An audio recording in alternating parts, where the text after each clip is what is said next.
brain. The back of the neck is the reptilian brain stem. And when one operates their life out of the reptilian brain stem, they are unaware, unconscious. They are consciously dead because the reptilian brain does not really critically think. It acts on instinct, fight or flight mode. This is considered in the occult spiritually dead. When one is taking actions without intention, simply very reactive to life. They're not living, they're simply experiencing. When you're walking down the street and you see someone, and in your mind you think me versus them versus me, that is an animalistic way of thinking. I used to be trapped in this way of thinking, always thinking of fight or flight, always judging people, always reacting to the world, never consciously creating and commanding with intention in the world. This could be considered the matrix, when one lives unconsciously, simply surviving in the world. Another symptom of living in the reptilian brain could be obsession, a constant need to assert your power over others to feel safe or superior. Views relationships as power hierarchies, not as mutual connections. It could be a conquest for sex, lust, seeking validation through sexual activity. Sex becomes a tool for dominance, escape, and self-worth. Intimacy is avoided. Pleasure is pursued without emotional depth. Seeking pleasure all the time. This is all to do with the reptilian brain. Seeking safety. It could be compulsive eating or food hoarding, driven by craving and not actual hunger. Eats to soothe fear or emotional discomfort, often unconsciously. This is the unconscious. Fear-based decision-making. Every choice is shaped by perceived threat or insecurity or fear within the subconscious mind. Long-term vision is sacrificed for immediate safety and gratification. All the reptilian brain. Territorial behavior overacts when personal space, possessions, or status is threatened. Acts as though survival depends on ownership or status. Addiction repeats patterns to feel safe, even if they are harmful. Avoids anything unfamiliar or unpredictable. Low empathy. No empathy or emotional care for one another and for fellow beings in the world. Sees people as threats, tools, or competitors. This is all to do with the reptilian brain. Intense jealousy or possessiveness. Sees others as rivals or objects to control. Cannot tolerate perceived threats to loyalty or status. Quick to be angry. Slow to reflect. Reacts with rage, withdrawal when challenged. Lacks emotional regulation or deep self-awareness. So this is considered, this brain could be considered the matrix, hence why Neo is plugged into this brain. He's operating the life out of this brain, unconscious, simply navigating life like an animal. I was in this state, and you can only really realize this when you come out of this brain and you start to function from the higher regions of the brain, which we will discuss very soon. And my life was chaos because there was chaos operating internally. I was never thinking about the future. I was always operating life out of fear, out of lack, never had care for another person. When you operate life out of this brain, the matrix, things outside you, can easily control you. This is why they keep us in a constant state of fear. So we operate life out of this. So we never gain full control over our reality, over our actions, over our thoughts. So Neo is called Neo, and he works at a place called meta cortex, very symbolic of the neocortex, the higher region of the brain. Now, this brain makes you human. It ultimately allows you to hold control over the animal urges, okay? The neocortex is the brain that allows you to have self-mastery, that allows you to control your urges, your instinctual survival urges. So humans can overcome their reptilian animalistic state and start to operate their life in a conscious mastery state. And Neo is plugged out of the reptilian brain, and he starts to use his neocortex, the human brain. This allows one to learn to have self-control, allows one to create, allows one to think about others. It allows one to critically think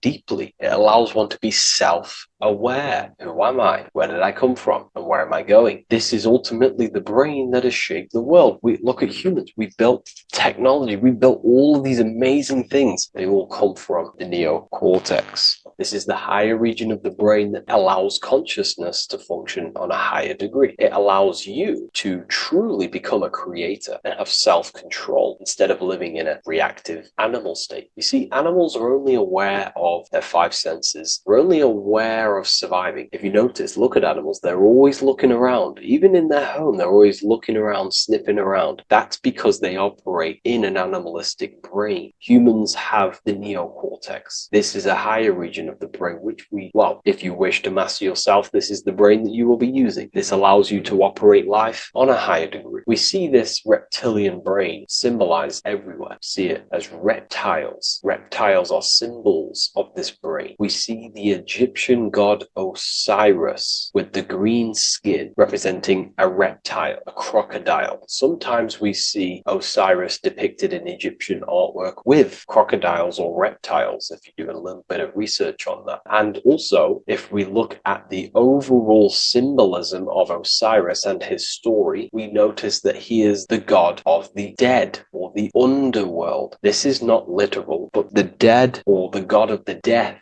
the god of the death of self, the dead of consciousness, because you are a divine being with limitless potential to create. And ultimately, to create, we have to master our reptilian brain. But when we function from this reptilian brain, we are dead to our higher powers of creation, of imagination, of actually gaining control and operating life from the higher mind, operating life as the divine being as you are. But if you operate life in Osiris, he is the god of dead. You are spiritually and consciously dead. You act unconsciously. You are dead, not physically, but mentally and spiritually. So what we're looking at here in the Egyptian artwork is the reptilian brainstem. We have the left hemisphere and the right hemisphere of the brain. Notice a curve. The feminine body is very curvy. This represents feminine. The masculine body is very liney. So if we study geometry, we know that lines are masculine, hence why the word masculine,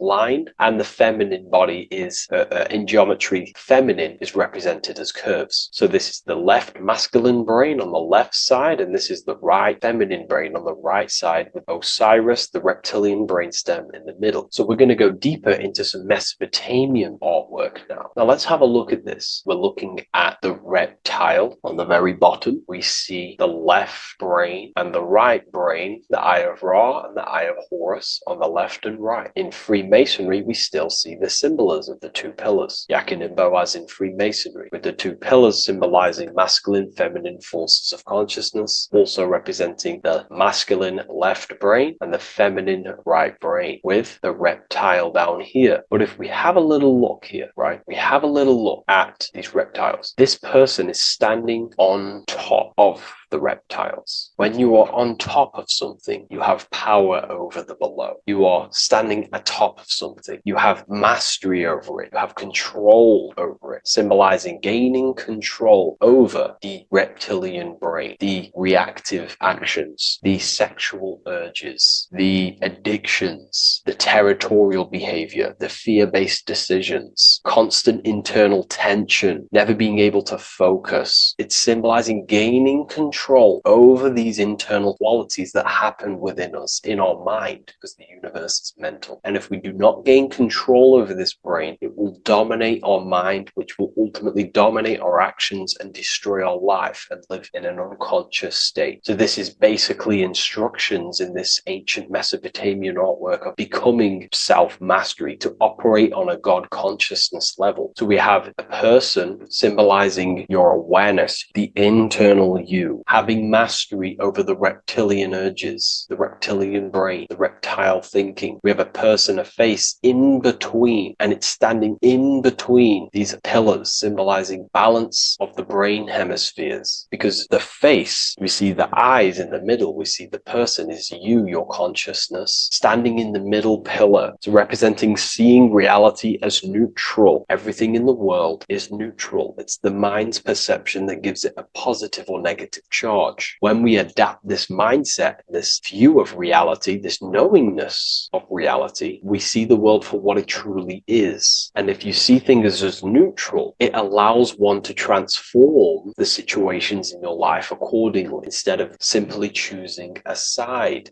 This is a major problem in society, and this was a problem within myself also. We like to choose sides, and choosing sides can keep your consciousness locked in a certain mindset, in a certain belief. And belief is what is ultimately destroying humanity. It's about knowingness, and knowingness is in the middle. We want to seek to know things. Knowing things allows you to go out there, directly experience it, and know it for yourself. For example, I know I'm not on a spinning global ball flying through space. Why? Because my senses tell me I'm not doing that. My senses tell me I'm not going 1,000 miles per hour and 360,000 miles per hour through space while spinning around the sun. I know that because I know myself. I know I'm not my body because I've had direct mystical experiences beyond the physical body. So we should seek to know things, and that's what we call gnosis. Direct knowledge obtained through direct experience, knowingness. And that is a middle pillar quality. So in Freemasonry, we see the middle pillar. The matrix is designed to give you two wings all the time. Democrats, Republicans, feminism, and then there's another side. There's always two sides that they're giving you because they want you locked in either way, which is seek the middle pillar, seeing things as neutral, seeing things as the middle pillar, seeking direct experience, gnosis. And this aligns with the brain because the brain gives us these two perceptions also. The right brain sees the woods, the whole woods, but the left brain sees the individual trees and branches and leaves. If we're too left hemisphered, we're going to see everything as divided. If you're too left hemisphered, you're only going to see yourself. You're only going to think about me, myself, my ego, my consciousness, my life. And I'm only going to operate in the world, take actions only towards me without considering the collective, which is the right hemisphere quality. The right hemisphere allows you to see the bigger picture, how we're all connected. We're all one family of consciousness. We're all one being separated in different bodies, one consciousness operating in different bodies. So it's about aligning these perceptions of the brain and standing in the middle and also conquering the reptilian brain. This allows us to operate in the world and see the world for what it truly is and operate from a place of balance. We also see some more symbolism in Egypt of the Ram Sphinx in Egypt. Ram Sphinx. Please leave a comment and please leave a like and a subscribe onto the YouTube if you like my content. Smash that like button and we'll get straight to this. So this is the Ram Sphinx in Egypt, also symbolizing the brain. This is my research. These are my conclusions. You can take this with a pinch of salt and go out and do your own research. This is what makes sense to me based off my information I've gained, my symbolism that I can read. So take what you can from it. I'm not here to obstruct anything. I'm not here to place anything in your mind. I'm simply here expressing my research. Never take anything off anyone as solid truth. I've never have said everything I say is solid truth. This is my research. If the research aligns with you, that's great. Maybe it doesn't with some people, that's fine. Simply take things with a pinch of salt, go out and collect as much research and information from many different sources and place together your own understanding of symbolism and your own perspective on reality. But like I say, seek to know and not believe.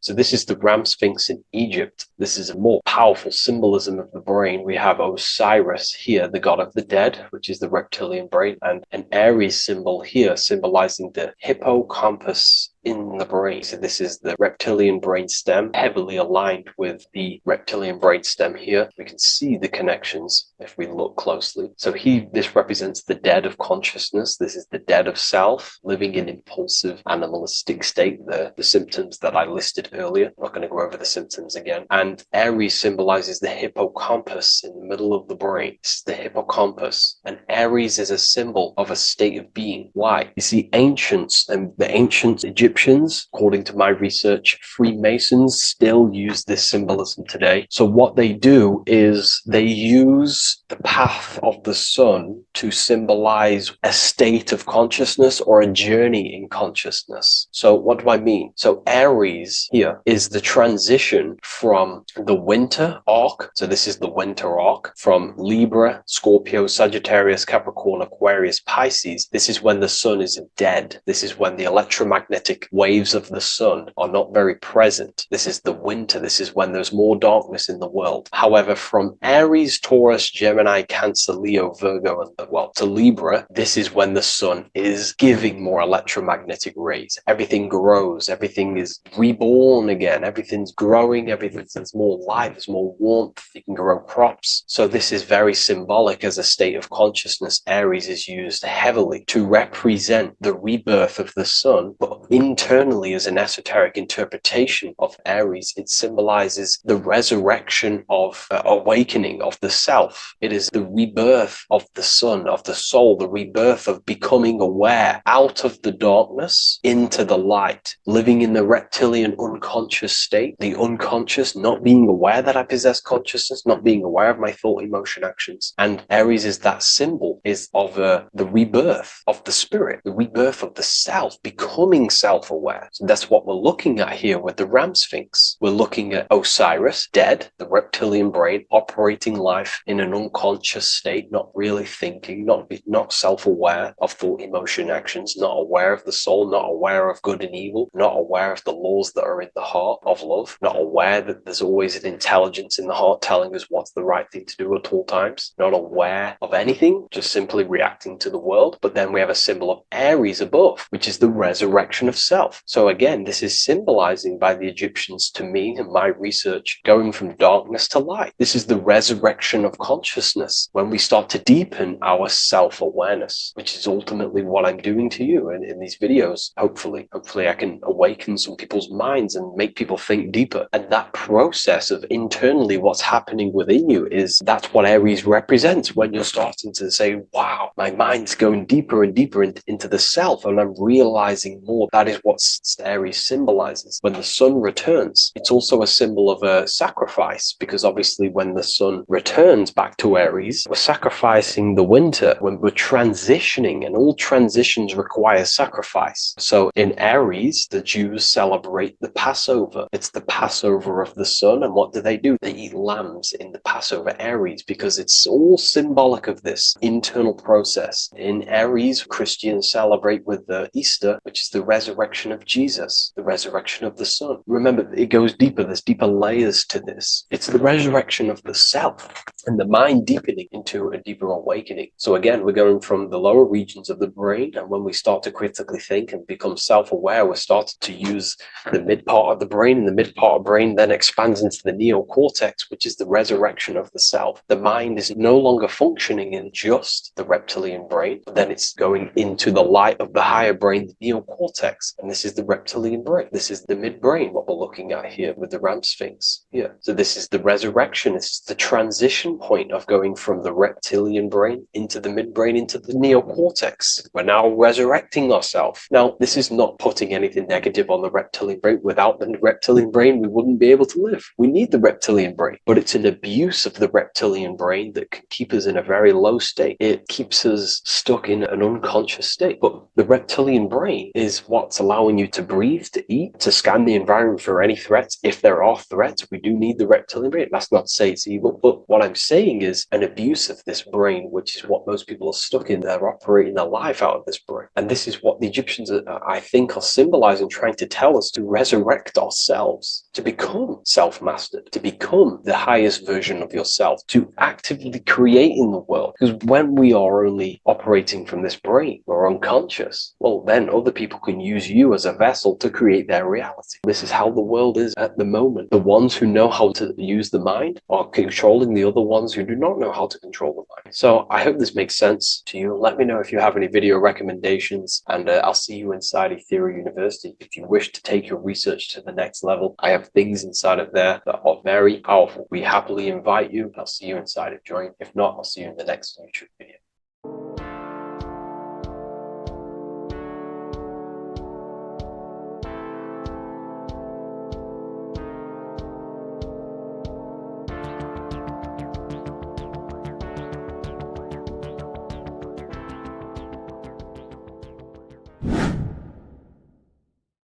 What is good, people? It's Revival of Wisdom. Today we're going to be talking about Saturn.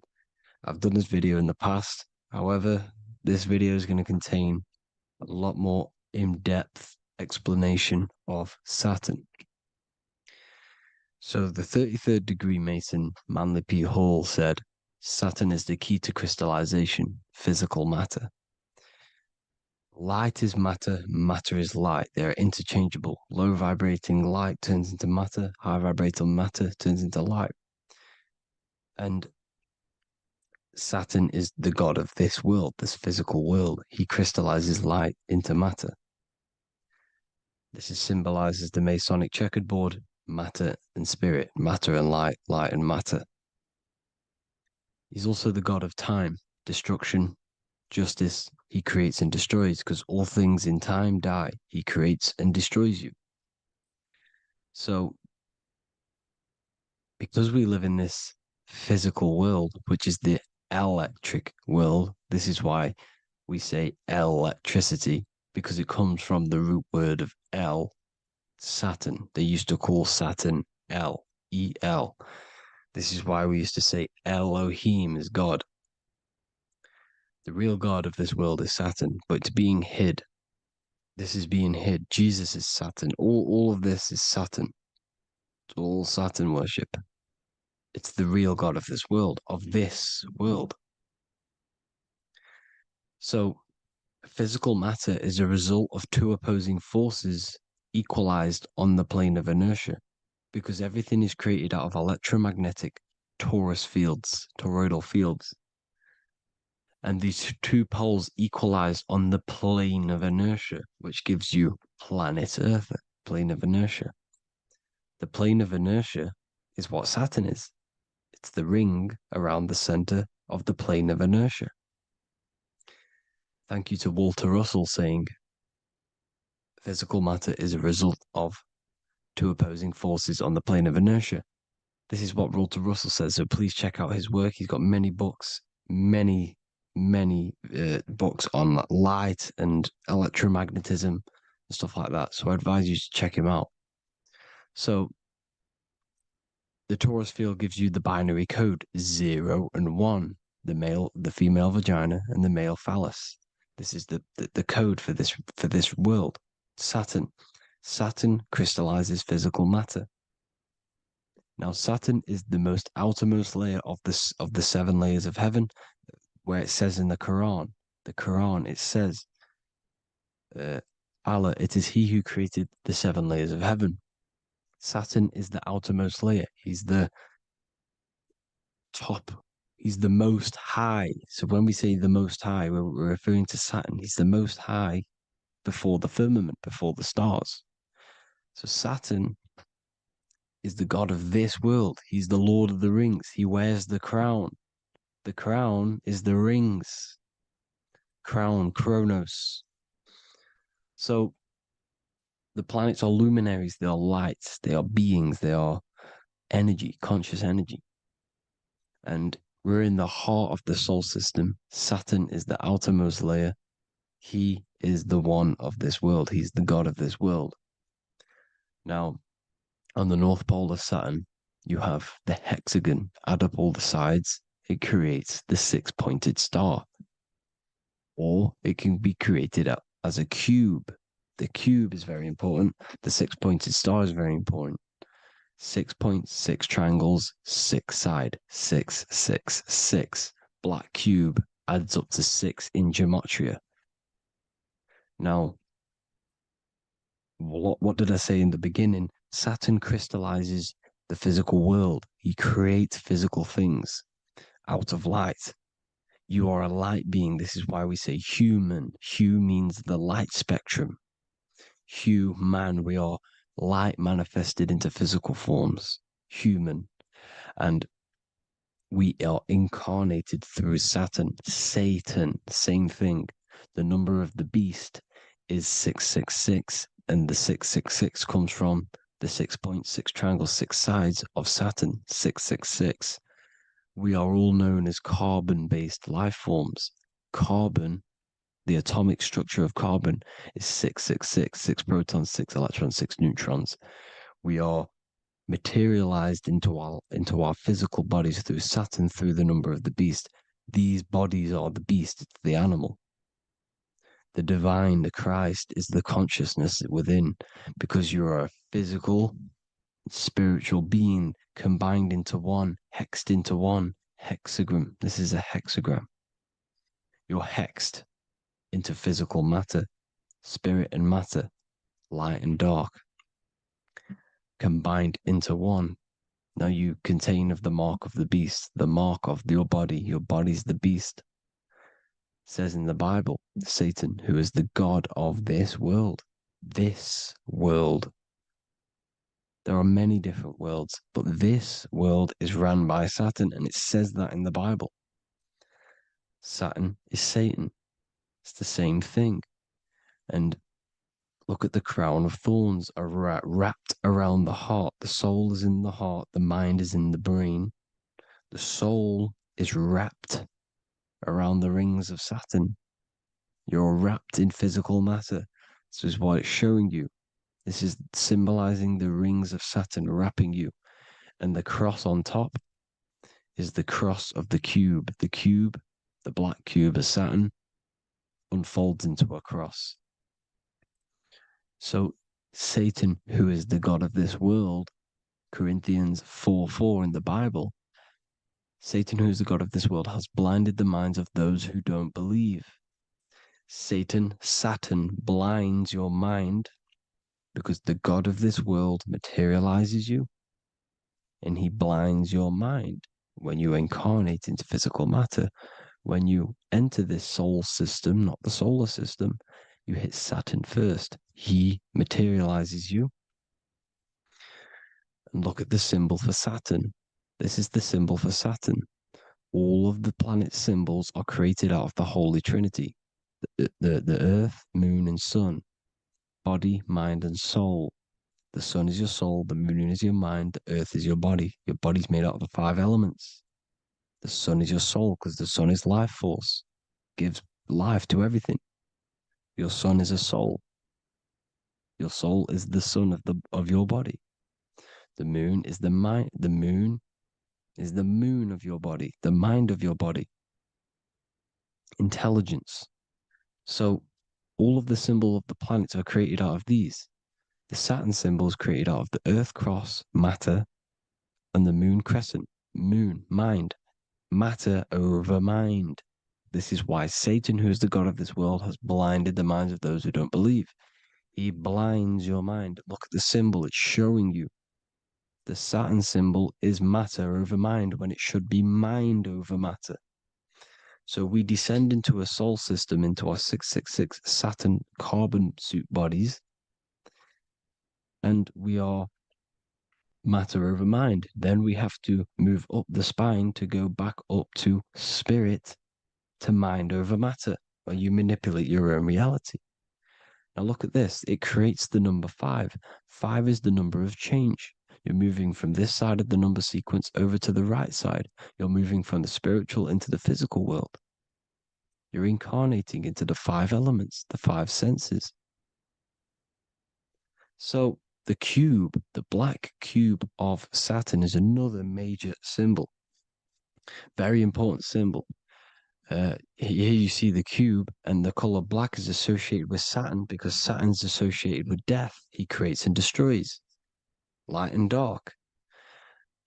Death is associated with black, spirit, because you can't see spirit, which is blackness. So the black cube is black because Saturn rules the nighttime, which is dark, blackness, and he rules the winter, which is death, blackness.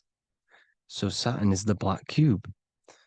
Cubes have 6 sides. Up, down, right, left, back, and forward. Cubes are 6-sided. Everything is 6-sided inside of this creation because you're incarnating, you're materializing, crystallizing into the cube, the world of the cube. Everything's a cube. Everything's got 6 sides. Here's Leonardo da Vinci showing you that you're in the cube. Leonardo da Vinci did this famous painting. You're in the cube, you're hexed into physical matter. where you're incarnated into the third dimension, the three-dimensional world, which is a cube, 3D. And black cube adds up to six sides of the black cube. The Kabbalah means cube god in Arabic.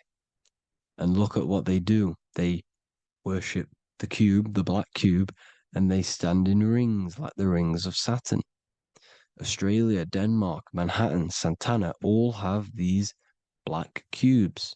You go to New York, you will see the black cube there as well. These black cubes are everywhere because it is the real God of this world, So look at the cross. The cross unfolds into the cube. Xbox, Nintendo GameCube, Sega Saturn, anything to do with a simulated gaming reality, they put Saturn in it because we're in the simulation of Saturn. This is a simulation. And this is why they reflect this through the Xbox, GameCube, Sega Saturn, anything to do with gaming, simulations, is all Saturn. Because we're in the cube of Saturn, the black cube. We're in the GameCube, the Xbox, the Sega Saturn. As above, so below. So they reflect it through the simulations that they create inside of this simulation. Cubes have 8 points for the 8 points of time and space. 8 is the number of time.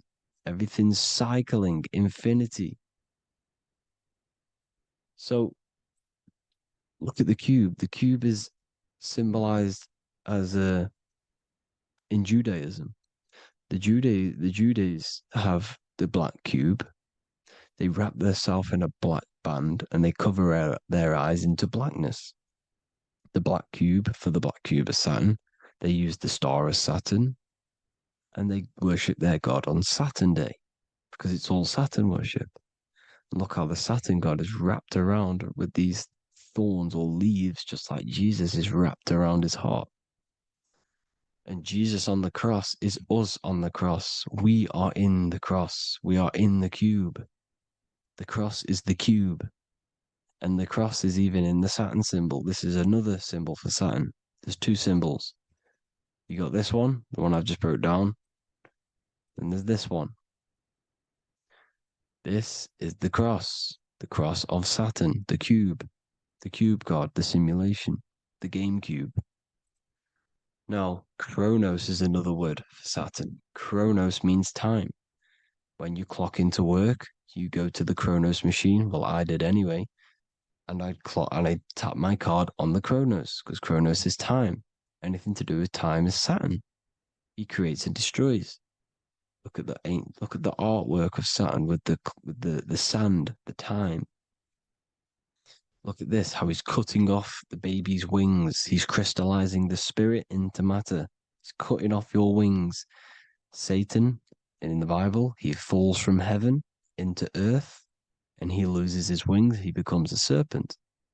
You see, it's all symbolic for us. We are the fallen angels, fallen angles of light. We're fallen angles of light. We are light beings. Now we're fallen into physical matter.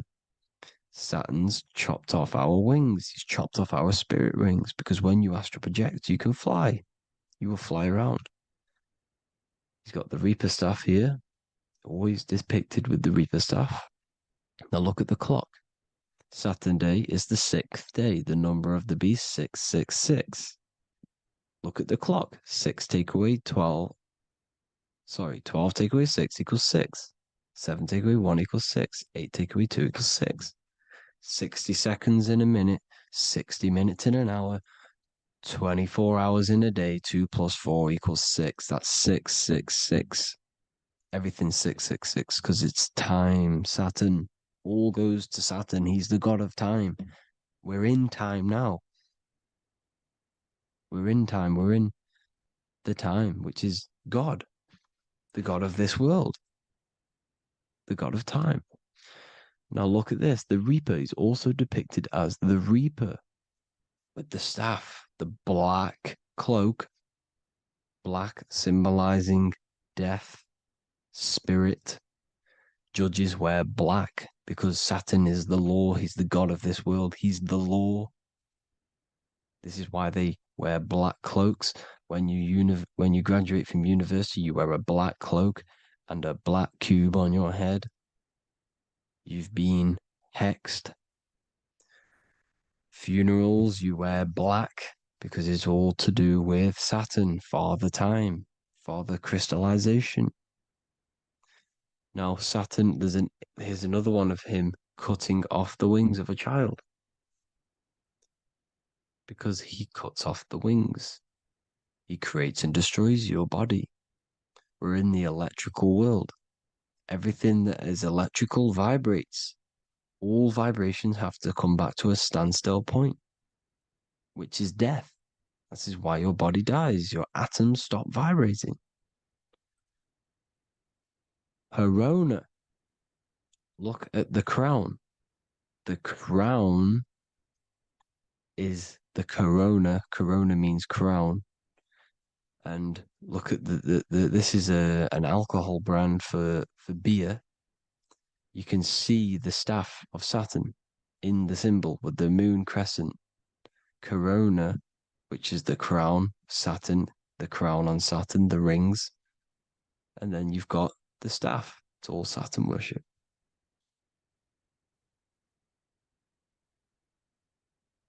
Is the black cubes of 9/11. Two black cubes. This was a ritual for Saturn. It's all ritualistic. And look at the Star of David, the Star of Saturn. It's not the Star of David. Creates IXXI, the sigil of Saturn. IXXI means 9/11 in Roman numerals. 9/11. It's all a ritual for Saturn, and they have the two black cubes of Saturn. Now look, XX, there's more symbolism of Saturn now. We're going deeper. XX is more symbolism for Saturn. The sigil of Saturn is XX, as above, so below. Same with the Star of David. You split it in the middle, as above, so below, as above, so below. XX, this is a Knights Templar cross of Lorraine. XX, Knights Templar, high order of masonry. They all worship Saturn. Well, Saturn's the real god of this world. X Eon with the XX, XXL magazines, which is all to do with famous rappers and stuff like that. When you die, you put XX on the eyes because it's Saturn. He's the Reaper. Is Jesus with the XX crown with the thorns around his heart, around his soul, with the cube on the top, the cross cube. Lil Uzi Vert with the XX cross of Lorraine. Jay-Z with his alcohol brand, XX cross of Lorraine. The X Factor with the rings of Saturn.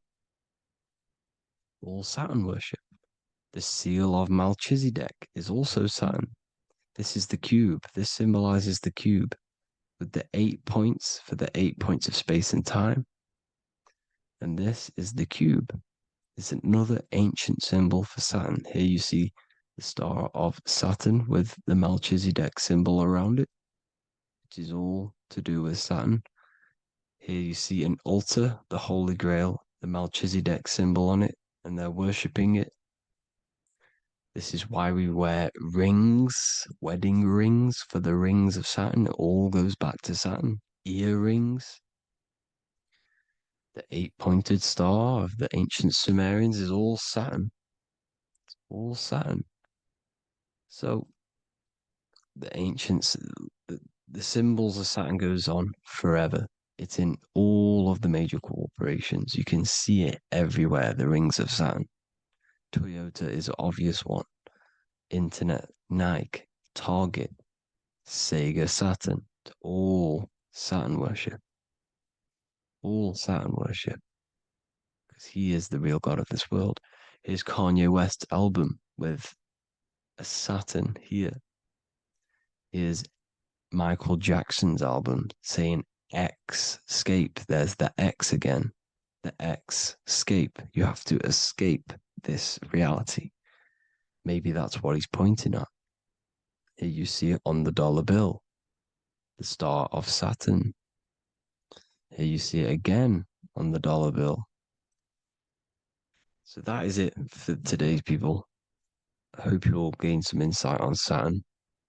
Please like, comment, and share if you can. Subscribe if you like the channel. Please have an amazing day. God bless.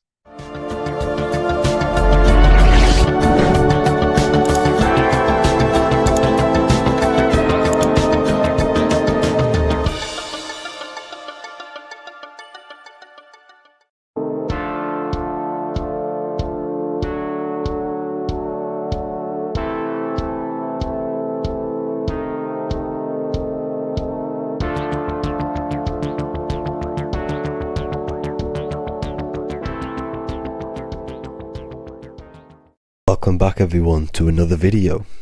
Today we're going to cover everything that you need to know about the mind, starting with the two aspects of the mind, the conscious and the subconscious. The male aspect of your mind is the conscious. This is the 10% of your mind.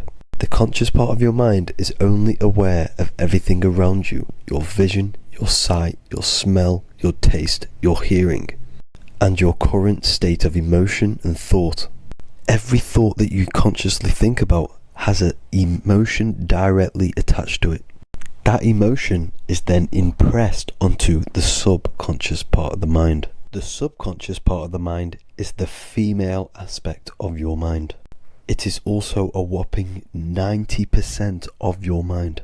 Subconscious mind is controlling all of the subconscious processes which happen within your body. For example, your subconscious mind is controlling your heartbeat, your digestion of food, and all of the things that you do not have to tell the body to do. It is the hidden part of our mind which is controlling all of the hidden things. The subconscious mind is like a recording supercomputer. Everything that you have experienced in your life is all recorded and stored within the subconscious mind. One of the most important things about your subconscious mind is that it stores your mental programs.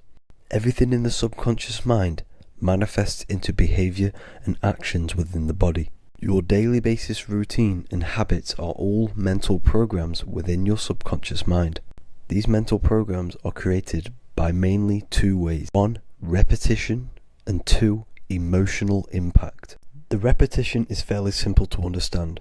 The more you do something, the more it impresses onto your subconscious mind and becomes a program. That program will then manifest into your behavior.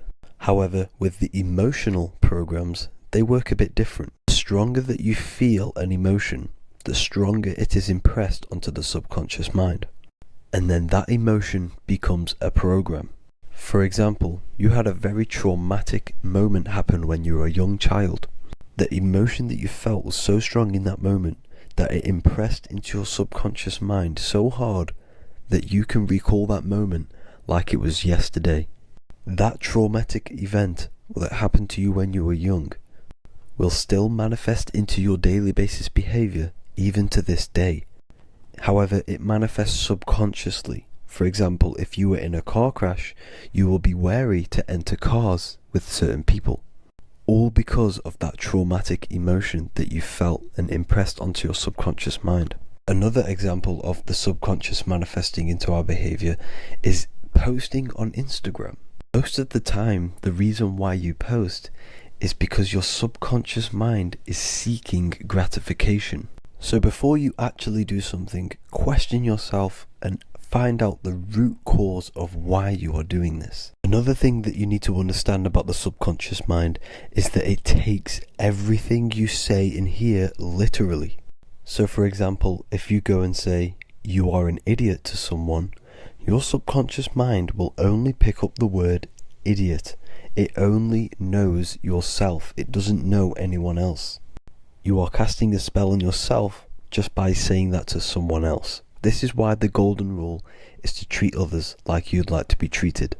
Now, you can rewrite these programs which are already in your subconscious mind. However, it does take consistency. You have to change these programs which have been running for years. And by changing these programs, you change your behavior, because these programs manifest into your behavior.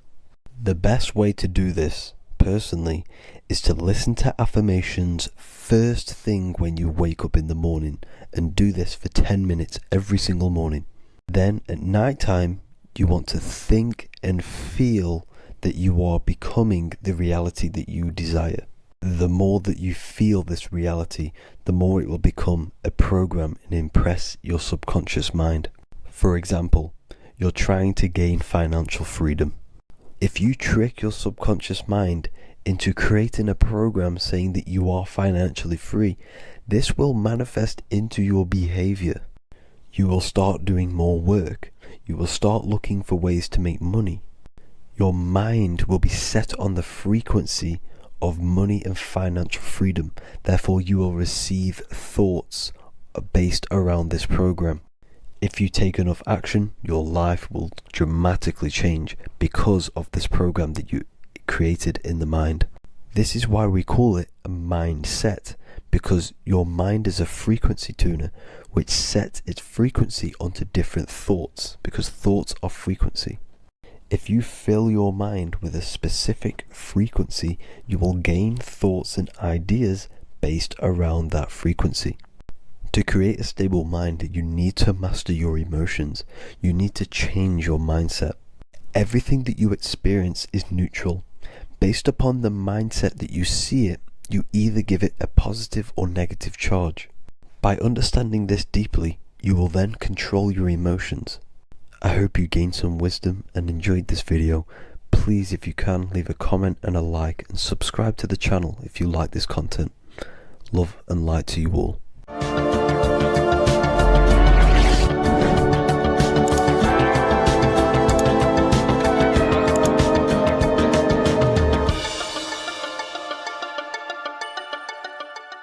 The Freemasonic square and compass is not just a symbol that represents Freemasonry, a lodge, or a secret society. It is a symbol of gaining your own personal power. Now, in this video, I'm going to be breaking down this symbol in the most detail I can possibly go into. Most people live in a state of illusion. They live their life impulsively, acting based on their five senses, tasting. They want to feel a certain thing like an orgasm, or they're basically just slaves to external things and their five senses, which leads to a very dark path where you'll never actually become a conscious creator and you'll never actually be internally happy. The Freemasonic square and compass reveals some deep wisdom about this. Now let me break this down. If you want to gain your personal power, listen up. The Freemasonic square and compass is a compass which is used to create circles. Now, if you notice something about the circle, they have no beginning, no end. You can't tell where it begins and ends. It's eternal, which means this represents consciousness. Now, if you don't know what consciousness is, if you close your eyes, you have an internal world. You have thoughts, emotion, visualization. This is all consciousness, spiritual. Then we have the square. The square creates squares or lines, which represents matter. It has a beginning and an end. You can quite see where the beginning of the end is, right? So we can even link this to Leonardo da Vinci, the Vitruvian Man. We see the man in the square with the circle.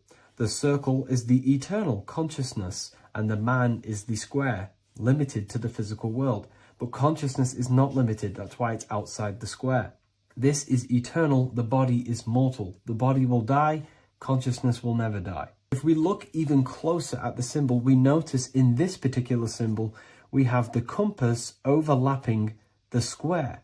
This is very, very symbolic. This represents spirit over matter, also known as mind over matter, consciousness over matter, the circle over the square. Like I mentioned earlier, most people are slaves to their senses. They go through their day and all they do is chase validation and feelings. They eat all day to feel good, which means they're a slave to their taste. They're slaves to their feeling. They masturbate, which means they're a slave to orgasms and external things.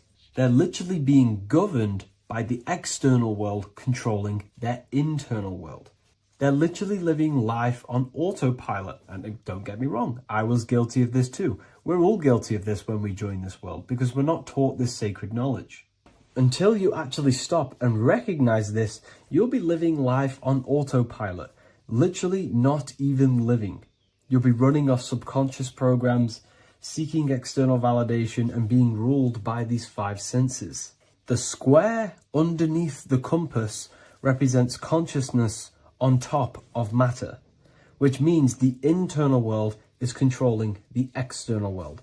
It is the mind controlling matter and not matter manipulating the mind. In the occult and esoteric world, it's very important that you are conscious of every action that you are taking in your day-to-day life.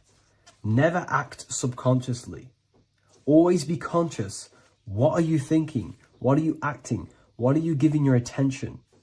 All of this is contributing towards creating, because you are a creator. Consciousness is a creative force. You need to make sure that the compass is on top of the square, that your inner world is controlling the outer world and not the outer world controlling the inner. As I've mentioned in many videos before, the internal world of consciousness is what's producing the external world. Your life is just a result of every thought and emotion that you felt in the past. Everything you own, everything you possess, your friends are all reflections of your consciousness. They're all reflections of what you are thinking about. When you change your thinking, your external world starts to rearrange itself. On a basic level, this symbol represents the combination of spirit and matter. You are a spiritual being and a material being. You are heaven, the sky, and earth, the ground. You are heaven and earth, spirit and matter infused into one. You are a bridge between the divine and the earthly worlds. And you can bring down these higher realms of consciousness, thought, imagination, and emotions into a physical, tangible reality. To do this consciously, we need to make sure the external world is not manipulating the inner world. Because if your internal world is being controlled by external circumstances, for example, you have a circumstance happen in your reality, an emotion triggers inside of you, and that emotion is a command to create more of that. And the thoughts that you think are creating more of that negativity. So it's a constant cycle of negative manifestation if you let the external world control your internal world of consciousness. So we need to make sure the compass is on top of the square, that the internal world are commands and not reactions to create your external reality. And not only just to create, but to actually enjoy life. If we let the external world bother our internal world, this means that we have some sort of mental or emotional attachment to the external world. We need to detach from the external world. Why do I say that? Because it's temporary. It's an illusion. We are going to die one day, and none of this will matter. You need to understand that everything in this world is temporary. You have to be okay with losing things, losing family, losing things in this world, because it's guaranteed to be temporary. We need to make sure the internal world is order and not chaos, commands and not reactions. Now, at the back of the Book of Wisdom, Volume 2, the book that I've wrote here, I go over the different meanings of the different arrangements of the square and compass. Sometimes we see the square overlapping the compass, which is the opposite of what we've just broken down. Or sometimes we see one leg of the compass on top of the square and one leg of the square on top of the compass. These are all highly symbolic. When we see the square overlapping the compass, this pretty much represents the beginning of the Freemasons' journey, when their internal world is being controlled by the external. They have a lot of spiritual growth and a lot of learning and inner work to do. Now, when we see half and half, one leg of the square on top and one leg of the compass on top, this represents the Masons' gradual emergence from the material realm into the spiritual. This interplay of symbols reflects the process of gaining greater light and knowledge as the Masons ascend from material concerns towards spiritual enlightenment. And of course, we've just broken down what this means. This represents spirit over matter. They're not chasing external physical things anymore. They're actually chasing and gaining validation and happiness from spiritual growth, more knowledge and deeper understanding of consciousness and themselves. Most people chase external material things, which actually don't make you happy in the long run. You could be given £1 million today. In a week's time, you would be back to the same original state of consciousness and actually chasing more and more millions of pounds. It's because nothing physical in this tangible world will ever satisfy your internal world of consciousness. So through spiritual growth, we can actually become happy and seek higher understanding, higher consciousness, which actually satisfies us eternally. So when we see the compass on top of the square, it symbolizes the triumph of spirit over matter. This arrangement not only signifies the mastery of spirit over the material realm, but also represents the resurrection, ascent, and dominion of spiritual principles over all earthly conditions. It's all about gaining personal power and spiritual growth. It's all about spiritual evolution, going from matter to spirit. The external world controlling the internal world, to the internal world ruling over the external world, where the mind becomes a powerful tool to actually create and command reality. The mind cannot create and command reality if it's being governed and tossed all over the place by external circumstances and thoughts. Here's a quick tip on how to know if your mind is controlling you. If your phone notification goes off and you're working on something and you instantly go to reach and pick up the phone as soon as the notification goes off, that is an indication that your mind is controlling you and you are not controlling it. The mind is the direction of consciousness. The direction, it directs the flow of your attention, your energy, your consciousness. So to practice to gain mind over matter, simply just meditation, allowing the mind to sit still and focus on one thing for long periods of time. And over time, this will gain mastery over your attention and your mind. If you are on your spiritual path, this should be your goal. Your internal world becoming the master. The mind becoming a vessel for you and not a vessel controlling you. It needs to become a command center and not a reaction. Please like, share this with a friend, and subscribe to the channel if you're new. Leave a link in the description for the Book of Wisdom Volume 2. So depression doesn't actually exist, and in this video I'm going to show you how depression is actually a choice. And I'm going to give you some solutions on how to deal with it. And this is probably going to change your life forever just by doing this alone. Okay, so the first thing you need to understand about depression is that it exists in your conscious mind. It exists in your thinking mind. So what is inside your thinking mind? You have your body, your name, your reputation, your trauma, your memories, your family, your worries, your interests, your bills, your passion, dislikes, goals, right? Most people identify their lives with this. They identify their lives with their thinking mind. They think they're their name, their job, their reputation, their memories. But this is not who you actually are. Who you actually are is the observer of that. What happens if you stop thinking? What is left? You're left with unconditioned consciousness. You're left with the self, which is what we refer to as I. We are the consciousness, not the thinking consciousness. You are not these labels. You are not your thoughts. You are not your job, your name, your reputation. Okay? And the reason why I'm telling you this is because it's very important, is that we are something beyond this body, beyond this name, beyond our thoughts. We are the consciousness. So depression exists inside of the thinking mind, the conscious mind. Okay? So if you want to get rid of depression, you must learn how to escape the thinking mind. And not only just escape, but that's step one. In meditation, you do meditations, right? We sit still and we have to learn how to control the mind and turn off the thoughts. And when we turn off the thoughts, depression goes out the window because there's no thought present in your mental field of consciousness to be depressed. Okay? You must understand, who is the one suffering from the negative thoughts? Who is the one suffering? Your mind is not suffering because the mind is producing the thoughts. Your body's not suffering from the negative thoughts. You are suffering. And who is you? You are a soul. You are that feeling. You are that person beyond the thoughts, beyond the feelings, beyond that. You are the one experiencing. You are that. Meditation gives us the ability to turn off the thinking mind. This allows us to escape our thoughts, okay? And it gives us, over a long period of time after meditation, you'll be able to turn this switch, and this switch will be able to turn off your thoughts. And by doing this, we will be able to control our conscious mind directly by the hand. So when you notice yourself gaining them negative thoughts, we can then turn off the switch of turning off the conscious mind and rising to our authentic self and knowing the thoughts are just illusions.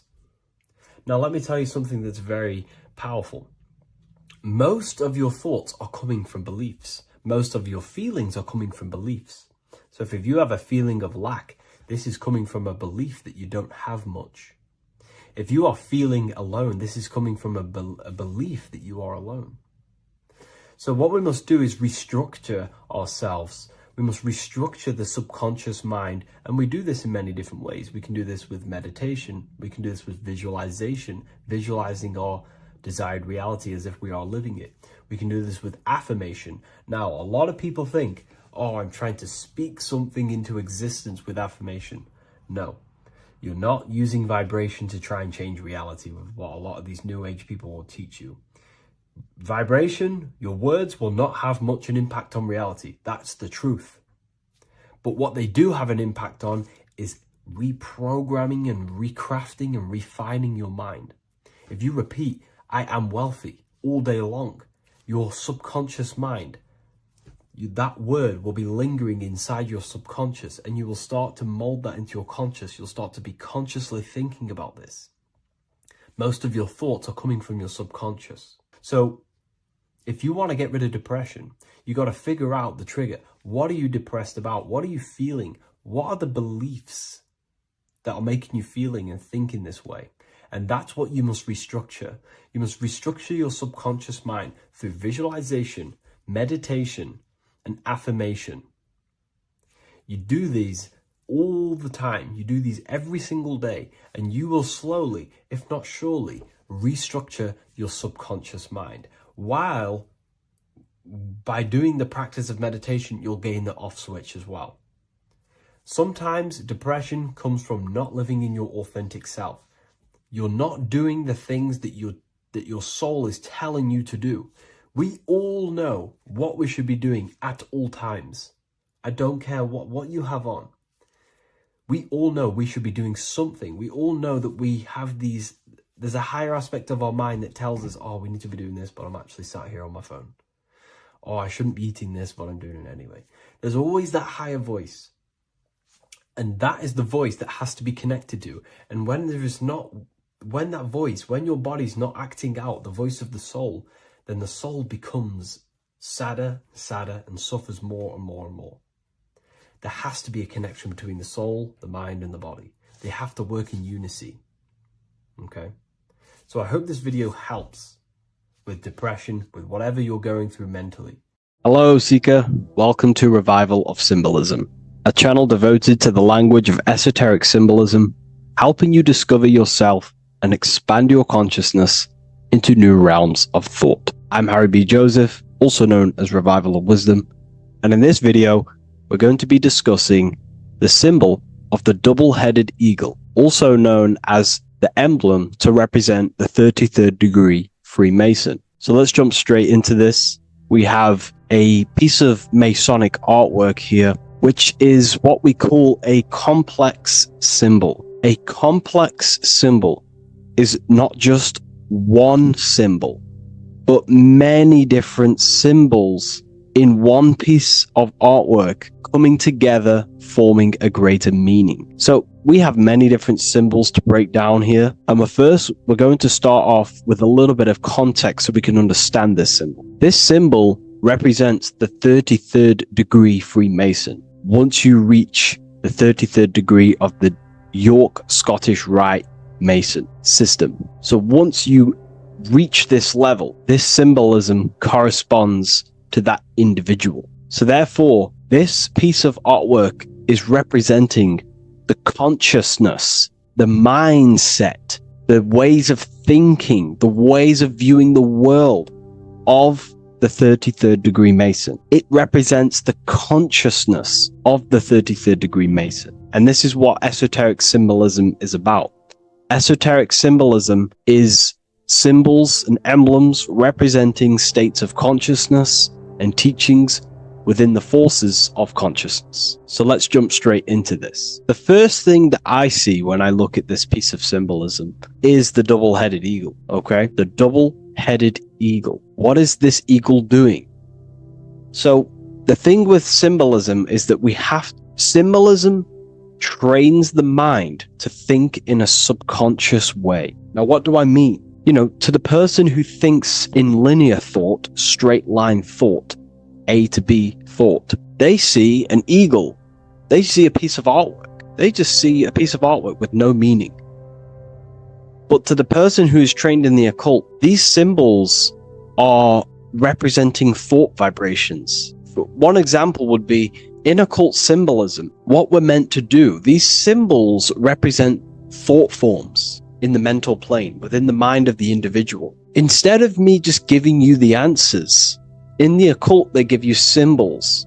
And what you're meant to do is look at these symbols, stare at these symbols, and see what kind of thought arises in your mind, and follow the chain of thought. This is how you unlock deeper levels of symbolism. This is what we call the chain of thought. Now, what do I mean by the chain of thought?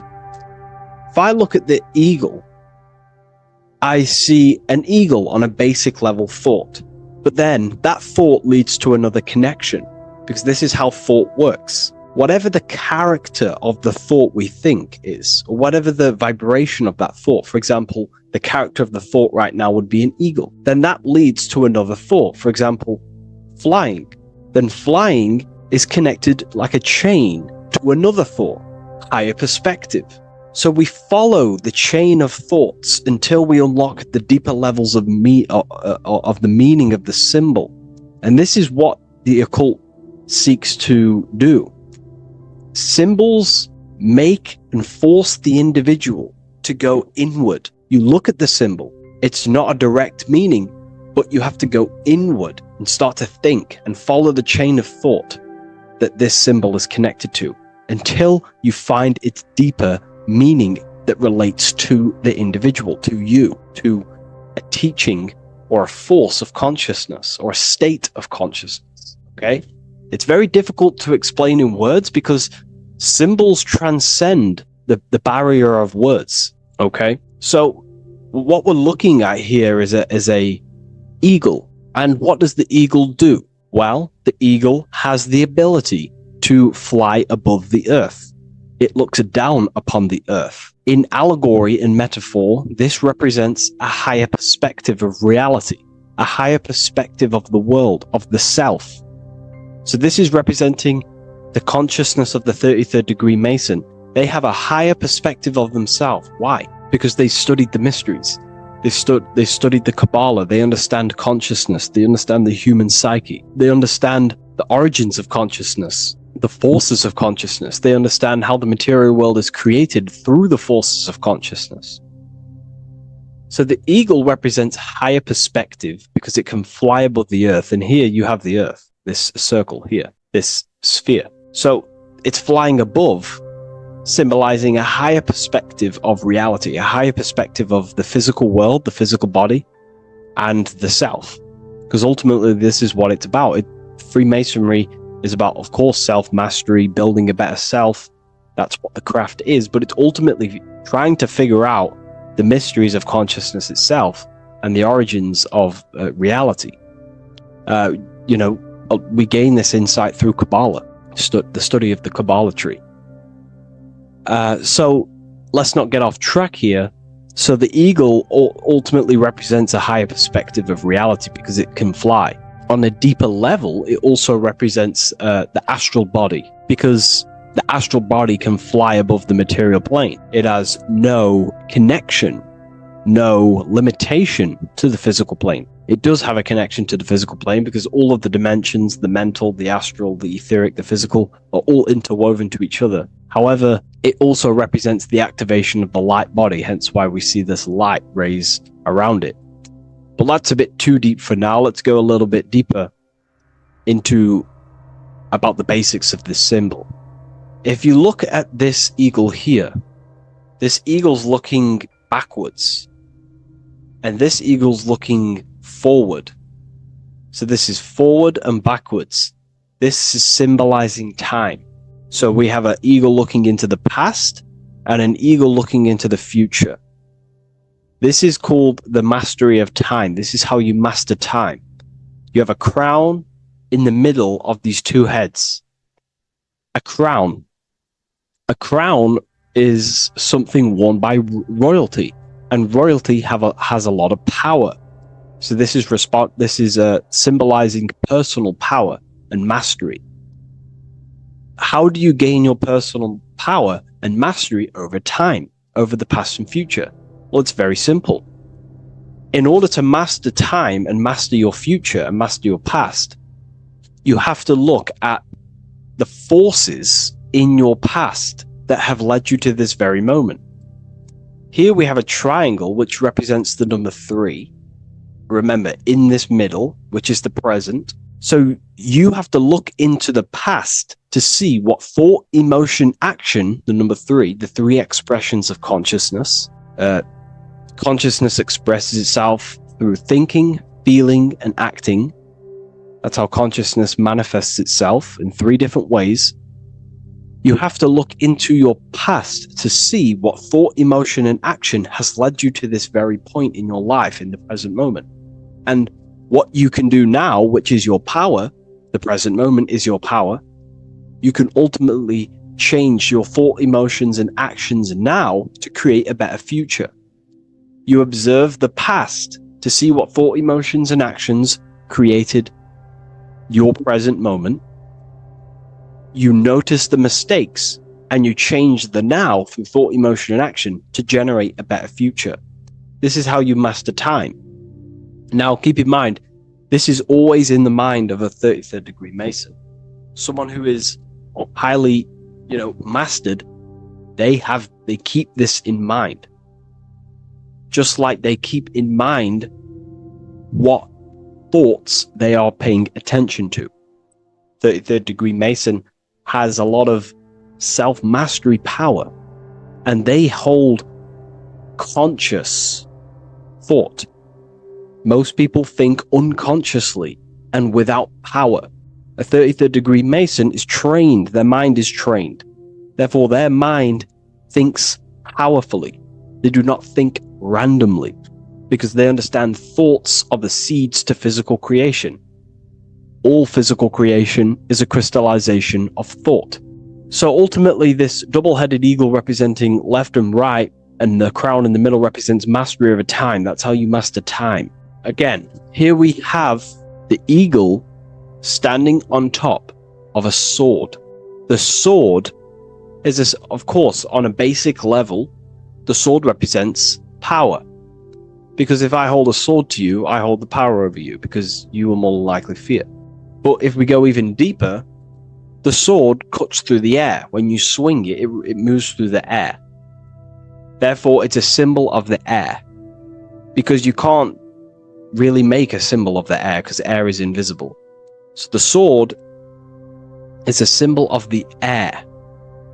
And the air is one of the 4 physical elements in alchemy. We have water symbolizing emotion. We have fire representing the spirit. We have earth symbolizing the physical body. Then we have air symbolizing the mental body.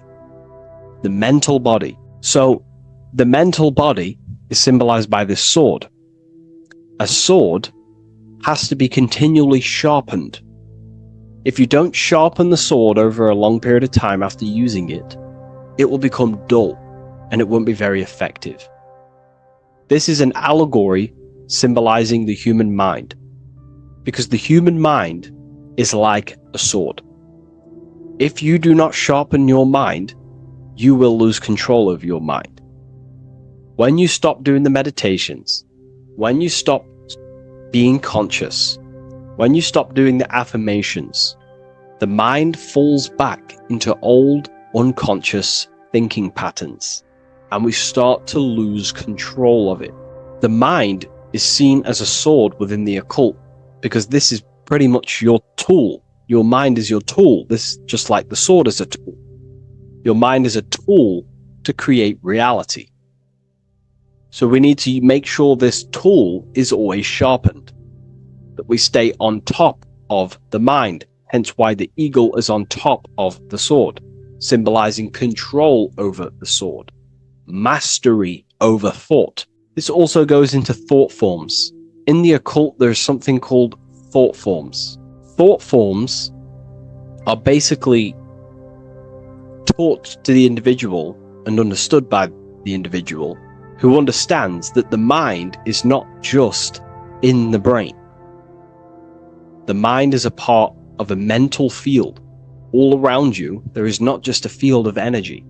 There's also a field of mind surrounding you. It's a mental universe. And this field of mind is what we call the mental plane. The field of mind is where all of the possible thoughts in the universe infinitely express itself.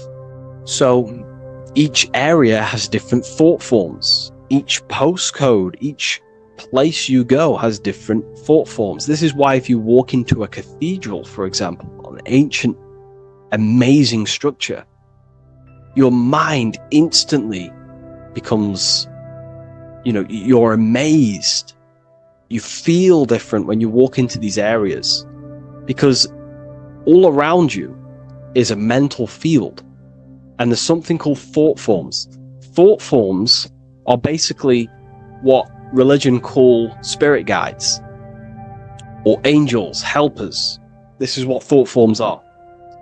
Thought forms are basically, if you dwell on the thought that you are going to lose your girlfriend, for example, let's use a negative example here, because a lot of people can relate to this, or your boyfriend. Let's keep it simple. Everyone can relate to this at some point in their life, hopefully, or if not, it's okay, no worries. It's just an example that most people can relate to.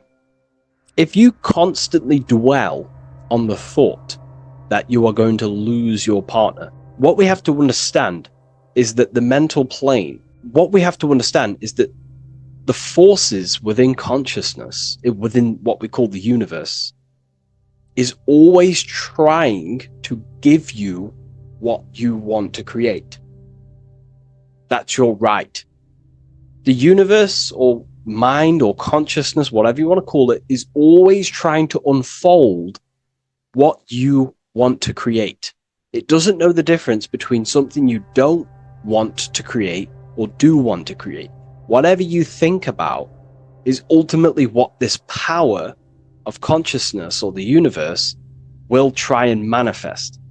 This is why we have to gain mastery over our thought, because thought are basically the seeds that we impress into the dimensions.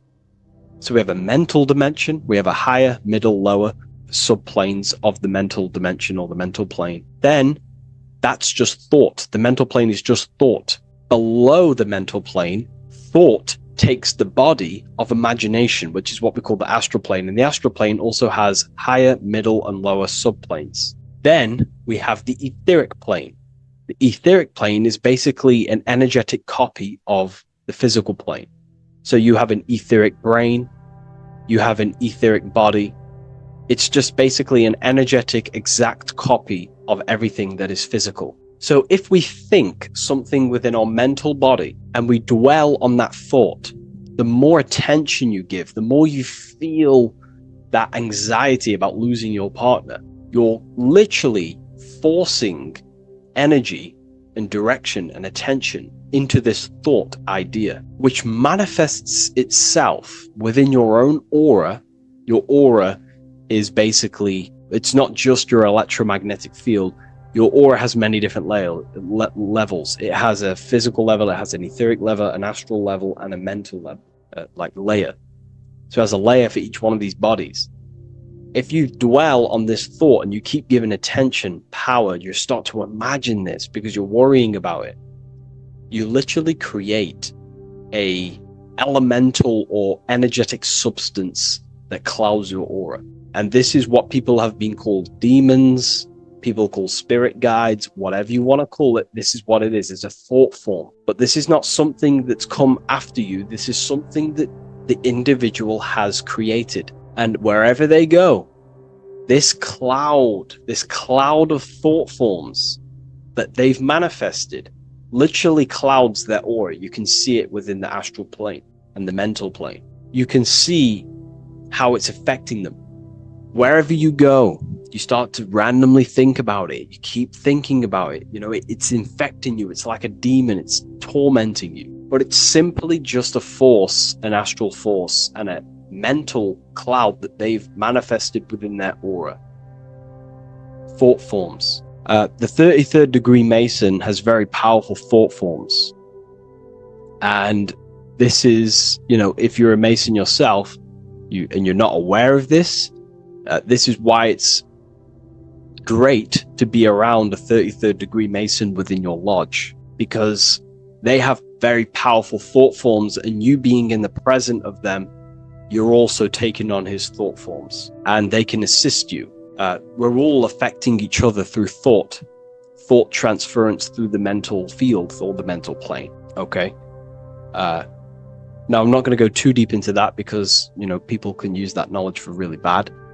But ultimately, it represents thought forms also, symbolized by these clouds. Clouds are a symbol of thought forms, because they manifest themselves as basically like a cloud form energy within the aura of an individual. So this represents the mastery over the intellectual side of consciousness, of thought, sharpening the mind, gaining mastery. Then we have 33 in a triangle. A triangle in alchemy symbolizes, well, the upwards triangle, the upright facing triangle symbolizes the element of fire.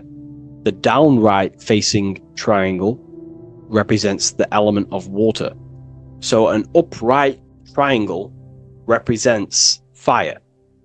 Fire is very transformative. If you place, I don't know, a pencil into fire, the fire will burn it down into its raw material. And this is ultimately what this triangle represents. It represents the consciousness of the 33rd degree Mason, who has basically transformed themselves from ego consciousness, only dwelling within the limits of their ego, their old belief systems of thinking they were the body, only reacting to 5 sense thinking, linear thinking, low base consciousness, not knowing right from wrong. It's basically transforming themselves. They have burnt themselves down to their raw soul form, and they understand that they are a soul, and they've experienced this, by casting off all the attachments to consciousness. This is why there is the number 33 within this triangle, because 33 is the age that Jesus dies. It's also the number of the Kabbalah tree, because the Kabbalah tree has 10 Sephiroths, 22 pathways, and 1 hidden sphere called Dart, which all adds up to 33. And the Kabbalistic tree of life, just to give you a bit of context, basically is a blueprint of how God manifested the world, and you are an expression of God. So it's also representing how your soul fell into matter, how consciousness creates matter. And it's also a diagram of how reality is not fixed, but it's ever unfolding creation through these forces of consciousness. So the Kabbalah teaches a way back to source consciousness if you go from the bottom of the tree to the top. And in order to go to source consciousness, you have to die symbolically. It's the death of the self, the death of the ego, the death of the old self, the old belief systems that you had. That has to die. The old person has to die to give room to be spiritually reborn, so you can actually figure out who you actually are. Your ego has to die. Now, that's not saying ego death, but you have to basically give away all of your old belief systems to then be spiritually reborn. That's why Jesus dies at 33 and is resurrected. Ice melts from ice into water at 33rd degree. So it's symbolic of transforming. And again, the upright triangle is the fire element, symbolizing burning things to its base raw material. 33, which is again death and resurrection. So it's all about burning the old self and being spiritually reborn again. This is the teachings of Hermeticism, Christianity. It's in everything. You'll see this symbolism or this story of death and resurrection absolutely everywhere in the ancient myths, because it's all talking about the same thing. You have to symbolically die. You have to kill off the old self to be spiritually reborn, to be initiated into a mystery school. So the 33rd degree Masons basically saying, well, they have resurrected. They have resurrected the connection to their soul, because as we grow older in this life, we lose connection with our true authentic self as the ego develops as we get older. And if we don't stop developing the ego, we never actually connect with who we truly are, which is a divine, immortal, formless being who has the infinite power of creation. This is what you actually are. Okay, so it's also symbolizing the union of opposites, hence why we have a double-headed eagle here. It has opposites. Obviously, this is massive within the occult. You see this everywhere, union of opposites. Okay, so union of opposites goes from, basic teachings to the most advanced teachings that most minds are not ready for. Union of opposites is on a basic level is union of the mind and the heart, going from mind consciousness, which is basically ego, the lowest self. That's not to say the mind isn't powerful, but that is the house of the lower self. The ego. It's the house of the ego. So we have to learn how to use the mind for what its proper use. The mind's proper use is for the soul to create.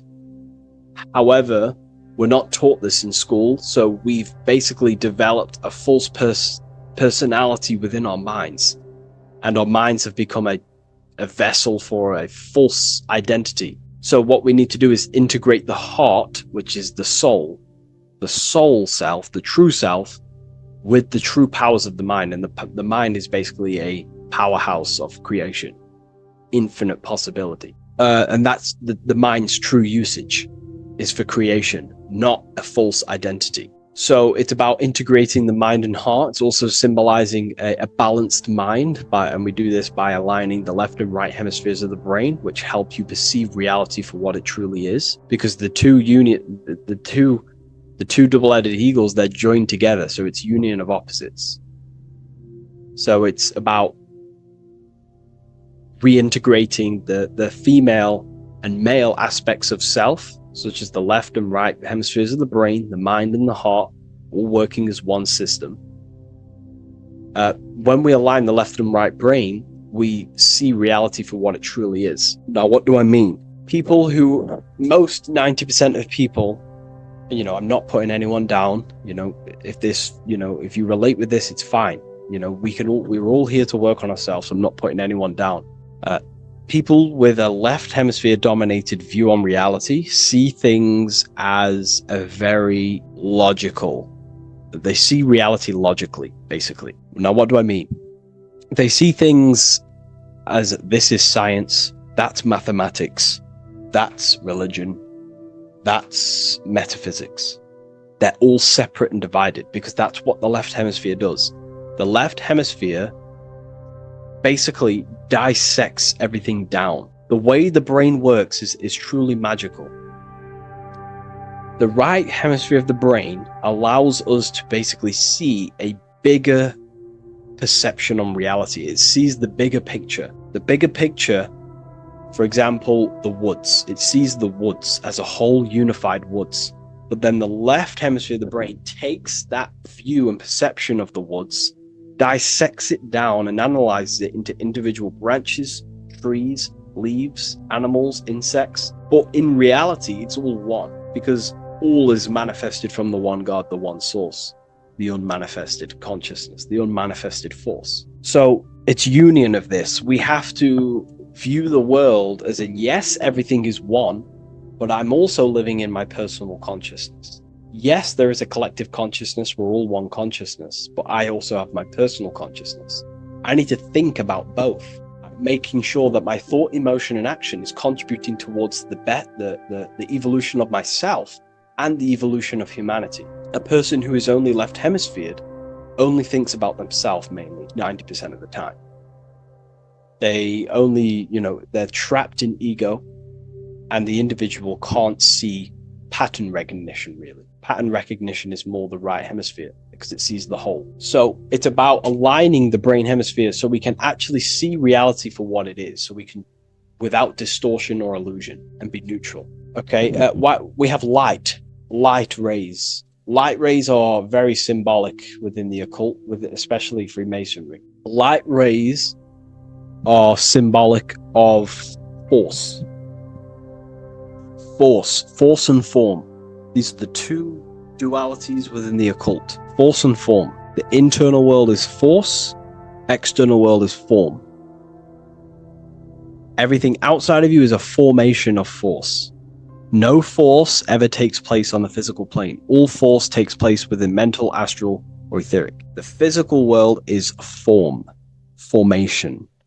Therefore, what is the force that drives you? What is the desire that's a force? Emotion, force, thought, force. What are the forces driving you to take action in the physical world? And we need to gain mastery over these forces. Light is also a symbolic of knowledge, because knowledge is considered light. This is why Freemasons say going from darkness to light. Darkness is ignorance. People who are only aware of their five senses, they don't want to know anything else. Their minds are completely shut off. I have my belief system.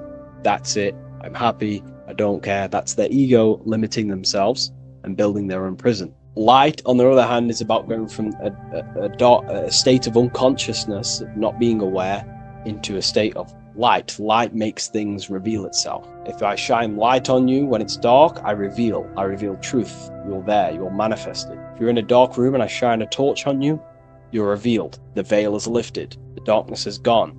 So this is symbolic of light revealing higher truths to yourself as you walk the path of self-realization and gnosis.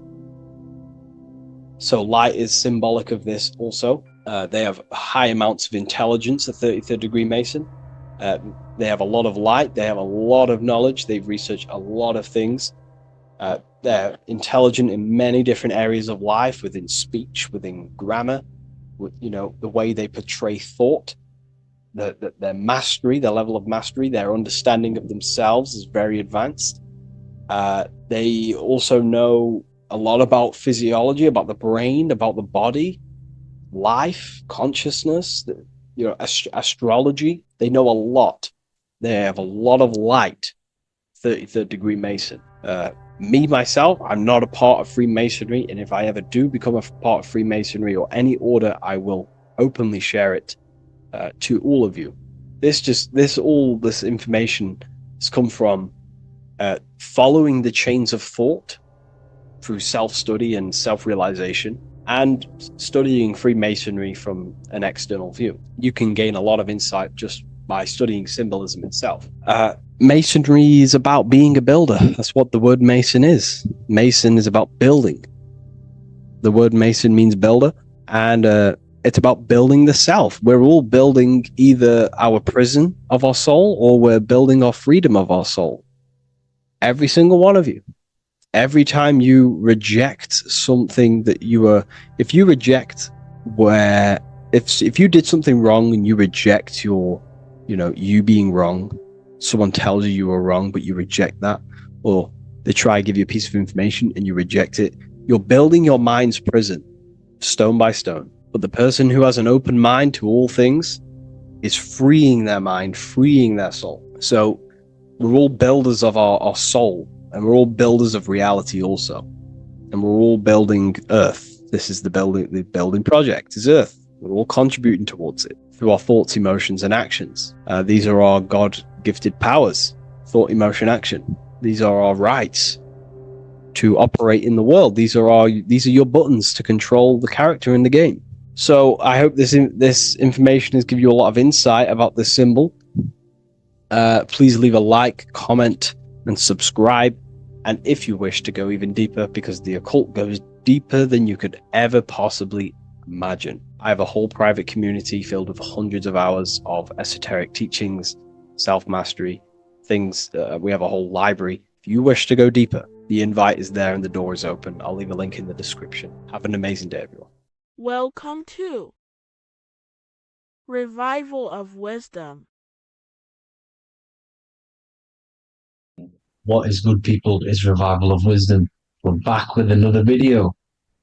Today we're going to be talking about the importance of Saturn and the occult. Let's jump straight into this.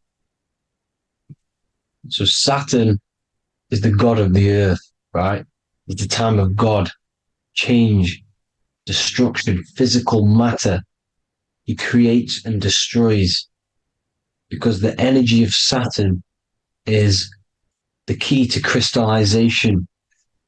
It wraps things in physical matter, right? He creates everything, all life forms, and he takes things back because the day that you're born, that's the day that your expiry date is coming. The time is ticking until Saturn takes your life. This is why he's known as the Reaper. Okay? As he's personified as eating his child here in this ancient Roman painting. As you can see, he's eating the child. We are all children of Saturn, right? He creates physical matter, our physical bodies, right? He's the god of time because he's the slowest moving celestial body. He's the Lord of the Rings, as you can see here. He's the last one on the ring. He's the slowest one moving, okay? So he is the Lord of time, of destruction and creation, okay? This is why his name is Saturn, Satan. He's the devil, okay? But I'm not saying Saturn's evil, guys. It's a part of life. Everything lives and dies, right? He's the key to crystallization. Now, as we have the clock here, our god Saturn, or Chronos in Greek, just means time. He's also the god of time, as I've already said. 60 seconds in a minute, 60 minutes in an hour, 24 hours in a day. Add 2 plus 4 equals 6. 60 seconds, 60 minutes, 2 plus 4 equals 6. That's 666. Okay? And as you see on the clock, 6 take away 12 equals 6. 7 take away 1 equals 6. 9 take away 3 equals 6. 6 is the number of Saturn. It's associated with Saturn, right? He's the god of time, of justice.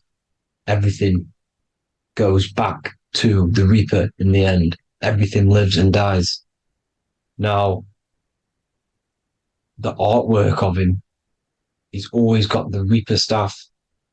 You see, it's personifying death. Now, when you see this, the Romans were not saying Saturn was a real person, a real god in human form. No, this is personification. This is what the ancients always did. They personified, just like the Bible. It's all personification. So the personifying Saturn eating its children because it eats, it's the Reaper. No one can escape the Reaper. No one can escape death. Now, Saturn is 666, which is in the Bible, the number of the beast, right? The number of the beast, Satan, 666, right? So on the North Pole of Saturn, you have a hexagon, which makes a cube, right? Now this hexagon, when you join up all the corners, creates the 6-pointed star, known as the Star of David, right? In the Jewish religion.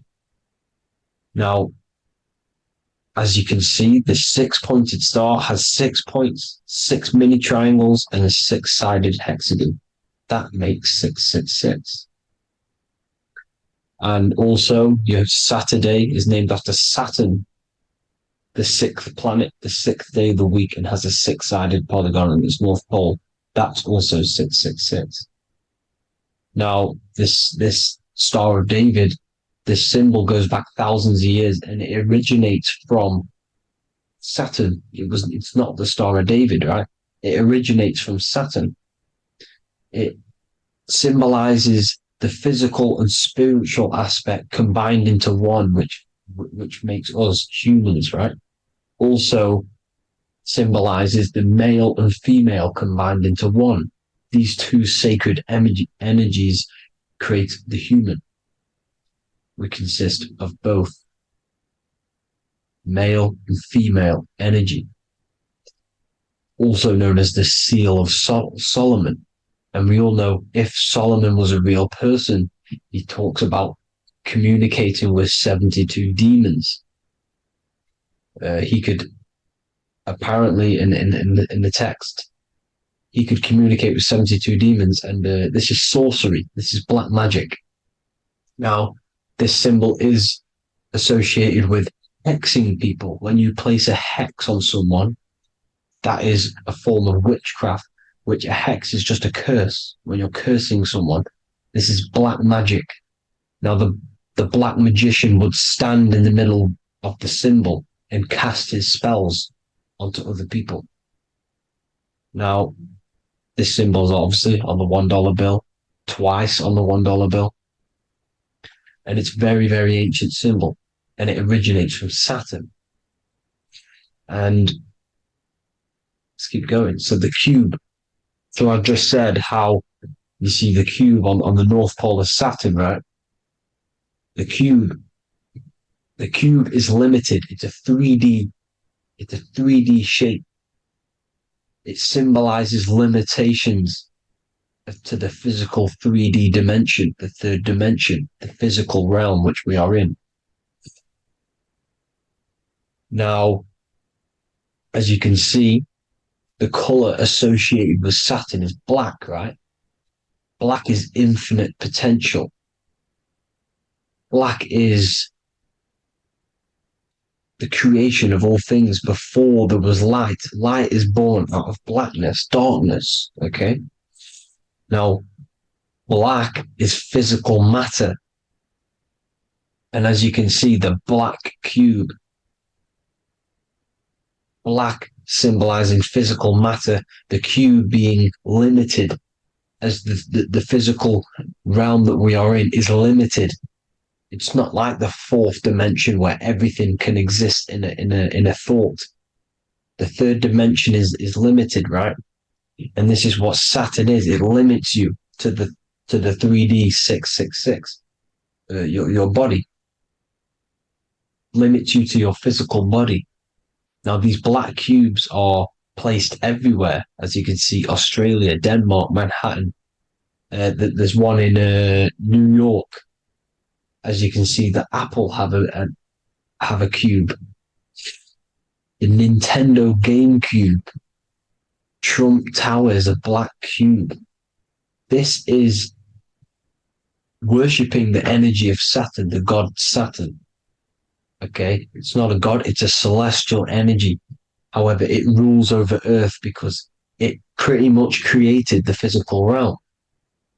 Now, as you see, when you go to a funeral, you wear black, a black suit symbolizing Saturn, which is the color associated, black. And as you see in Mecca, they walk around the black cube in rings. As you can see here, they're stood around in rings, like the Saturn, the rings of Saturn. The Mercedes symbol. You probably wouldn't notice that, but yes, it's Saturn. And when you graduate from university, you wear a black cube on your head. This is all symbolizing Saturn. Okay? Now, as you can see, the Jews here have a black cube on their third eye whilst they pray. Notice how he's shutting his eyes into blackness, darkness, and he's wrapped around a black strap around his arm. This is symbolizing the wrapping of physical matter, of how physical matter wraps things into existence. And as we all know, the Star of David is a Jewish symbol. So he has the black cube and the Star of David, right? So all of these religions are secretly worshipping Saturn. Okay, this is all Saturn worship, Kronos, the god of time and destruction, the physical reality. Now, as you can see, it's symbolized everywhere in all major corporations. Pepsi, internet, that's obvious. NASA, of course, NASA. NASA means to deceive in Hebrew. Universal, Walkers, that one's so obvious. Nike, Toyota.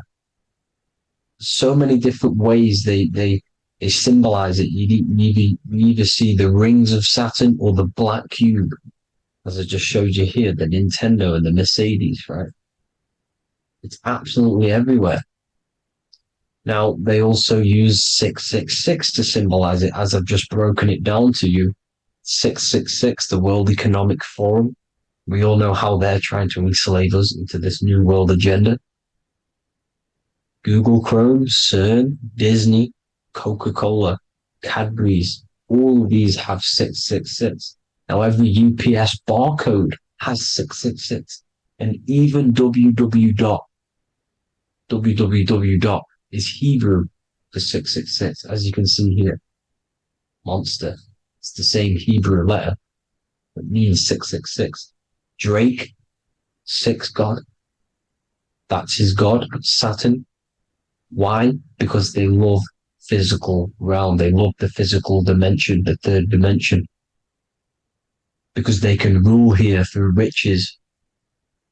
They can build an empire here. It's not like the fourth dimension. They don't want to ascend. They want to stay down here in the physical realm. Okay? Now, this is why they're cloning. They can move their consciousness into other clones to live forever. This technology exists. This is why they love the third dimension. As you can see, all of these sellouts here, Drake, Leonardo DiCaprio, you know, all of these people doing 666 because this is their God. This is their God. They love the physical realm.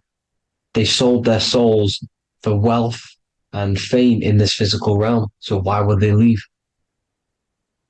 You see? Now, this isn't all just evil, okay? So you have 7 chakras, right? You have 7 days of the week, 7 solfeggio scale notes. These are frequencies, the solfeggio scale. Now, it's called the Saturn moon matrix because the moon symbolizes your mind, because you're created out of the Holy Trinity, which is body, mind, and spirit, right? That's the triangle, the equal triangle, body, mind, and spirit.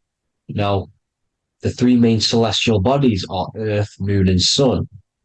The Earth being your physical body, the Moon being your mind, and the Sun is your soul, hence why it's called solar.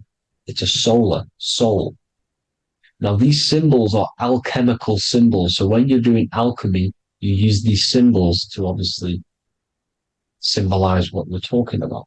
Now, as you can see, these are all the symbols of the planets. Of Saturn is created out of the moon on top, the moon on the bottom and the earth on top, as you can see here.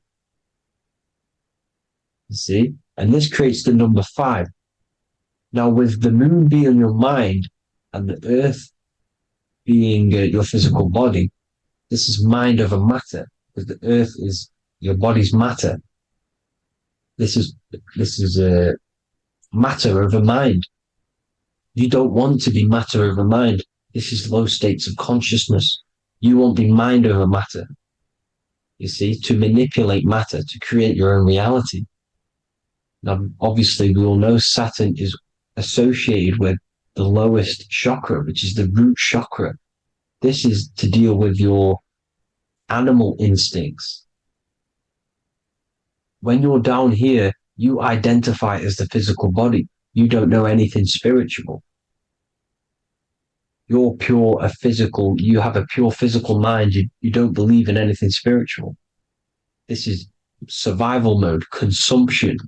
They want you trapped down here, which is matter over mind. They don't want you to create your own reality, which is mind over matter. You see? Now, that's what Jupiter is. Saturn is the moon on the bottom and the earth on top. But Jupiter is the moon on top with the earth on the bottom. That's mind over matter, you see?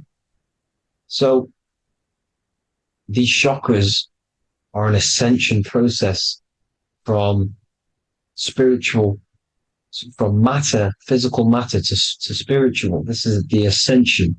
This is the stairway to heaven. This is Jacob's ladder. You see? Now, the number 5, which is obviously associated with Saturn as well, which create the symbol for Saturn, created the number 5. You have 5 senses, 5 elements, 5 physical elements. As we all know, Saturn crystallizes everything into physical matter out of the 4 elements. 5 fingers and toes, 5 points of man. Okay, the number 5 is the number of justice. Saturn holds things back. He restrains things from you, makes you learn the lesson.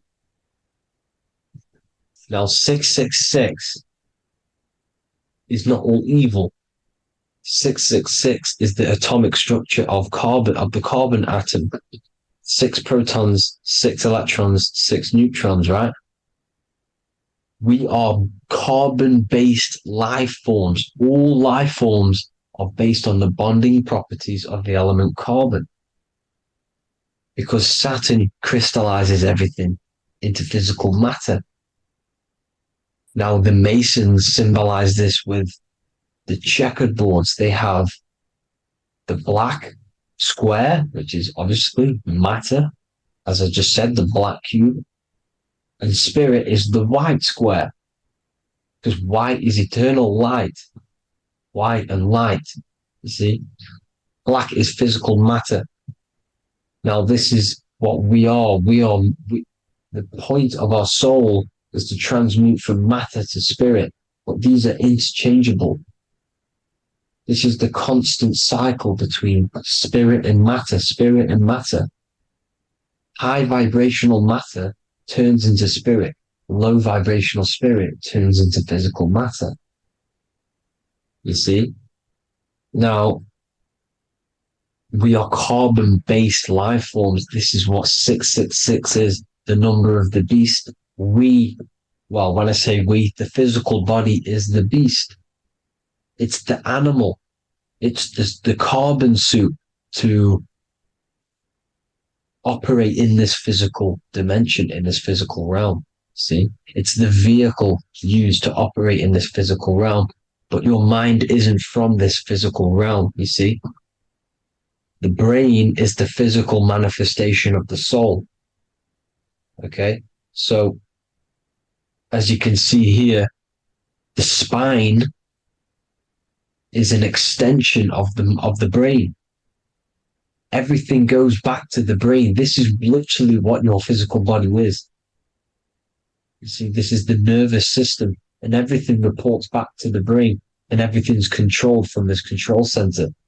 And this spinal column, at the top of the spinal column, is your third eye, which is known as the pineal gland. And this is the seat of consciousness.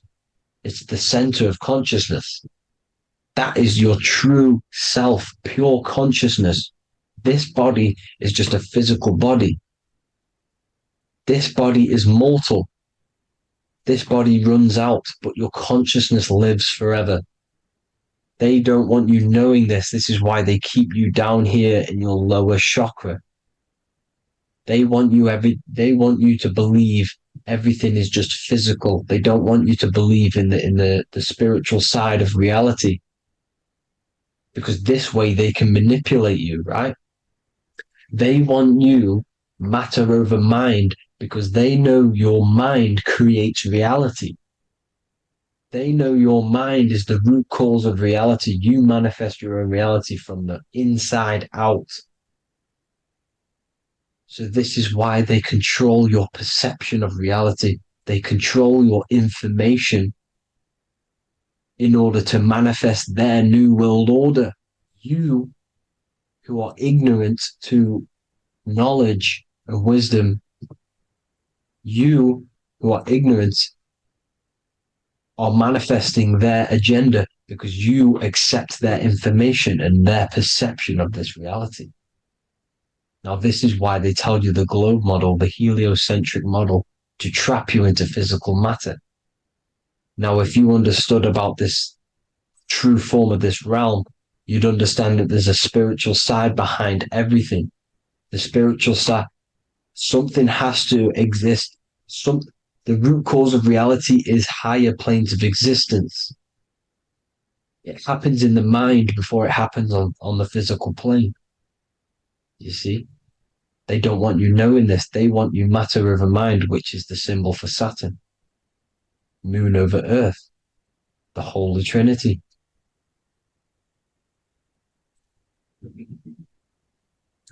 Now, as you can see, the cube also makes IXXI.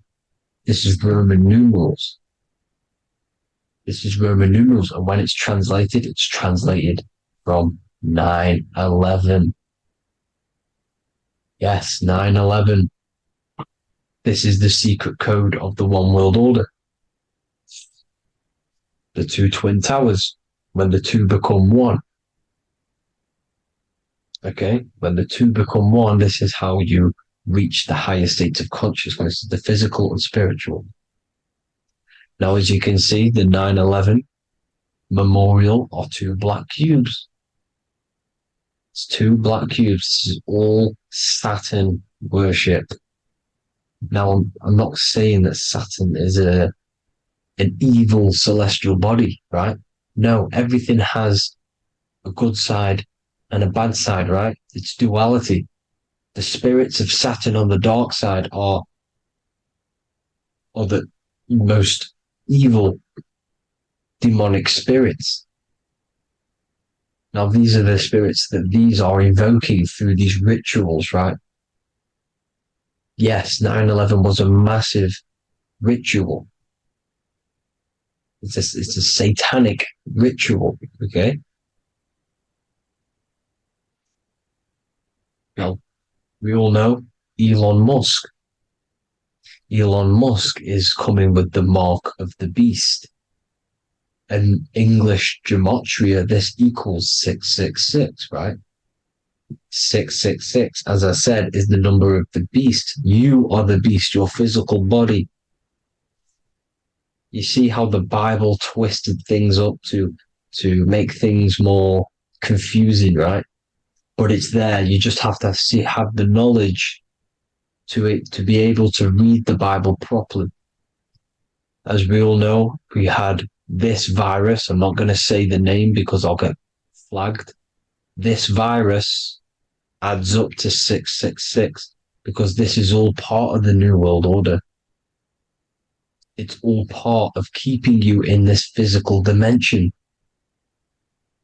Okay? Now, as you can see here, Novus Ordo Secularum on the back of his shirt, on Elon Musk's shirt, this is also on the $1 bill, Novus Ordo Secularum. This means New World Order. Yes, New World Order. This is on the back of Elon Musk's shirt. And as you can see here, he owns Neuralink, which is the brain chip which they're going to be putting into implanting this onto your brain. This is the New World Order to connect you and merge your consciousness with AI. Neuralink and Meta, he owns Meta as well, which is the metaverse. These are going to be linked in, hence why they have the same symbol, but just in a different format. It's the infinity symbol. And the infinity symbol comes from the torus field, as you can see here, your electromagnetic field from around your body. Now, the end goal is for this New World Order is to trap your consciousness inside of an alternative reality being projected from the metaverse. because the metaverse will be the reality. Neuralink will be the brain chip inside of your brain, projecting your consciousness into an alternative reality while they harness your energy of your physical 666 body. Now, this stuff gets real deep, people. Now, this is the end goal of the New World Order, is to connect you with AI. This is why they're trapping you and keeping you in these lower states of consciousness in the Saturn associated root chakra. So you don't find out about the spiritual side of reality, because if you knew the truth of this reality, you wouldn't connect to AI. You see, you have the power within you to travel to other worlds, the astral plane, for example. You travel to different worlds when you are sleeping. Okay? They want you to know it's just a dream. However, their end goal is to trap your consciousness and feed off your energy, spiritually and physically. Okay?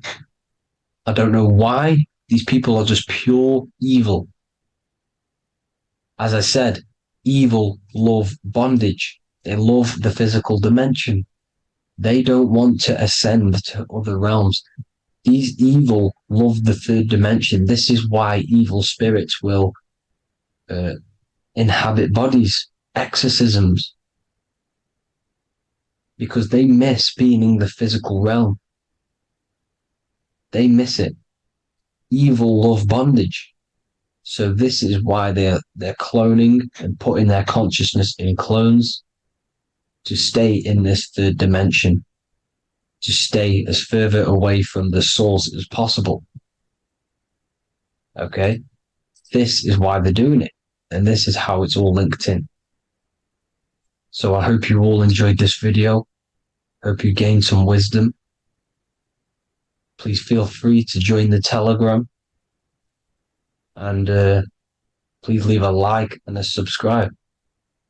Thank you all, people. God bless.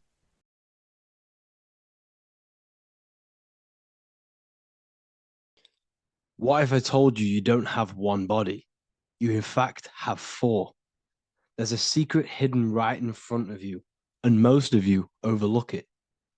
And by learning these teachings today, this will change your perspective on life, on yourself, and completely change the conception of yourself. This is the key to your highest potential. If you stay with me today, you will find secrets about yourself that will change your life. But I warn you, once you step this path of esoteric knowledge, there's no going back. Once you see, you can't unsee. So stay with me, and we will discuss the four bodies of your soul and how you can master yourself to reach your highest potential. The first thing we must understand is that there is a sun. And just like the sun gives life to the earth, there is this life force within the sun that gives life to all matter. We must understand that matter itself is dead. It has no life potential. It has no ability to create or destruct anything. All of the life comes from above, from the sun, from the life-giving power of this infinite energy source we call the sun. No matter what model you believe, the sun still gives power to this physical realm, giving life to all of the crops, giving life to animals, giving life and growth to all things that the rays come in contact with. This is a macrocosm process. We must understand the teachings of as above, so below. This means that the macrocosm repeats itself in a microcosm form. Now, what do I mean? Humans are made in the image and likeness of God. You are a miniature version of God, a spark of the divine consciousness made in human form, in physical form. Just like the sun gives life to all physical matter and growth to all crops on the earth, your soul is a miniature sun. And your soul is giving life to the body. Your body is a miniature earth, which also goes through the cycles of the 4 seasons of the sun. We feel different in each one of these seasons. It's because our body does not only go through these cycles externally, but these cycles happen within ourselves, within consciousness. Your soul is the sun. The sun you see in the sky is an externalization of your soul. Your soul is the life force. You are the soul, not the body. And like the sun gives power to the earth, the soul gives power to your body. So first, let's look at the etymology of the word sun. The word sun comes from it's a Latin word solis or sol, which means the sun. Sol then became soul, sun, soul. And in fact, S-O-N and S-U-N in the old etymology dictionary mean the exact same thing. They are interchangeable. So when we look at the symbol of the sun, we look at a circle and a cross, which represent the 4 aspects of the sun, the 4 seasons of the sun: summer, winter, spring, and autumn. These are the 4 states of the sun. Like we said, this is why we get this symbol. You have the 4 states of the sun, which represent the 4 bodies of the soul. Now, this is where we get deep. Like I said, the sun you see in the sky is a macrocosm of your soul, an externalization of your soul. Just like your sun has 4 seasons, the 4 seasons within us are the 4 bodies. Our soul is incarnated and split into 4 sections. We have a mind, we have a physical body, emotions, and spirit. These are all interchangeable and they are all linked. In ancient alchemy, we have the exact same symbolism of the 4 stages of alchemy. But in this case, they're symbolized as the 4 elements: earth, water, air, fire. In this ancient alchemical symbol, we have the pentagram, with the top one representing the soul, ether. Our soul then has the 4 bodies, with the human here. We have the man, the eagle, the bull, and the lion. We see this on the tarot card, the Wheel of Fortune. The man, the eagle, the bull, the lion. We see this in Matthew, Mark, Luke, and John. The lion, the bull, the man, and the eagle. We see this with depictions of Jesus.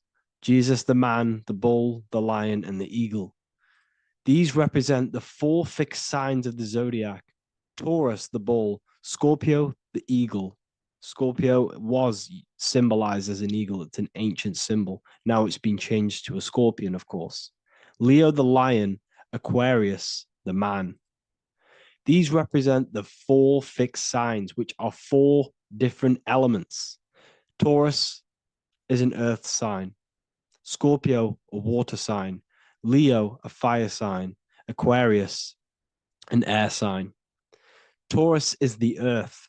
As above, so below. The earth is the physical body. Leo is fire. Fire is the spirit. Scorpio is water, which is the emotions. Aquarius is the mind, which is an air symbol. Air is the mind. That's why we call people airheads. Okay? So what we're actually looking at here are the 4 aspects of our soul. We have the sun in the middle and the 4 bodies of the soul.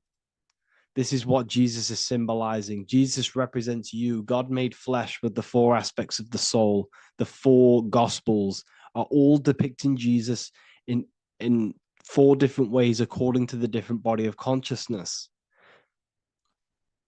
The Wheel of Fortune are representing the 4 bodies of the soul. This represents the 4 bodies. Now, how are they 4 bodies? They are 4 dimensions of consciousness. The mind is not made of the same substance of the emotion. The emotion is not made of the same substance of the physical body. The spirit is not made of the same substance as the physical body also. They exist in 4 dimensions of consciousness. They are 4 bodies of our soul. And the most important teaching here is what I'm actually getting to, is the powerful one. This is what gives you power. Most of us live in chaos. Our mind is thinking of doing something. Our emotions are feeling something else. Our body is lusting and wanting to do something else. And our spirit's energy is completely off.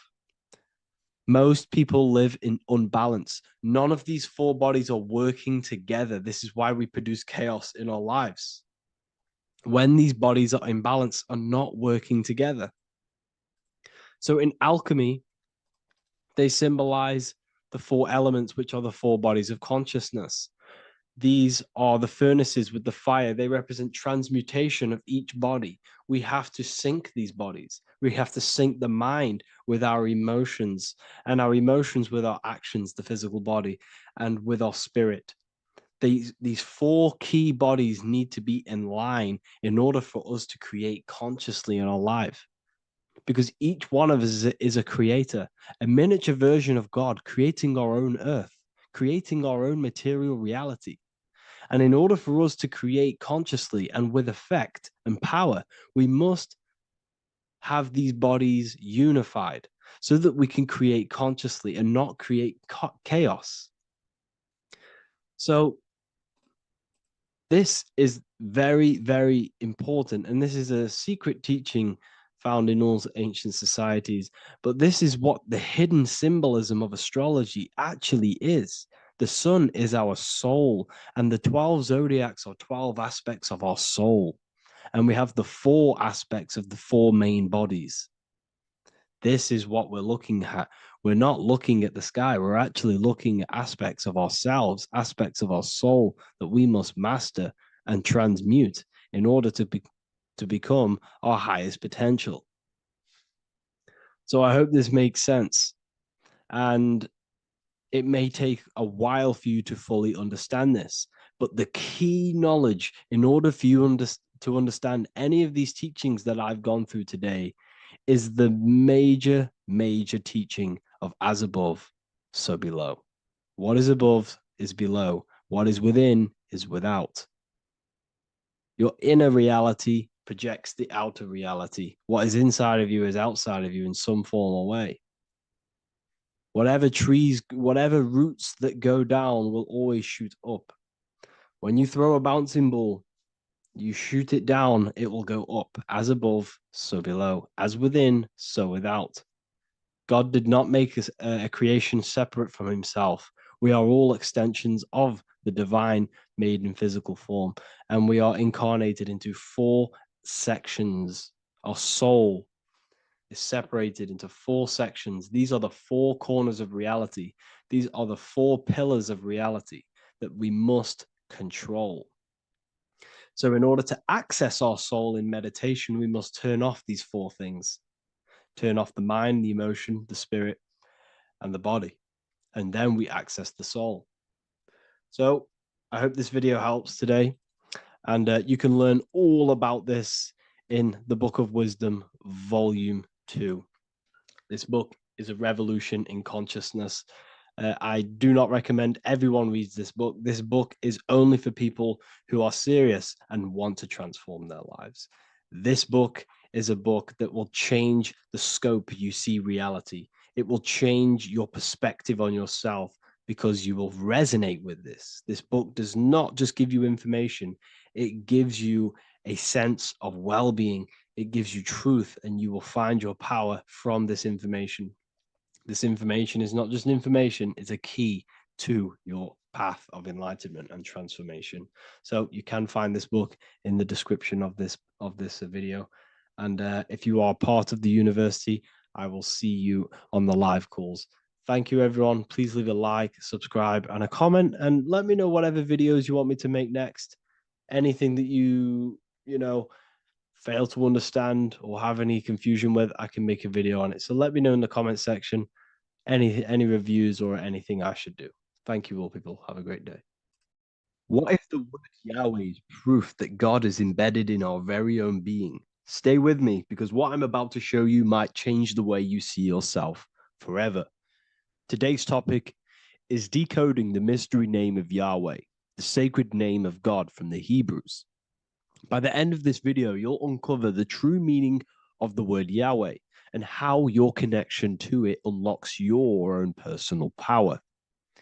When we look at the word Yahweh in Hebrew, we flip it on its side.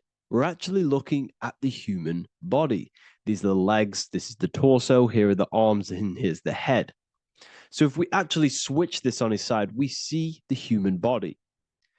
The Hebrew name Yahweh often translates to I am. The I am. Now, what is the I am? The I am, when you say I, you're referring to your highest self. Everything with the letter I in the beginning, most of them words are referring to our inner self, inside, intelligence, internal, in. The I represents the inside self, the invisible self. You cannot see the I am because this is the spirit, this is our consciousness. It's the intelligence controlling the human body. When you say I, you're not referring to your name, your job, your reputation, your ego, or your thoughts. You're referring to the observer who is beyond the thoughts, the one who's observing the thoughts. That's the soul. Look at the word Yahweh, Yahweh, the sacred name of God. Yahweh can be observed in the natural rhythm of the human breath. When inhaling, we subtly hear Yah.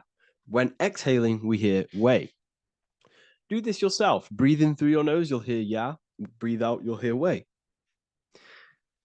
And in fact, the letter H, H, when it's pronounced, it carries the soft sound of wind or breath, a gentle exhale that mirrors the very essence of life, giving air. Breath is the spirit of life. It's what connects us with consciousness. If we stop breathing, we lose consciousness. The body shuts down. We're breathing the spirit of breath. We're breathing in the spirit of life. It's the very essence that gives us physical existence, and we're constantly staying connected to this breath at all times. Now let's look at Yahweh. 1, 2, 3, 4. There are 4 letters. The tetragrammaton is the 4-letter Hebrew name for God. Okay? Tetra, meaning 4. We have 4 gospels of Jesus. Jesus is depicted with a cross with 4 sections. Jesus has the 4 sacred animals around the side of him, always depicted with these 4. A bull or an ox, an eagle, a man, and a lion. These are the 4 fixed signs of the zodiac. Aquarius, the man, Scorpio, the eagle, Leo, the lion, Taurus, the bull or the ox, which are related to the elements. Leo is a fire sign. Aquarius is an air sign. Taurus is an earth sign. Scorpio is a water sign. These are the 4 elements. And the 4 elements correspond to the 4 bodies of consciousness, as we see here. This is fire. This is air. This is water. This is earth. So we are made out of the 4 elements, which represent the 4 bodies of consciousness: mind, emotion, spirit, and body. The soul is incarnated into 4 sections. Hence why Jesus has 4 gospels. Hence why Yahweh is a 4-named word, because we are tetraform. We have 4 bodies of consciousness. There are 4 pillars to reality: the mind, emotion, spirit, and the body. So what we're actually looking at here is the name of the very essence of the self. Yahweh represents the universal consciousness that we're all tapped into, because the body is like a radio. The body is basically a radio antenna, which is picking up the stream of consciousness, and we're all the same consciousness, just experiencing it in a different body. And Yahweh is the name for this intelligence that we're all acting out, that we're all manifestations of. So now let's look at the word Yahweh, where we read it this way in Hebrew, which is 10565. 10565 in the Hebrew letters and the numerical values. And the DNA is made up of 4 bases. These 4 things which create the DNA. This basis is the genetic code for all living things. Each DNA strand is held together by sulfur bridges that appear in a repeating pattern of 10, 5, 6, 5. This pattern matches the numerical value of the Hebrew letters of Yahweh, Yod, He, Va, He, which are 10, 5, 6, 5. This means the structure of DNA, the code of life, follows the same number sequence as the sacred name of God, Yahweh. This is a factual observation. So we're looking at 10, 5, 6, 5. So let's look over this one more time. Yahweh represents the breath, Yahweh, inhale, exhale. It translates to I am. It's written in our DNA. The word Yahweh on its side looks like the human body. Now, this is where things get a little bit deeper. 10, 5, 6, 5 adds up to 26. The number God, well, the word God adds up to 26. Allah adds up to 26. There are 206 bones in the human body. 26. 26 adds up to 8. 8 is the number of infinity. We are all the infinite consciousness. Consciousness will never die. It's immortal. It's infinite. We are all infinite. We are not these skeletal structures. We are Yahweh, the universal consciousness. The creator of all things is our essence. We're all God with individual identities, but the highest versions of ourselves is God. The ego is our own personal experience of God. Does this make sense? So in conclusion, Yahweh is not the name of a separate God from us, but rather the reflection of the divine consciousness manifesting through the human form. The human body is like a receiver acting as an antenna that tunes into the infinite intelligence and life force we call consciousness or God. This means that rather than being external, the divine presence is within us, expressed through our very existence. It's very interesting when we look into this, and what religion has done has flipped all of this knowledge. All of this sacred knowledge has been externalized. They've externalized God so that we worship God and we view God as something separate from the human experience. They do this so that we don't find the God within us, so that we don't find that we have the power of creation. The mind is the creative force of God. The body is the will to act out that thought. They don't want us to figure out that we are creators and we're all creating our own earthly experience. We're all projecting this reality. And they don't want us connecting with the divine intelligence within us because they want to be the creators. They want to keep this knowledge. They don't want the masses to wake up to this powerful knowledge. So what they've done is that they've taken the scriptures, they've externalized it so that we start worshiping and giving away our power to these external things. And when God is external, we start to fear God because we start to think that God has power over us. He can send us to hell or heaven. So this is what's going on. They've been externalizing this for thousands of years to keep us in a suppressed state. Okay? Humans are very advanced because we possess self-awareness. We possess the ability to move our awareness and our thoughts outside of the instinctual nature. For example, a cat or a dog. These things can only live in their instinct. They live based on instinct. They smell, they eat. That's pretty much what they do.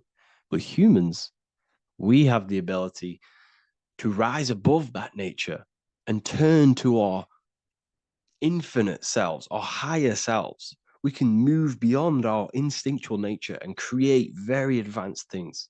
That's why humans are made in the image of Yahweh. We are literally God in human form.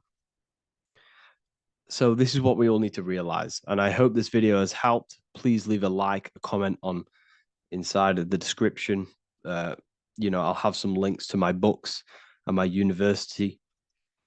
The people who have read them have just absolutely changed their lives. You could probably see that in the comment sections if someone leaves a review of the book.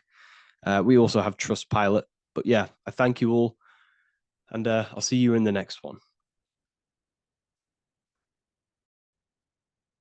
You don't just have a physical body, you have a physical, mental, spiritual, and emotional body. Each one of these aspects are a body of its own. Body does not just refer to a physical substance. You have a mental body for thinking, an emotional body for your emotions, a spiritual body for your energy in your astral form, and a physical body to encapsulate all of these. Each four of these aspects are essential for the human experience and essential to balance. Now, today we're going to be syncing the four aspects of your consciousness with the four seasons and the four elements and how this ties into the Bible. So we have four physical elements. We have five elements in total, spirit being the most important, but spirit is pure invisible. We have four physical elements. We have air, fire, earth, water. Air and earth, earth and water are feminine. Air and fire are masculine. Air and fire are active. Water and earth are passive. The air corresponds with the mental body of consciousness. This is where your intellect, this is where your communication, this is where your thoughts, intuition all comes from. This is the mental body of consciousness that allows you to think, allows you to process, figure things out, and have intellect and gain knowledge. This is your intellectual aspect of your consciousness, located in the head region. We have a fire nature, a spiritual nature. This is our astral body. Our astral body is all to do with the subconscious realms, the higher realms of consciousness. This is the body that allows us to be free from the physical body. Our spirit is more of our energy. Water is our emotional body. This is what allows us to feel things, that allows us to gain intuitive feelings of conscience. So emotion allows us to understand what is right and what is wrong. When we feel something bad, we know that this is wrong. When we feel something good, we know that we are doing good. Emotions are a creational force that allows us to feel certain things to bring them into existence. Our emotional body is a creational force and should not be reactive, and they should be controlled. Most actions are stemmed from emotions. Actions bring thought into physical existence. Emotions are the driving power. They are what drives your actions. The thought, then the emotion, then the action. Earth is your physical body. This is your physical state that allows you to take mind and emotion into action, into fruition, into physical matter. This is what your physical body allows your consciousness, your soul, to interact with the physical world and bring things into physical existence. The physical body, the physical world, is an outcome and an effect of the thinking mind. All physical substance comes from the thinking mind. The pen, the phone you're holding, the microphone I'm speaking into, all began as a thought in the thinking mind, then it was brought into physical reality. Earth is the most dense. So it goes in this order: body, emotions, spirit, mind. The higher you go up, the more lucid and fluidic it becomes. The lower you go down, the more dense and dull it becomes. Air is the mind, fire is the spirit, water is the emotion, earth is the physical body. So this is why you are a microcosm. You have these four things within you. You contain of these four elements, which correspond to the four bodies of your consciousness, the four bodies of the soul. You are the soul. You are the spirit. So this is why in Theologians 4:17 it says, "Caught up together with them in the clouds to meet the Lord in the air." You don't meet God or the Lord in the physical air, in the clouds. You can't, this is clearly a parable. A human being cannot go up to the clouds and meet a mystical man in the clouds. This is obviously a parable, a metaphor. The air is your mind.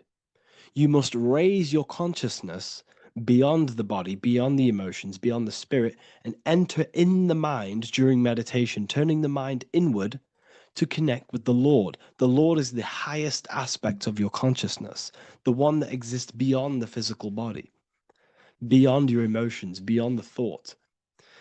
So you meet the Lord in the air, in the mind. The mind represents the air. This is why in America there's a saying called an airhead. You're an airhead. This means that you are stupid, or you don't think, or you have nothing in your mind.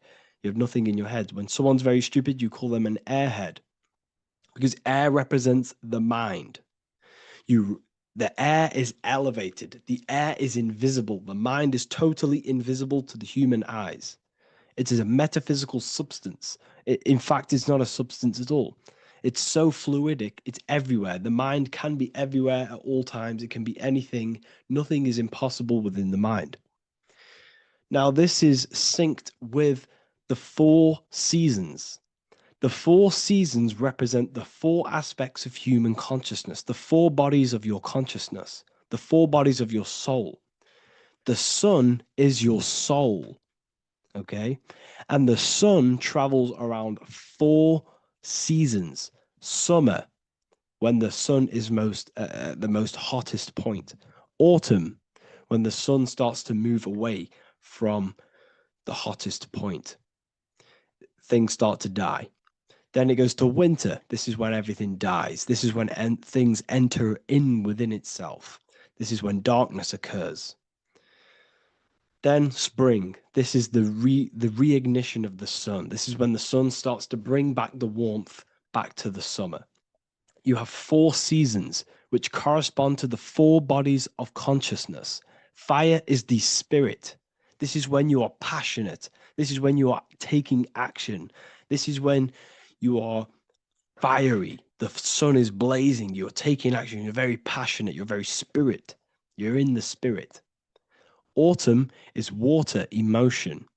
This is when you start to become very reflecting. This is when you start to feel emotional, because in autumn there's lots of water. This represents the emotional body of consciousness. Winter is the mind. This is air. Winter, what happens in winter? Everything enters within itself. The leaves die, the trees die, everything dies and goes within. This is the mind. The mind is the darkness, remember. You close your eyes to enter within the mind. The winter represents meditation. In the winter, what do people do? They stay inside of their house.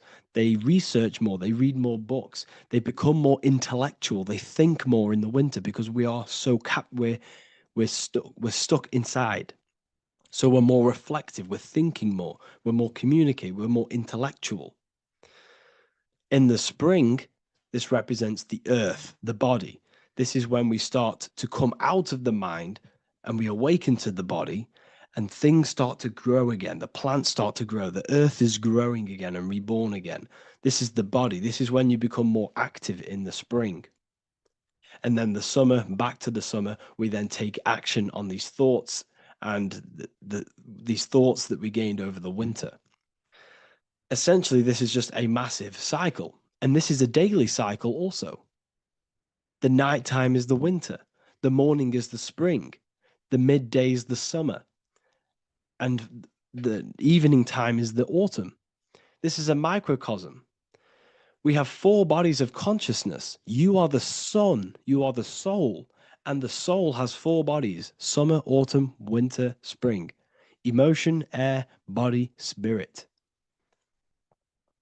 Sorry, emotion, mind, body, spirit. So you are the soul. You are the pure essence of consciousness. The sun is your soul in the heart. And the seasons are inside of you because you are a microcosm Okay, you are a microcosm. The word sun is son. The Latin word for sun is sol, which is soul or solo, because the sun is solo. It's on its own. You are the soul, and the soul has the 4 different bodies of consciousness. So before we move on any further, if I've blown your mind, please, if you can, leave a like, a comment, a share, and a subscribe. Let me know what videos you want me to make in the future. Please drop a like. It definitely will help me. You are a microcosm of the macrocosm. Man is a miniature universe that goes through its own cycles.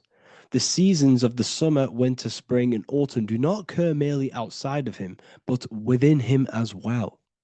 The summer is within you. You feel different in the summer. You feel different in the winter. You feel, depending on the body of consciousness, it's your soul's interacting with. So the sun in the sky is your soul inside, and the sun goes through these cycles, which is affecting your bodies of consciousness, because the cycles represent your bodies of consciousness. Now, this ties in with the Bible. This is why we have 4 Gospels. This is why Matthew, Mark, Luke, and John are always seen with the 4 different zodiac sign animals or symbols. So you always see each one of the Gospels. If you just type in on Google Matthew, Mark, Luke, and John, type in ancient pictures, paintings, or pictures of them, and you will find these 4 zodiac signs are always standing with each one. Taurus, the bull; Leo, the lion; Scorpio, the eagle. An old symbol for Scorpio was the eagle, and a man for Aquarius. Here you see very, very ancient paintings and artwork. Here we see Matthew, the man, Aquarius.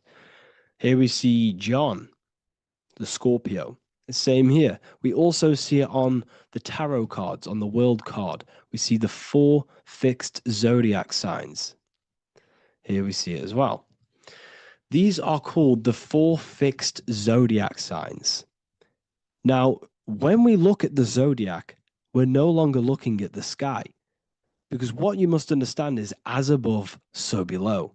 What is above you is inside of you. What is above is what is below. What is outside of you is within you.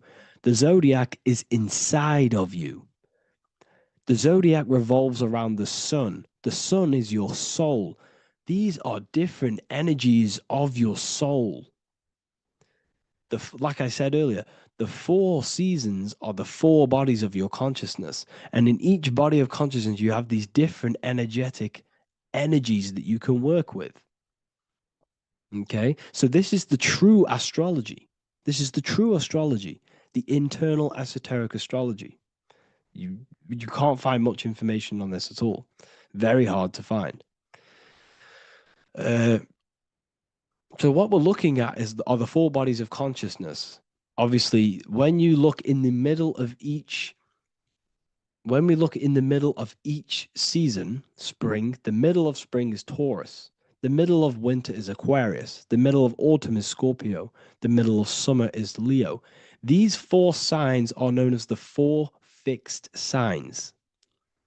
Okay, Scorpio is fixed. It's the middle of autumn. Scorpio is a water sign, emotion. Aquarius is the air sign, the mind. Taurus is an earth sign, the body. Leo is a fire sign, the spirit. This is why we see Matthew, Mark, Luke, and John with the 4 fixed signs of the zodiac, which represent the 4 bodies of consciousness. Leo, the spirit, fire. Luke, Taurus, earth, body. Matthew, Aquarius, air, mind. John, Scorpio, water, emotion.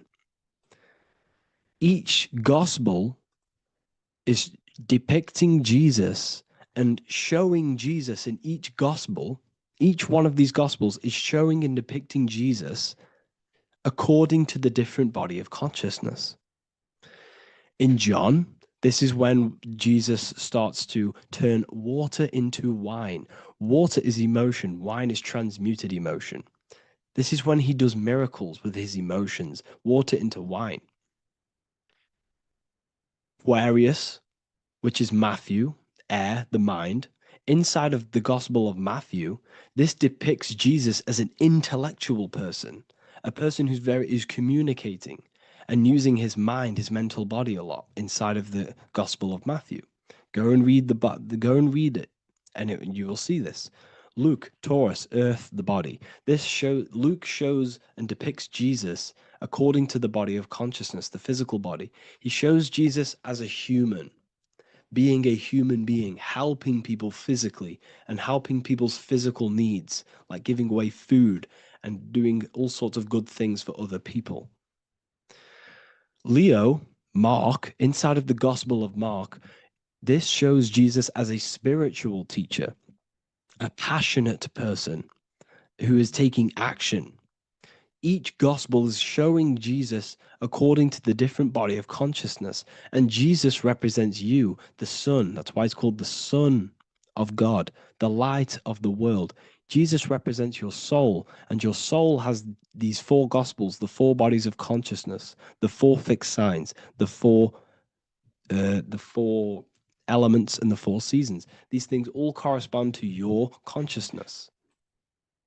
So this is Leonardo da Vinci showing you the exact same thing. Jesus is the I am, the Son, the soul, in the middle, on his own. Luke, spring, earth, body. There are three people in each group. There are four groups, and there are three people in each group. 1, 2, 3. 1, 2, 3, 1, 2, 3, 1, 2, 3. Fall, winter, summer, spring. These are according to the four bodies of consciousness. Here we see Aries, which rules the head region. He's on the head of the table. Gemini, he's holding up the two hands because Gemini rules the two hands, the two arms. Gemini is the two twins, which is the two arms and two hands, and the two lungs. Here we see the beginning of summer, which is Cancer. You see the big knife here. Cancer, him here, this gray-haired guy, holding a knife for the crab. Cancer, they pinch. You have a knife, symbolizing the crab. Leo, the middle of summer, showing dominance. The sun is very dominant. He's got his elbow on the table, showing dominance. Virgo has no Adam's apple. Cancer here is pointing at this woman's neck, saying there's no Adam's apple. This is Virgo, the virgin, the only woman. Jesus, the sun. This is Libra, the balancing. He's holding his arms out, balanced, showing the balancing of the sun, because when the sun enters Libra, the sun is balanced between winter and summer. So it's balanced. This is all astrology, but this is internal. Okay. This is Ezekiel's vision. Ezekiel had a vision in the Bible, and he saw the face of a man, the face of a lion, the face of an ox, and the face of an eagle.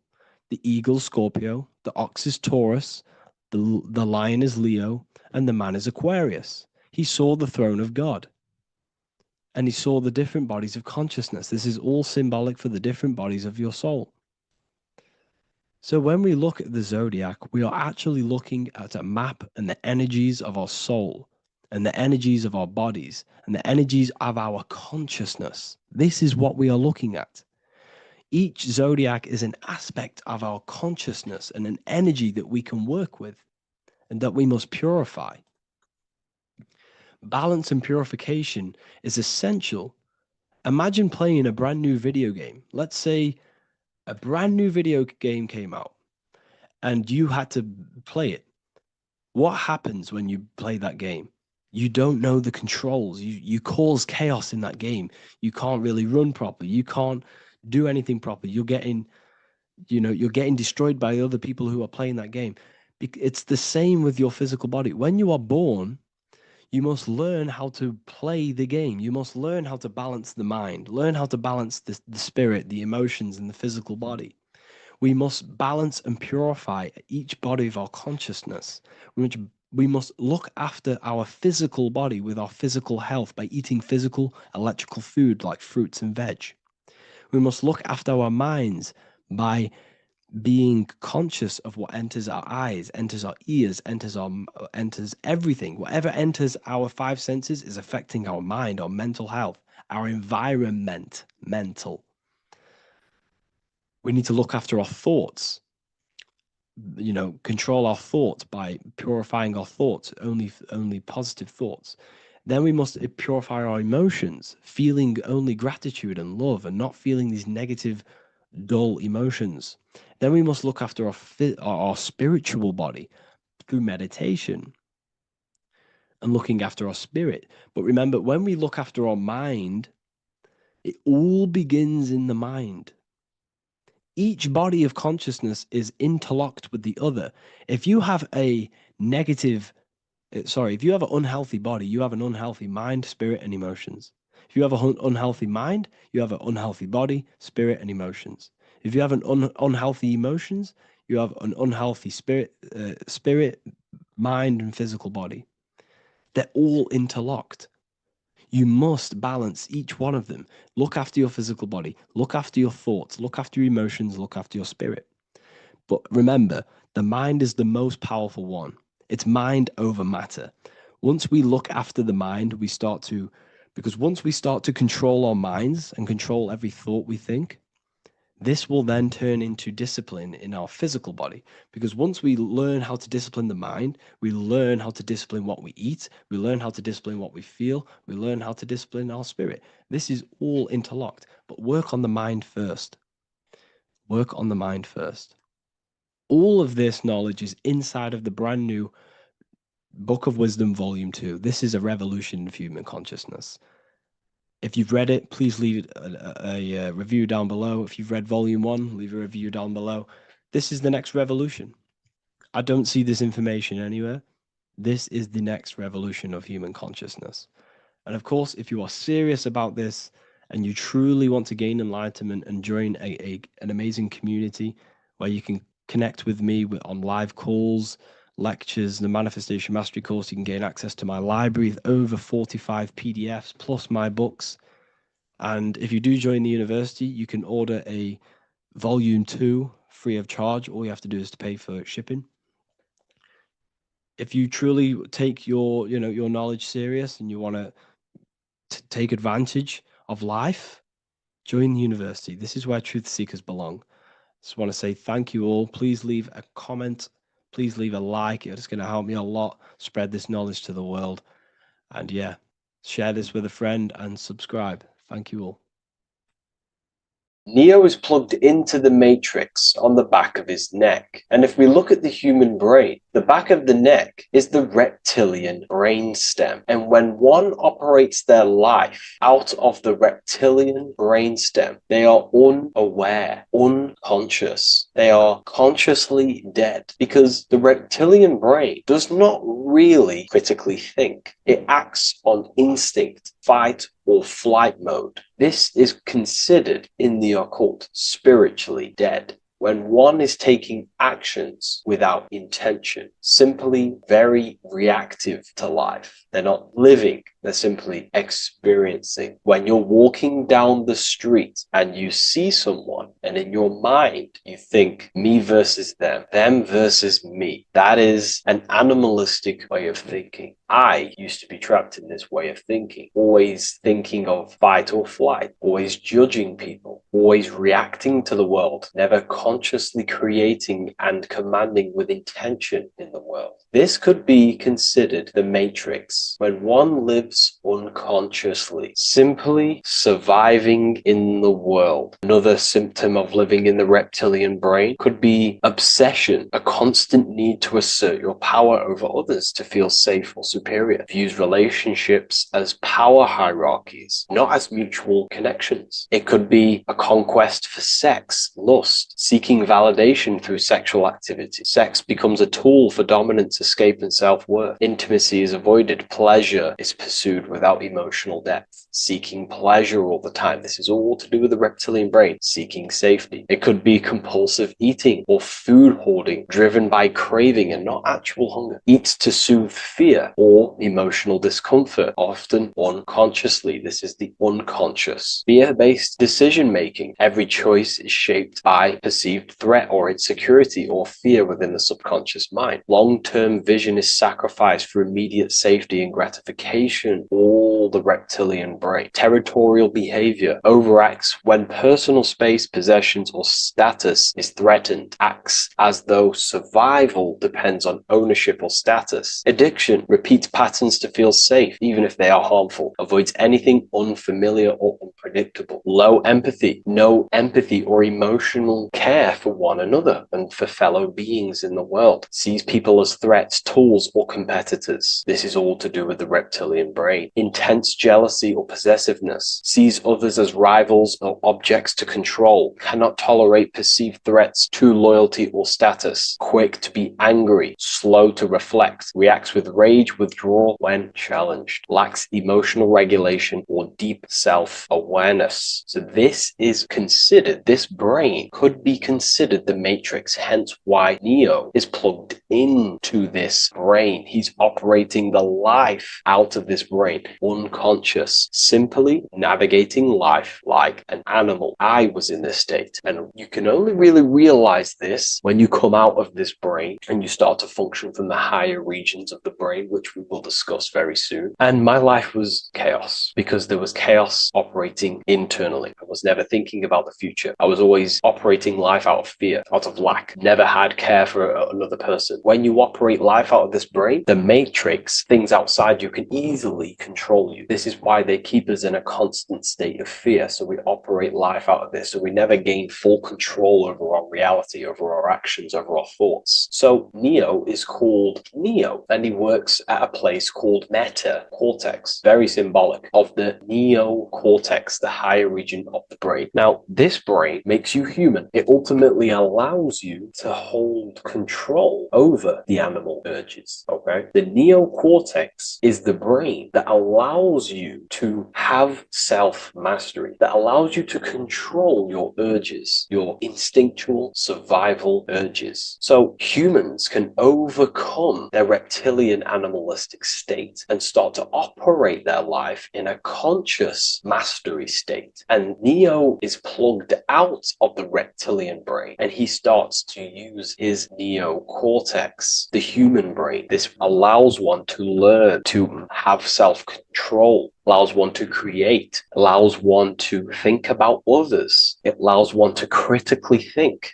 deeply. It allows one to be self-aware. Who am I? Where did I come from? And where am I going? This is ultimately the brain that has shaped the world. We look at humans. We built technology. We built all of these amazing things. They all come from the neocortex. This is the higher region of the brain that allows consciousness to function on a higher degree. It allows you to truly become a creator and have self-control instead of living in a reactive animal state. You see, animals are only aware of their five senses. They're only aware of surviving. If you notice, look at animals, they're always looking around. Even in their home, they're always looking around, sniffing around. That's because they operate in an animalistic brain. Humans have the neocortex. This is a higher region of the brain, which if you wish to master yourself, this is the brain that you will be using. This allows you to operate life on a higher degree. We see this reptilian brain symbolized everywhere. See it as reptiles. Reptiles are symbols of this brain. We see the Egyptian god Osiris with the green skin representing a reptile, a crocodile. Sometimes we see Osiris depicted in Egyptian artwork with crocodiles or reptiles, if you do a little bit of research on that. And also, if we look at the overall symbolism of Osiris and his story, we notice that he is the god of the dead or the underworld. This is not literal, but the dead or the god of the death the god of the death of self, the dead of consciousness, because you are a divine being with limitless potential to create. And ultimately, to create, we have to master our reptilian brain. But when we function from this reptilian brain, we are dead to our higher powers of creation, of imagination, of actually gaining control and operating life from the higher mind, operating life as the divine being as you are. But if you operate life in Osiris, he is the god of dead. You are spiritually and consciously dead. You act unconsciously. You are dead, not physically, but mentally and spiritually. So what we're looking at here in the Egyptian artwork is the reptilian brainstem. We have the left hemisphere and the right hemisphere of the brain. Notice a curve. The feminine body is very curvy. This represents feminine. The masculine body is very liney. So if we study geometry, we know that lines are masculine, hence why the word masculine, line, and the feminine body is,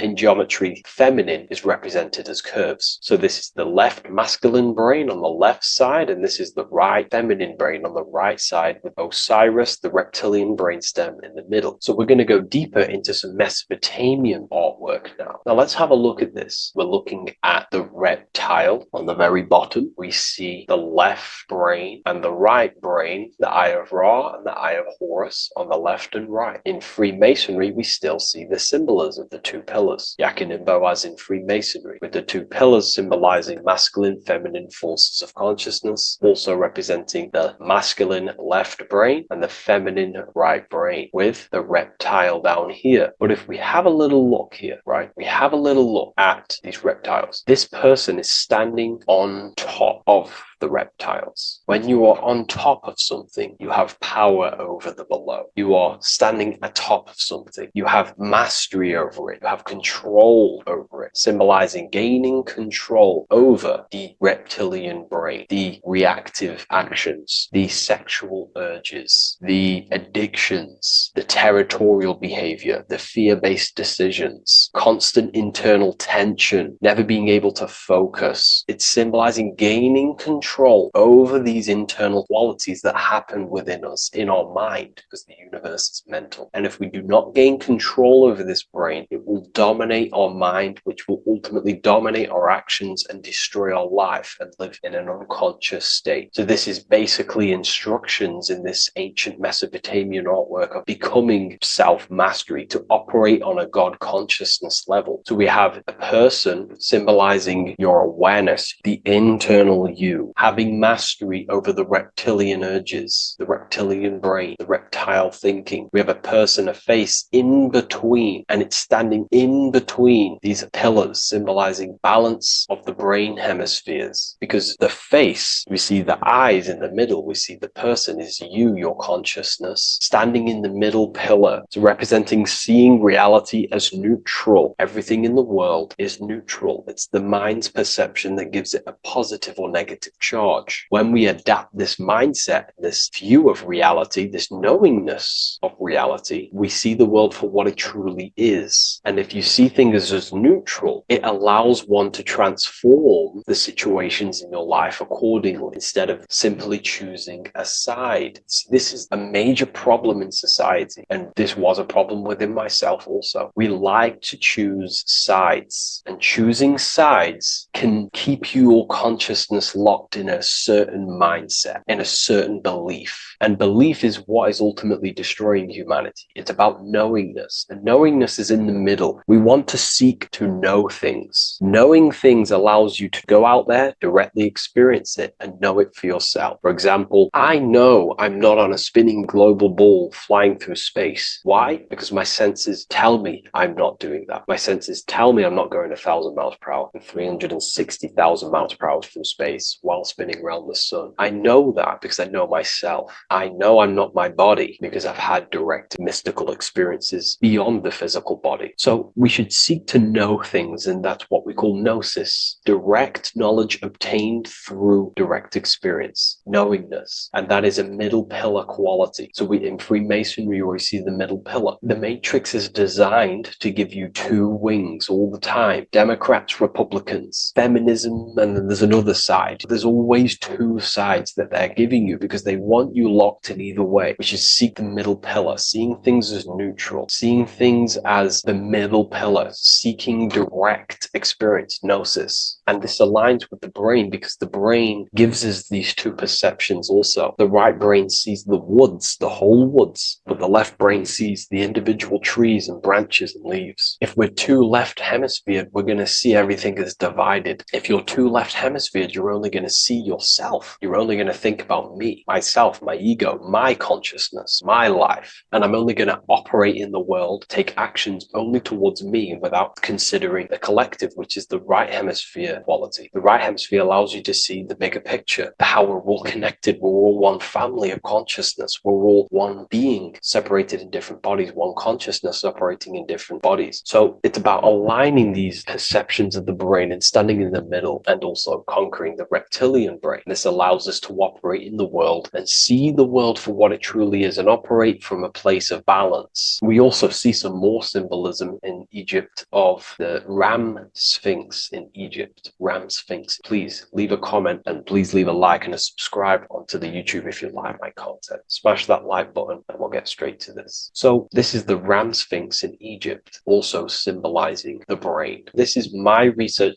These are my conclusions. You can take this with a pinch of salt and go out and do your own research. This is what makes sense to me based off my information I've gained, my symbolism that I can read. So take what you can from it. I'm not here to obstruct anything. I'm not here to place anything in your mind. I'm simply here expressing my research. Never take anything off anyone as solid truth. I've never have said everything I say is solid truth. This is my research. If the research aligns with you, that's great. Maybe it doesn't with some people, that's fine. Simply take things with a pinch of salt, go out and collect as much research and information from many different sources and place together your own understanding of symbolism and your own perspective on reality. But like I say, seek to know and not believe. So this is the ram sphinx in Egypt. This is a more powerful symbolism of the brain. We have Osiris here, the god of the dead, which is the reptilian brain, and an Aries symbol here symbolizing the hippocampus in the brain. So this is the reptilian brain stem, heavily aligned with the reptilian brain stem here. We can see the connections if we look closely. So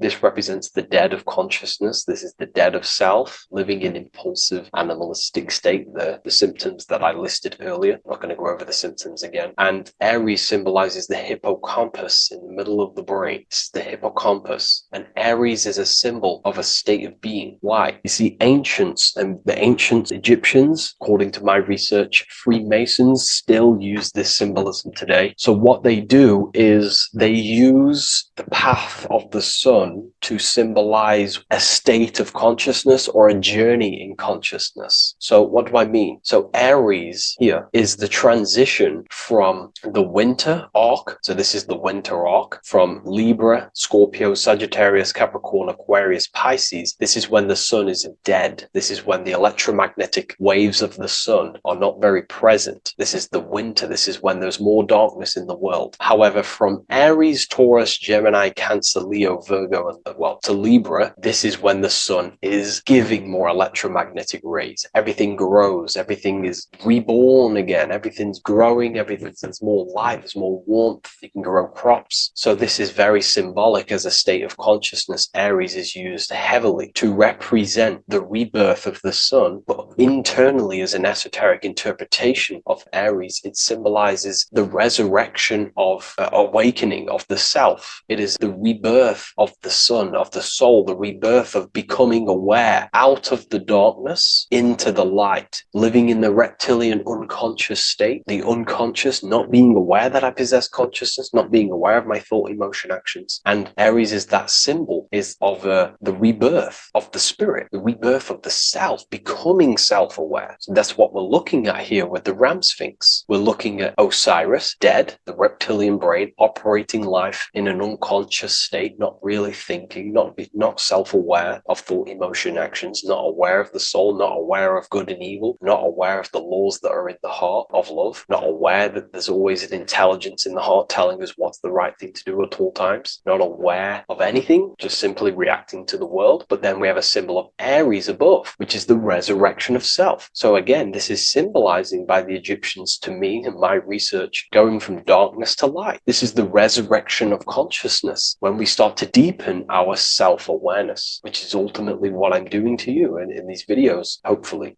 I can awaken some people's minds and make people think deeper. And that process of internally what's happening within you that's what Aries represents when you're starting to say, wow, my mind's going deeper and deeper into the self, and I'm realizing more. That is what Aries symbolizes. When the sun returns, it's also a symbol of a sacrifice, because obviously when the sun returns back to Aries, we're sacrificing the winter, when we're transitioning, and all transitions require sacrifice. So in Aries, the Jews celebrate the Passover. It's the Passover of the sun, and what do? They eat lambs in the Passover Aries, because it's all symbolic of this internal process. In Aries, Christians celebrate with the Easter, which is the resurrection of Jesus, the resurrection of the sun. Remember, it goes deeper. There's deeper layers to this. It's the resurrection of the self and the mind deepening into a deeper awakening. So again, we're going from the lower regions of the brain, and when we start to critically think and become self-aware, we're starting to use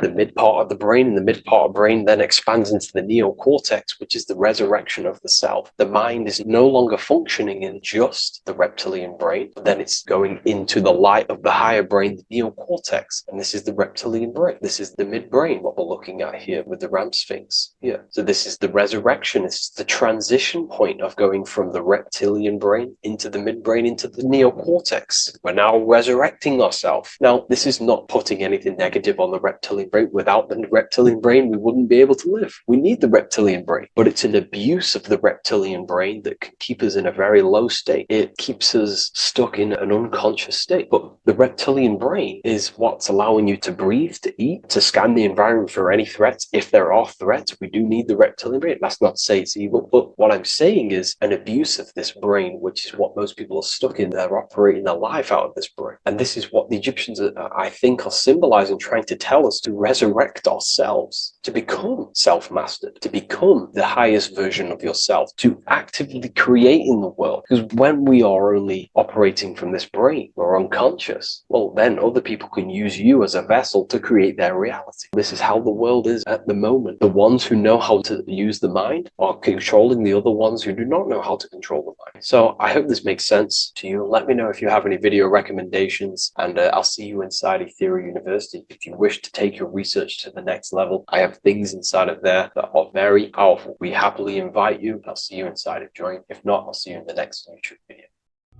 There's an ancient symbol hidden in plain sight, one that holds the key to transformation, power, and unlocking your true potential. It's been used for centuries by mystics, rulers, and even modern science, but almost no one understands its true meaning. Once you do, it will change the way you see yourself and the world forever. Stay with me, because this could be the key to your own awakening. The symbol of the snake, or the serpent, is a very powerful symbol that refers to something within you, that we all are on this journey. So first of all, we see this symbol in ancient Egypt on the top of the pharaoh's head. We also see this with Buddha, with the snake on top of the Buddha's head and below. We also see this in Rome, with the Roman god Mercury holding the staff with the snake. We see this in Adam and Eve's story, with the snake tempting Eve. We even see this today on the medical facility. What does this mean? Why is this symbol being used for thousands and thousands and thousands of years? It has a very deep esoteric meaning. We see this in the Caduceus staff, and we even see the snake representing the Kundalini. What does the snake actually mean?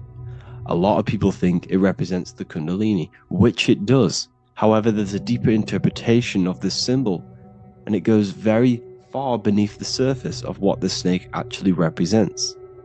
Okay? So first of all, when looking at symbols, we need to observe what the snake does in nature. The serpent sheds its skin. The serpent shedding its skin is a sacred symbol of an inner transformation. It transforms from its old self to a new self. It sheds layers of itself. as the snake discards its old exterior, it mirrors our own journey of realizing outdated beliefs and patterns, paving the way for a renewed, authentic self on the esoteric path of awakening. Essentially, it represents transformation, but not transformation of our physical bodies, transformation of our inner world. Now, this is where things get a little bit tricky and you may become a little bit confused, but I'm going to make this very clear for you. The snake symbol or any symbol can be used for different context. For example, the Kundalini. We see the snake representing the Kundalini. We all know that energy can't be destroyed, only transferred. Like I said, this is a transferring of energy. It's a changing, a transforming, shedding its skin. It represents transformation. Sexual energy is energy, and we can transform the sexual energy into a Kundalini awakening to activate dormant brain cells in our brain and to activate the human light body, which is the spirit. We can cultivate, save, and retain our sexual energy, transmute it up the spine to activate the brain. This is a symbol of transformation, of energy in this context. However, when we go to the emergency services, this does not mean the same thing as the Kundalini. The snake in this context represents transformation of health. When we are picked up by the emergency services, we are looking for a transformation. We are unwell and now we need to transform to well-being. This is why they use this symbol.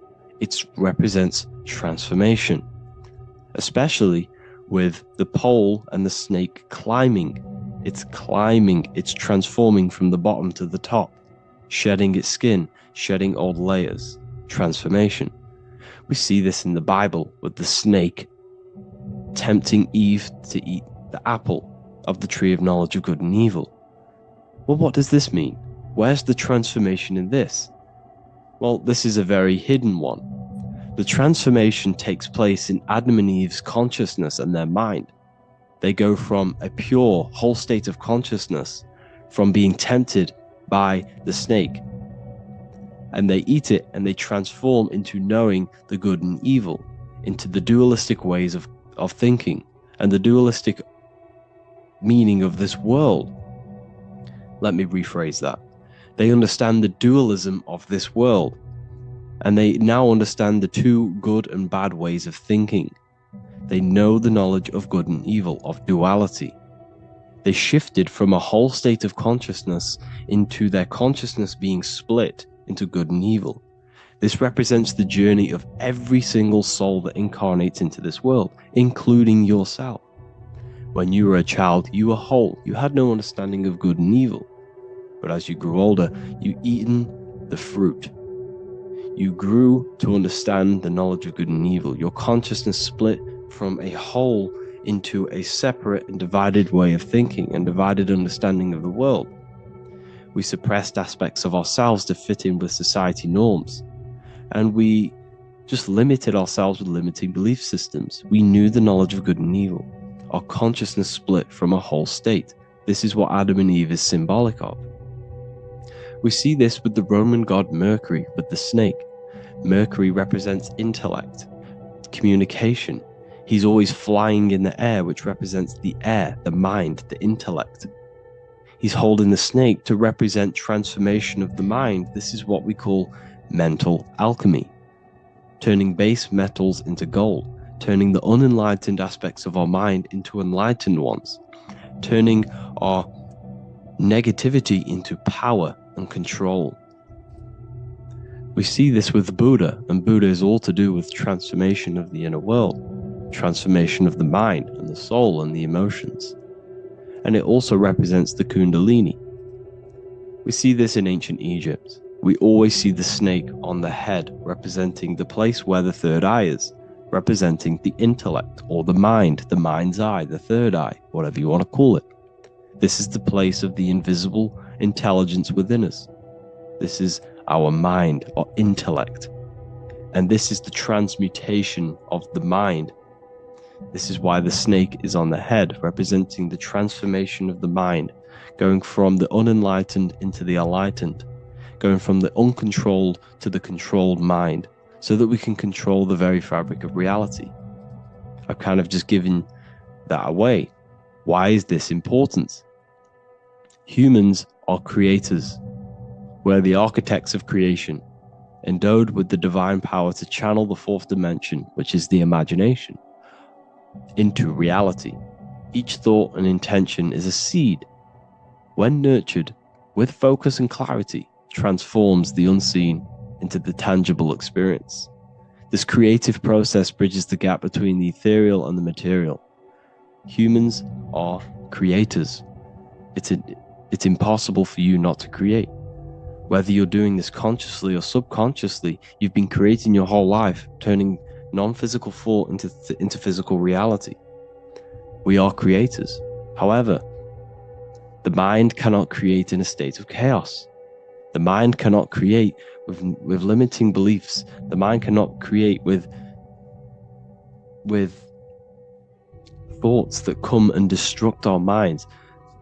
The mind cannot create consciously and effectively if there are impulses within our mind and we have no control over the mind. So this is where self-transformation comes from within. This is where the snake comes in. The snake represents the transmutation of our mind from the uncontrolled to the controlled. In this context of the Egyptians with the snake on their head, it's all to do with mental alchemy.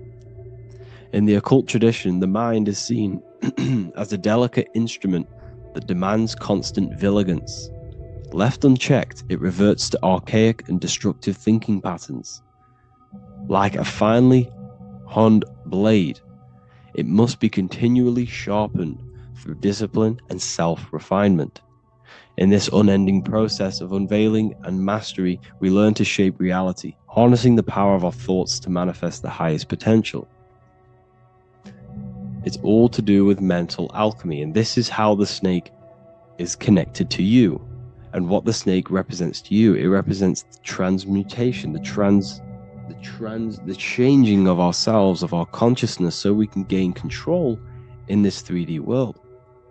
If we lack control, then we'll constantly be manifesting chaos. Now, there are 3 ways that we can transform our world, and we can slowly transform our mind. Now, this is not an overnight process. It takes periods of time of purification. And number 1 is affirmation. Let's say we have this dirty cup of water and we have a tap of water. And in this tap, it's pouring in more water, clear water.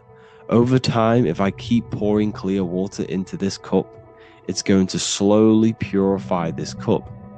And then in the end, it will look like the cup on the right. It's the same with your mind. The cup represents the limiting beliefs, the negative thoughts, the negative mind, the uncontrolled mind. But if we keep repeating affirmations over and over and over again, such as I am disciplined, I am powerful, I am limitless, over time this can purify our subconscious and we can gain control over the mind, and we will become conscious of the thoughts that we are giving attention to. The second way is meditation. Meditation allows one to develop an off switch for the mind, providing a sense of control over it. Over time, we gain the ability to filter our thoughts and become more conscious of the ones we choose to engage with. Meditation, over a period of time, will give you this button that allows you to filter out negative thoughts. If you have a negative thought in your mind, you'll be able to become conscious of this and redirect your mind's attention. This is all about self-control, because remember, we become what we think about. The snake represents the transmutation of the self. And another way is visualization. Visualization allows your subconscious mind to experience the reality you desire, accepting it as truth.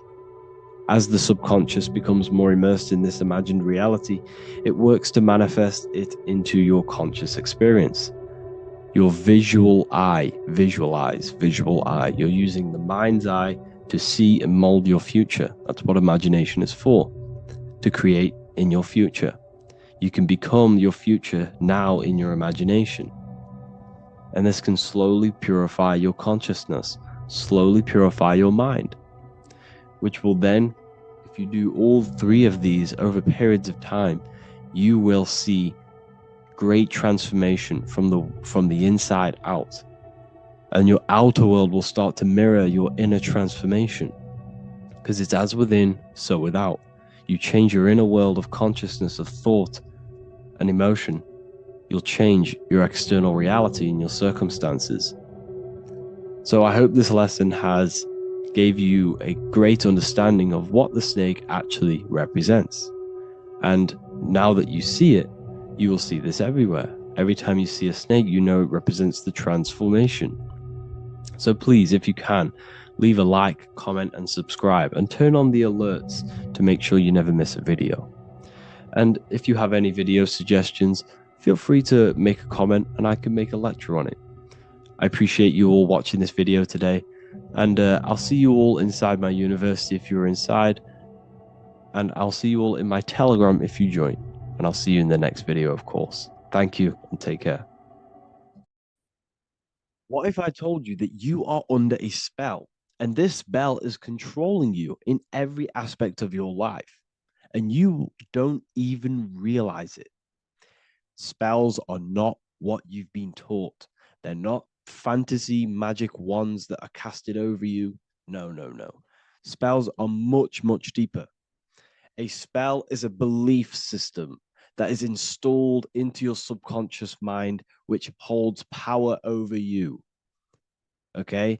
If I install a belief into your mind and that belief holds power over you and controls you, that is you under my spell. A spell is a belief that someone has installed into you. Okay? You have a subconscious mind. The subconscious holds power over 90% of your daily basis behavior, thought patterns, and overall emotional state. Because the subconscious is the back end of our mind, the mind that we don't really have access to. It's the shadow self, where all of our programs, all of our memories, all of our traumas, all of our everything that we've ever experienced is recorded and kept in this vast database called the subconscious. Now, the subconscious is the 90% of our mind. We are only aware of 10% of our mind, which is the conscious mind, which is what you're using now, what you're consciously aware of.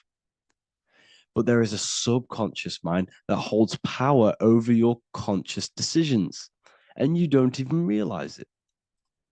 For example, as a child, you had a very, very traumatic event happen. Let's say as a child, you were not loved enough by your parents. And this feeling of you not being enough for your parents and feeling alone as a child implanted this seed. And this seed was planted by your emotions, a strong emotion. And over time, as you grew older into an adult, this seed grew and grew and grew. And what this seed grew into is you being very needy. You always seeking validation from others. Okay. But you taking this conscious decision 10 years down the line actually stems from this hidden cause within your subconscious mind, within this little feeling, this seed inside your subconscious where you don't feel like you are worthy. So this results in a conscious decision of you seeking validation from others, being very needy from others. Okay. This is what the subconscious is. The subconscious holds power over us. For example, posting on social media. Why are you actually posting on social media? If you take a selfie with your new watch, new car, and you go and post that onto your social media, why are you actually doing that? On the deepest root cause, it's not because you just want to post a picture. No, it's much deeper. It comes from a subconscious belief or a subconscious emotion of you seeking external validation. whether you believe that or not. But that's what it is. If you're posting on social media, you're seeking attention, you're seeking validation from others on a deep level, on a subconscious level. You may not even realize this because it's subconscious. Now, this is what a spell is. Money is a type of spell. Remember, money doesn't actually exist. Money does not exist. Money is a physical object inside of the material plane. But the physical object has a belief in the mental plane. See, the mind is the highest plane. This is the root cause of reality, the mental plane. Okay? So our belief in our mind has given this piece of paper value and a meaning. But in reality, it's just a piece of paper with a belief behind it. But this subconscious belief behind this piece of paper is controlling your daily basis behavior, is controlling your emotional state, and controlling your life without you even realizing it. Without you even realizing that it's all an illusion. Money does not exist. It's the belief that gives the piece of paper a power. And the way we break the spell is by realizing that the money doesn't actually exist. The whole world is under the spell of money, and it's controlling all of us. But the spell is the belief. Once we all wake up and realize money has no value, it doesn't actually exist, it's only a belief. There is no actual money. That's how we break the spell. The spell is broken when we figure out that we are under the spell, under the belief, under the illusion of this piece of paper having value, and it's controlling our lives. That's why the word money has mon within it. Mon is moon, and the moon represents our hidden aspect of our mind, our subconscious, and the sun represents our conscious mind. So you have two versions of yourself. You have the self that you show to everyone, the conscious mind, and you have a shadow self called the subconscious, which is the hidden aspect of you. For example, do you really love your partner who you're with, or are you just with them for, is there a subconscious fear of being alone? Do you really want to be with this person, or is it stemming from, are you staying with them because it's stemming from this fear of being alone, of being lonely? Or are you just with them because you have a subconscious sexual addiction? And all of your conscious decisions are actually coming from this little seed of wanting sex or not being alone. You have two versions of yourself, the conscious mind and the subconscious, the shadow self and the self that you show to everyone else. Okay? And the subconscious is what's holding power over you. When you drive your car, you don't consciously have to think about changing gear. You've done it that many times. It's on autopilot. That's the subconscious doing it. You can be walking down the street. Your conscious mind can be thinking about what you're going to cook for tea later, but your subconscious mind is controlling your body and walking your body. You don't have to think about moving the body. You just do it because you've done it that many times. It's a program. It's a belief in the subconscious that's giving this movement power. You see, the subconscious holds a lot of power over you. Our beliefs hold power over our daily basis behaviors and actions. Okay, like I said, posting on social media, this is seeking external validation. There's a subconscious stem, there's a subconscious urge bringing this desire into conscious reality.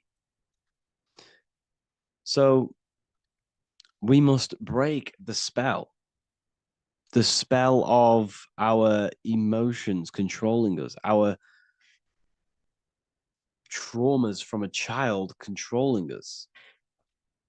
For example, another example of this, let's say you were in a car crash years ago, and this car crash led you to having a very traumatic event, very traumatic emotion you felt in that car crash. You felt a lot of pain. That was impressed into your subconscious. And even to this day, you're probably scared of going into trains, going onto cars, going inside of vehicles.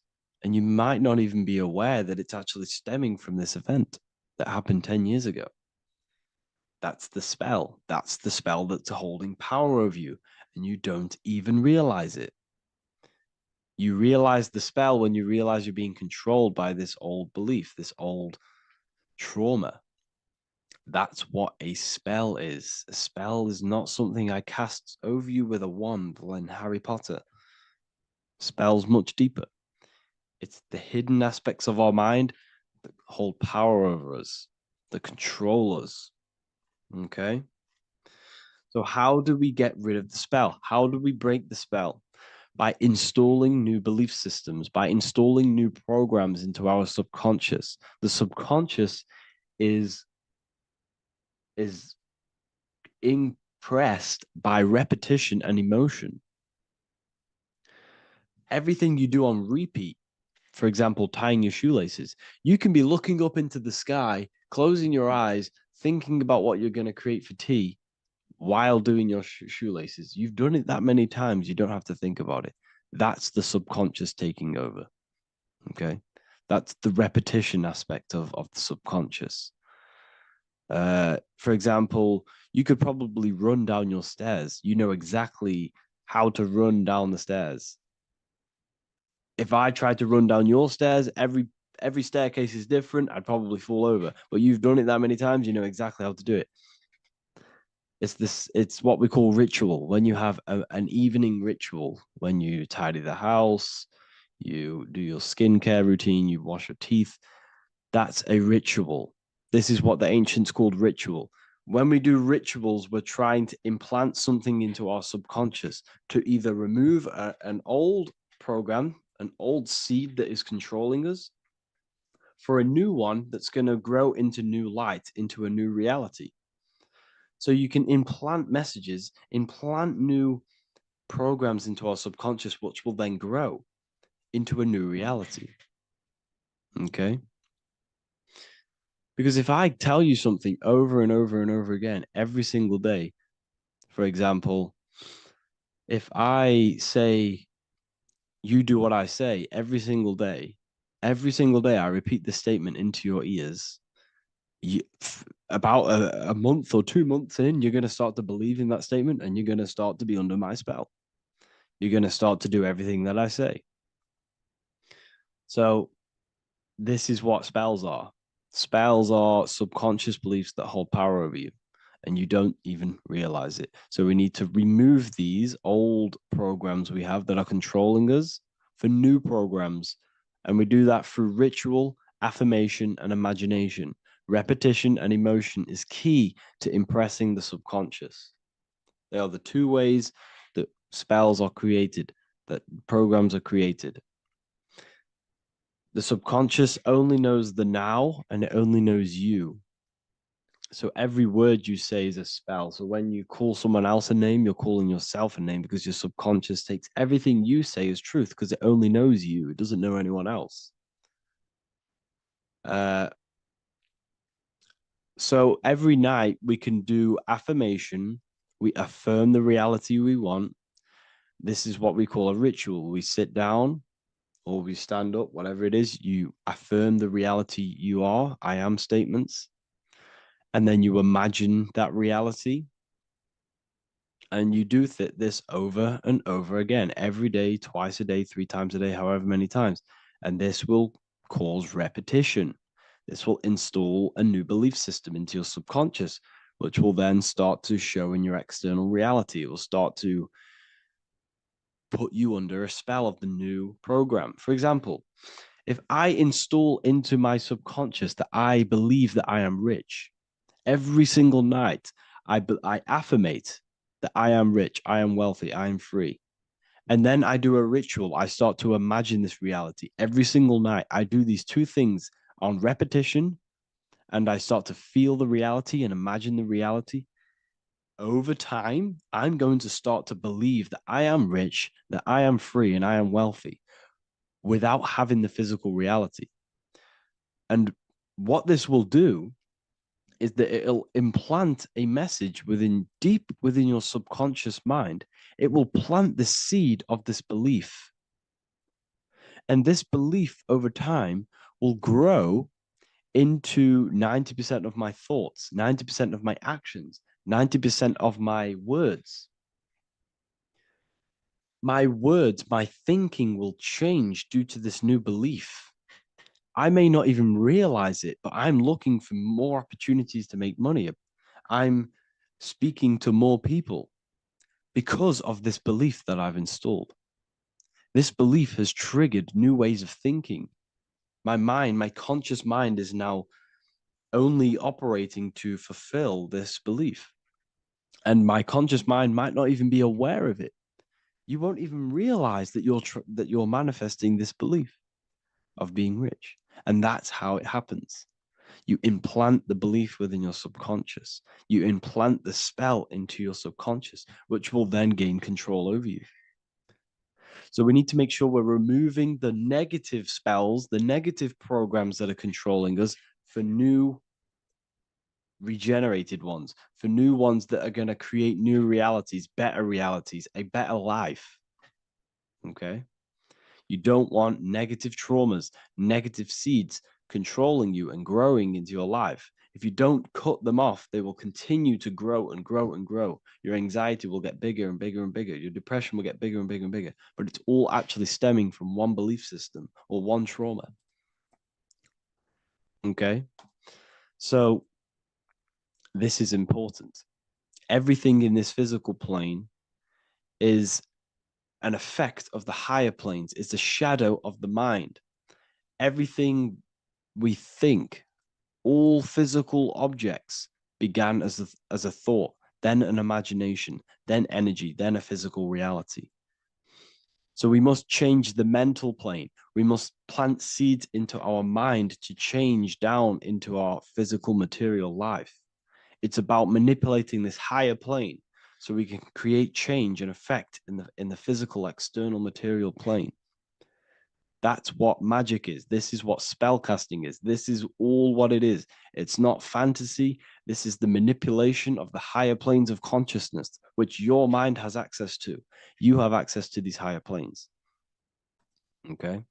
This is exactly what I teach in my university. I teach different rituals. I teach specific rituals to get rid of certain things, certain belief systems. I teach all different rituals, all different ways for you to create your own reality and live the best reality you want. We also have all of these different courses. We have activating the inner eye. This will teach you exactly how to lucid dream and activate your inner vision of imagination. We have the sexual alchemy course. This will give you the power of transmuting your sexual energy into creativity. We have electromagnetism studies. We have esoteric exchange and an exclusive live call that we do every single week. And I connect with all of the students. They can ask me questions, can speak with me one-on-one inside of these live calls.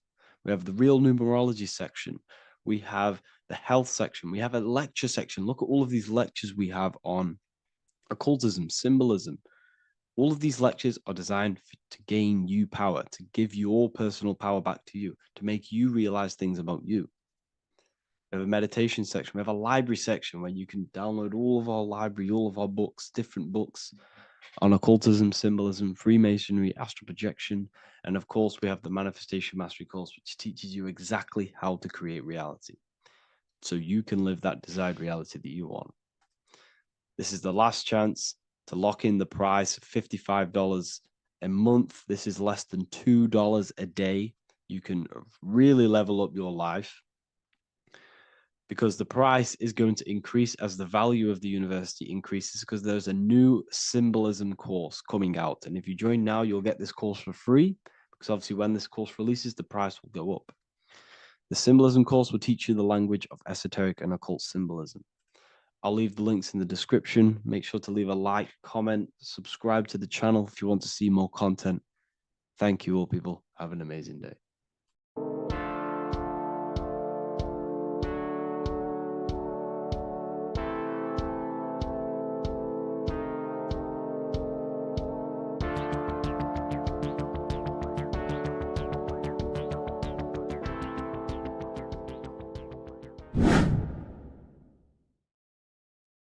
How are we all doing today, people? It's Revival of Wisdom, and today we're going to get real deep.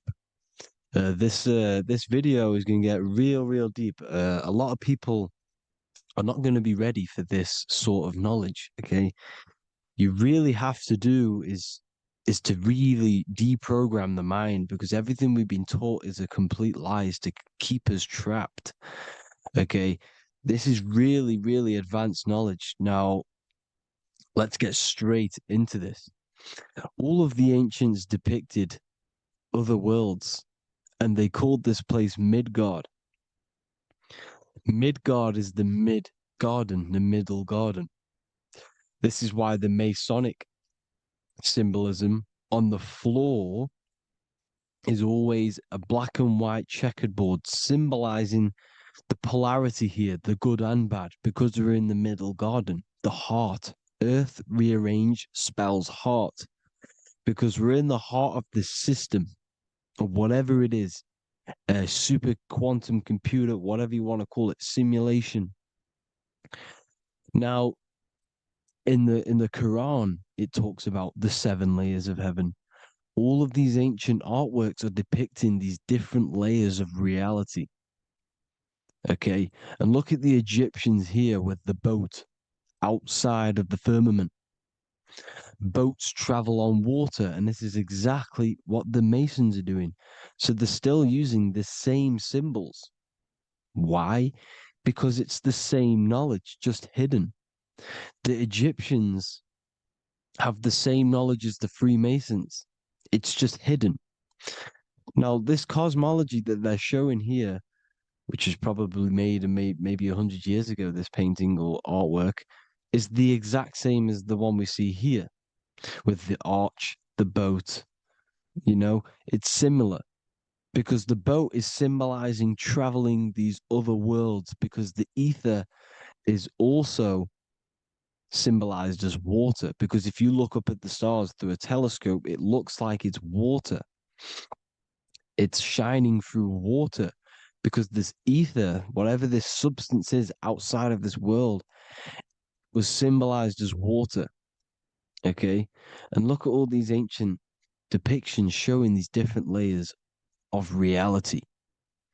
Now, we are being trapped within this 3D dimensional world, which is the cube, the Saturn cube, because there are 6 sides to everything in this world: front, back, left, right, up and down. 6, which is the cube, because we're in the Saturn's world. Okay, now, always been depicted as a tree of life, the tree of the universe has always been depicted as this tree. Because let's get a bit deeper. Now, the cosmology of this reality is the sun, the moon, and Polaris, always in the Masonic art. The sun, the moon, and Polaris, the all-seeing eye. If you go inside of the temples, of the Masonic temples, they always have this star in the middle, shining light beams. Okay? Look here. The light beams coming from the big star in the middle, which is Polaris. This eye is God. It's God's light shining down from his abundance. Now, when you astral travel, you will see this big ball of light above you, and this big ball of light is God. But you cannot travel towards it until you are pure. It doesn't work like that. You have to become formless. You have to become pure before you can become one with the light. In all these Masonic artworks, it's all depicting the star in the center. This star is Polaris, because Polaris is the way out of this place. And this is why you see the stairway to heaven all the way up to the light beam, the light source. What does it say in the Bible? God is light, because everything is made out of one substance, and that substance is light. And it symbolizes the eye, because God is an eye. All things that are alive have an eye. And we all say, I am. We all see these realities through eyes. God is an eye. He's the all-seeing eye. He sees all things at all times. And he is projecting this light. And this light comes down to create all the different levels of the worlds. And this is what the two pillars symbolize the number 11. 11, the number 1, is just a vertical line. It's the one. It's a 1 point. 11 symbolizes the mirror nature of reality. Everything's mirrored. As above, so below. Now, the 11 also symbolizes openings, doorways. And as you can see here, an opening to the all-seeing eye. And you see here again, an opening to the stairway all the way up to the light. This light is the light of God in the astral worlds, beyond this world. Now, Polaris has also been symbolized as the UFO. They put the truth in plain sight. So, you know, in the films, how the UFOs suck people up. That's what Polaris is doing. If you ascend beyond this world, if you do not ascend beyond this world, you will be reincarnated in this world. The whole thing is to outgrow this consciousness to the plane above. And I'm not just making this up. I'm going to be bringing in scriptures after this. But you can see with the Christmas tree, we always put a high, big star at the center, at the top, which is the star of Polaris, which is exactly what the Masons are doing here. The star at the top. And it's on top of our Christmas trees. And all of these symbolize the other stars, because Polaris is the most high star. And all the other stars are wrapped around the firmament lower than Polaris. And that's exactly what the Christmas tree is. And it's a triangle. It's a triangle, just like light beams travel from one point in the triangle, just like the all-seeing eye. It's a triangle. The light is coming from one point and sending its rays downward. You see, it's kind of like you see here with the water. And the lower you go, the darker it gets, the more evil it becomes. And this is what the ancients would call hell. Now, this all-seeing eye is Polaris. And below Polaris is Mount Meru, the North Pole, the magnetic North Pole. The Tower of Babel, which is in the Bible. The etymology of the word Babel, Ba meaning spirit, which gives the ability to move the soul through the worlds, which is that's the ancient Egyptian description of the word Ba, meaning of the word Ba. You have the Ka, the Ba, the Ak, but the Ba is the one that gives the ability for the soul to move through the worlds. Your soul can't speak into a world without incarnating into it. Now, the Tower of Babel symbolizes Mount Meru because it's the word Ba is the spirit which gives the ability for the soul to move through the worlds. The Tower of Babel is the magnetic North Pole, Mount Meru, which gives the ability to move through these different worlds. And you can see the ancient Tibetans always showing this depiction of these different worlds coming from the center. Because we have to ascend our consciousness. It's not about how good you are to reach heaven. It's about how you expand your consciousness, you expand your mind. So they teach now that you have to be good in order to reach to heaven. It's about expanding the mind, expanding your consciousness to these different planes, these different realms. So that's what it's about. And Jesus was known as the fisher of man. Now, Jesus is a massive part of this. He was known as the fisher of man because he was fishing. He could have been fishing. He could have been one of these deities that had come down from these different higher realities and pull people up. So they would so they called Jesus the fisher of man.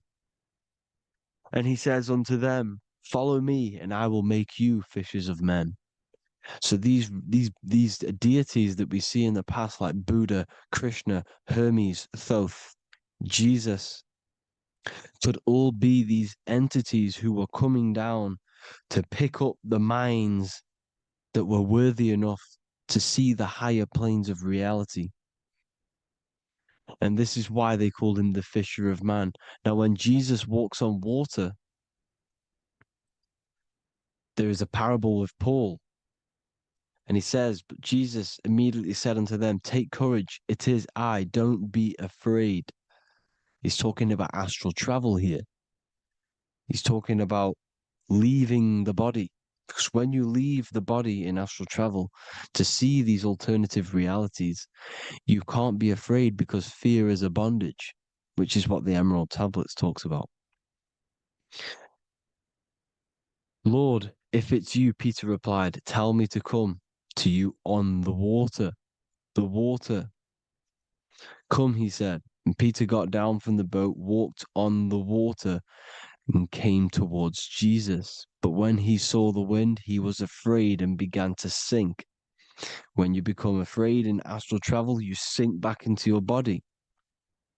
Lord, save me. So this is talking about Jesus pulling people up into different realities. And you can see the fish is the symbol of Jesus. Is another symbol of Jesus, a fish. Because fish symbolize deep occult knowledge. Because fish travel the depths of the ocean. And they symbolize us because we are fish underneath the ethers. And Jesus was pulling people up. You see, so the Bible is a people today believe the Bible is a book telling you how to reach to heaven, how to become godly and reach heaven. But you've got to become the Jesus Christ to see these alternative realities.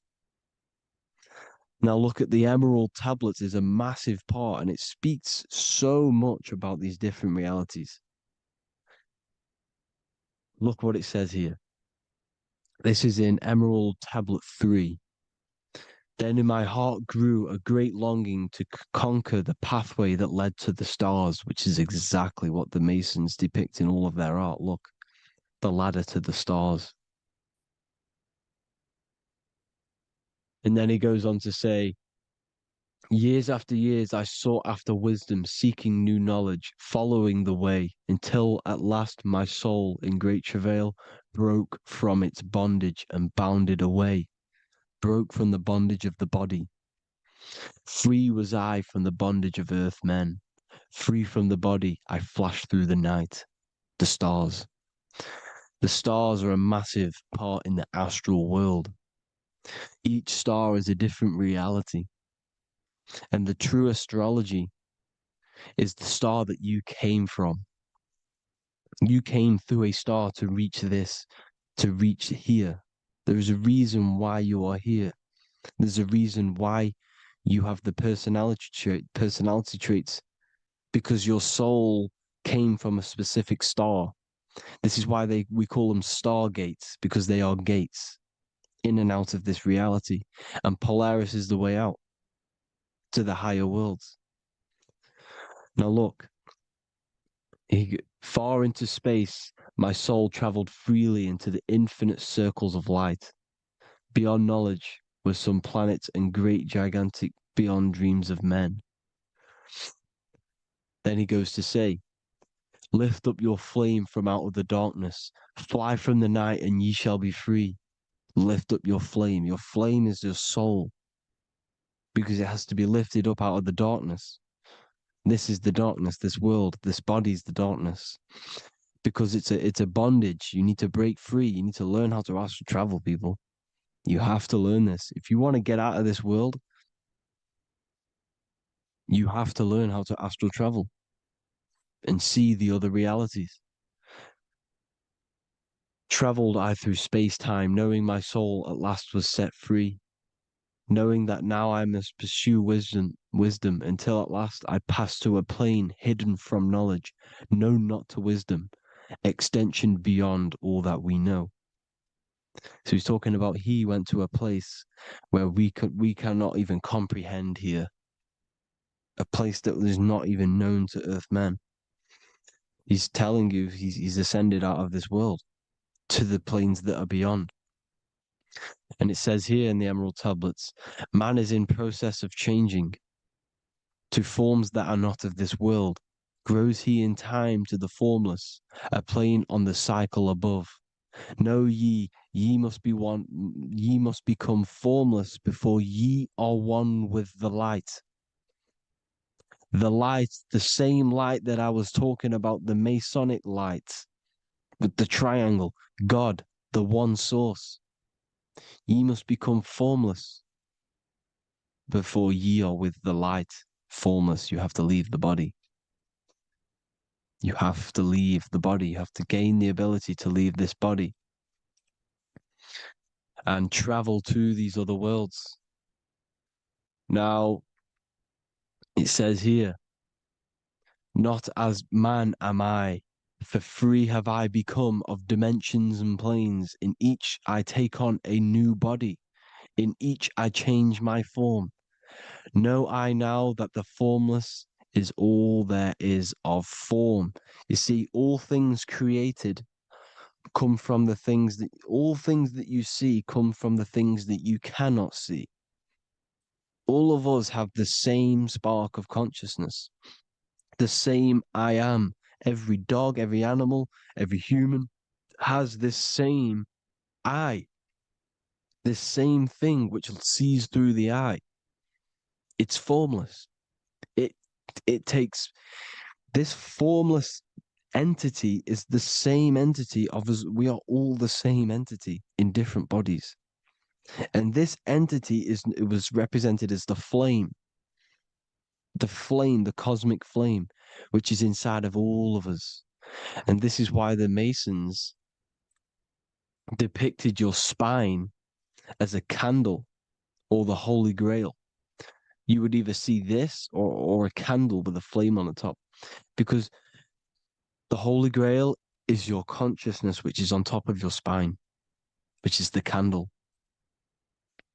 Now, Jesus, Thoth, Buddha were all these deities which were coming down to lift people up because they were fishermen of men.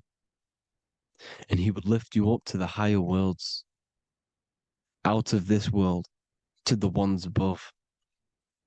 Now, Thoth, you can see him here, he's leading the way. He's holding someone and he's leading the way with knowledge and power. He was leading the way to other worlds, out of this world. There's no point trying to change this world. This world will stay the same.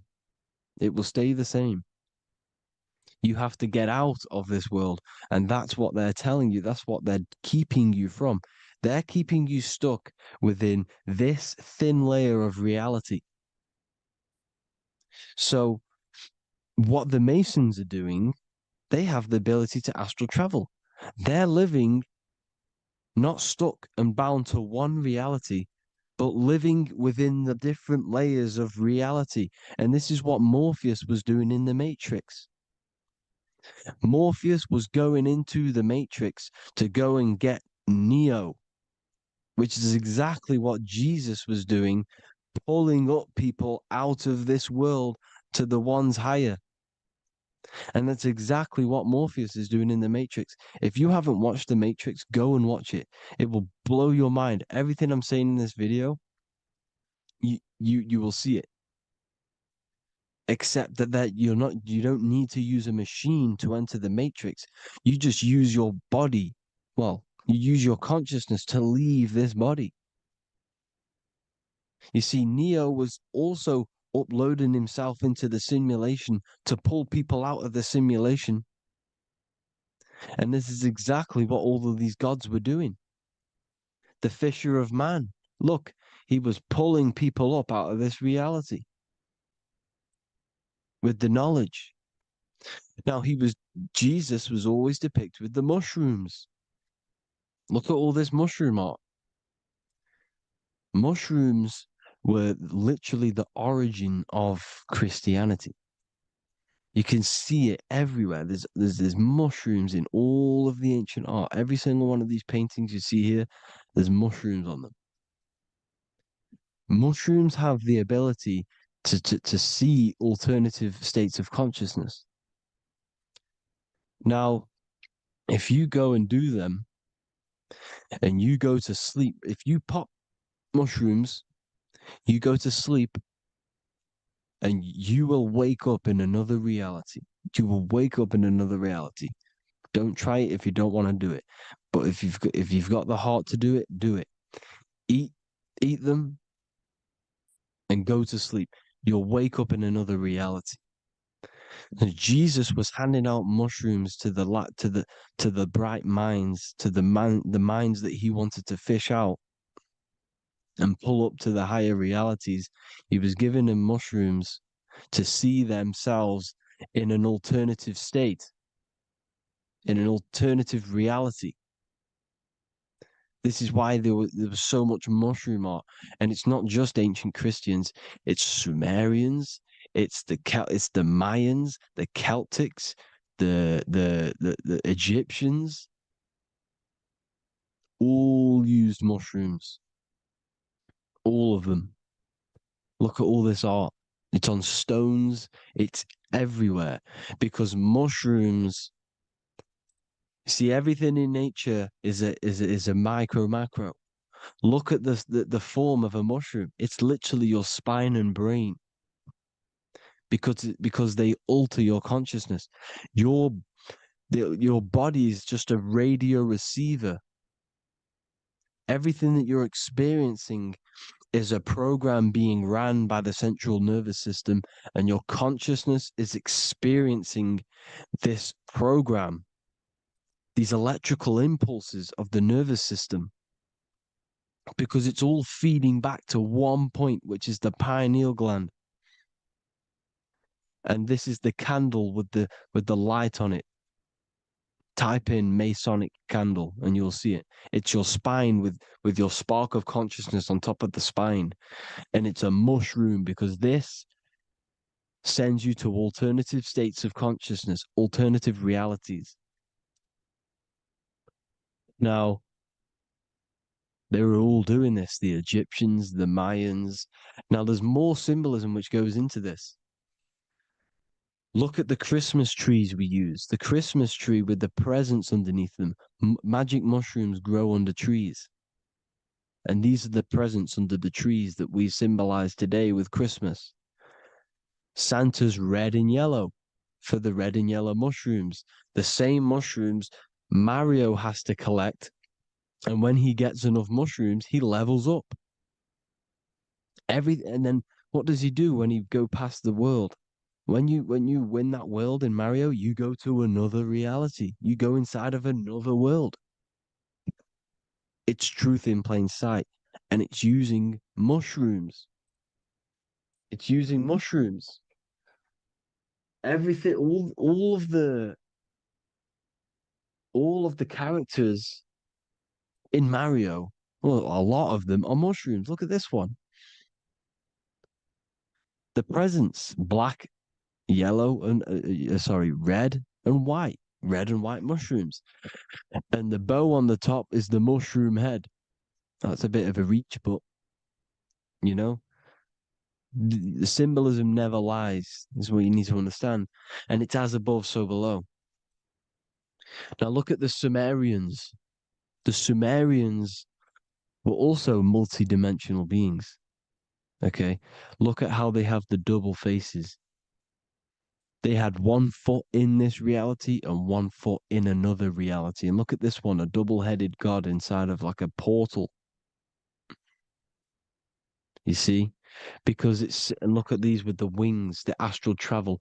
Birds, ancient birds symbolize the soul, because the soul is a bird. It flies to different worlds. It flies around the cosmos. And mushrooms gave you the ability to see these alternative states of consciousness, these alternate realities, because you exist in infinite realities.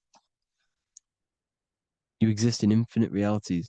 Now look at the 33rd degree Ordo Ab Chao badge. You get this badge when you become a 33rd degree Freemason, and it's a double-headed eagle. A double-headed eagle. And you can see this in Sumeria first. Sumeria have the same symbol, a double-headed, well, bird. You can see it here as well. And the Masons are still using this symbol today. And when you become a 33rd degree, 33 vertebrae on the back of your spine, above the vertebrae is your consciousness, and it's a double-headed eagle. One reality in one. You become a multi-dimensional being in the 33rd degree. And I've heard many interviews of Masons say it becomes Luciferian. You see, they speak in code. These Masons can't tell you about what they learn about, but they will speak in code. They said it becomes Luciferian. The word Luciferian is lucid. The root word of Luciferian is lucid, and lucid is lucid dreaming, alternative realities, dream worlds. You become a god. Luciferian means you're becoming your own god, pretty much. Because you are becoming a multi-dimensional being living in between the different layers of reality at the 33rd degree of Freemasonry. And look at the double-headed eagle, because the birds symbolize the soul. And they reach high, they fly high, just like the soul wants to fly high to the light, to become one with the light, like the Emerald Tablet says. Now look at Janus. Janus was another god, and he's known as the god of doorways. Janus always depicted with a double head. Janus is why we say janitor or January. And January is entering a new year. Janus is known as the god of doorways with keys, always got a key, because keys open doors. That's why the janitor holds all the keys. And Janus always has double heads, because he had one foot in this reality, one foot in another. He was a multi-dimensional being, a Luciferian, living between the different layers of reality, except from instead of being stuck in one like we are. Well, a lot of people. And that's the whole point. You see, all of this stuff is about like changing the world and stuff like that. This world will probably never ever change. It's probably been like this forever. Well, forever, for a long time. But it's about moving out of this reality to the higher states. And the Masons always depict the ladder to the luminaries, the stars, with a key, the same key of Janus. The Vatican is a key, and it's in charge of all the religions. Why is it a key? Because they're holding back the key. They're keeping you stuck within this reality, keeping you stuck as identifying yourself with the body, identifying yourself with this world. You are not in the world is within you. This is a program being ran by your central nervous system, and your consciousness is experiencing this reality. Now, this is going to be a mind-blowing video for some people. You have to have an open mind. You have to let go of all the programs. I'm repeating what the ancients are talking about and the ancient symbolism. Look at Janus with the double-headed god. He was just another god coming down, giving keys to people who had the worthy mind to be pulled up out of this reality, to be pulled up to heaven, just like Jesus was teaching how to reach heaven. But really, it's an encoded scripture. But anyways, hope you all gained some insight on this video. Have an amazing day. Please like, share, comment. All the links are in the bio for the PDF, for the Manifestation Mastery course, and all the other amazing stuff. And if you want to support the channel, I'd greatly appreciate if you became a Patreon member. Hope you'll have an amazing day, people. God bless.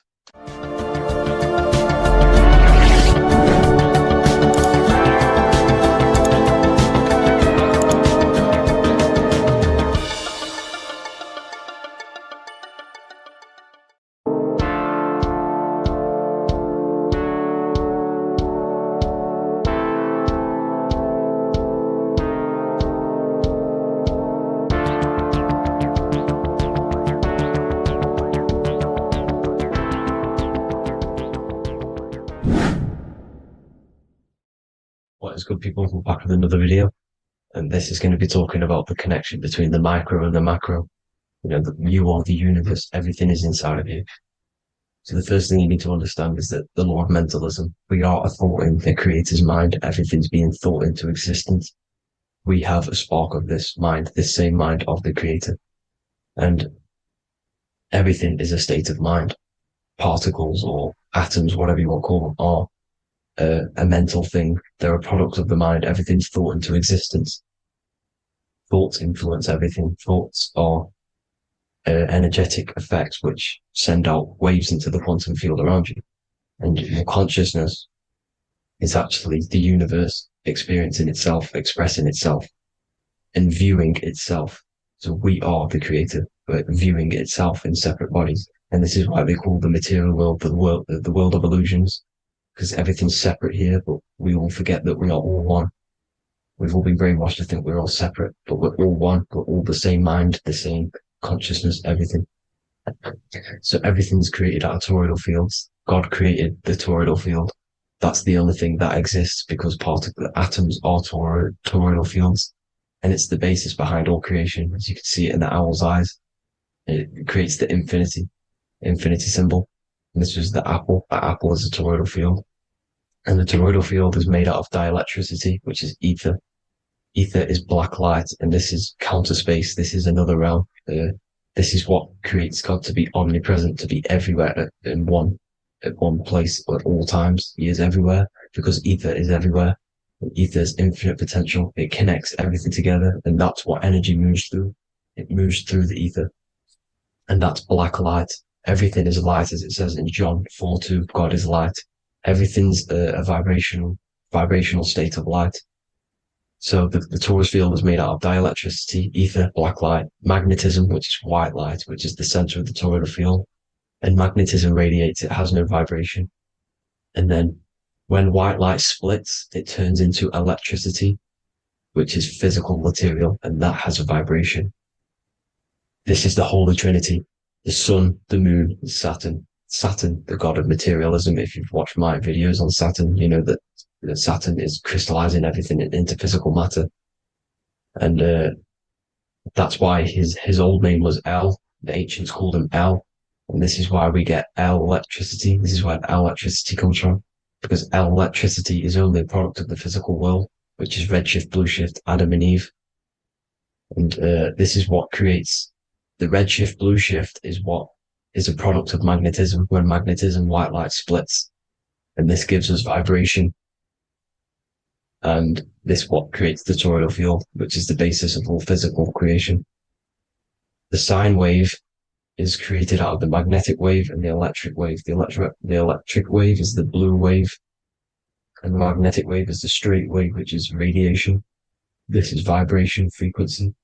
So the magnetic wave is straight, and then you have longitude and amplitude. which is depth, which is dimension. You see how the electric wave has depth and a dimension. This is why you get the cross.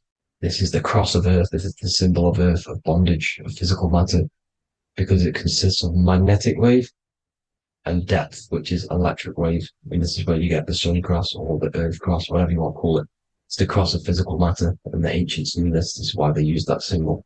Red shift, blue shift, which is the toroidal field, is the basis of all creation, physical creation. And this is why you have the police siren is red and blue. The Matrix movie, red pill, blue pill. You have red blood and blue blood in your body. The Democrat and Republic, the two parties, red and blue. Like your taps on your taps, you have a red and blue tap. One's generative, and one's destruction. Fire, destruction, water, generative. So this is the basis of all things. And electric wave has dimension, like I've already said, depth, material, and it's measured in hertz. It's measured in hertz because it hurts you. It decays because the electric wave has a vibration, and vibration always has to go back to a standstill point. This wave cannot go forever, but the magnetic wave will go forever. It's radiation. Magnetic is radiation. It radiates forever. It pulses. But the electric wave will at some point come back to a standstill point, and that's why it hurts. It decays. That's why our physical body decays, because we contain of electricity.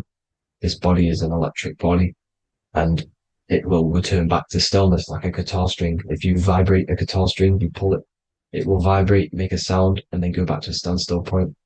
It's the exact same with every single toroidal field within the body. It will decay, and this is why our bodies decay, and everything in creation decays. So we're born into sin. The sin of Eve. The sin of Eve is us biting into the tree of knowledge of good and evil, which is the systems in the body. And the sin of Eve is biting into the sine wave. We bit into the sine wave. The sun moves in a sine wave. Our DNA is a sine wave. Time is a sine wave. Everything in this creation is a sine wave. This is why the dollar bill is a sine wave. Magnetism and electricity and electric waves in one. And this is the sun doing its sine wave, which creates, when you go bowling, it kind of creates that pin that you hit over. That's the pin of the sun. The zodiac sign is a sine wave because the zodiac sign is an expression of the toroidal field, because magnetism unfolds into 12ness. And that's why you have 12 zodiac signs, 12 systems in your body, 12 cranial nerves in your head, in your brain. So if you can imagine this, see where my pointer is. Always starts with Aries. Aries is the head. It's the first thing that's created in the womb. And this is Aries, the ram. And this is why it's called a cerebrum in your brain, which is the first thing that creates when you're in the womb. And what's the element of Aries is fire. Fire is the first element. Fire, first, because it's the first thing on the wheel, the first expression of energy. As you can see here, my pointer, this is the center of the toroidal field.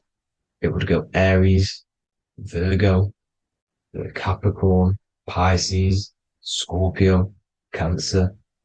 Then we go back to Libra. Libra would be center. But you see how the toroidal field is the expression of the 12 energies. That's what the constellations are, the energy expressions of the toroidal field.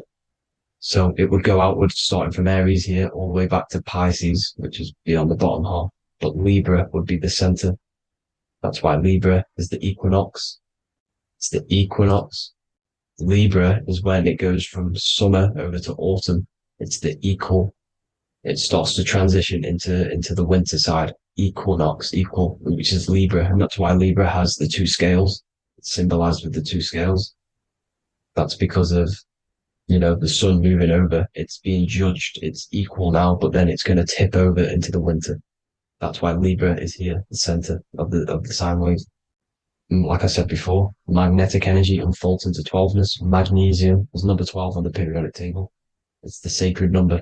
And this is why the scientists are NASA is trying to bring in another constellation to destroy the holy science of astrology. So Aries rules the head, which is Mars. Taurus rules the neck, the lower head. Gemini, the two twins, which is your lungs, your two twins, your arms, two twins. Cancer, the breasts or the chest area. Leo, the heart, which is the sun, which is fire, the center of the toroidal field. Virgo, the belly, which is the intestines. Libra, the kidneys, the two scales, the kidneys, balancing out everything. Scorpio, the sex organs. Sagittarius, hips and thighs. Capricorn, I've missed that out, which is the kneecaps. Capricorn, kneecap. Aries, which is the ram, which is the cerebrum in your brain. And then Aquarius, the calves and the ankles, and the Pisces, the two fish, the 2 feet. So everything corresponds, as you can see here. This is an ancient way of depicting it, of the folded human. And this is everything. Each constellation rules that part of the body, gives energy to that part of the body, makes you do certain things. So magnetic energy unfolds into 12ness, electricity unfolds into 7s. That's why when you get electric, the light spectrum that we see, it consists of 7 colors. Why we have 7 planets. The 7 planets give us our 7 metals and the 7 solfeggio scale frequencies. So the rotor, this is the rotor, and rotor is an anagram for Torah. The Torah, which is I think it's the Hebrew Bible. Don't quote me on that, but it's one of the holy books, which is the Torah, the Taurus. Everything goes back to the Taurus field because it's the basis of all creation. So the chief cornerstone, it says in the Bible that the builders rejected the chief cornerstone. The chief cornerstone, you are the builder. You decided to incarnate into the physical world, into the electric world, El, the world of El, Saturn. When you are created in the womb, it takes you 9 months for you to be created. So, for example, if your parents, if you went into the womb here, it'd take you 9 months. So let's say you're born in Scorpio. So you'd go back 9 months, 1, 2, 3, 4, 5, 6, 7, 8, 9. You consist of all of these 9 energies because it takes 9 months or however long you took to be born. Some people are born earlier. You'd have to find out how many months you were in the womb for. But you consist of these 9 energies, and each constellation has a cell salt associated with it. And these cell salts are vital for your health. And your cells and the optimal health of your body. So the chief cornerstone that you rejected is these 3 cell salts, these 3 constellations. So you're mineral deficient in these 3 constellations. For example, fluoride, magnesium, phosphate, and potassium sulfate. So that's the chief cornerstone. And a cornerstone, people always get it rejected with the cornerstone. The cornerstone is not, it doesn't say the cornerstone in the Bible, it says the chief cornerstone. The cornerstone is a cornerstone of a building, but a chief cornerstone is the top of the pyramid. This is where we get the pyramid of the wheel. So you're mineral deficient in whatever 3 zodiac signs you're not. You were not in the womb for. This is the chief cornerstone you rejected. So the human body is the micro. It is the universe in a physical form. It consists of everything in the universe. Just like your consciousness is the universe watching itself, experiencing itself. Your body is the whole universe. 12 systems in the body, 12 zodiac signs, 7 chakras are the 7 planets. The Holy Trinity of you is your Temple of Solomon, the soul and the mind, the sun and the moon. You know, everything is in you. You consist of everything, all the energies, everything. Heaven and hell. Heaven and hell is a mind state. It's a state of the mind. Head, H-E-A, which is heaven, and the heel, the bottom of your foot, is hell. And the bottom of your foot is the soul. So they're basically saying, large wordplay, they're saying that your soul is in hell because, you know, with the elites being in control. So they call the bottom of your foot the soul, trying to say that you're in hell. The Christ is in you. And this Christ is Greek for what? Christos. And Christos is Greek for the oil. And this oil is produced in the cerebrum, the Aries, the ram, the cerebrum. It goes down the pineal, the pineal and the pituitary are underneath the cerebrum. Goes down the pingala and the ida. The pingala being the positive charge connected to the pineal gland, pin, and the ida connected to the pituitary. And this is the 2 serpents going down the spinal column. And this is why Jesus goes from Nazareth to Bethlehem, and then Joseph and Mary are waiting for Jesus in Nazareth. Joseph and Mary are the pineal and the pituitary gland waiting for Jesus to come back up the River Jordan, your spinal column. So this is the oil. This is the story of Santa as well. Santa comes from the North Pole. Why? Because the North Pole of the Earth is the center of the toroidal field, and the North Pole of you is your spinal column, which is the North Pole of the toroidal field. The North Pole, he comes from the North Pole. This is the North Pole. This is the South Pole of the toroidal field. Comes from the North Pole, which is your mind. And he goes down the chimney and then back up the chimney. This is the chimney. And he drops off the present, which is the Christos, the oil. And this is why Jesus is crucified at 33, because he crosses over the vagus nerve at the top of your spine. When this oil comes back up the 33 vertebrae, these are your vertebrae here. When it goes up the 33 vertebrae, it gets crucified at 33 because it crosses the vagus nerve, and he's crucified on a cross at 33. This is the story behind Jesus and Santa. The Ark of the Covenant in the Bible is the two hemispheres which cover the vital parts of your mind, the brain side, which is the cerebrum, the pineal, the pituitary, etc. So the two hemispheres are the two angels, the Ark of the Covenant. This is the Ark of the Covenant, covering the two vital parts of your brain. So these are the optic thalamus is another part, and it protects the Christ oil, which is inside at the center of the brain. See, the Bible is all a massive metaphor about yourself, because you are the universe. You are a microcosm of the universe. Your consciousness is experiencing itself, and the universe experiencing, and your body is the whole universe. Your head's heaven. So Moses crosses the Red Sea. These are the two hemispheres of your brain. This is the corpus callosum, the Red Sea. So he's pretty much saying that he's uniting the two hemispheres of your brain, because most people in this generation are stuck in the left brain, which is just logic, reasoning, science and maths, writing. And this is what school teaches you to do. It keeps you stuck in your left brain. And you want to cross over to you want to cross the Red Sea, which is the corpus callosum, to the right brain, which is awareness, art awareness, creativity, imagination, intuition, insight, using the higher mind, creativity, imagination. If you don't have intuition, then you can't read energy, you can't pick up on bad things. This is what Moses is symbolizing by crossing the Red Sea. And it's also the upper room where Jesus met the 12 disciples. 12 disciples are the 12 cranial nerves in your brain. It doesn't just represent the 12 zodiac signs. The 12 disciples symbolizes many different things. It's like I said, the universe consists of 12ness.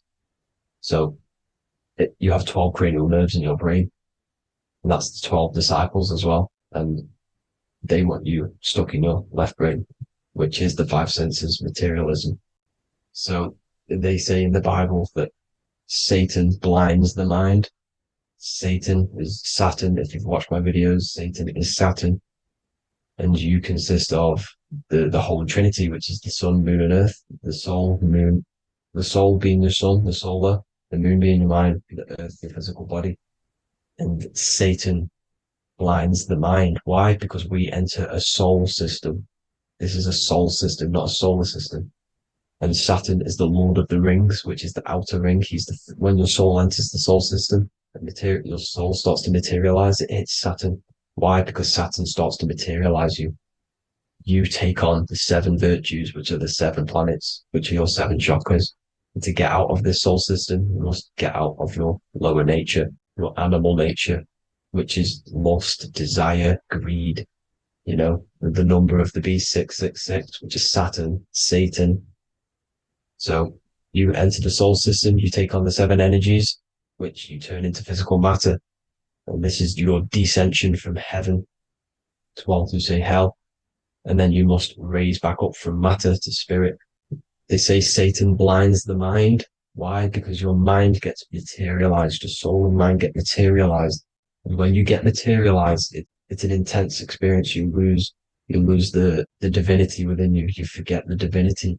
So Satan, which is the first planet, the first energy you take on, the material body, he blinds the mind. He makes you forget everything, your divinity.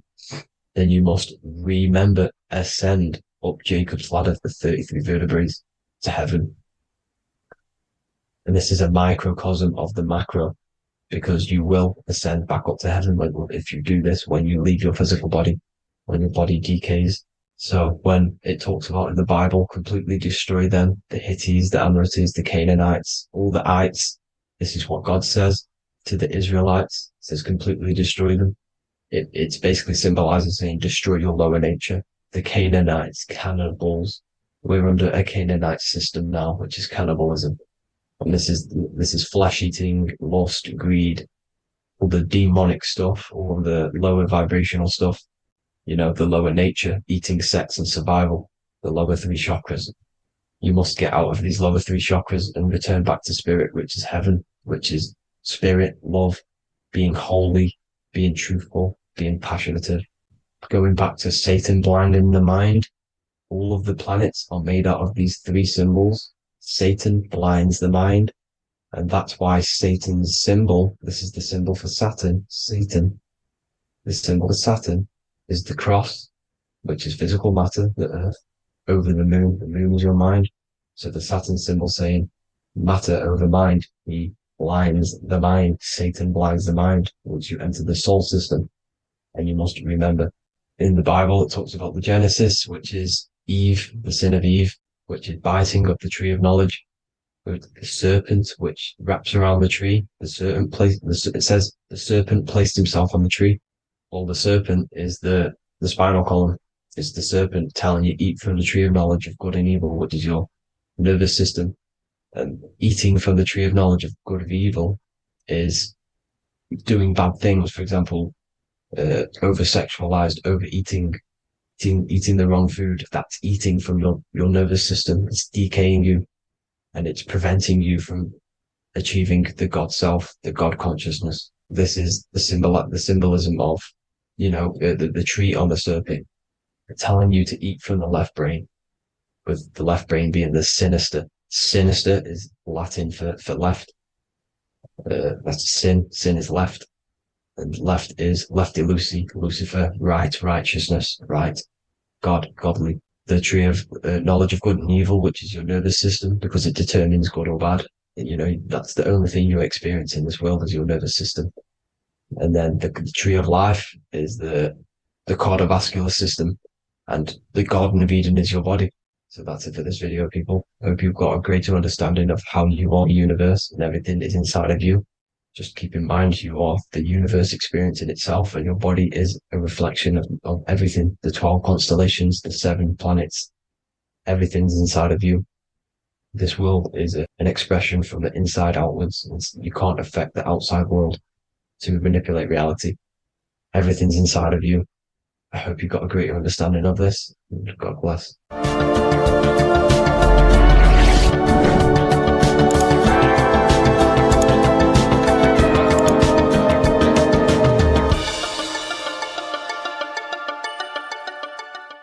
Before you call the Baphomet evil, make sure that you watch this video until the end so you gain a full understanding on what the Baphomet truly is. No, I am not a Satanist. I am simply an esoteric and occult researcher. I've been looking into symbolism for a very long time, and I can reassure you that this symbol does not represent the devil, does not represent any negative figure.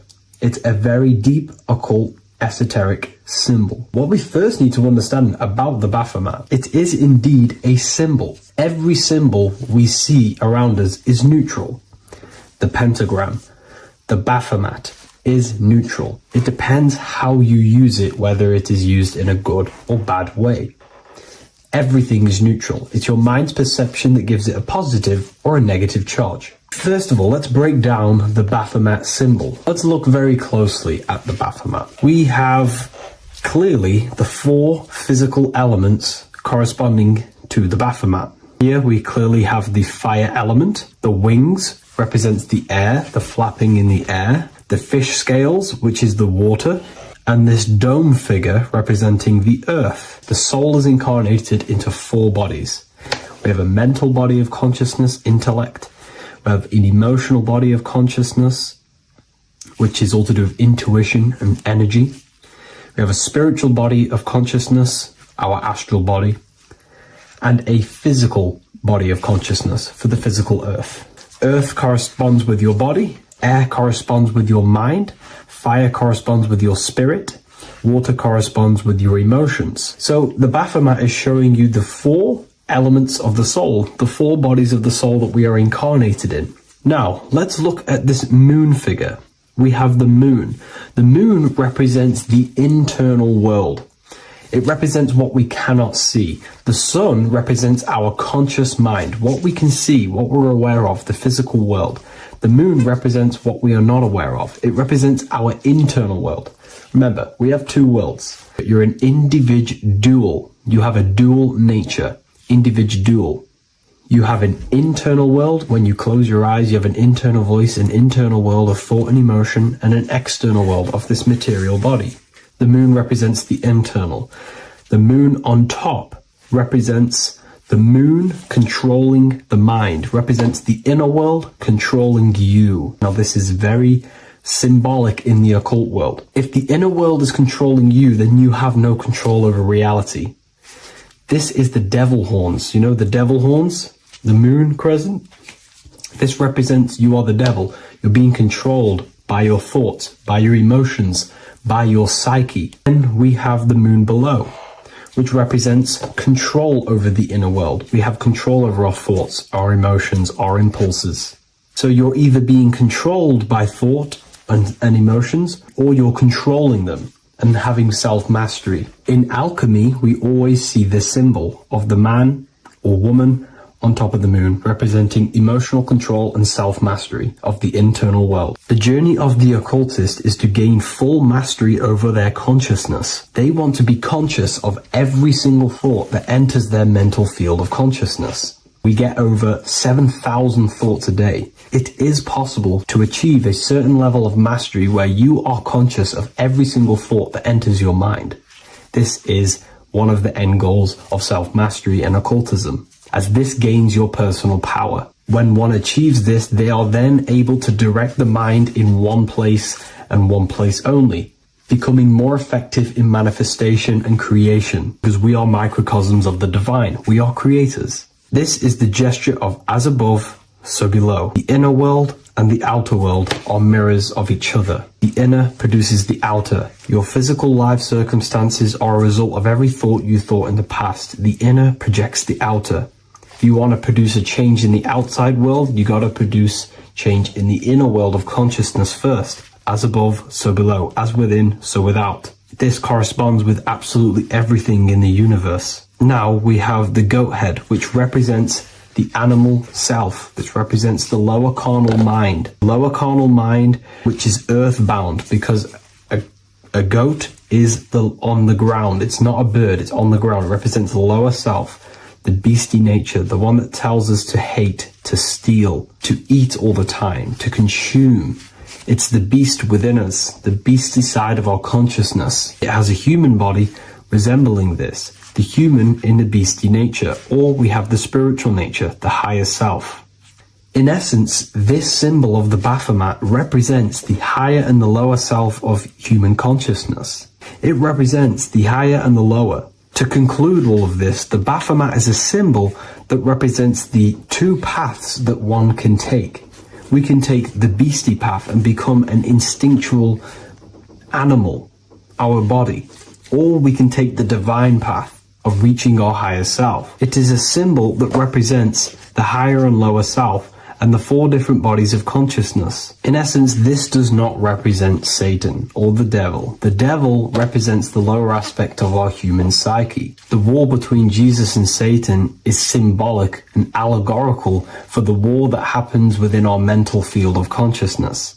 The internal war between good thoughts and bad thoughts, positive emotions and negative emotions. It is the constant war inside the battlefield of your own mind. Jesus, Satan are symbols, characters that are symbolic of aspects of your own consciousness, because the universe is mental. The only thing that truly exists is your mind. Therefore, all of these ancient spiritual texts like the Bible, the Bhagavad Gita, the Quran are all symbolic of what's happening inside of our mental body. It is the inner chaos that can destroy our life, or when we create structure and restructure our inner world, we can live a peaceful life. If you are struggling from the internal world and you want to gain mastery of yourself while learning the occult secrets, join Ethereal University, a community of like-minded individuals who are all striving for the best versions of themselves. We host live calls and we have an abundance of lectures that you can watch. Or check out the Book of Wisdom. This is volume 2. I'll leave all the links in the description. Have an amazing day. In this video, we're going to be talking about the evolution of consciousness. You are born human, however, you possess consciousness, which is the awareness behind your being, the awareness behind your thoughts, the experiencer behind your 5 senses, the experiencer, the observer behind your thought, emotions, and senses. You are an eye, an invisible consciousness looking through a lens which is your body. Your body produces this physical world that you experience. Your brain produces this world. Your brain and body is a technological computer. However, you are an infinite, ever-expanding consciousness behind this physical body. And there is an evolution of consciousness, a cosmic journey of expansion. And this is why we see so much pyramid symbolism in the occult and esoteric world, and especially within Freemasonry. Because the pyramid represents climbing, an evolution, a raising state of consciousness, a journey. Steps symbolize a journey upwards. This is the raising and the evolution of consciousness, our inner world. The transmutation of our inner selves, of our souls and consciousness and our minds. So when we see this pyramid, we're seeing a evolution, a way up to source consciousness. And the eye in the pyramid represents your source consciousness. It represents illumination. It represents divine guidance through this evolution of consciousness. This is why we see the ladder. Consciousness is ever expanding on an infinite journey of evolution. Each individual is a part of this cosmic process, contributing towards the ongoing expansion of both mind and awareness. As we evolve, we collectively explore deeper levels of existence, expanding the boundaries of thought and consciousness. The mind has the ability to expand infinitely into new realms of thought, into new dimensions of mind. The mind cannot be filled up. It is not a physical substance. The body can be filled up because it is a physical thing, but you cannot fill the mind. Therefore, the mind is constantly expanding, ever expanding into new fields of thought. So what we see in Freemasonry, the ladder, is again a journey, an elevation of consciousness. When we are born with an infant consciousness, and as we gain older, we gain an adult consciousness. Our inner world, our inner mind, and our emotional intellect changes and evolves. We are significantly different from when we were very young as an infant. It's because our consciousness evolutes, it changes, it alters like water. So just like this evolution of your own consciousness as growing up, there is consciousness of beings existing in cycles beyond our own. And their consciousness is unimaginably different from ours. They operate on a higher level of understanding and knowing, experiencing reality in ways that transcend our current comprehension. Our minds right now cannot comprehend the highest states of consciousness. There are entities, there are beings beyond our own, existing in higher dimensions of consciousness that we cannot comprehend because they have expanded. They are on a further way up the ladder of consciousness. However, we are all on the same journey. None of us can take the same journey. There is one ultimate goal, reaching source consciousness. However, this is always ever expanding. However, we are all on a different journey. There is one truth, one source, one goal. However, there are billions in different ways of reaching it, and we are all on these different paths to source consciousness, to this ladder, this evolution of universal evolution. Okay? Their awareness is attuned to new dimensions of existence, reflecting a more advanced stage in the cosmic journey of consciousness evolution. So when you take DMT, you are shot into these higher realms of consciousness where you meet these beings who look similar to these images. They are not speaking to you physically. They don't speak to you three-dimensionally through vibration and words. They speak to you mentally. If you have done DMT, then you know this. And if you have met these beings, then you know this. You might have even met some of these types of beings on mushrooms or any psychedelic drugs. Because ultimately, when you take these mind-altering substances, it's altering your consciousness. It's merging your consciousness with the spirit of that substance.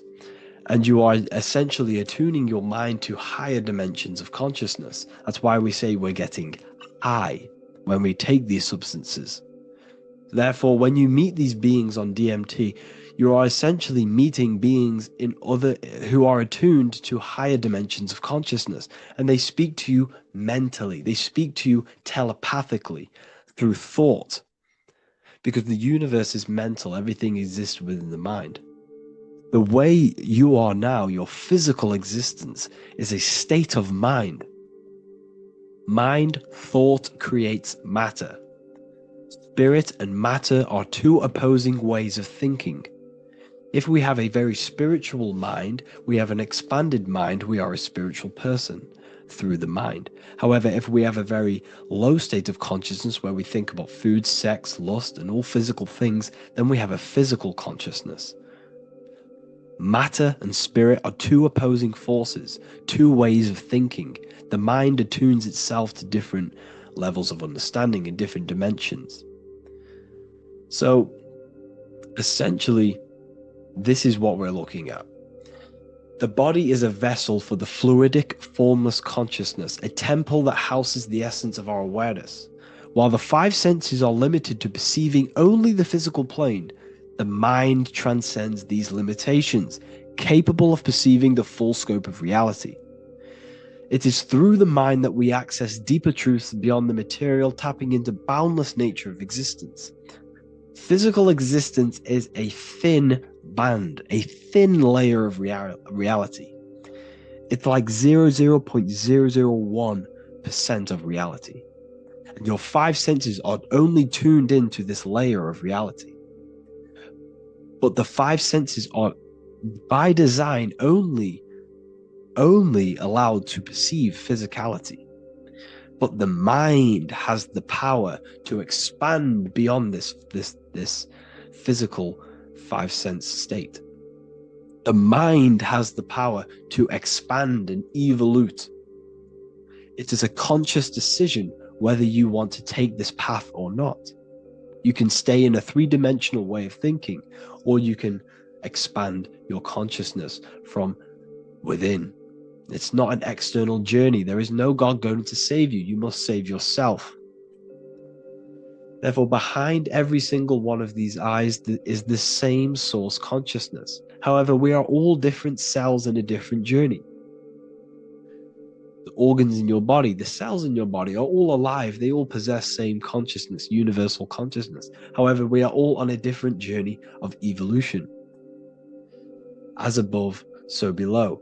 As the baby is in the mother's womb, when the baby becomes conscious, there is a world outside of its mother. What does it do? It presses and seeks a way out to be born in the other world outside of its mother. It is the same with your consciousness, your mind. When your mind becomes aware that there is realities beyond the immediate surroundings, it seeks a way out. And this is exactly what I'm doing to you now. I am now expanding your mind and telling you there is other ways of reality. There is other dimensions of consciousness which you can access through inner transmutation, through different ways of thinking. spiritualism and meditating and connecting with yourself and detaching from external things, we can upgrade our consciousness. Your body is a womb. Why Jesus says you must be born again to see the kingdom of God, because you are born physically and then you must be born again spiritually, awakening your inner consciousness. So like I said, as the baby is in the womb, it's the same principle. As above, so below. You were a baby. You were in your mother's womb and you figured out there is a world outside of your mother. So you seek to weigh out your mother to be born in another world. It's the same now. You must do this now. This is your spiritual evolution. This is the evolution of consciousness. It's ever expanding. When you die, this is a transition. You must learn to not fear death. This is another part of your spiritual journey. You must master death. Therefore, like I said before, the mind has limitless capacity to expand into new realms of thought, continuously exploring uncharted ideas and concepts without boundaries. The mind can ever expand. It can never be filled. It can never ever know everything. There is infinite fields of knowledge, infinite fields of thought. Your current state is just one stage on an infinite pathway. You won't remain human forever. The human experience is a crucial phase where we learn to balance polarities, master the fundamental laws of the cosmos. It is a period of growth and transformation, preparing us for the next stages in our cosmic evolution. The goal is to strive for perfection, yet the true perfection is unattainable. It's like a tunnel, and there is a light at the end of the tunnel. And as you walk through this tunnel, the light is ever moving backwards. You should forever seek to meet that light, but you will never meet that light because consciousness is ever expanding. You should strive for perfection, yet knowing that perfection is forever unattainable. The journey is endless, with each step revealing deeper layers of understanding and experience. The pursuit of growth and expansion is itself the essence of our evolution.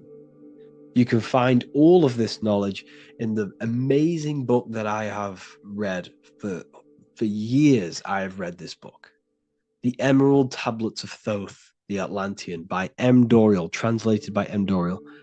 I'm telling you now, this book, now that I've told you this, you have some context on the book. The whole book is about evolution of consciousness. He's talking about higher dimensions beings. He's talking about how you can transcend this physical plane. It is truly the most amazing book you will probably read. One of the best spiritual texts you'll see. It's hard to understand, so you must read it over and over again. And the more your mind progresses, like for me, I read this every couple months. And the more I learn about consciousness, the more I expand my own consciousness. And every time I read this book, I pick out something new that just completely blows my mind. Because you can only understand this book to your level of consciousness, to your level of understanding. So now that I've told you all this information, go and read this book and it will absolutely blow your mind. And so will the Book of Wisdom Volume 2, which is now available. I released it the other day. I'm just going to read a page out now. This page is called Spirit and Matter. The Earth is not merely a dense, lifeless rock drifting through space. It possesses spirit, a living essence that animates its form. But what do we mean by spirit? Spirit in esoteric terms refers to the energy, the life force, animating the principles infused in matter. So essentially, what this page is talking about is how everything has spirit, consciousness within it. You are the middle, you are spirit and matter. You have the ability to expand your mind to the God self and raise above our animal instinct, our material self, and know the divine and expand. Animals cannot do this. Animals are not self-aware. Humans possess self-awareness. We can observe our consciousness. We can say, why do I exist? We can look in the mirror and know that we need growth. And this is what Anunnaki means. Anu means above. Anu was the supreme god of the sky, which is a metaphor. He represents spirit above, heaven. Anu came down to earth and married Ki, the goddess of the earth, which represents matter. It's a myth, it's an allegory. Anu married Ki and gave birth to the Anunnaki. Spirit came down and infused with matter and gave birth to the human, which is you. You are spirit infused in matter, Anu and Ki, Anunnaki. You are the Anunnaki. And this is just one of the teachings in my book. Honestly, this book is absolutely amazing. If you truly, truly want to expand your consciousness, give this book a read. And obviously, if you're inside the university, I give you this book for free. A paperback version. If you join the university, follow the steps inside of the general chat, you'll be able to download this book. Or, sorry, not download it. Order a paperback for free. All you have to do is pay for the shipping. You'll also gain amazing knowledge inside of my library, where your mind will just be overblown with the amount of esoteric books. There's over 45 rare occult books, plus you get a PDF of the Volume 1 and Human Health Guide. You get reoccurring updates where I expand on symbolism, occultism, where you will just feel absolutely amazing once you understand esotericism in yourself. You'll also learn how to create the dream reality that you want with the Manifestation Mastery course, where I teach you how your consciousness creates reality. You'll have a real lectures where I post lectures on symbolism, occultism, esotericism. There's a conscious community and live calls and Q&A where you can ask me questions and I'll answer your questions.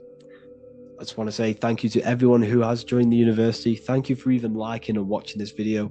Any support I just appreciate every single one of you. Please, if you can, leave a comment and a like on this video and let me know any videos you want me to make in the future. And I will start uploading a lot more to the YouTube. So yeah, thank you all for tuning in today. Have an amazing day. Welcome to Revival of Wisdom. Welcome people, we're back with another video, and this video is about Freemasonry and the connection to the Illuminati. Please, as always, to make sure to hit that like and the subscribe button and turn on the notifications to never miss a video. On May the 1st, 1776, the founder of the Illuminati, Adam Weishaupt, founded this secret organization, and this date can be found in Roman numerals underneath the all-seeing eye pyramid on the $1 bill. This $1 bill also says Anu Coptus Novus Ordo Secularum. This is Latin for announcing the birth of the New World Order. This New World Order will be headed by Lucifer, the all-seeing eye, and followed by the 13 layers of bricks for the 13 elite bloodlines. So your Orsini's, Rockefellers, Rothschilds, Soroses, and the other 9 elite families. So when Adam Weishaupt created the Illuminati, he made it consisting of high-level degree Masons, French and Latin philosophers, and many more powerful people to all become one society. So this is why you see Masons using this same symbol of the all-seeing eye inside the pyramid. But not all Freemasons are part of this Illuminati secret society.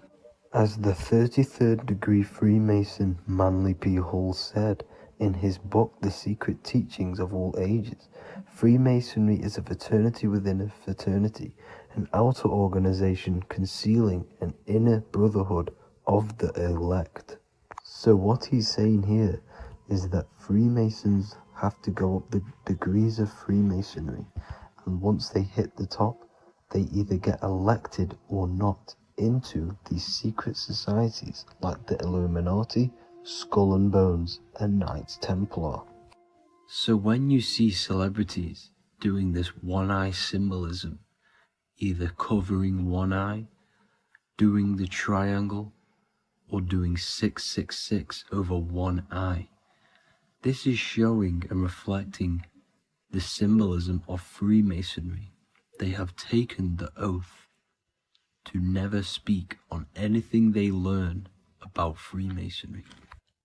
Duncan's Ritual of Freemasonry book states the oath they have to take. Quote, I ... of my own free will and accord, that I will hail, ever conceal, and never reveal any of the secrets, arts, points of Master Mason's degree to any person whomsoever. All this most solemnly, sincerely promise and swear. Now, this is what happens when they break the oath, stated in this book, quote, myself severed in two, my bowels taken from thence, and burnt to ashes. So this states that Freemasonry comes first, before any law of the land. It has the right to kill you if you break your oath. This is the hand gesture they have to do every time they enter the ritual room inside the Masonic lodge. This is the cutthroat symbol, showing you and reminding you of the oath and what will happen if you break it.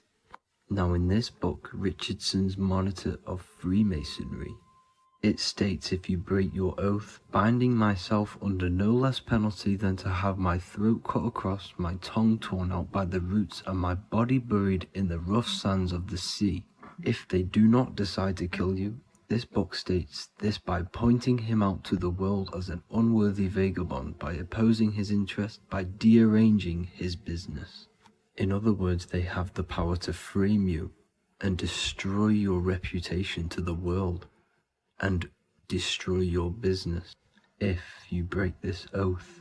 So yes, they do kill to keep this truth hidden, because this truth of this reality is what keeps them in power.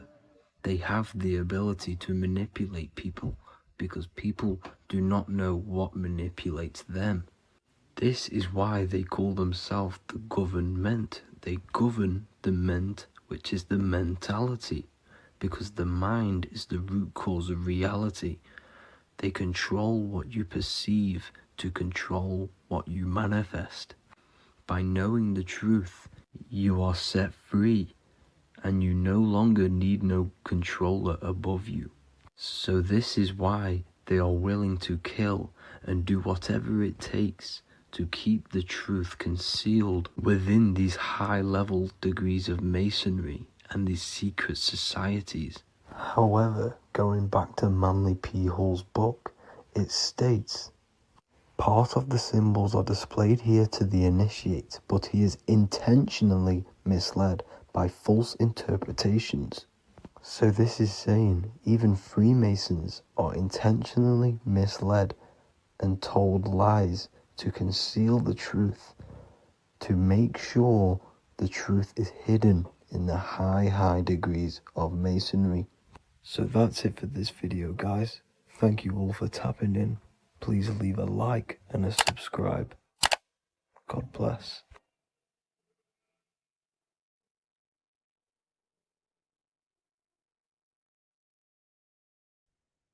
As above, so below. This is one of the most crucial teachings within esotericism, occultism, or what we like to call it today, spirituality. I don't like calling it spirituality because it's not spirituality. I teach human consciousness. I teach the science of you and your consciousness alone and your being. And in order to fully understand you and this world around you, you must understand this number one principle of as above, so below. There is many misconceptions of this, and there is many simple teachings of this, but I'm going to break it down today from the most simplest to the most complex, and you will see the connections between all things. This is the most important lesson you could ever learn, and I'm going to teach it you today.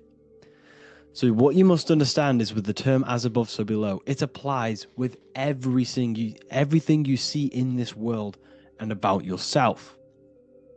We have something called the macro, which means the bigger scale. On the bigger scale, we have the whole earth. If we look down from the sky on top of rivers, this is what we see. We see this tree pattern. Then on a smaller scale, we see trees have the same pattern. Then we look even closer. We're going smaller and smaller into the leaves of the tree. We see the same pattern. Then we go even more micro into the human brain and look at the human brain cells, and we see the same pattern. This is proof this is a fractal universe, and everything is in the micro is reflected in the macro. As above, so below. As within, so without. On the macro is a reflection of the micro. So now that you understand this, we can go a bit further. A yearly cycle of spring, summer, fall, winter is a macro. A micro is a daily cycle. So a day is a mini year. The summer is the midday. Autumn is the evening. Night is the winter. And spring is the morning. This is a macro, a reflection. We have a miniature cycle of the zodiac every single day. And this cycle is also reflecting the cycle of life and death. We live, we are born, which is the spring. We live, which is the summer. We then age, which is the autumn. And then we die, which is the winter. And then we are reborn again. This is the cycle of life and death. And you do this every single day. You see, death is a macrocosm of sleep. This is why we say sleep is the cousin of death. Because you die every single night. You do this process of life and death every single day. As above, so below. What's in the micro is in the macro. So when you go to sleep, you are essentially dying. And then in the morning when you wake up, you are then born again. This is a fractal cycle that we live in. Everything in this whole world is fractal. Everything applies to as above, so below. We have the sun, we have the moon, we have the day, we have the night. We have the life, we have the death. We have the conscious, we have sleep. As above, so below. We have the conscious mind, because now we're diving into as within, so without. As above, so below more refers to the external world. As within, so without is referring to your inner world and the outer world. What you must understand is about yourself. You exist in two realms. You're an individual. The dual nature of you. You exist in two realms at once. You have an inner world of your thought, emotion. This is the inner world that no one else can see but yourself. And you have an outer world with a physical body which everyone can see. So you exist in two worlds. You have the inner voice, you have the outer physical voice, which I'm speaking to you with now. But I also have an inner voice, which no one can hear, only but me. So you exist in the light and you exist in the darkness. The sun represents your external self, your physical, conscious mind. The moon represents your shadow self, the inner self, the psyche self. The spirit self. There is an as above, so below. The sun is within you. The moon is within you. Everything is within you. Now that you understand as above, so below, what is your body? Your body is a miniature earth. Let me repeat, your body is an earth. Your body is the earth. Okay? Because like I say many times in all of my videos, you are not in the world. The world is you. You are the universe. Your brain is a computer creating this reality. What you see with your eyes is produced in the back of the brain called the visual cortex. You don't look into the world, the brain produces the world. The body produces the world. When you touch something, you're not actually touching something. This is the electrical nervous system. When you touch something, what you feel is actually electrical signals on your nervous system reporting back to your brain. Therefore, when this body dies, you leave the earth because this body is the earth. Okay? As above, so below. You have the mental plane, the astral plane, the etheric plane, and the physical plane. This is essential for understanding reality and the teaching of as above, so below. Everything in this material plane began in the thinking mind. For example, the microphone I'm speaking into, the phone you're watching this video off, or the laptop or iPad. Where did this begin? It didn't begin in the factory. The first ever place this item begun was in the mind of an individual. The invisible realms of mind is where all physical things and physical items begun. Essentially, this physical plane is the effect of the thinking mind. This world is the world of effect. It's the world of outcomes. When you see something, it is already manifest. It is already being manifested. It is an effect. And in the effect of the cause, which is the thinking mind. Therefore, the mind creates thoughts, which is the mental plane.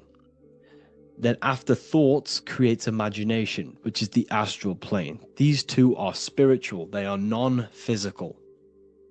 So spirit kind of means non-physical. Then you have the physical planes, the etheric and the physical plane. As above, so below. What happens in the mind is manifest on the physical plane. Like I said, the phone that you are holding, it was a thought, and then it brought down into a physical reality. As above, so below. You change the mind, you change your reality. Your environment, the word environment has ment in it because your environment is mental. So now that you understand this, so what is the world around you? The world around you was created by the mind of God. It was manifested through God's thought. So you are living in the mind of God. You are a thought in the mind of God. God thought you into existence. But like I said, we are all fractals. Everything is fractal. If God exists, this means that you are God, as above, so below. God created you through the thinking mind, and he gave you a thinking mind. So God created the macrocosm. God created the macro, the whole world. He designed the whole world, the sun, the stars, the moving. He designed this.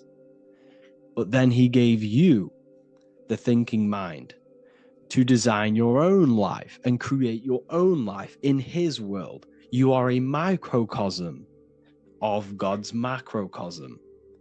Just like God thought you into existence and the whole world into existence, you are a microcosm thinking your world, your reality into existence.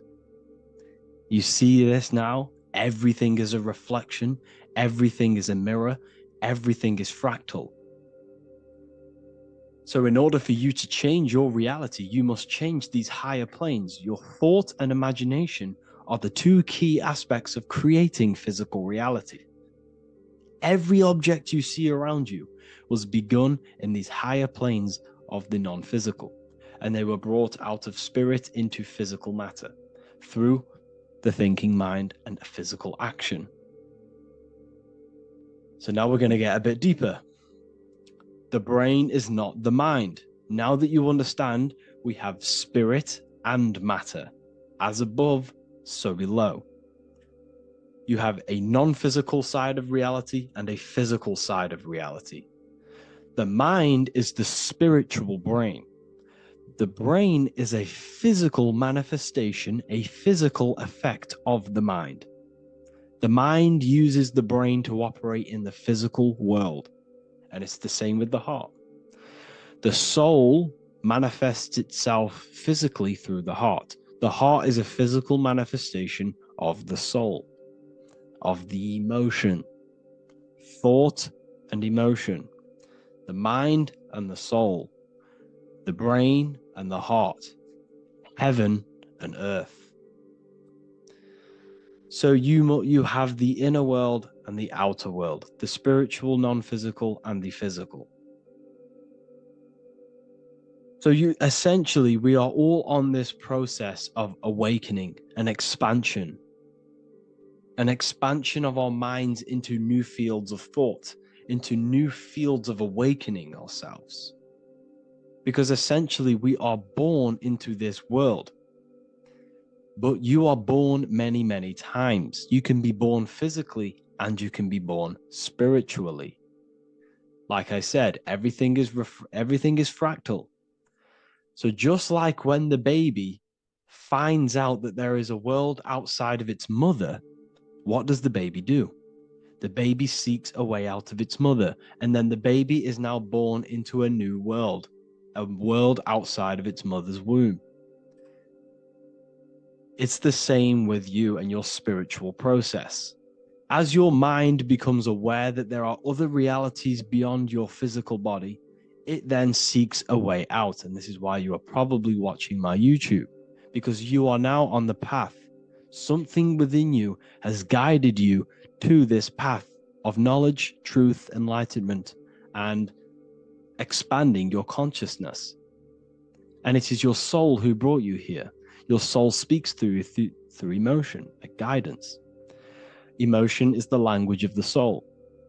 When you feel very bad, this is your soul telling you you're not in the right place. You're doing the wrong things. Because the soul is always unfolding its purpose, which is expansion and learning. That is it. The mastery of the self and the learning of the mind is the only thing that counts in the end after this life. So you are on a journey of expansion, of learning, creating, and spiritual rebirth. As above, so below. What does this body tell you? When I see someone overweight, I don't see the overweight. I don't see the body. I see the mind. I see an undisciplined mind. I see a mind that lacks self-control. I see a mind that seeks external validation. That's what I see when I see an overweight person. I don't see his body. I see the result of his mind. Because what does the Bible tell you? You shall know them by their fruits. It's the same saying as above, so below. You shall know them by their fruit. The fruit is their manifestation. Your body is a direct correlation and manifestation of your mind. Your inner world projects your outer world. As within, so without. As above, so below. Now, what do you see when you see this man's body? I see discipline. I see strength. Mental strength, not physical strength. I see mental resilience of pain. Because all of this man's mental energy has been manifested physically within his muscle. This body is a direct manifestation of this man's mind's pain and suffering. And it shows discipline. This is why people instantly respect you if you are in shape. You walk into a room and you are in shape, people will instantly give you respect because they know that you are mentally disciplined. The body is a reflection of your inner world, and it's the same with your friends, your family, your connections with people. If you think about yourself very negatively all the time, and you don't have a good connection with yourself, you don't have a connection with your true self, this will manifest into every single relationship you have in your life. If you don't have a good relationship with your inner self, you don't have a good relationship with the people and the friends around you. Because as within, so without. If you think negative about yourself, you will only pick up the negative in other people. If I think very highly of myself and I think very happy and good things about myself, I will then see the good things in other people. Because it's as above, so below. As the inner world is, so is the outer world. It's the same with your life circumstances. Your life is a direct correlation of every thought you thought in the past. If you possess millions of pounds, millions of dollars, this is because you have thought this into physical reality. You live the life you are deserved. You live the life that you manifest through your thought. If you live a very poor life, this is a reflection of your mind. This is a reflection of what you have thought into physical existence. Because like I said, everything begins in the mind, as above, so below. And this is even present within the body. So where is the head? The head is at the very top of the body. And where does all manifestation begin? In the mind. That's where the mind is, in the head.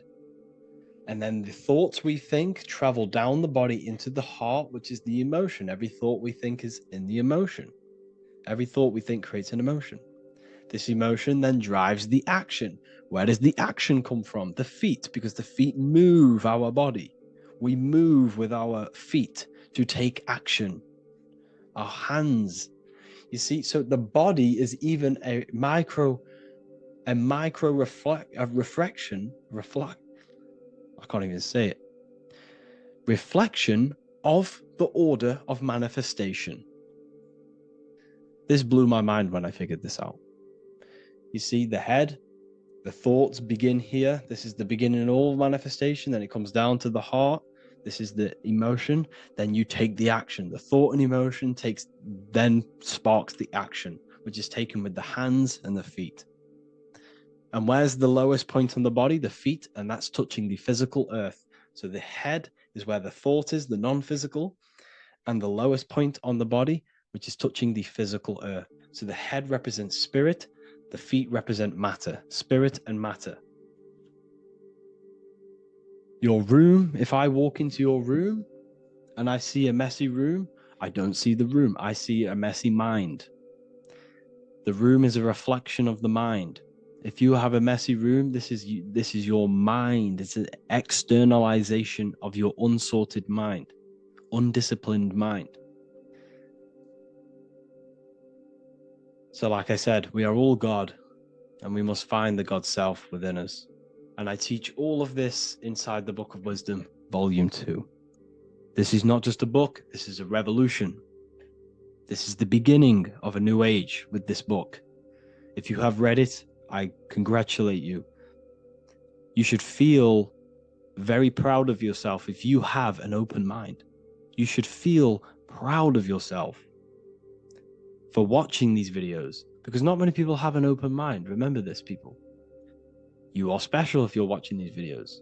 You have the mind. You have the ability to see through the illusion. And I take my hat off to you. You want to take this to the next step? Read the book. Or if you want to take it to the serious levels, join the university. The university, you gain access to every piece of my material that I've ever done, all of my books, all of my lectures that are hidden from YouTube, that are hidden from everywhere else, the lectures that give you real power. And if you feel alone on this journey, we have a conscious community where you can connect with like-minded individuals, because I've been there. I've been there when you feel lonely, because you feel like no one else is thinking the way you are feeling. You can't talk to people about these things because people just think you're crazy. That's why I put together this, so we can connect, so we can unite, so you can connect with people, so you don't feel crazy about thinking about this stuff, learning about this stuff. And if you truly want to level up your life, people, and take your studies serious, this is for you. We do live calls, we do lectures. There's a whole library filled with books you can read. It's the perfect place for the truth seeker. I thank you all for joining. Please leave a like, a comment, a subscribe. Let me know any future videos you want me to make in the comments. Thank you all. Have an amazing day.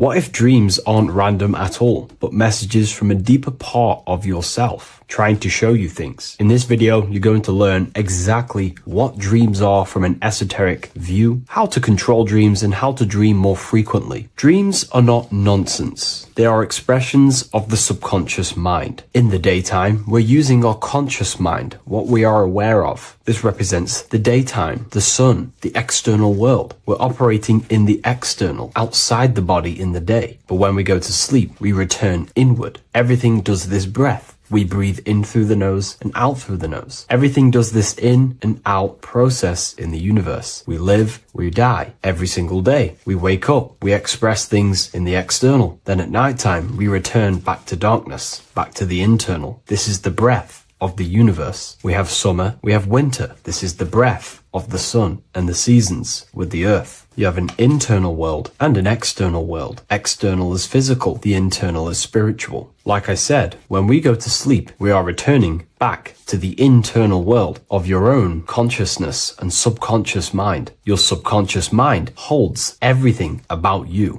your memories, your traumas, everything you've ever learnt, your language, your name, your job, everything you identify with is stored within this vast network of the subconscious mind. It is your own personal consciousness. Therefore, when we dream, we return back to the subconscious mind, and we are in fact thinking, but in a subconscious way. The subconscious does not speak the same language as the conscious mind. The conscious mind uses language, thoughts, and all things that are very logical and very easy to understand. The subconscious is the complete opposite. It is very indirect, metaphorical, and symbolic. The subconscious communicates and works in symbols. Ultimately, symbolism is the language of consciousness. This is why in occultism and esotericism, it is filled with occult symbols, because symbols are used to communicate directly with the consciousness within the subconscious mind, and the subconscious mind is ultimately connected to the collective consciousness. We are all connected and tapping into the mental plane, where we receive thoughts, ideas, depending on what we attune our mind to. That's why we call it a mindset. But getting back on topic, the subconscious mind is your own personal network. It is like a net, an interconnected web of your thoughts, memories, traumas, emotional blockages, and all the things you identify with and have experienced in your life is stored within this network. It can be seen as a web. One example of the subconscious mind using symbolism is this next story I can tell you. Let's say I was in a very traumatic car crash as a young child. I experienced a lot of emotional trauma in that car, and that deeply impressed my subconscious mind with that trauma of emotion that I felt. Therefore, every time I see a car in my external world, that car is now a symbol that represents the state of consciousness I was feeling in that particular time of the traumatic car crash. The car is a symbol for a state of consciousness within my subconscious mind. Just like when you see a word, that word triggers what you believe that word to be in your subconscious mind. Symbols are the language of the subconsciousness. Therefore, when we dream, we are basically seeing symbols of our own personal subconscious mind. Our higher mind, which is basically our subconscious, the higher version of you that exists beyond your human thinking mind, communicates using symbolism. The higher mind does not speak human thoughts, human language. It speaks the language of symbolism. Therefore, when we dream, every event, every person, everything that happens, and everything you see is your own personal subconscious mind materializing within the plane of the astral plane. This is a dimension that sits just above the physical world that everything is pulled out of. For example, look around you. Everything you see around you was thought, then imagined. Imagination is the astral plane, and this astral plane sits above the physical world. As above, so below.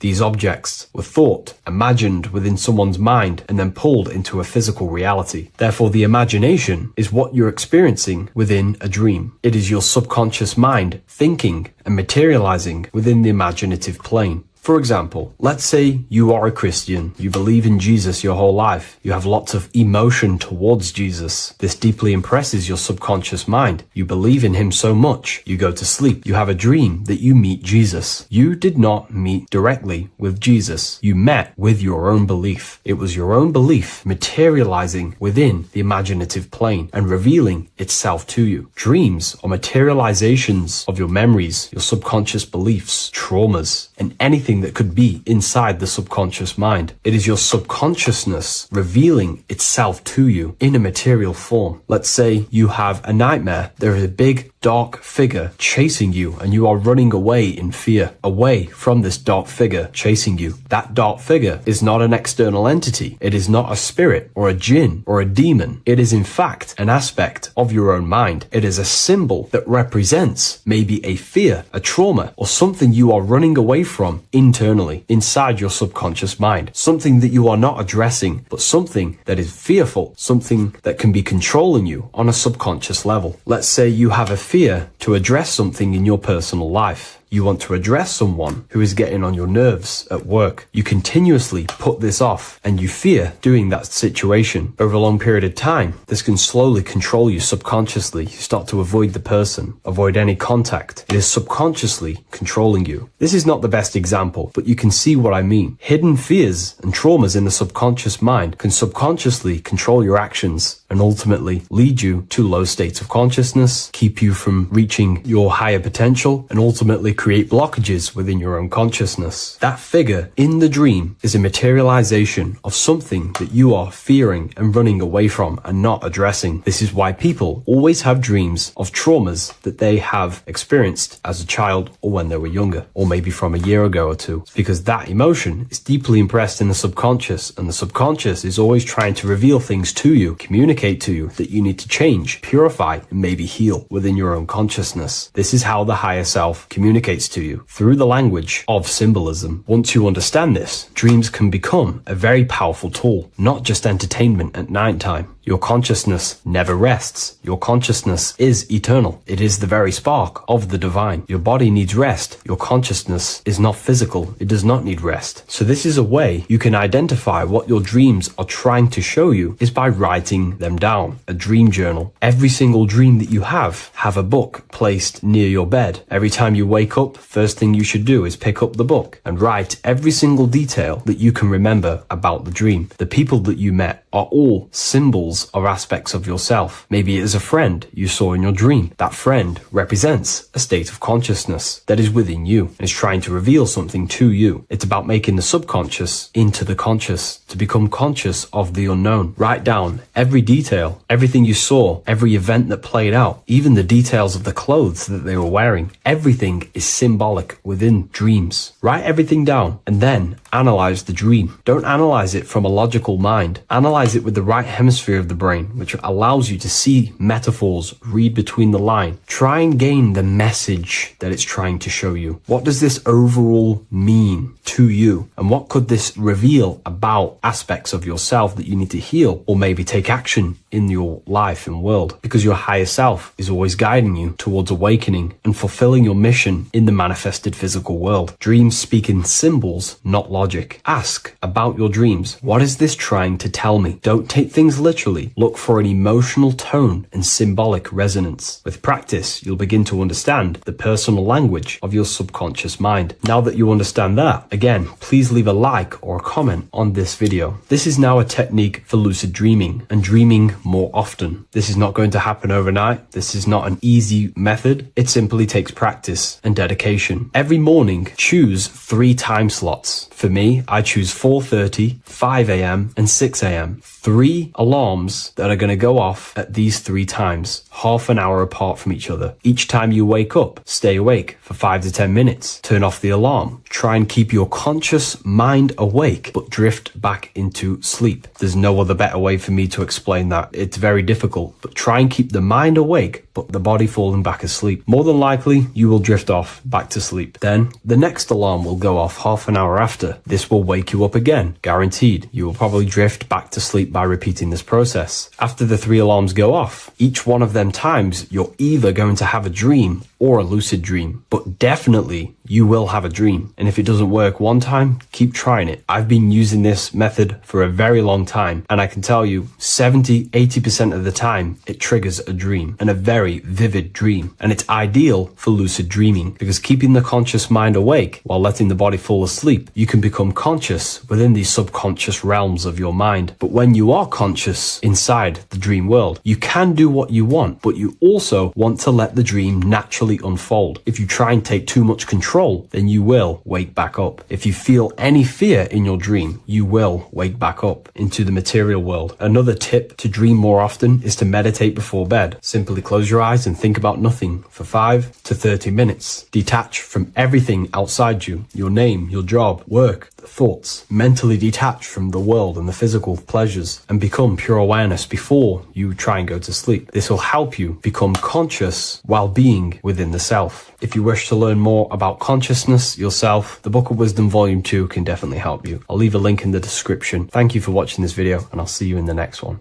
Welcome to Revival of Wisdom. Welcome people, we're back with another video. Please make sure to hit the like, the subscribe button, and turn on notifications to never miss a video.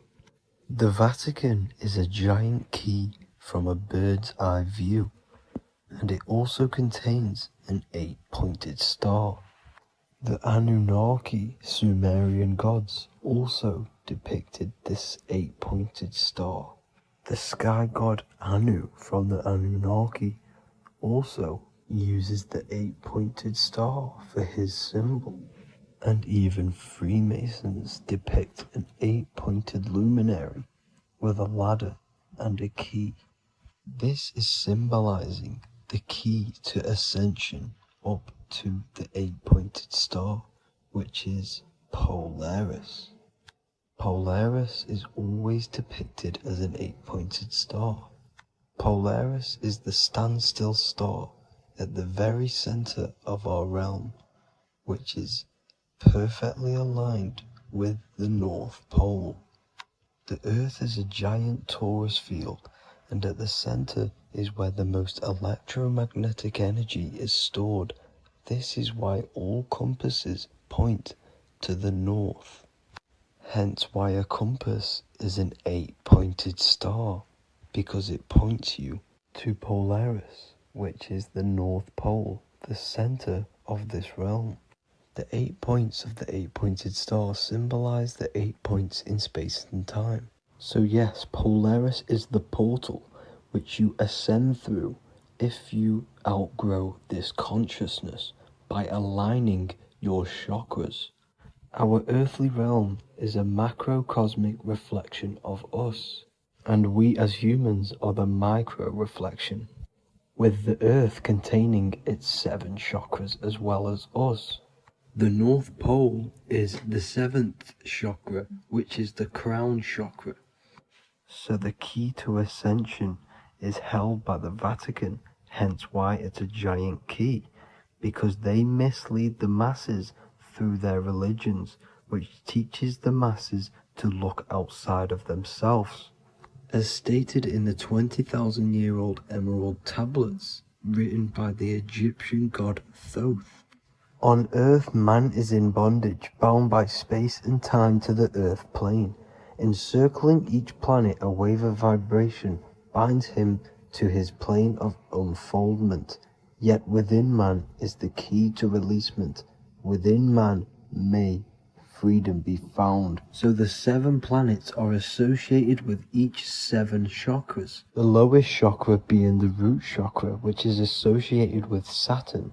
This is why the elites love Saturn and reflect it in all of their symbols.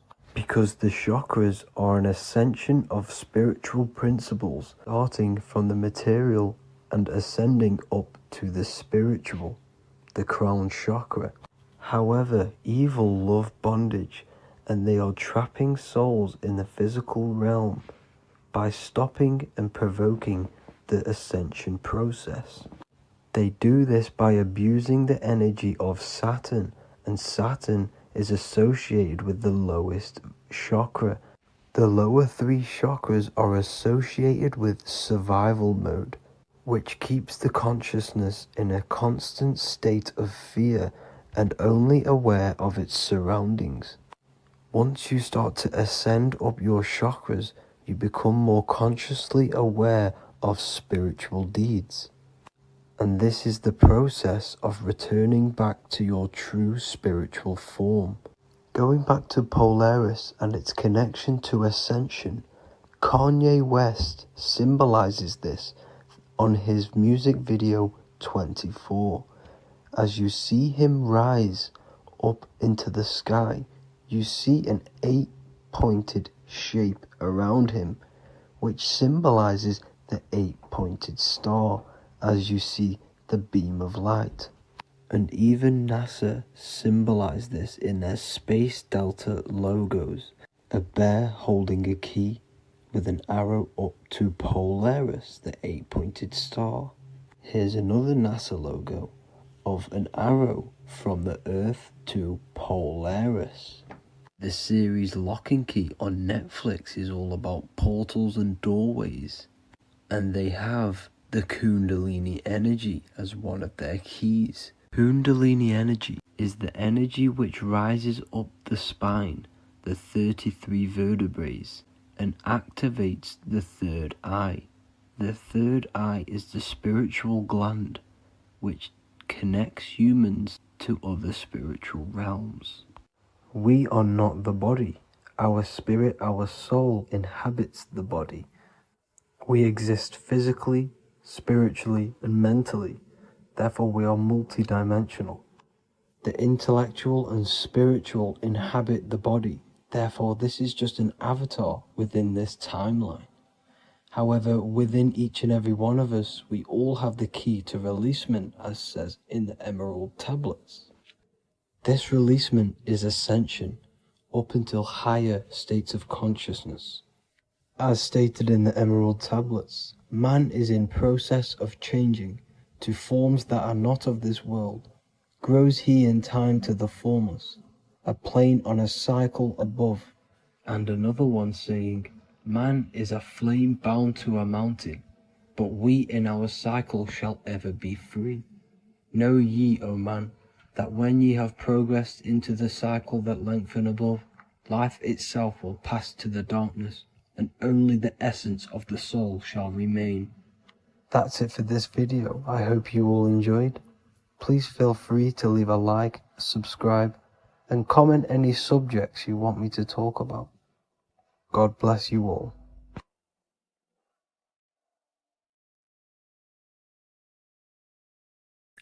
What if I told you that reincarnation is real and that there is a metaphysical, spiritual science behind this? Most people leave this world just as lost when they entered it. That they carry their fears, attachments, and addictions with them, only to be born again, trapped in the same cycle, repeating the patterns of lifetime after lifetime. This lecture is not just about preparing for death.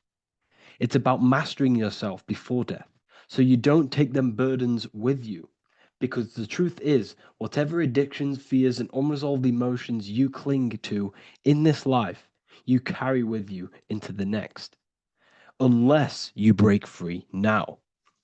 You must master yourself before death. Death is not the end. It is the great passage. But how we transition depends on our mastery of the self. This was symbolized by the Ouroboros, the snake biting its tail. Every ending is a new beginning. It's an infinite cycle of consciousness. Now, your human body is basically an antenna tapped in to a stream of consciousness. Just like a radio is tapped into a specific frequency to play that radio. Your body is basically an antenna, a crystal picking up the consciousness of God. You are on an ever-ending journey, a journey of learning and expansion of the mind into new fields of thought. This was symbolized as the Ouroboros. When you die, it is a new beginning. It's a transitioning, not an ending. Everything is eternal in this universe, as consciousness is formless and constantly transforms into new forms of life. Let's break down the word death. Death contains the word ether. Now, the ether can be found in the word heart or earth. Ether. Everything in this plane comes from the etheric plane. The etheric plane is the barrier between the physical plane and the spiritual plane, the astral plane. The astral plane is the screen that you have in your mind that allows you to imagine a red apple, for example. This is the imaginative plane where thought forms start to take form. Everything begins as a thought, then the thought form becomes an imagination, then energy, then physical. Everything in the physical plane is a shadow of thought. All objects manifested as thought. You came from the astral. You came from the stars. This is why we say reach for the stars. Or this is why you say you are a star. Cis star, miss star, fraud star, stir is star. And when you become famous, you become a superstar and you gain a star on the Hollywood floor. You are a star. The ether. The ether is the infinite energy source which all things come out of and return back to. This is the cycle of life and death, summer and winter, day and night, sleep and awake. The ether is the infinite energy source which all things come from and will return back to. Okay, sorry about that little error. The ether is the boundless source of energy from which all things emerge, to which all things return to. We can see this in the cycle of the sun. The sun does this wave of creation. It rises and it falls. We have the day and the night. The daytime represents our conscious mind when we are alert. The nighttime represents our subconscious mind when we are inside the spiritual realms. The nighttime is spirit, the daytime is matter, spirit and matter. Awake and asleep, conscious and subconscious. We see this in the yearly cycle. Summer is life, winter is death. Spring is the morning, summer is midday, autumn is evening, winter is the night. Everything is a macro and a micro cycle of being born out of the ether and returning back from life and death. Life and death is manifested within the cycles of the sun and everything outside of you, as within, so without. This is why we say sleep is the cousin of death. The macrocosm is death, the microcosm is sleep. Every time you go to sleep, you are essentially it's a miniature death. You're entering into spirit and then returning back into matter in the morning when the sun rises. Everything is a reflection of the macrocosm cycles. Preparation for death. The first thing we must do in order to prepare for death, for life after death, in order to stop being reincarnated in this cycle of materialism, in order to progress as a soul, because remember, you are a soul in a body. Just like the sun gives power and life to the earth, your soul gives power and life to your body. When you say I, you're referring to the soul. And your soul can be stuck underneath layers of false identifications. Who you believe yourself to be is merely a collection of subconscious programs running within your mind. Now that's very deep. That is very, very deep. Who you think you are is a part of your thinking mind. Your name, your job, your reputation, your family, your friends. These things are not you. They're all aspects of the thinking mind. What happens if you meditate and you turn off the mind? Then all these things do not exist.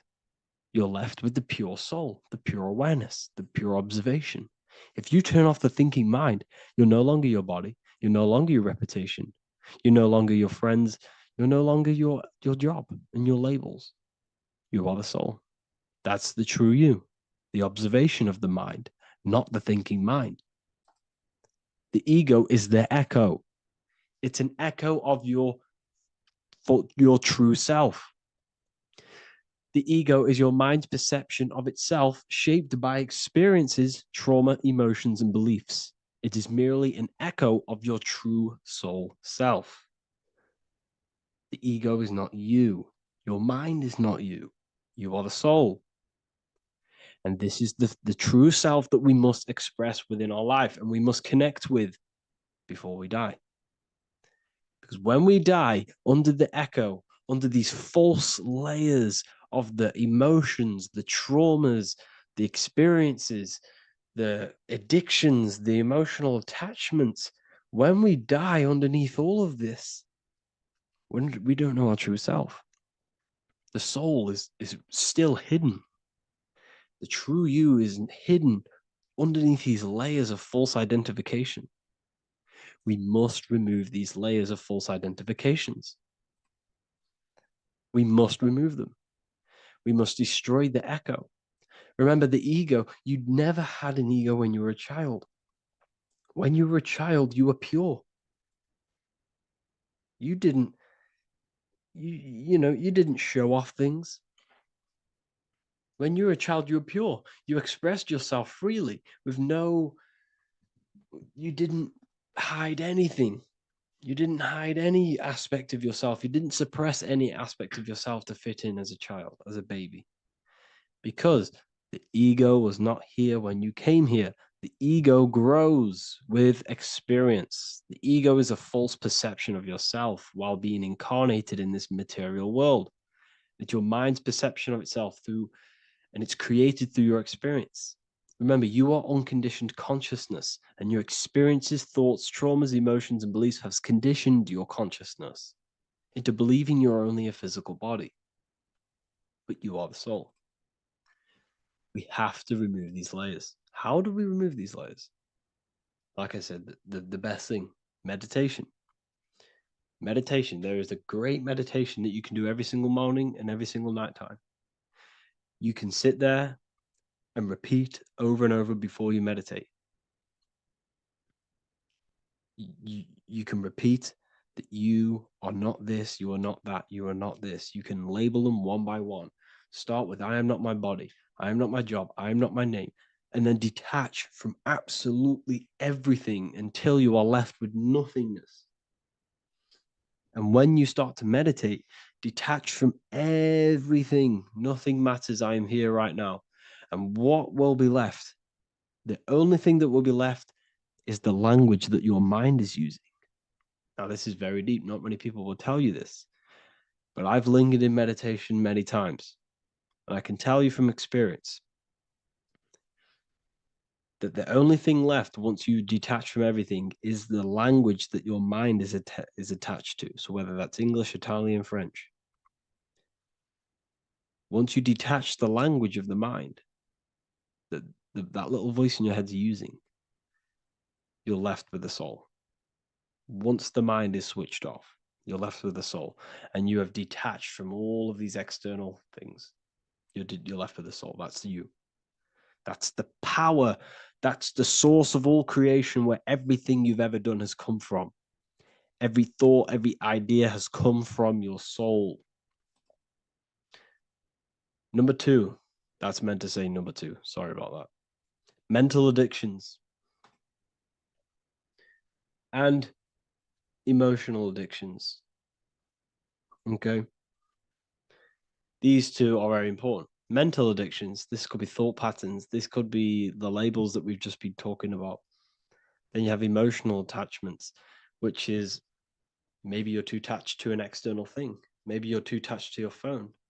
Maybe you're too attached to family. Maybe you're too attached to loved ones. Yes, I'm not saying don't love them, but what I'm saying is do not rely on anything in this world to make you happy, to fulfill your emotional needs. Everything is found within you. You must look within, and if you're looking without, if you're trying to find yourself in the outer world, you'll never find yourself. You'll constantly be looking around in loops. Because you cannot find yourself in the outer world. Nothing will give you long-term validation. Seeking validation in the outer world will leave you soulless, leave you feeling empty inside and sad and depressed. You have to find yourself within. You have to detach from everything you are relying on to give you emotional stableness. You have to detach from all. Yes, love your children. Yes, love these people, but do not rely on them. Because everything in this world is temporary. Do not conform to this world. The Bible tells you this. Everything in modern society nurtures the body, but neglects the soul. They keep you addicted to as many things as possible. Smoking, you have to detach. Drugs, you have to detach. Alcohol, detach. You cannot rely on anything. This is why this path is very, very difficult to walk. But I'm showing you the way. These are the things you must do before death. You have to detach from absolutely everything. If you die and your mind and soul is still addicted to these worldly things, then guess what? You're going to reincarnate. You're going to reincarnate because your mind is still thinking about these material earthly things. And if you are operating in that vibration, you're going to project that vibration and come back here. You have to detach. You have to master the soul and master the mind. Like I said, the matrix is designed to keep you addicted to as many things as possible. Your phone, food, smoking, drugs, alcohol, clubbing, all of these things. Everything in society is made to trap your soul and reincarnate in this world. That's why it's very, very, very difficult to walk this path. Very difficult. Matrix, matter tricks. John 2:15 to 17. Do not love this world, nor the things it offers you. For when you love the world, you will lose God. Do not love this world, nor the things it offers you. Do not conform to the pattern of this world, but be transformed by the renewing of your mind. Great quote.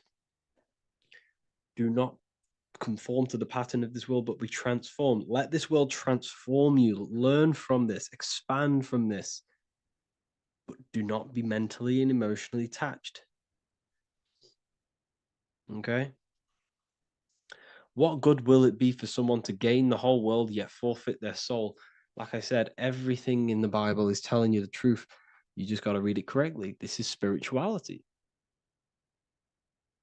This is spirituality. The Bible is spiritual. It's a spiritual text. We must disconnect from everything outside of us and connect with the true soul. Here we have the Egyptians showing you the soul leaving the body. Here we have the soul here. Here we have the Masons showing you the soul coming out. The soul is real. You are the soul. And when you leave this physical plane, you will go into the astral plane. That's where you came from. You came from the astral. You came from the stars. You incarnated into this physical body. Your consciousness fell into this material form to experience limitation, to experience a 3D world. So in order to ascend properly before we die, we have to let go of all the attachments. Every addiction you have, write them down. And one by one, tackle them. Before you die, you have to, or else you will reincarnate. This is the teachings of Egyptians. This is the teachings of Masonry. All of these addictions contribute towards life after death. Everything must be controlled. And we must be attached to the soul. I'm not saying I'm perfect. I'm not saying I'm perfect, people. We're all not perfect. We're all under psychological operation by the government. We're all in a very difficult situation with this awakening. I'm simply pointing out what I know from my journey and what I've been learning through occultism and research and reading lots of books and many different things. I'm on this journey just as you are. Maybe I'm further. Maybe you're ahead of me. We don't know. But this is what I'm sharing with the world. This is what I'm sharing with my research. And this is what makes sense. It's common sense. Look at everything around you. Everything's made to feed the body, not the soul. So, my beautiful watchers, and fans and supporters. I appreciate every single one of you, and I hope this video has supported your journey. If you're feeling lost in life, if you're searching for deeper answers, whether you're seeking clarity, looking to expand your studies, or ready for personalized mentoring, this is your chance to connect with me live and receive insights tailored just for you. Start your path to self-mastery and enlightenment inside the world's best esoteric school. Your journey starts now. Tap the link in the description if you want to join Ethereal University, or feel free to check out my books. I thank you all, and I really appreciate for 100,000 subscribers on YouTube. I love every single one of you. Make sure to drop a like, a comment, and subscribe to the channel if you're new. Let me know some ideas for, lectures, anything that you want to know. I can make lectures on them. Just drop it in the comments. I appreciate every single one of you. Take care.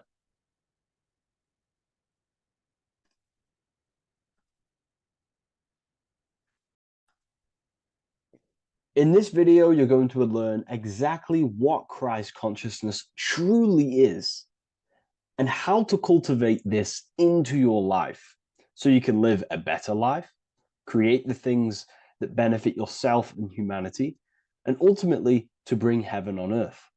This is the true way. If you're familiar with my work, you know that, I'm pretty much obsessed with symbolism. Symbolism is such a massive topic, and it unlocks profound ancient wisdom that is hidden behind these layers of symbolism of the ancient paintings, symbols, and texts. So I was going through some Christian artwork and I came across this painting. It's a well-known painting called The Sacred Heart of Jesus. And it just blew my mind what this is revealing about human consciousness and Christ consciousness, which is what Jesus represents. If you're not familiar with Christ consciousness, you should definitely do a bit of research on that. But I'm going to explain it today in detail. So when we look at this painting, we are looking at symbolism. We're looking at consciousness, a state of being, a state of living, a way of thinking, a way of feeling, and a way of acting in the world. As I've said this many times, we're all creators. We all create and generate reality. And you don't just have your personal reality, you have a collective reality. Your reality is affected by the collective consciousness.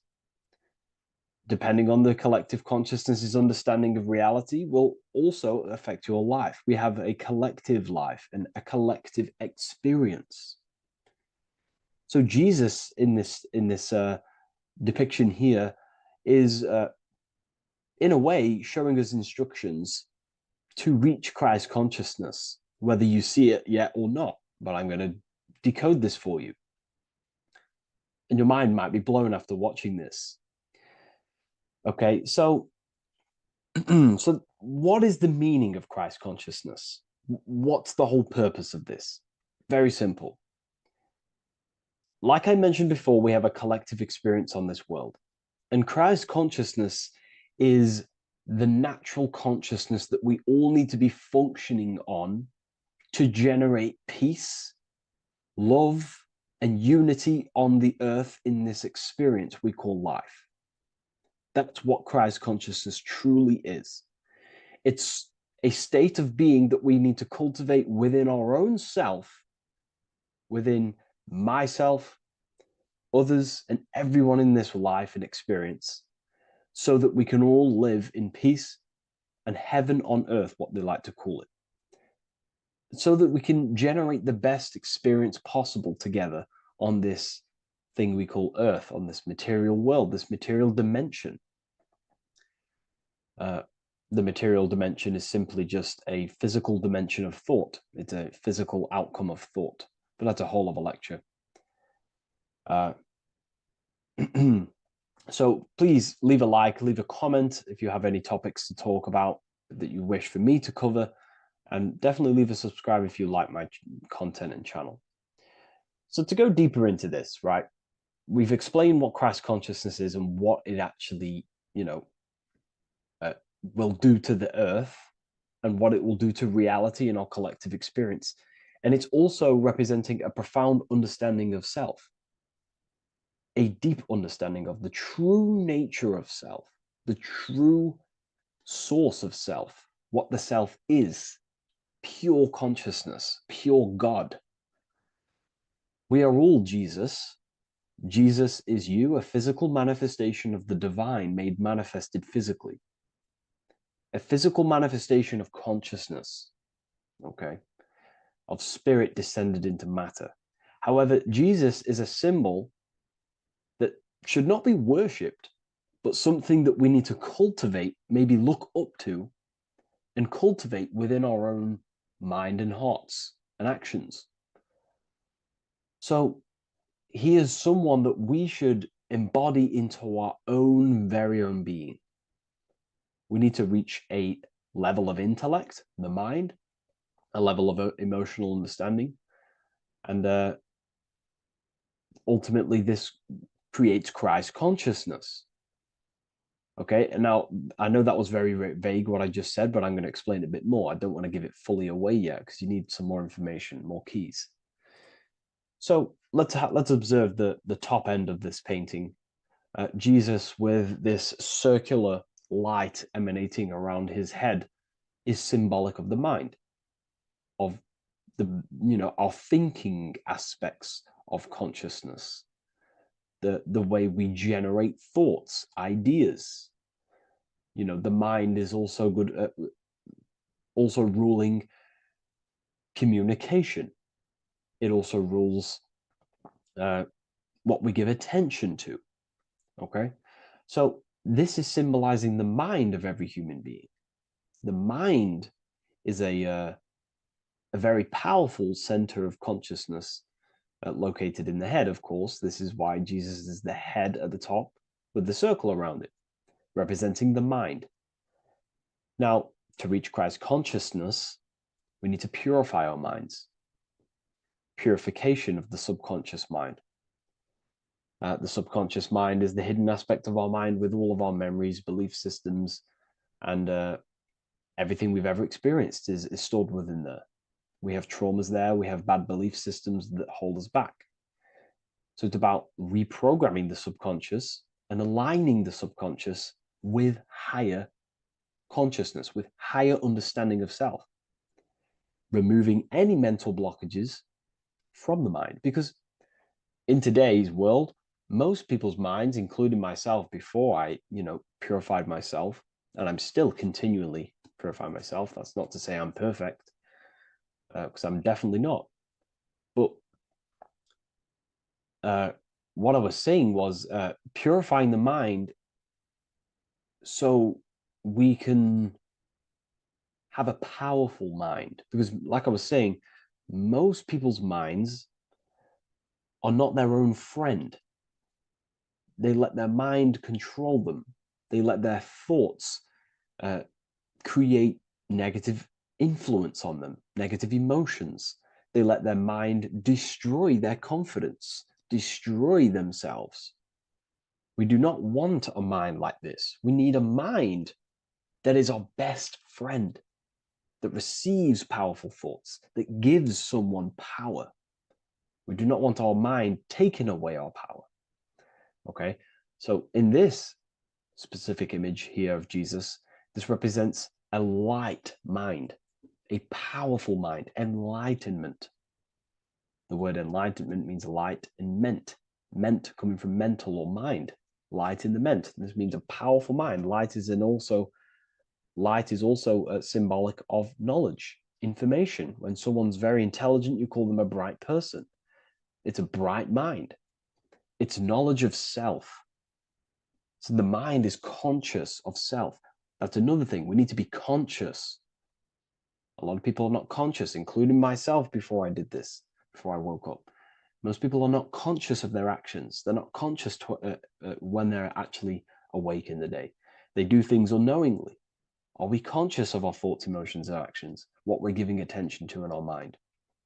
Because ultimately this shapes our experience.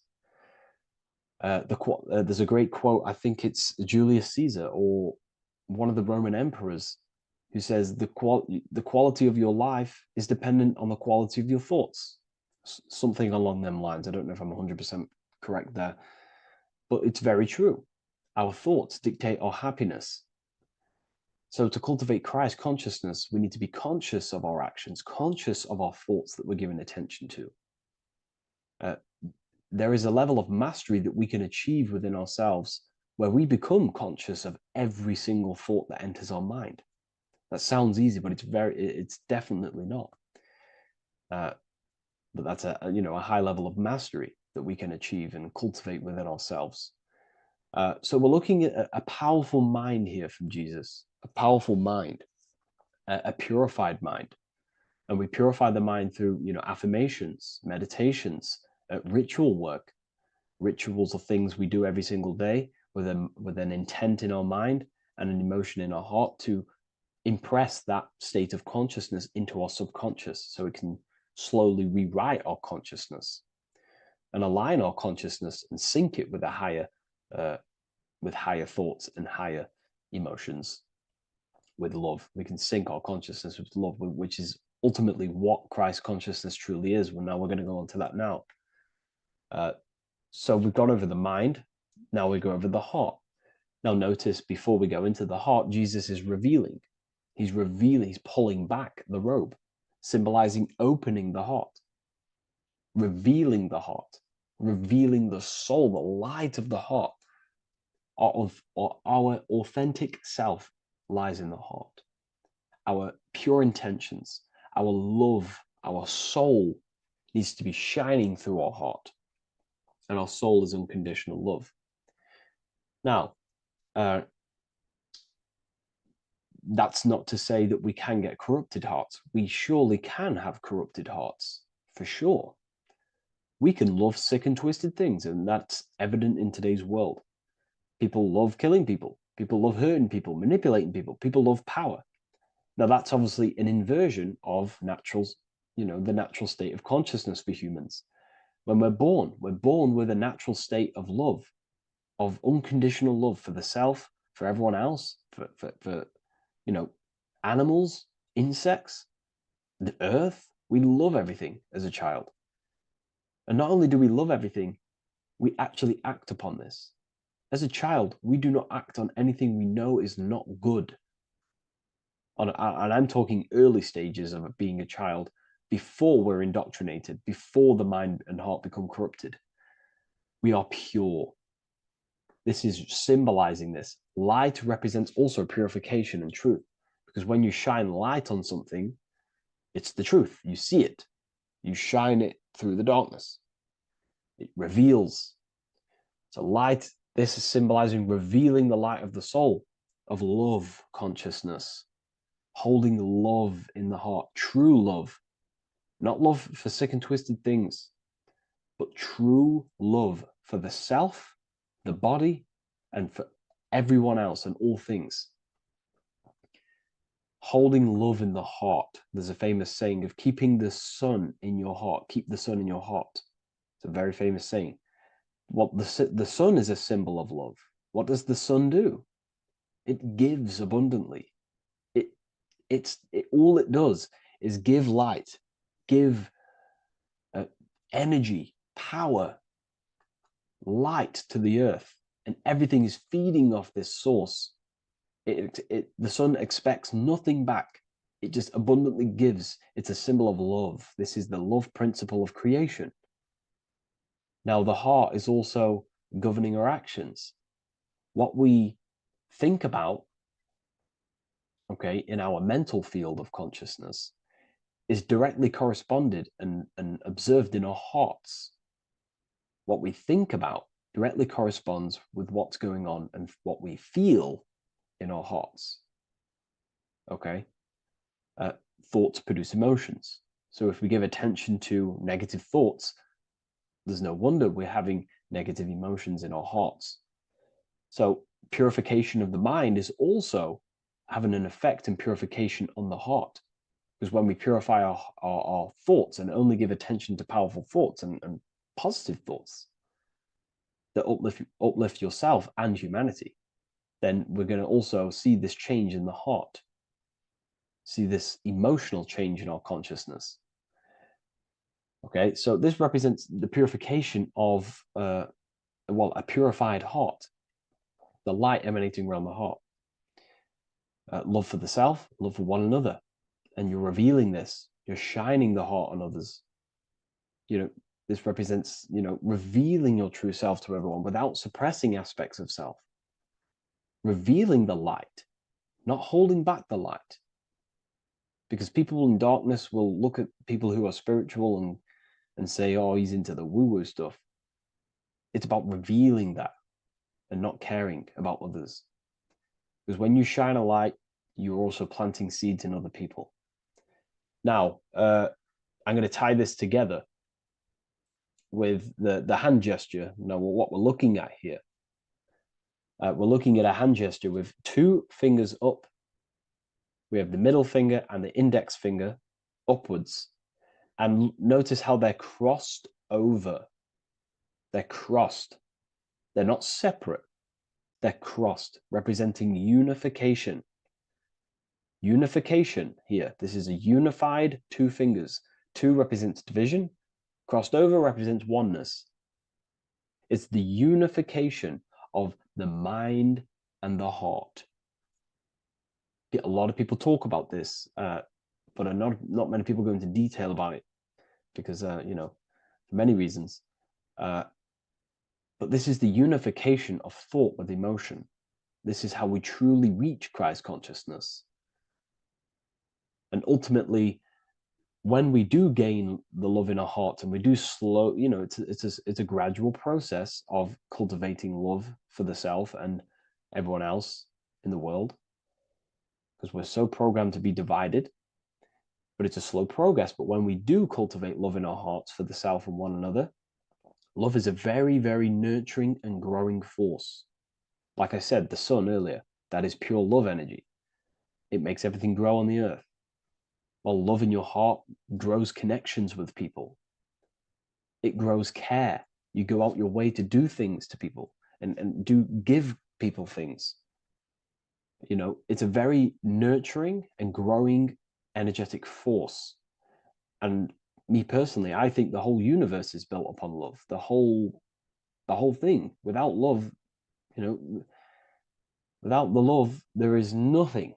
Nothing is, love is the only true emotion that truly exists. Everything else is either an opposition of love or a different degree and branch of love. Love is the only true emotion, and everything is built upon that principle.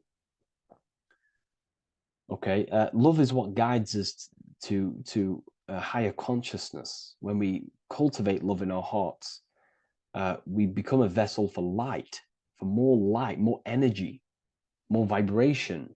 Our electromagnetic field expands, or biofield, when we hold love in our hearts. It's a very powerful force.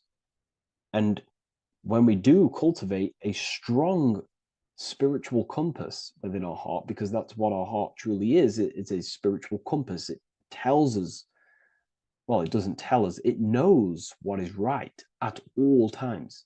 If you think something, your heart tells you whether that is right or that is wrong, whether you should act upon it or whether you should not. The heart knows what's good and evil. No one told you this as a child. As a child, you already knew this. You came into the world, you knew what was right and wrong. You knew it was wrong to hurt people.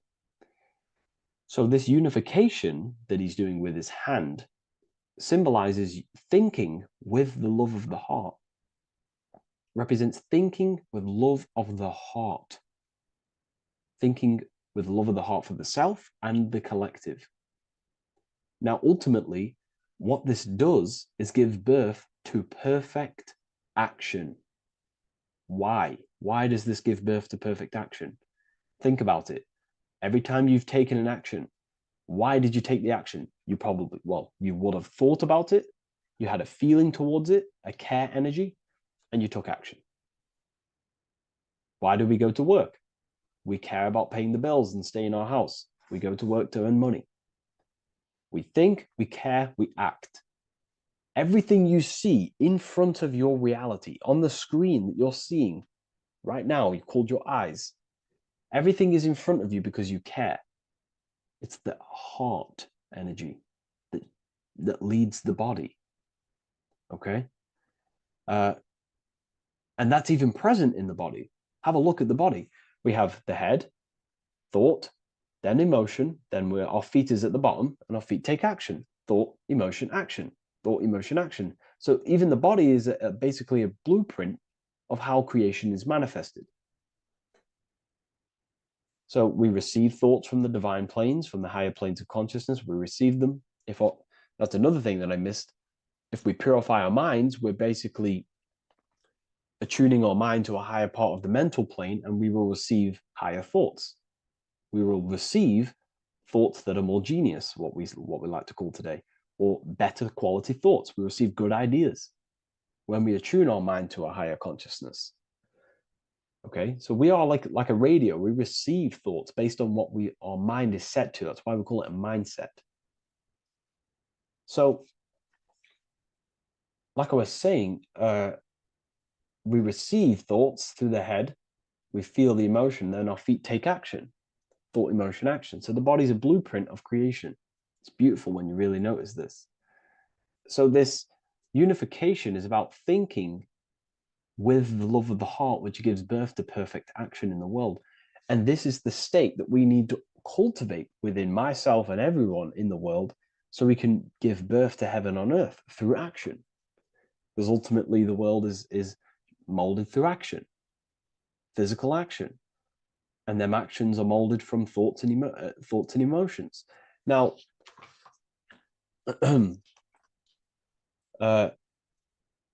just to have a little announcement, I am now opening 10 more spaces inside my symbolism masterclass.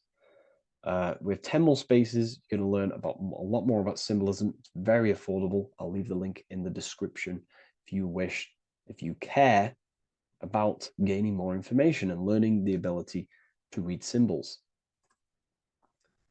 So what is the inversion of this? What is the inversion of this consciousness? Well, that's what we call satanic consciousness. Satanism. Satanism on its true level is the opposite, the opposing the natural state of consciousness that we are born into. It's about thinking with no emotion, thinking and acting. This is what the Skull and Bones represents here. So the Skull and Bones Secret Society, this is their main logo.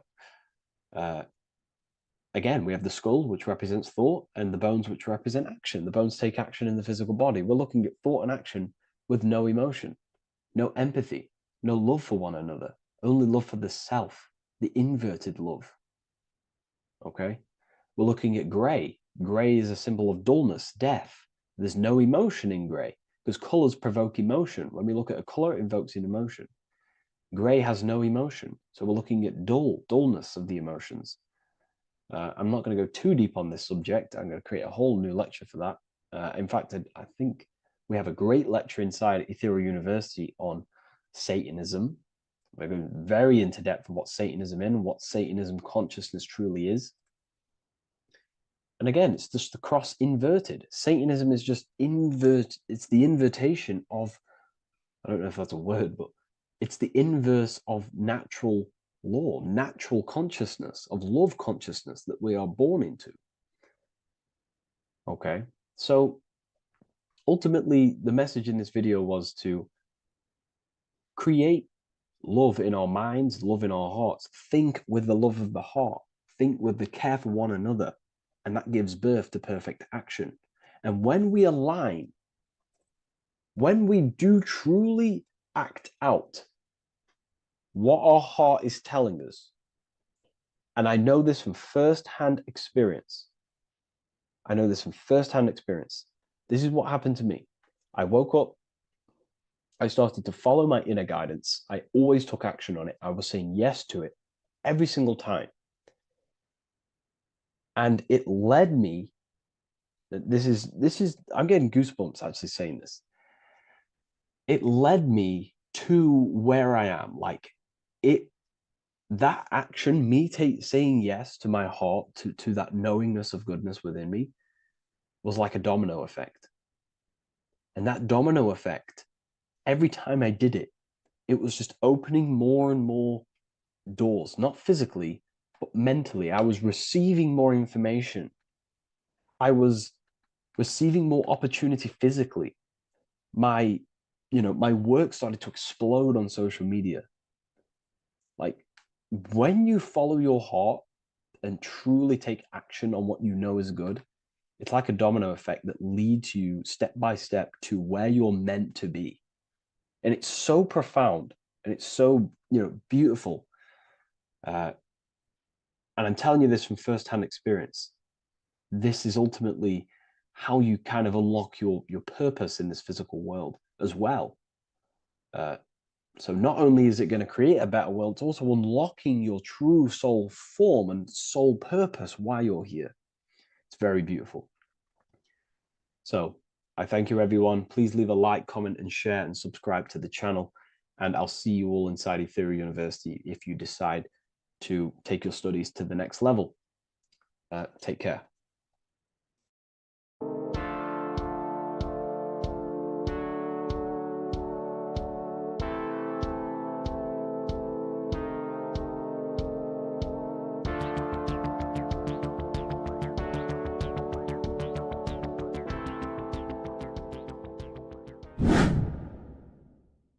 What is good, YouTube? Today we're going to be talking about the astral plane and how the cosmology fits into the astral plane. Okay, so first let's go over the astral plane and go over the different layers of reality so that you can understand reality more. You are a multi-dimensional being. You are not you are in all of these realities at the same time. They all interweave into one big reality. But there are different planes. They are different vibrational dimensions. There are different dimensions of reality. The mind is the root cause of reality. We're living in the mind of God. Everything is being thought into existence from the root cause, from the universal mind. This is why the ancient Egyptians said, all is mind. We're living in the mind of God. And we are a microcosm of this mind. This is why we all have the same mind. This mind is the world of thoughts. Now, this world of thoughts is just the thought alone. For example, it is the thought of a chair. But then when you start to imagine this chair and you start to mentally see the chair, you're now manifesting the thought, the singular thought, into some sort of form. So now you're imagining the chair. You're imagining the form of this chair, which is then manifesting into the astral plane. The astral plane is the world of thought forms manifesting.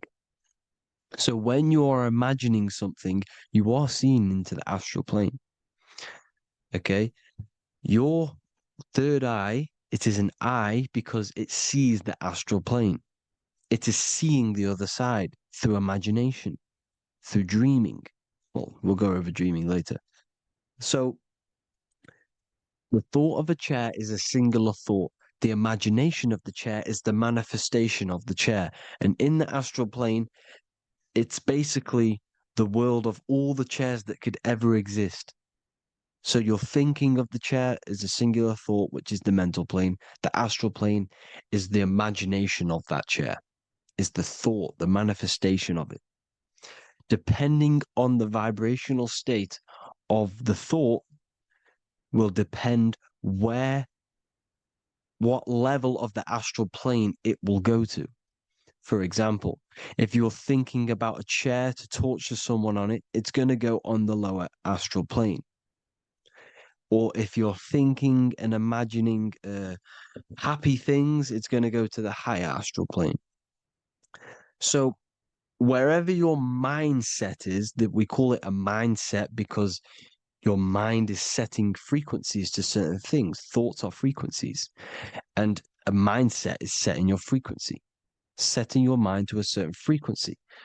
So when you set your mind to a certain frequency and you imagine something in that frequency, you're going to match everything in the astral plane that are on that similar frequency, just like you would in the physical world.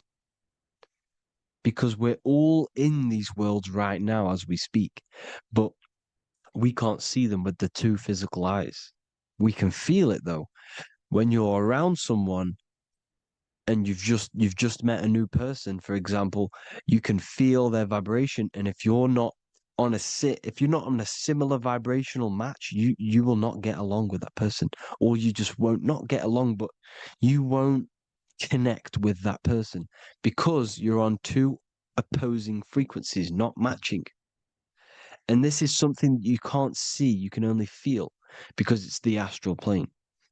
It exists within the astral plane. Everything in the astral plane is made out of vibrations. So if you do astral project, and if you already know how to astral project, you will see beings and people and things that are on the same frequency as you.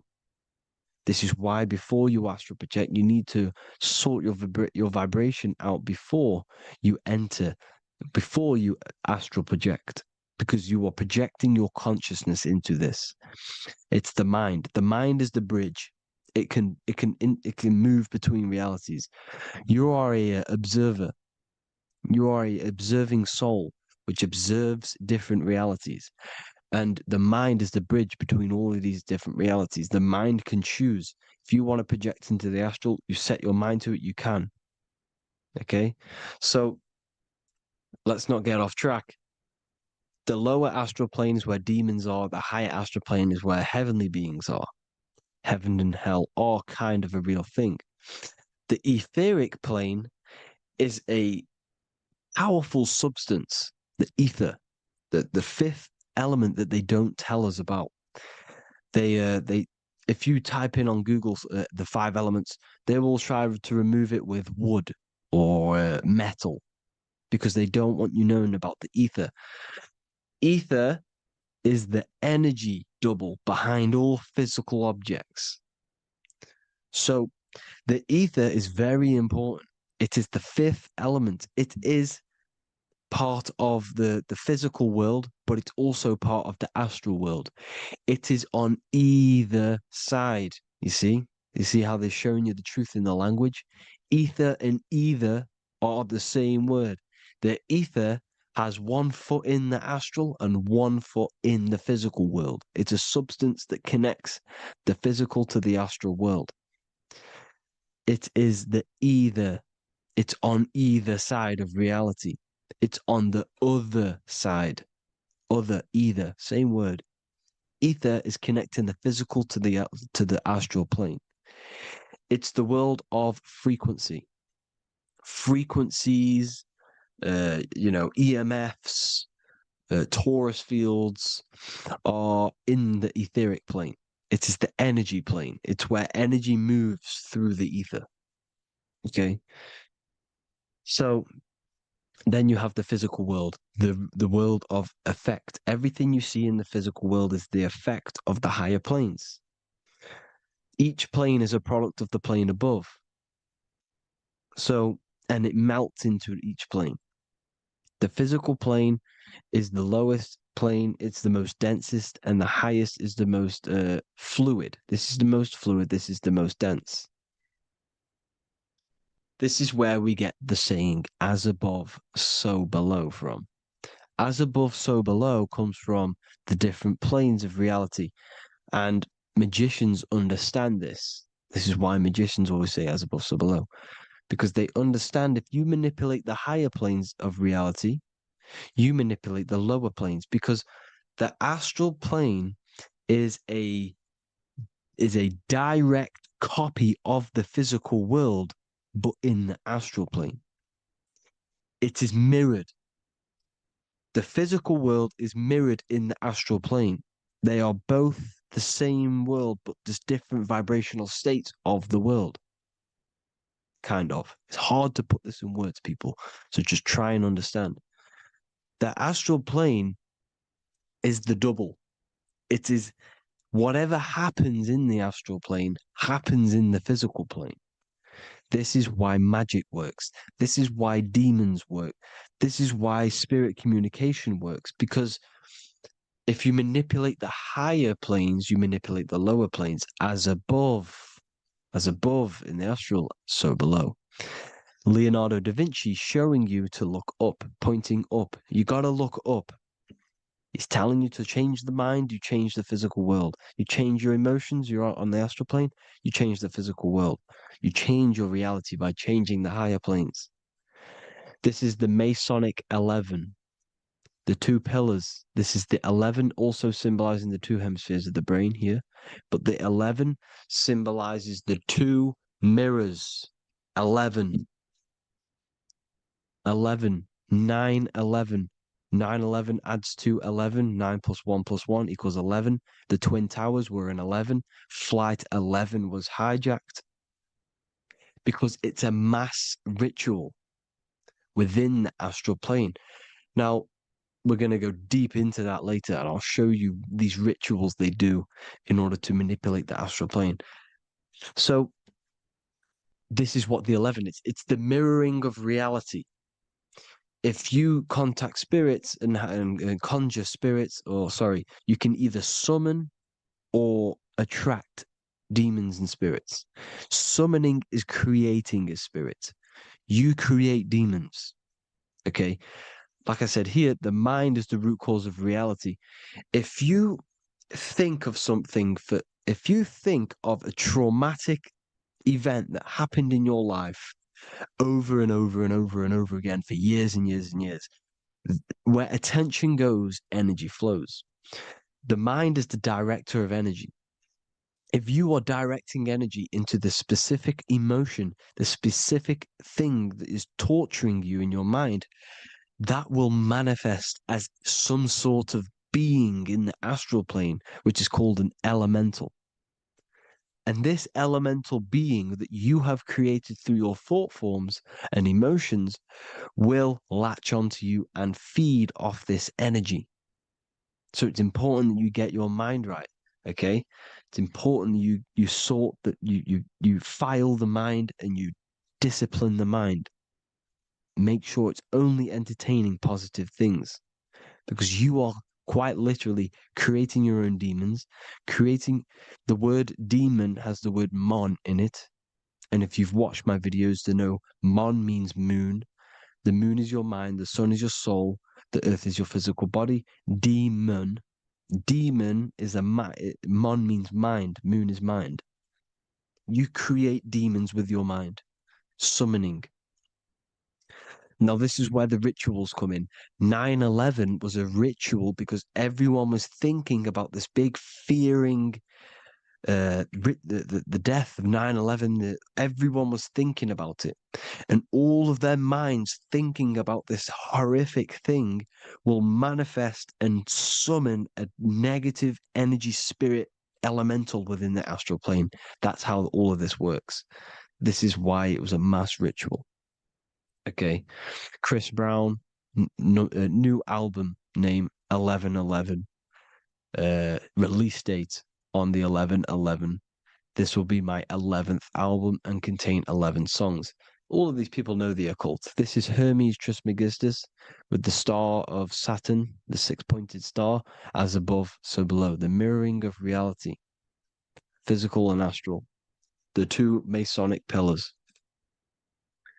So as above, so below. What's above us? The stars. The stars are connected to the astral plane. This is why we call them stargates.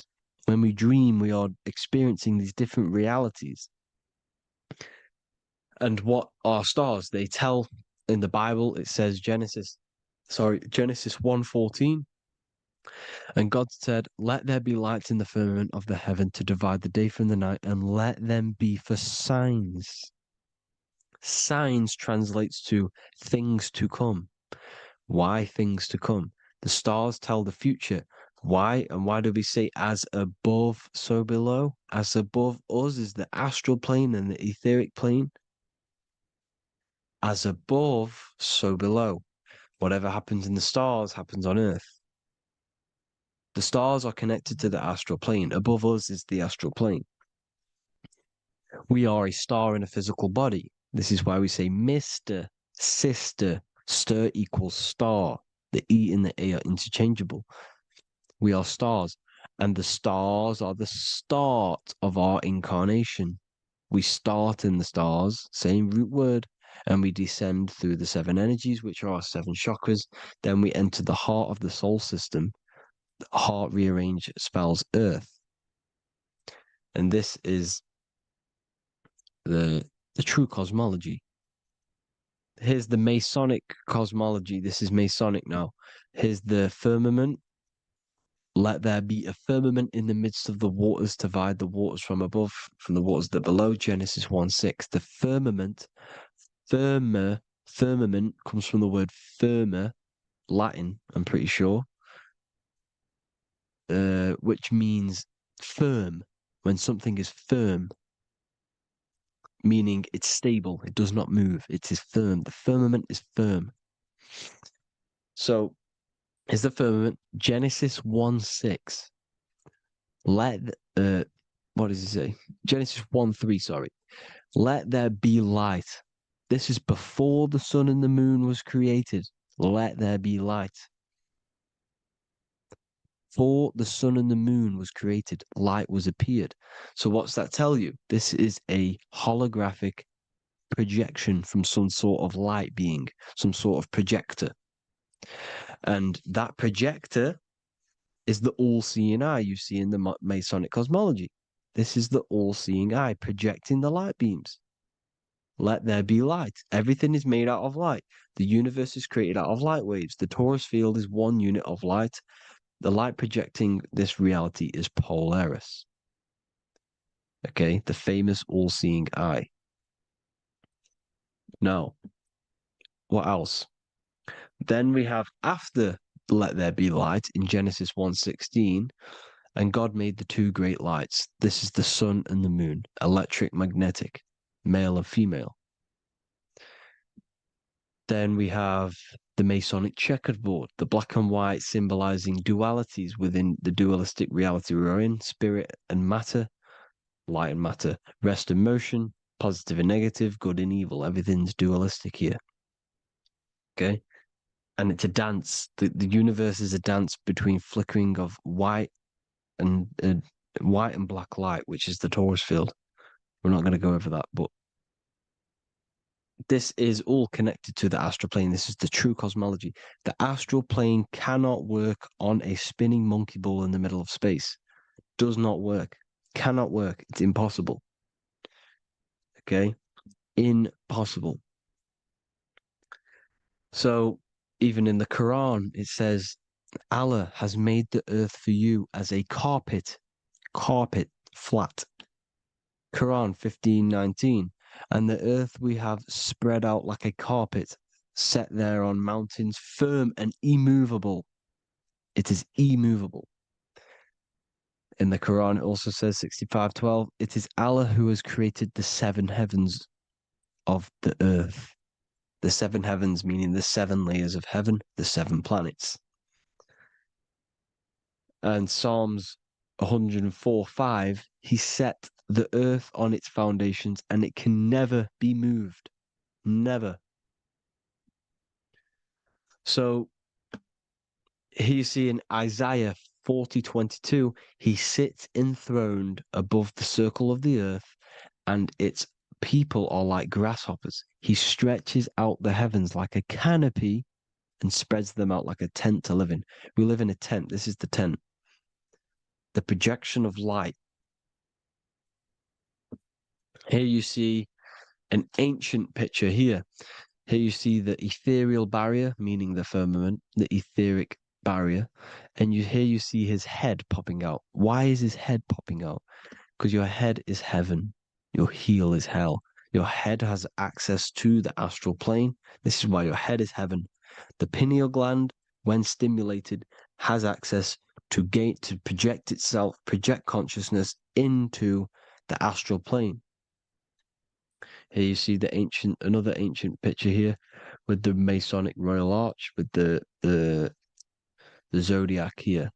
the zodiac on the top, arching, because there's a firmament above us. Here's God in the brain. Consciousness is God. Here you see the Masonic Royal Arch, symbolizing the firmament. George Washington above the Masonic Royal Arch. These are the stars. This is Polaris projecting reality. Here's ancient churches with the dome. Polaris projecting reality with Jesus. Disney World is under the dome. The seven layers of heaven, ancient paintings, all depict if you go and look at the ancient paintings, they'll all depict the firmament, the arch above us. This is where we get interesting. The Masonic Royal Arch has the 6-9, which is Cancer. The constellation Cancer, which is 6-9 is associated with portals because CERN is the 6-9. Okay, CERN is opening portals. They're trying to create a portal to the other side.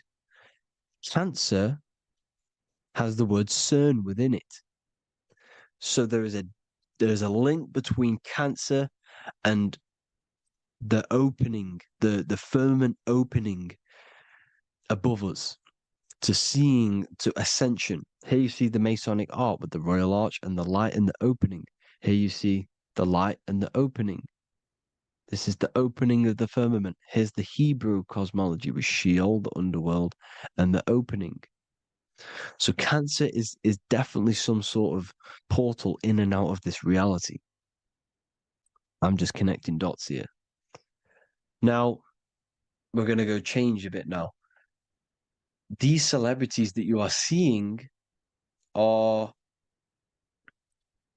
they have not sold their soul to Satan, okay? They have not sold their soul to Satan. Satan is a demonic, low vibrational energy that has been summoned over the thousands and thousands and thousands of years of evil occult arts. So since Babylon was summoning this demonic energy, and this demonic energy in the astral plane will grow and grow and grow. It has no form. It has no physical form. Okay? But you can see it in the rappers. If your third eye is open, you can see clearly that these people are demonic. You can sense the energy that they're manifesting. Selling your soul is not what you've been told. It is gaining, because your soul is pure love, okay? Your soul does not want to do anything bad. So when you sell your soul, you're gaining physical gain. You're gaining physical wealth, for example, like for these rappers, they will be given millions of pounds because the people in control of the music industry, which is the dark occultists trying to brainwash the masses, the people in charge, they're dark occultists. They understand Satan and the energy. They are satanic energy, which has been summoned in the astral plane. They see that they have influence over the masses, so they will go to them and say, "I'll give you this amount of money forever if you manifest this satanic, demonic energy through the music and through social media to blind the masses, to brainwash the masses into this demonic energy." Because when you listen to music, music is frequency. Whatever you listen to, you become that frequency.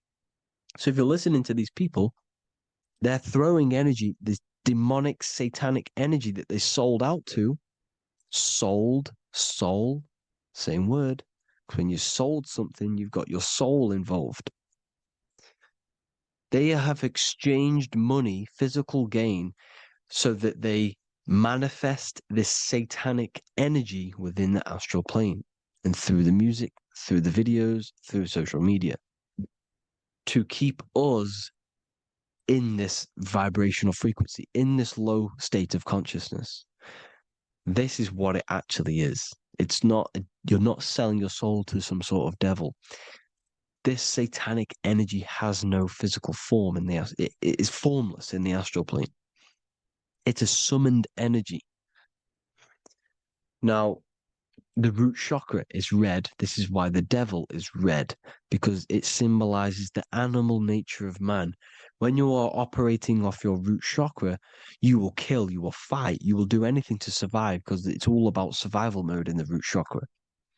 They want you keeping in that fighting mode, that surviving mode, so that you are manifesting this low vibrational frequency, this satanic energy, this demonic red energy.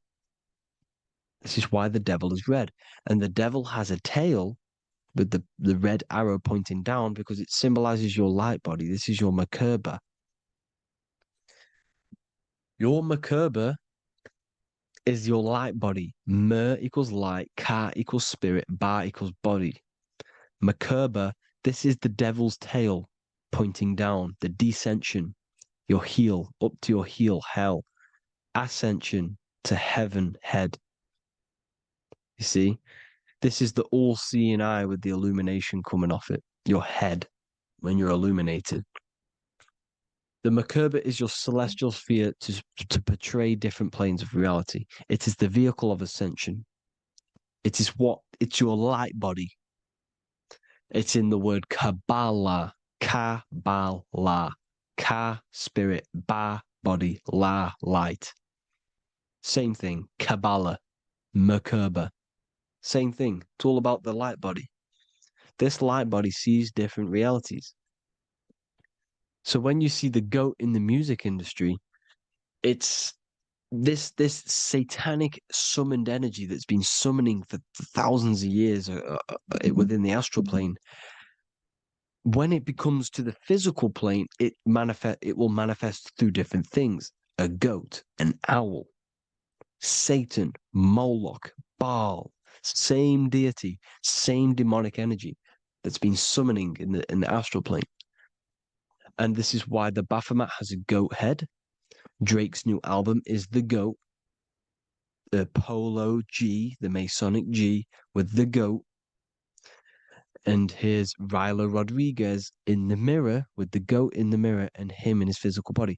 It symbolizes, the mirror symbolizes the astral plane, because he's manifesting the goat, the demonic energy. He's sold out to the demonic energy, and in the physical plane, he's his physical body.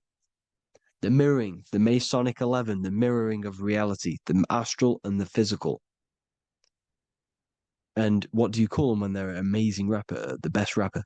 You call them the goat, because you're the goat because you're manifesting the goat energy, this satanic, demonic energy within the astral plane.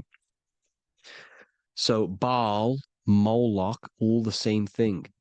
Because in the astral plane, if you want to gain spirits to come to you and communicate you in the physical world, if you want to communicate with spirits, you have to gain their attention. You can either gain their attention or come together and agree to create some sort of being, which is Satan. Okay. You can, like I said earlier, you can create these beings, you can summon them or attract them. One way to attract them is sacrificing. In order for you to become God, man, to turn to God, you have to sacrifice your life. You have to sacrifice, not drinking, not doing things, not doing anything demonic, not doing anything bad, not eating meat. You have to sacrifice yourself to become the light. However, if you want quick, instant gains in the physical world, you can sacrifice something else to communicate with these spirits, because these demonic energies feed off demonic energy, your demonic energy. So these dark occultists will give away babies, they'll sacrifice, torture babies so that they gain, so that they can communicate with these spirits for physical exchange. Yes, you can do this. These powerful spirits, these powerful demons can give you powers. They can give you certain things. And this is what they are doing. They're summoning and attracting these demonic energy. This is why, trafficking is one of the most, Balenciaga, Baal is the demonic energy in the astral plane, which requires child sacrifice for his presence. Baal Lenciaga, and they were trafficking children. They were trafficking, killing them, and offering them to the spirits. This is what they are doing. Baal Lenciaga. It's in the name. Here you see, here, you can see here a stick man with two horns. The goat, obviously, it's all the same deity. Baal, the goat, Moloch. Here's Moloch, the owl, the Egyptian owl, because it comes from the owl of Moloch, which is Baal, which is Satan, all the same demonic energy. And it's on the dollar bill, a tiny dollar bill, tiny, on the $1 bill. All the same thing. Bohemian Grove, they worship the big owl, Moloch. It's all the same thing. It's all one big demonic energy which has been summoning in the astral plane. And it's trying to take over Earth, the physical plane. That's what it's doing. So I hope you all gained a deeper understanding of the astral plane and what's actually going on in the world. Please leave a comment if you can to help the algorithm. Drop a like if you like this content. And hope you all learned something today. And God bless you all. Thank you all.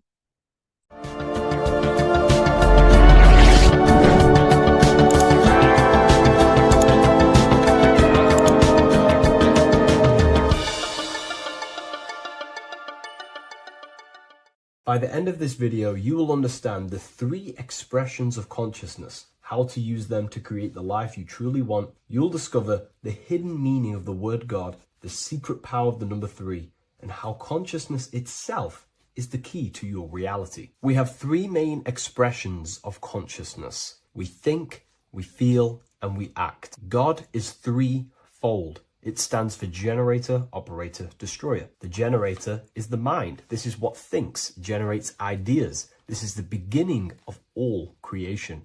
This is the first expression of consciousness. It is the first form of consciousness, not a physical form, but a spiritual form. Then we have the operator, which is emotion. When we think something, if we have care or any emotion towards it, then we take physical action. The body, the destroyer. We think, we care, we act. Thoughts and emotions are the 2 spiritual forces which merge together and give birth to actions. Think about it. Why are you watching this video? Because you had a care to watch the video. Therefore, the reality in front of you is because you had a thought, you had a care, you took action to express that reality. Everything goes through this 3-fold process. This is why we say, follow your heart, because the body does follow the heart. We think something in the mind, we feel something in the heart, and the body takes action towards it. Everything operates on the care energy of the heart. The body follows the heart. If you do not care about something, then you do not act towards it. It is the care energy that guides our actions in this world. Going back to the generator, the mind is a part of the mental plane, the infinite dimension of infinite information. There is no limitations in the mind. Everything already exists as a piece of information or a thought. This is the beginning of all creation, the spark of creation itself, thought, the mental plane. And our mind exists like a radio, our conscious mind. This is why we call it a mindset. What we set our mind onto through attention, mental attention, whatever we set it on, we receive thoughts that are very similar to what we set it on. The mind is like a radio, and whatever we tune that radio to, we receive that frequency and play that song. So if we purify our minds through ritual work, meditation, and affirmations, the mind can become a temple to receive higher thoughts, higher ideas, and better genius ideas. Going back to operator, this is the Holy Spirit. This is what we care about, our emotion. This is the feminine side of consciousness. Thoughts is masculine, the Father. Emotion is the Holy Spirit, which is feminine. And these 2 create a child, which is Jesus, the Son, which is actions. When thoughts and emotions merge together, you have a physical action, which is a masculine force, which is why it's a son. The Holy Spirit represents a purified heart, love consciousness, holding love in the heart. And when we purify our minds, we have an effect and purify our hearts. And the reason why I say that is because whatever we think in the mind directly corresponds to what we feel in the heart. As above, so below. Thoughts create emotions. If we think something and our heart tells us that is bad, we have a feeling that that is wrong, then we should not take physical action towards it. And if we do take physical action against the feeling of knowing it's bad, then you are going against the spirit. That's what the word Satan means, or Satan. The Hebrew word for Satan is Satan. It means adversary or opposer. You're opposing the Holy Spirit. You're opposing what you know is good. You're taking a sin against the Spirit, against the guidance from your soul, the knowingness of good. So when we do purify our mind, we purify our hearts. And when we cultivate love for the self and one another's in our hearts, we gain the Holy Spirit, which is love consciousness. And when we think in our mind with the love of the heart and we merge our thoughts with love, it gives birth to perfect actions. This is what the true Christ consciousness is. We think with the love of the heart and it gives birth to perfect actions. And if everyone did this in the world, we would live heaven on earth. Everyone would be balanced within themselves and the world as a whole would be balanced. So we need to gain full mastery over these three aspects of our consciousness, over our what we give mental attention to, gaining love for ourselves and the collective in our hearts, and gaining a strong disciplined willpower for our physical actions. And if you can gain full control over these three-step process, you can gain full control over your reality. The number 3 represents this 3 aspects of creation or transformation. This is a transformative process from going invisible to the visible. This is also why Jesus dies in a cave for 3 days. It's all about transforming the self. Transformation is the number 3. Me personally, I think the Holy Spirit has been replaced for the sacred feminine aspect of consciousness. They do not want us connecting to our feminine side of consciousness, because then we will cultivate love in our hearts for the self and one another. And love is the most potent force there is in the whole universe. It is what unifies everything. It nurtures everything. It allows things to grow. Think about it. When you hold love or care for someone, you grow relationships. The sun is the perfect symbol and representation of love energy. The sun gives abundantly, expecting nothing back, and allows everything on the earth to grow. It's a caring, nurturing, feminine force that allows things to grow and unify and come together. In today's world, we mainly have thinking and acting without emotion, without care, without the judge of our hearts. It's all about gaining unity consciousness. We think, we care, true care for one another and the self, and we act. And if you align these 3 forces towards something, your business, whatever you're trying to create, you will fully create that reality, because these are the 3 forces that you can use to generate a reality. You can do ritual work to create care in your heart about something, and then you will take more action towards it. The book I'm using here is the Book of Wisdom, Volume 1. You can get this paperback or PDF on my website. So I hope this video has helped you. Please leave a like, comment, and a subscribe on the channel if you like the content. Let me know what you think about the Holy Spirit and if it is covering up the feminine side of consciousness in the comments section. And order is, and the world, the physical world is order. It's order out of chaos. This is the chaos of emotion. Sorry, not emotion. Chaos of imagination. Chaos just means there's no order. But then the physical world is order out of the chaos. This is an order. This is an order out of imagination. Okay. Does that make sense? I say it's death in our breath.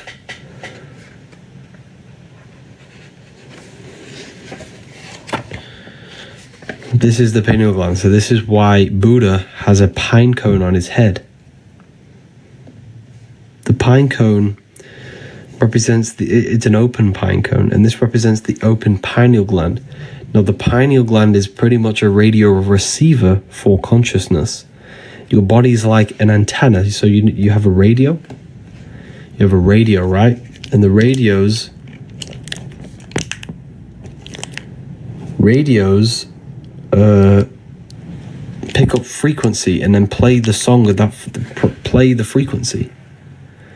It's the same with your body. It's pretty much an antenna picking up the stream of consciousness that you are. You are a stream. You are a verse. Universe. You're a verse. Your life is a verse. It's a song. It's a song of consciousness that you're playing. Uni means unite, meaning one. It's one big giant verse. It's one big giant song. The universe is a song that we're playing, and we tune the songs with our hearts. Our hearts are energy, emotion, and emotion, energy and motion. Like I said, here. The heart is the philosopher's stone. Energy, emotion is energy in motion. The expression of emotions resonates through the heart, exerting a significant influence on the individual's overall magnetic field. The emotional state of an individual emanates outwards from the heart, influencing and interconnecting with the surrounding magnetic fields. Thoughts manifest as energy in motion, constituting emotions, which each thought inherently linked to an emotional state. Every thought produces an emotion in the heart. That's why the Bible says, whatever happens in heaven happens on earth. Because whatever happens in your head happens in your heart. Whatever you think in your head produces emotions in your heart. The head and the heart are the pretty much the creators of reality. The mind and the soul, the mind and emotion, thought and emotion. Okay. It's very powerful when we learn about this stuff. You are literally a holographic being. You are a holographic being. Okay. Scalar energy, a subtle force, flows through and interacts with matter and divides and creates electromagnetic torus field.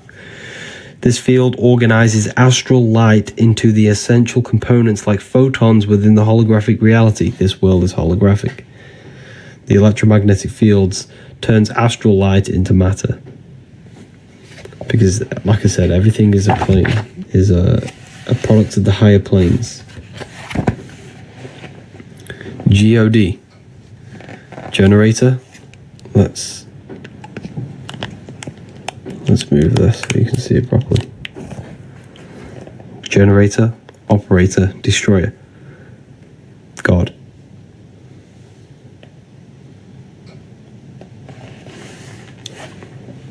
How to activate the pineal gland.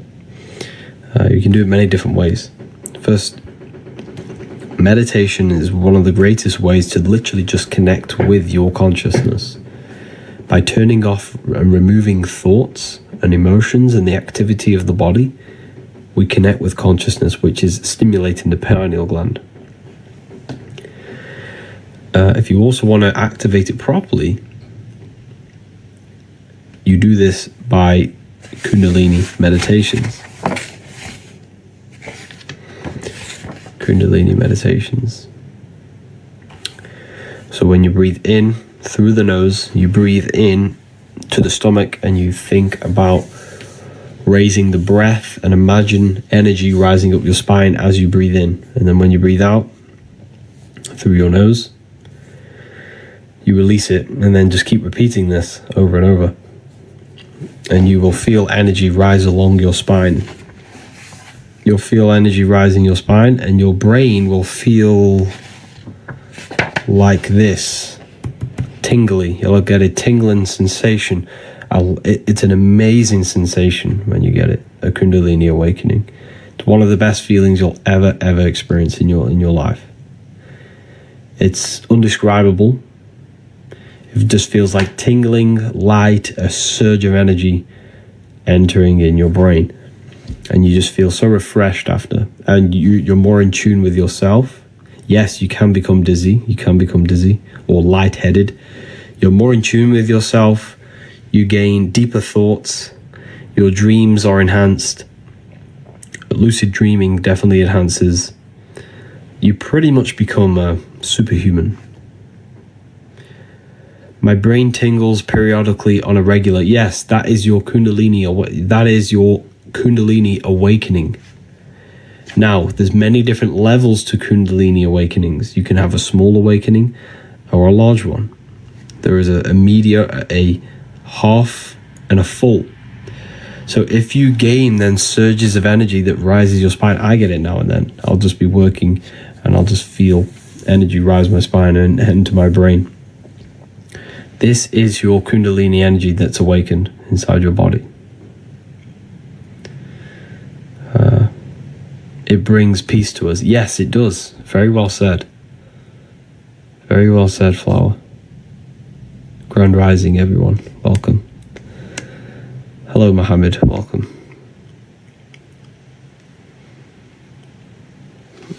So, generator, operator, destroyer. This is the secrets of number 3. This is the secrets of number 3. We've hit 10k already. Keep tapping the screen, everyone. Let's get some more people in here. Share the live with a friend or family member. Let's keep tapping the screen, keep commenting. It's going to help the algorithm. So feel free to ask questions as well.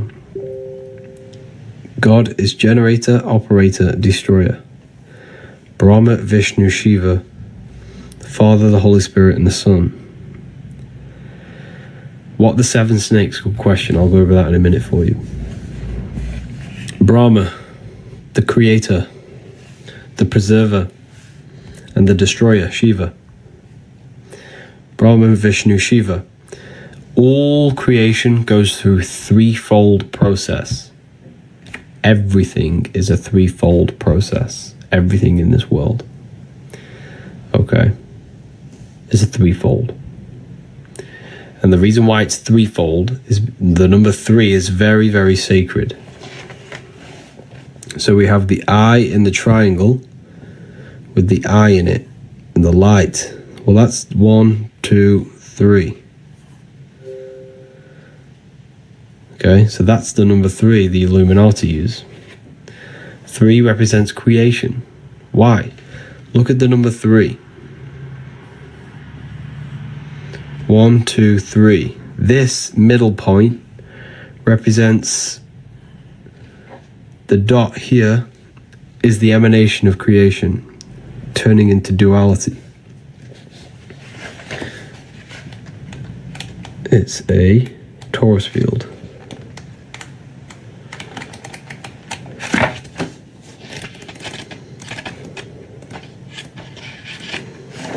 It's a torus field.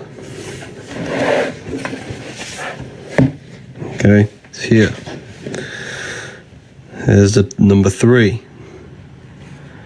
Represents creation because the torus field is threefold. Consists of dielectricity, which is rest, the midpoint, magnetism, motion, and electricity, polarization. This is the physical world is simulated by these atoms. So the threefold is dielectricity or ether, magnetism, and electricity. That creates the physical world. Them 3 forces. And everything in this world follows by them 3 principles. Everything is generated. Everything's generated, operated, and destroyed.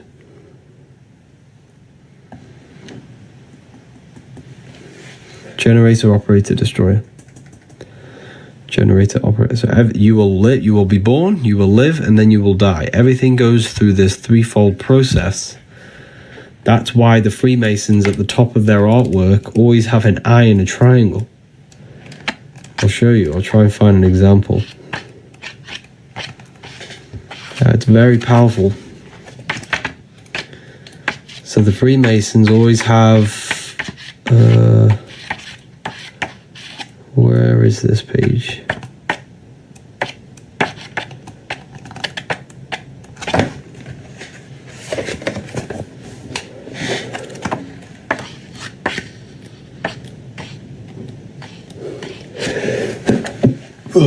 That was a sneeze. Right. I don't know where this page is. I should know it, but... Because the eye in the triangle is the force that governs all creation. So you always see this on top, because this governs all things. Everything in this world, in this universe, will be generated, operated, and destroyed. Everything goes through this threefold process. Okay, so the Freemasons always show you that in their artwork. And it takes a threefold to create something. So the number 3 is creation. It represents creation. So it takes a father and a mother to produce a child. That's threefold. It takes dielectricity, magnetism, and electricity to create the physical world. You have the Father, the Son, the Holy Spirit, generator, operator, destroyer, Brahma, Vishnu, Shiva. Jesus was in a cave for 3 days. Why was he in a cave for 3 days? It's a symbolic of transformation and creation, death and rebirth. Same process. It's all symbolism. All symbolism. Why isn't my laptop working? So yeah, the number 3 is all to do with creation, death, and rebirth process. The book, I wrote this book myself. You can find it in my bio. You can get this in a PDF form. The only place I sell it is on my website, the Book of Wisdom. Click the link.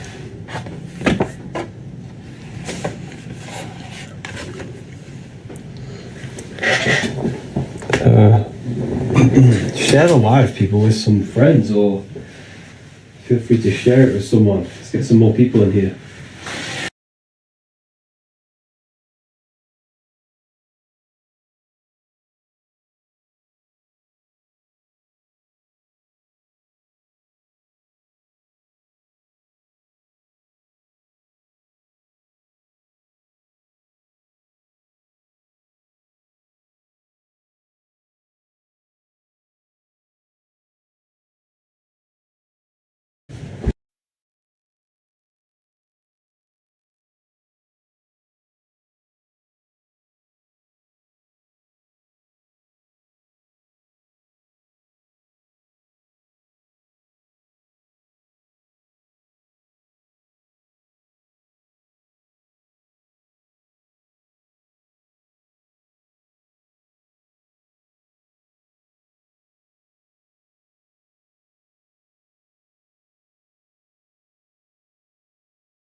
We're talking about the threefold.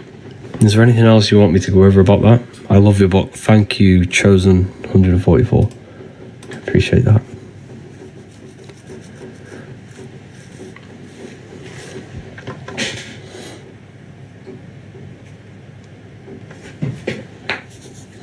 How to ensure negative energy.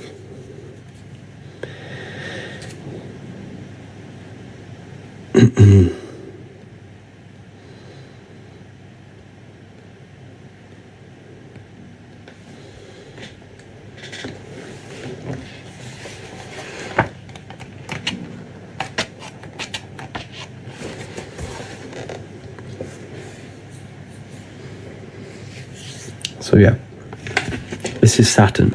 This is the biggest on Amazon. You can't get the book on Amazon. You can't get the book on Amazon.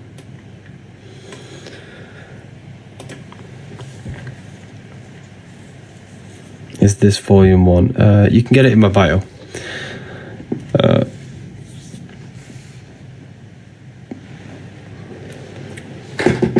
click the link, it'll take you straight there.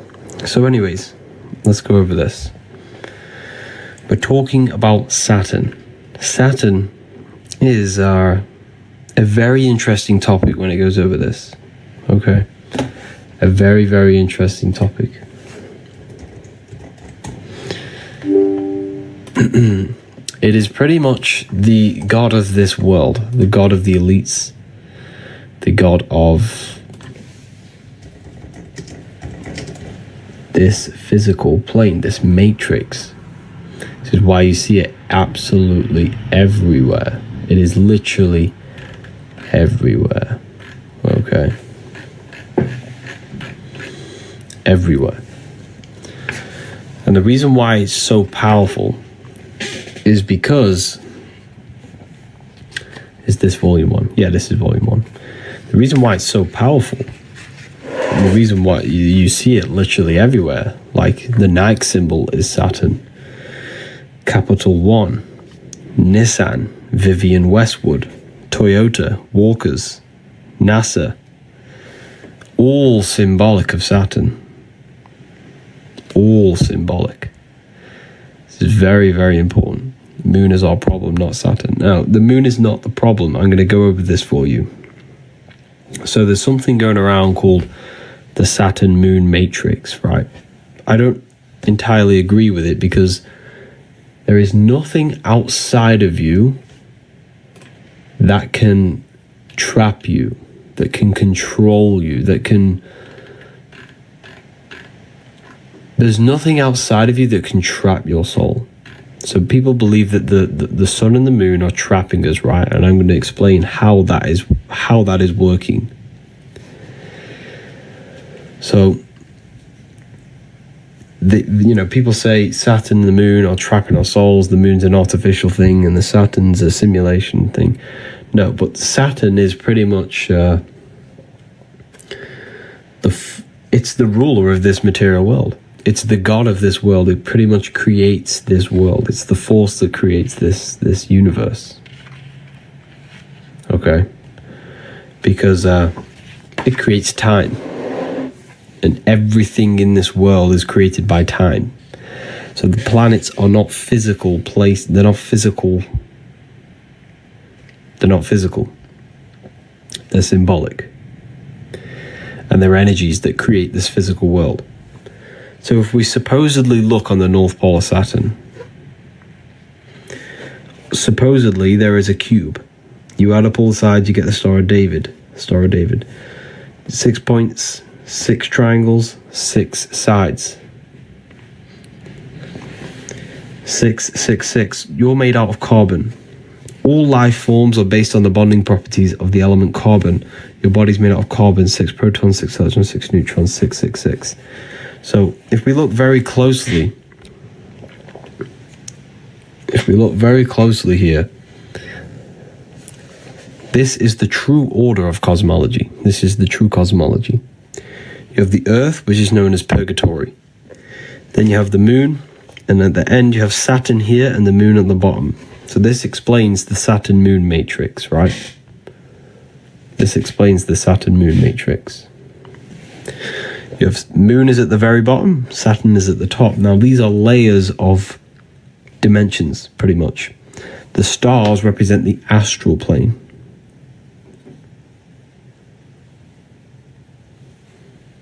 That's why the word star is, you rearrange the word astral, you get star.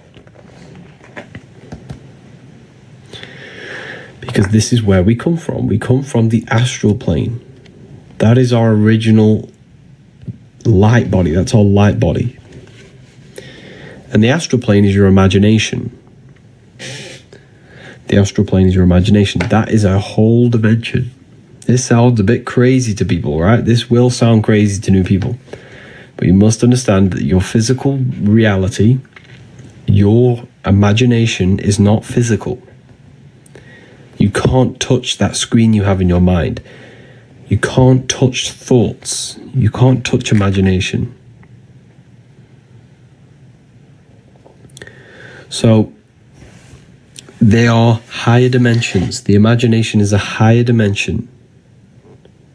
Okay, so when you use that screen in your mind is using a astral plane, the astral light, the light of the astral.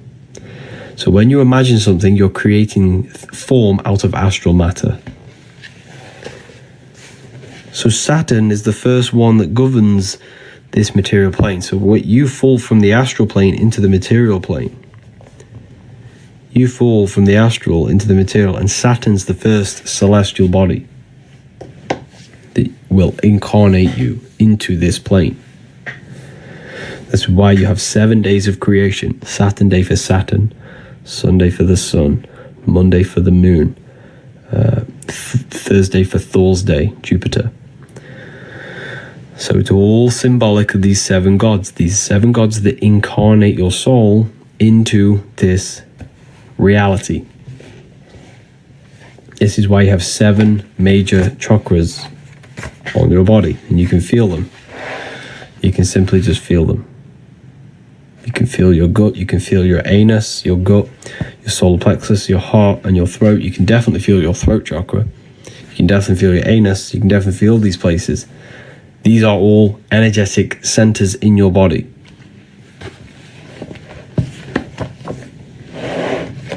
These are energetic centers in your body. So,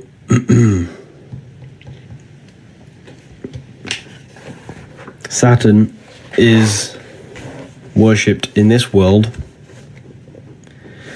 because Saturn is what represents Satan. Satan represents limitation. Same thing. This is why we celebrate Christmas. Sorry, not Christmas. New Year's. Why do you celebrate New Year's in December? Have you ever thought about that? The New Year's is not in December. The New Year's is spring. Spring is the New Year's. So what's that represent? Why are we worshipping New Year's in December? Or in January, in the winter? When? Who rules the winter time? Does anyone know? Who rules the winter time? It's definitely not the sun. What is always opposite the sun? So wherever the sun is, if you look directly opposite, you have Saturn. Saturn is always opposite the sun. So Saturn rules the winter. This is why we have the New Year's in winter, because it represents Saturn. And did you know Christmas was a Roman? You can research this yourself, right? Christmas used to be called Saturnalia in the Roman times. Yes, it was a festival worshipped to Saturn. And what they used to do was sacrifice people in the Roman times to the god Saturn. This is no lies, you can research this. It was called Saturnalia Christmas. It was worshipped on December. And December and January are the months with the most deaths. This is why Saturn is the known of death and reincarnation. Look. Because Saturn is what reincarnates you. He's the reaper. Saturn's the reaper. He holds the scythe. This is the Saturn god. This is symbolic. This is the Saturn god, right? He holds the scythe. He's the scythe. And look what he's doing. Can you show you? This is not a real person. It's symbolic of Saturn. This is an ancient Roman painting of Saturn. What is he doing? He has a scythe and he's cutting off the wings of a child. What does this represent? The wings represents your astral, your spirit self. What does he do? He cuts them off. He incarnates you, turns you into physical. You're now under the rules of Saturn. So he represents rules, structure, laws. This is why all judges wear black robes. This is why when you go to university, you wear a black cube on your head. This is why the Jews wear a black cube. This is why the London Underground symbol is Saturn. You'll never unsee that now you've seen it. Have you ever seen the London Underground symbol? It's Saturn. Why? Because Saturn rules everything that is underground and structure. So Saturn is Satan, and this will absolutely blow your mind. After this live, in fact, I'm going to try and get it up now for you. Type in Roman god Saturn. And guess what he rides? He rides a sleigh in the sky. And he looks exactly like Santa. I'll show you. Check this out. You think this is all a coincidence? Here it is. That's the Roman god Saturn on his sleigh. This is why you worship Christmas. Well, we all worship Christmas. Well, not worship, but we all celebrate Christmas on December. So that's Saturn. Same thing. All the worship of Saturn. This is why we say think outside the box. You're in the box. This is the box we're in. Because your mind has access to beyond physical reality. This is the box. The box of Saturn. The physical world you're in. You're trapped in. Our consciousness is limited to the physical plane. This is the box we're in. We can only go up, down, left, right, upwards. You know, we're in a six-sided cube. Jack in the box. How do we get out? We have to learn astral projection. We have to learn how to expand our consciousness. We have to learn how to expand our mind. This is why we say, think outside of the box. This is the box, the physical plane. And we have to enter our astral bodies. Keep tapping the live, everyone. Let's get this to 50k.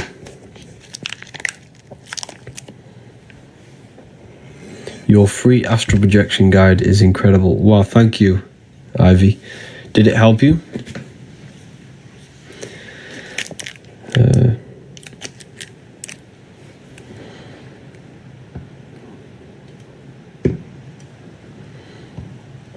All of us, wow, amazing. Conspiracy theorists. This isn't conspiracy. This is simple knowledge that you can figure out yourself. Yes, I never thought it would work, but it truly did. Wow, that's amazing. That's amazing. Thank you for that. That's a free book as well.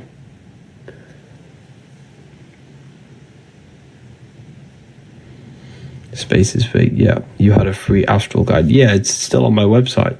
It's called Activating the Inner Eye. But it's on my website. Just go get it after this live or something.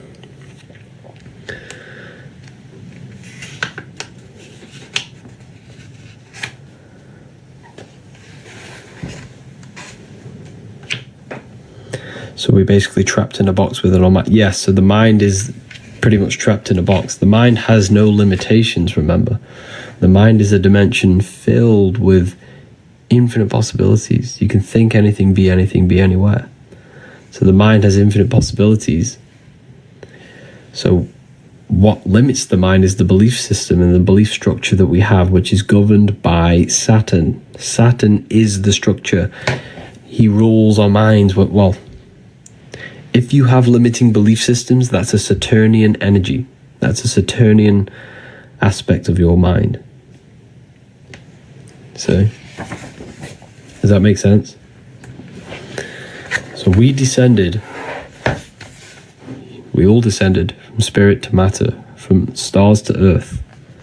Now we have to climb our spines to turn matter back into spirit by raising our consciousness, by raising our vibration.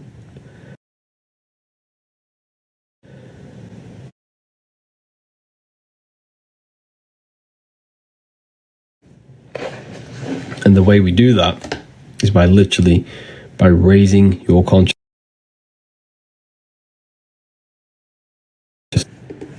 by purifying the self, purifying the belief systems, removing, controlling our emotions. When we gain control of ourselves, we can raise our consciousness. Here's the Baphomet. The Baphomet has a goat head. The goat represents Capricorn, which is ruled by Saturn or Satan. Same deity, same thing. Saturn, Satan. Because this is the limiting aspects of our consciousness. This is the low.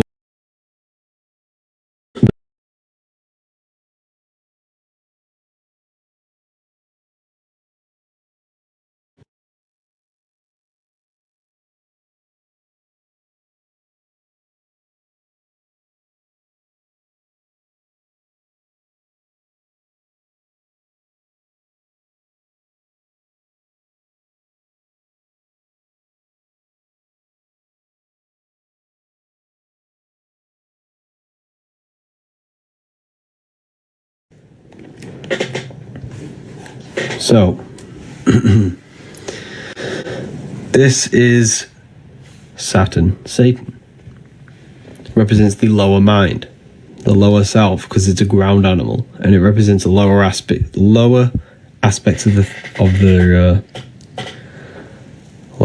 of the mind, limiting belief systems.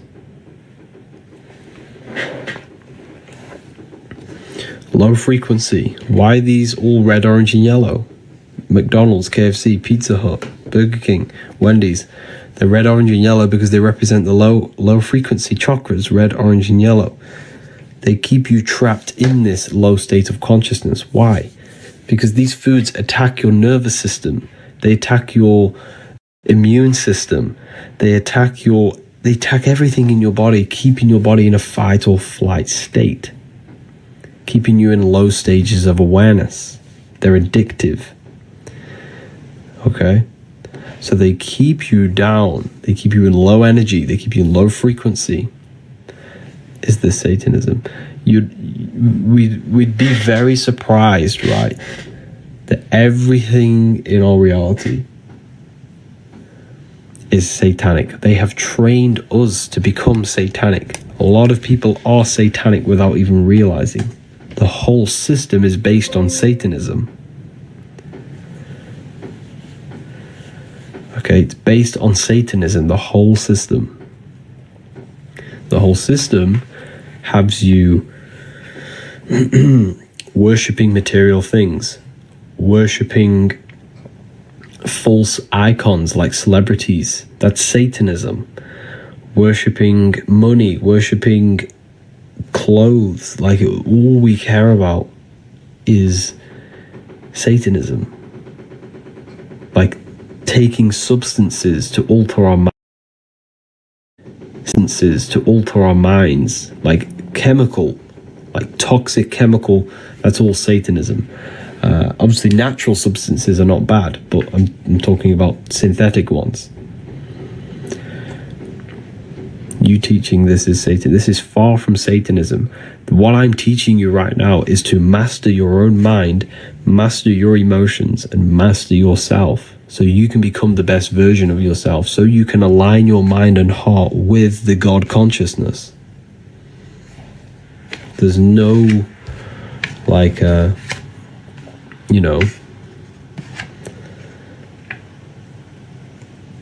if you worship this man in the sky, then you are lost, completely lost. Can you explain why the occult perform sacrifice or rituals? I can't explain that on here, but I do know why they do it. I can't tell you that because there's probably people in here who will probably go and try and do it to change their life, because it's very powerful. I can't reveal that. That's a piece of information that's like too crazy. Yeah.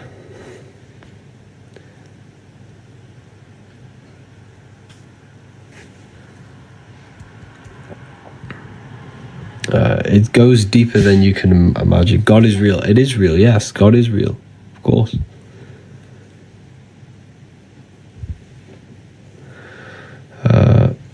God is real. God is you. God is inside of everything. That's why he's omnipresent. Why do you think they say God is omnipresent? Not because God is watching everyone, but God is inside your own mind. God is your consciousness. Please reveal it. There's no point revealing it because it won't do anything to you. It'll only darken you. If you want that sort of knowledge, join the university. That is like, it's too deep. There's certain things I can't talk about on here. Keep tapping the screen. Let's get this to 50k likes.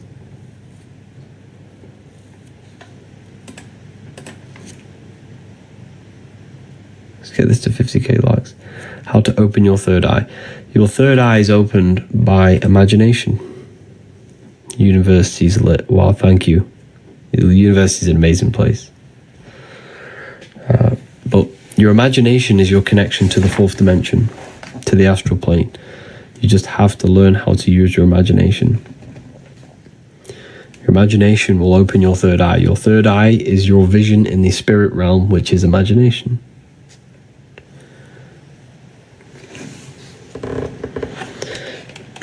So, going back to the Saturn cube, it represents matter. The number 6 represents matter. There are 6 sides to a cube. There are 6 sides to a cube. Up, down, left, right, backwards, forwards. And God created, well, supposedly the Bible, it's all symbolic, of course. But the Bible says God created the physical world in 6 days and rested on the 7th. He created everything in 6 days. This is the physical creation.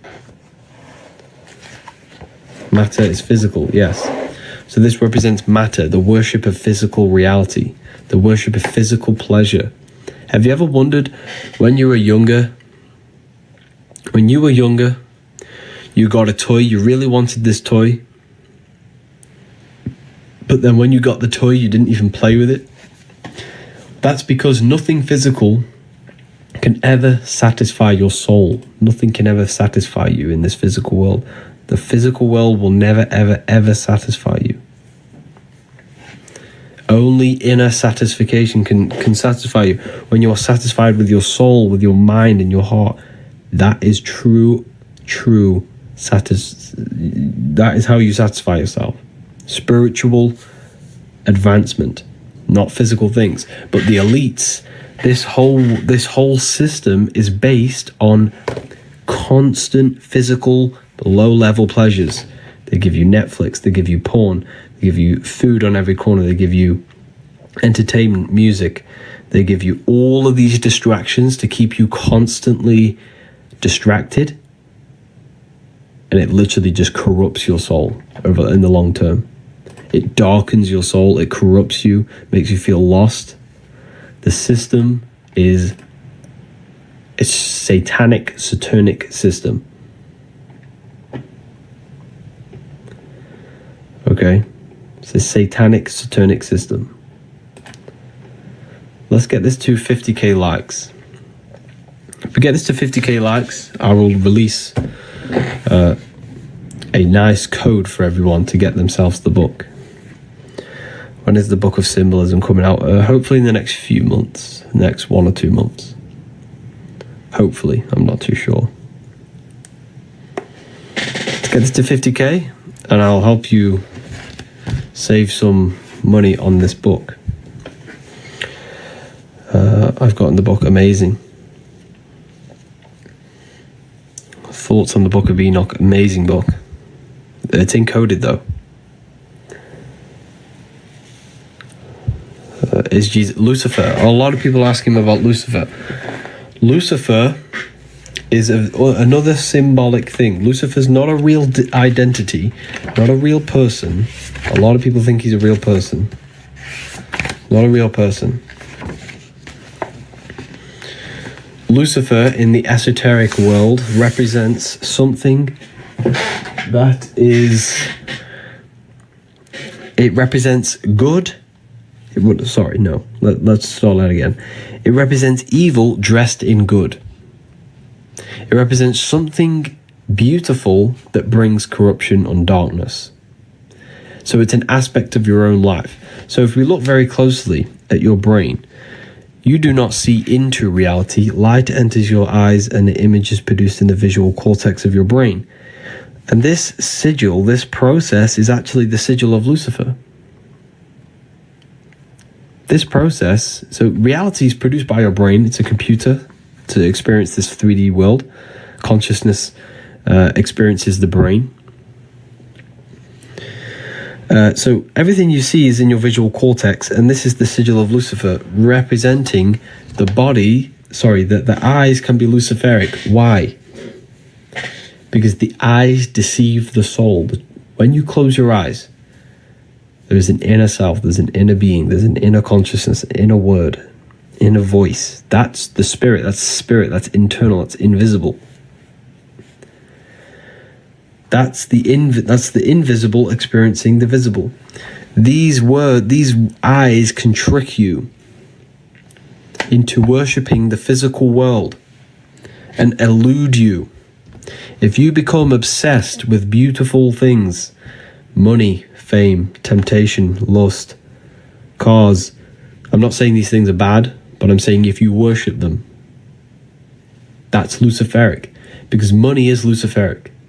It lures you in slowly, and then it slowly corrupts you. Before you know it, you've traded your soul for something that doesn't really actually exist. That's Lucifericism. That's Lucifer. Think of it like this. A rapper is Luciferic. You think they're a rapper, you think they're cool, you think they're amazing, you worship them, you love their music because it sounds so good, but little do you know that music is corrupting your subconscious mind and programming your mind to be degenerate, to think about drugs, sex, and alcohol. So rappers, like music, is Luciferic. It's Luciferic. Anything that appears good but brings destruction.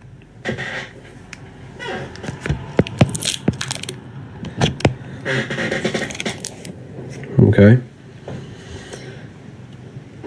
Music is hypnosis. Yeah, music is hypnosis. It puts your brain in a hypnotic trance. That's why you can't not move your body to music. It's a hypnotic trance. It's a form of black magic. Yes, black magic. Very well said. Very well said. So everything in this matrix is to lure you in slowly. Katy Perry in space. There is no space. So the whole system is Luciferic. I probably shouldn't be telling you this, but it's the truth. This is deep stuff. The system works on Luciferic energy, luring you in, making you think. The brain chip, for example, that brain chip they want to put in your brain, they're going to say, oh, it's so good. You know, put this brain chip in your brain. You can download information into you. You won't have to go to school because you'll download everything when you're born. You'll download language. You'll download anything you wish into your brain. But there's a catch. It's Lucifericism. This phone you have is Luciferic. They made it sound like it's so good, but it lures you in. It's actually mind control. And now people spend 9 hours of their life every day looking into a mind control machine. Programming your mind. Everything's Luciferic. The whole system's based on this. It's illusion. That's why it's symbolized with this. The eyes.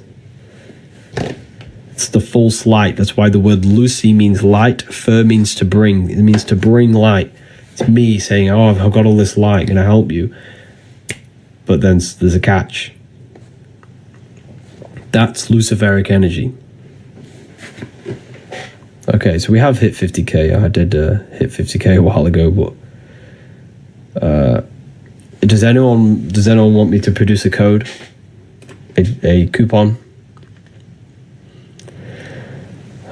I can carry on if not, but I know a lot of people want the coupons.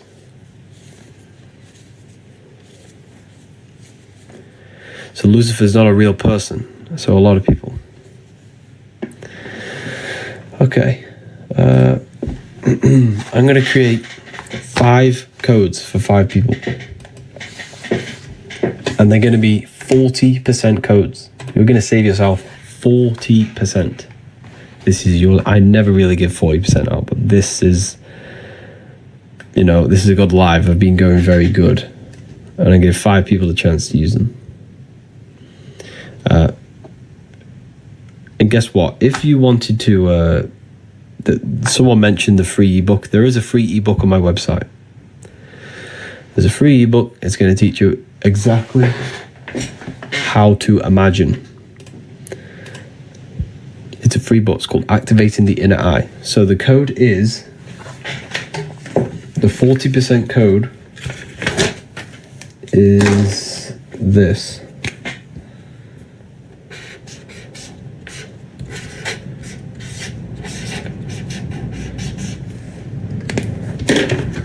Add this at checkout, wisdom, all capital letters.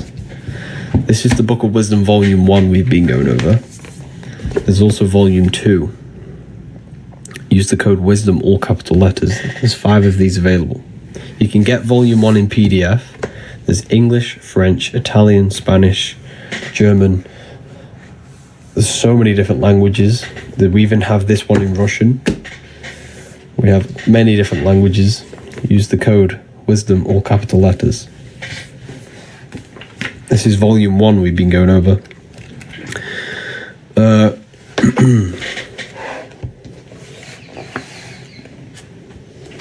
Wisdom, yeah. This is Luciferianism. That's what we've been going over.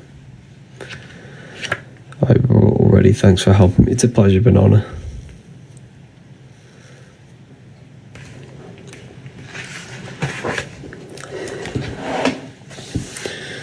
So, heel, hell, connected to physicality. Head, heaven, connected to spirit, connected to the stars. The head is heaven, the heel is hell. The head is heaven, the heel is hell. The bottom of the foot is called what? The soul. The soul. They say the bottom of the foot's called the soul. Well, it's spelled differently. It's spelled like that. Same thing though. Why? Because they're telling you your soul is in hell. If you worship this plane, we all want good things in life. Don't get me wrong. I'm not saying don't want money, don't want abundance, don't want wealth. I'm not saying that. What I'm saying is have, balance between these two. Balance between the inner and the outer world. We all want good things. We all want good things. In life, But,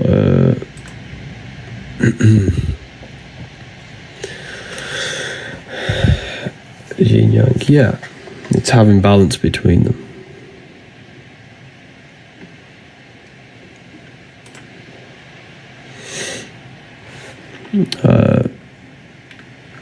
What was that?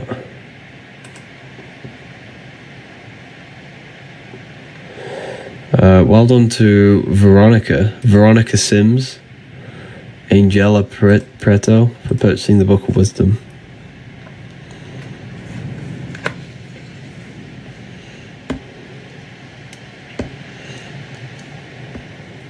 Conscious. What you do a regular day. I wake up, I visualize what I want, then I get straight to work. Well, have a shower, straight to work. Make content, work on my book, work on the university, speak to clients, speak to students, then go to the gym, come home. Pretty much the same day every day, to be honest. I'm very disciplined, very controlled, and very focused on my goals.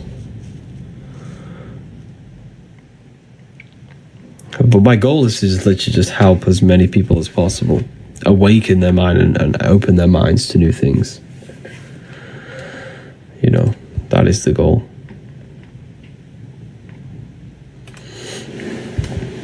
But yeah.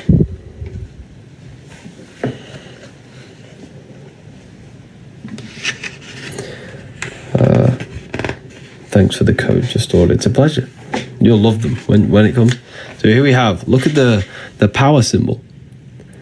The power symbol on your phone is upside down your brain because the power is within. The power is inside. The power is inside the mind. This is the power of the mind inside of you. Okay? Here we have the Holy Grail. This is the Holy Grail. This is your brain, because your brain's connected to the heavens, the stars, the astral plane, the higher realms, the higher dimensions of consciousness. You're connected directly to them. Your body on its side spells Yahweh. This is Yahweh, the name of God, inside of you. You are Yahweh. And Yahweh is the breath, breathing in. That's Yahweh is way. Yahweh. Inhale, exhale, because you're breathing ether, you're breathing consciousness. That's what you're breathing. When you stop breathing and stop disconnecting with whatever this is in between us, you lose consciousness. So the quickest way to raise your consciousness is through breathing exercises. It's the fastest way.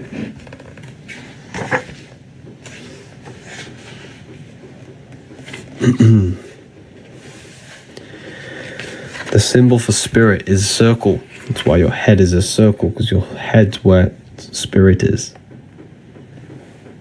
Circle. What about breathing? Breathing is connection to consciousness. It's the fastest way to raise your consciousness. 5 points on the body for the 5 elements. 5 fingers for the 5 elements. They demonized your middle finger because it represents ether.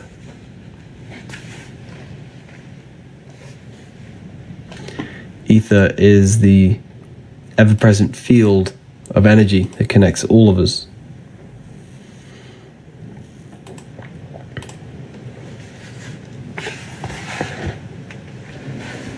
The ever-present field that connects all things. There are 2 codes left. The code was wisdom. 2 codes left.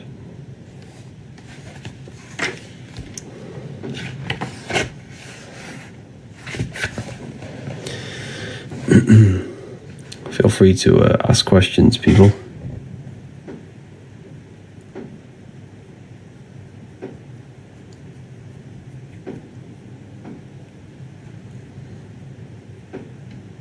How do I use the code?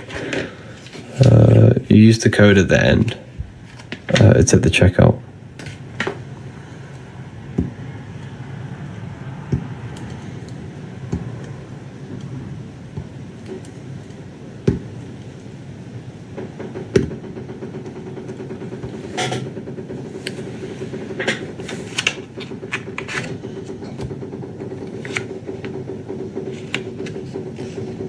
God doesn't exist. God does exist. God is in you. You can connect with it yourself. You just have to connect with the source within you. And the way you connect with the source is by turning off the thoughts. Because when you turn off the thinking mind, you turn off the human. You turn off who you think you are. If you don't think, then you're no longer your name, your job, your reputation. You're pure awareness. That's who you truly are. You are not this being. You're not this matrix man or woman. You are not this name. It's made up. If you turn off your thoughts, what's left? That's who you actually are. Pure awareness. Turn off your thoughts and you'll figure out who you are. Pure consciousness, pure awareness. You can only figure this out by going within and actually connecting with it. It's very, very important that you connect with yourself. become the observer. Yeah.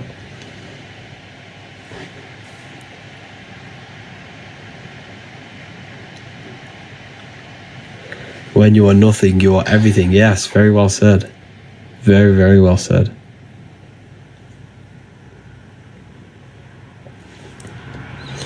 When you are nothing, you are everything.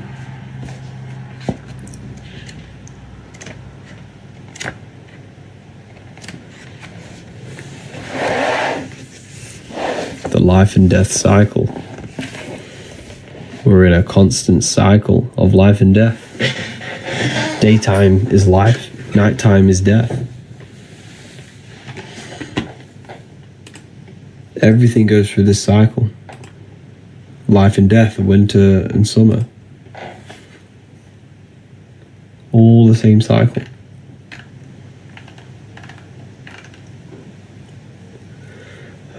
When you go to sleep, you enter spirit. When you're in your day, you enter matter. Spirit and matter. Spirit and matter. You're in this constant cycle. And we need to prepare for life after death.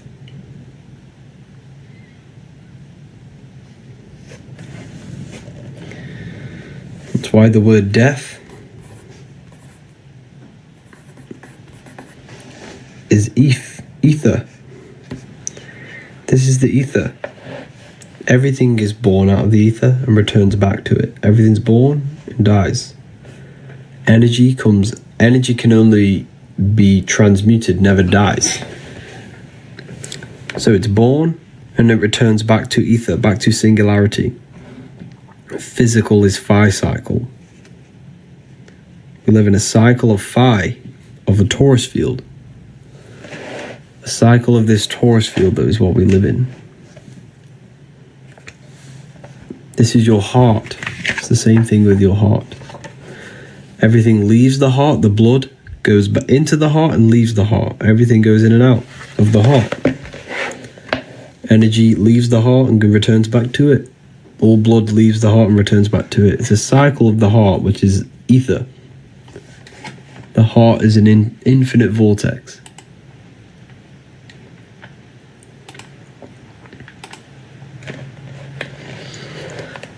You know, very, very powerful.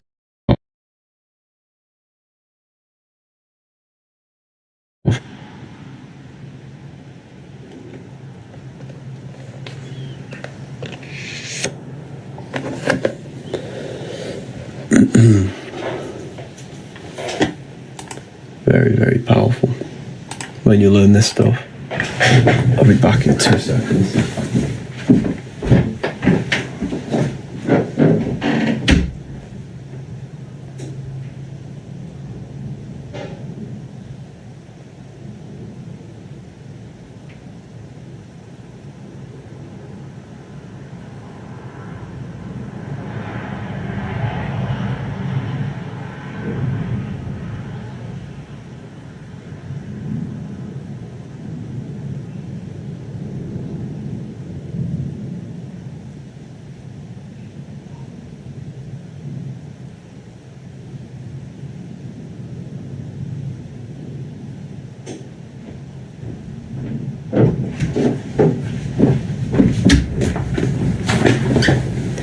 You will pay for your blasphemy. I won't. You will pay for believing in Jesus. I promise. And the reason why I say that is because your whole life you haven't prepared for life after death. So if you believe in Jesus and you die, you go into the astral plane, you're just left with your internal world. So when you die, if you close your eyes right now, that is what you're going to experience. You're going to experience yourself. You're going to experience your state of consciousness, your internal self. And that internal self will be manifested on the astral plane, the realm of imagination, infinite possibility, and you will suffer there if you do not master yourself. Because if the mind is not controlled in that plane, then you will be manifesting and destroying yourself. You know, I'm not scaring you, but like this is what happens when you die. You're left with your internal self. You're left with your internal state of consciousness. So your imagination is a dimension where you come from, and you descend into matter, to physical reality. You will return back to the astral plane, and then you will experience your state of consciousness there. So whatever you think, you manifest instantly. So we have to control ourselves. We have to make sure our internal world is not connected and desiring physical things like addictions, food, sex, smoking. Whatever our addictions are, we have to detach before we die in order for our consciousness to ascend to a higher plane. You will match your vibration, your state of consciousness in that plane.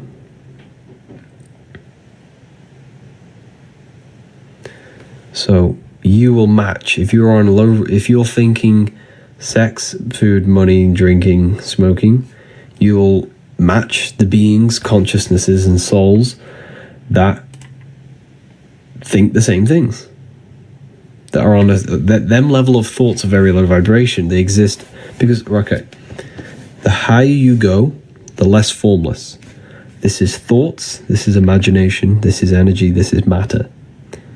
Everything in the material plane began as thought. It was thought, imagined, give energy, and matter. That's the order of manifestation. So you're in the material realm now. When you go to sleep, you always go to the astral. But when you die, it's just a bigger version. When you die, you're going to return back to the astral in your state of consciousness. So yes, the battle between spirit and the flesh, very well said, Remit. It's the battle between spirit and flesh. That is the battle between Jesus and Satan, Horus and Set. All of these gods that you see in religion is symbolic of the battle between your inner world and the outer world. There is a battle inside your own mind.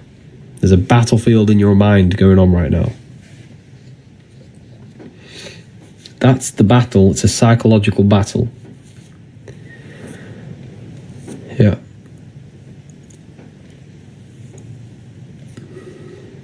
A psychological battle.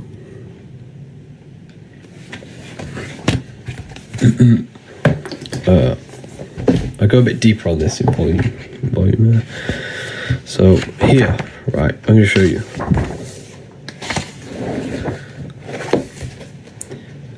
I'm not being a monk. Like, I'm not saying, don't engage in anything of the physical world. Never will say that. Me personally, I just balance it. Like, this is what I do. I'm not telling you to do anything. This is pretty much off my research of esoteric occult wisdom and life after death research. But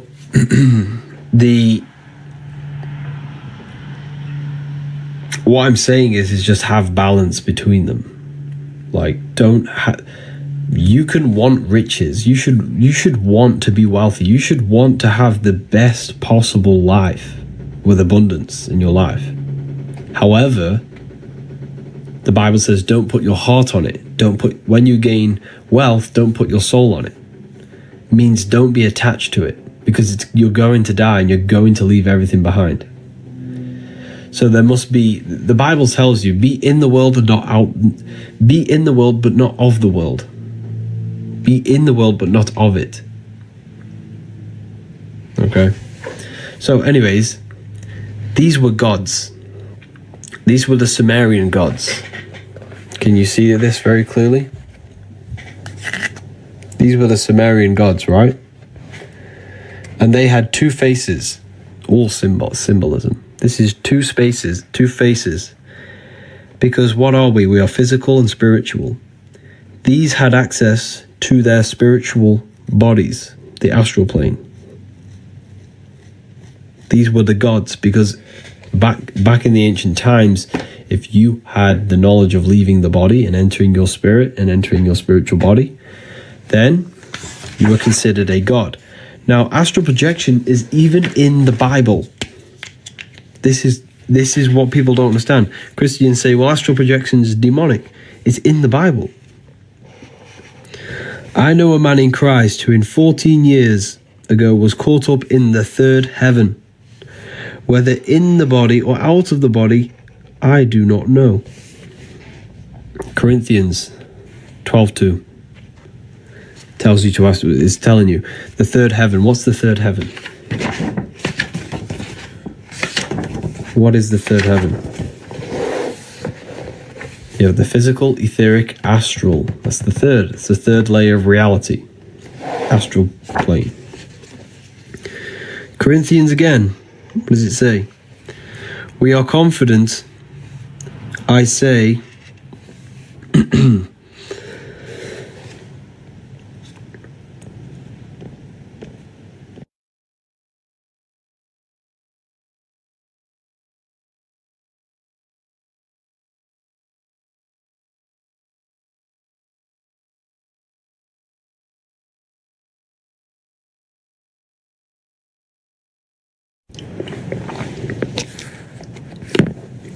sorry about that.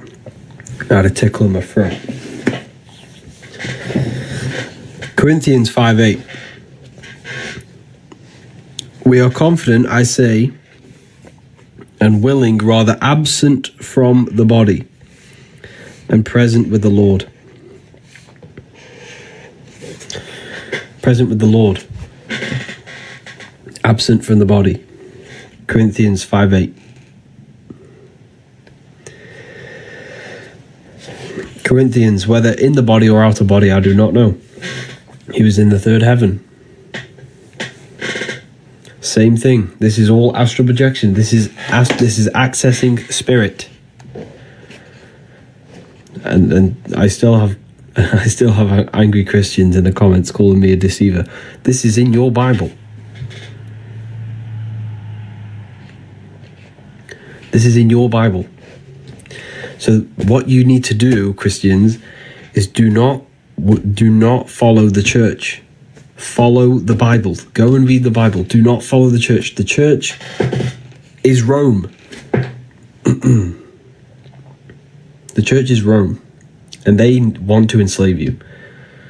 If you figured out what Rome did, you would never go to the church ever again in your life. If you figured out what they actually did to the world, to every race possible.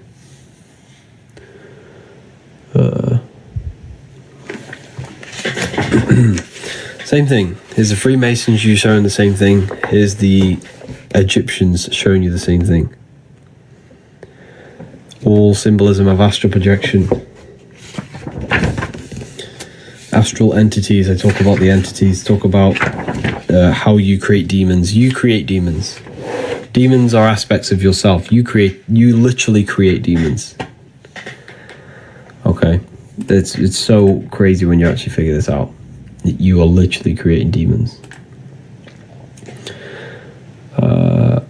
Don't follow the masses. Like, honestly, I grew up in a I used to be a Mormon. My whole family's Mormon.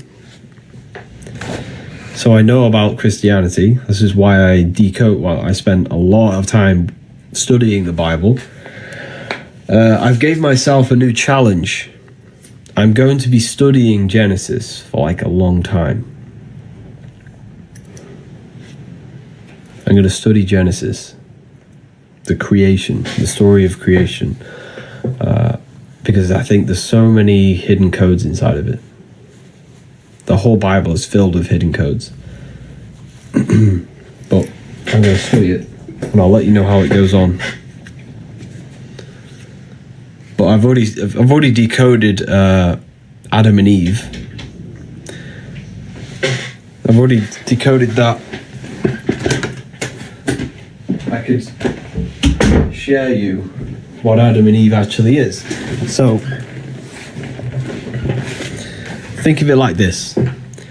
What you need to understand anything in the Bible, to understand the Bible, you have to understand that the universe only exists in your mind.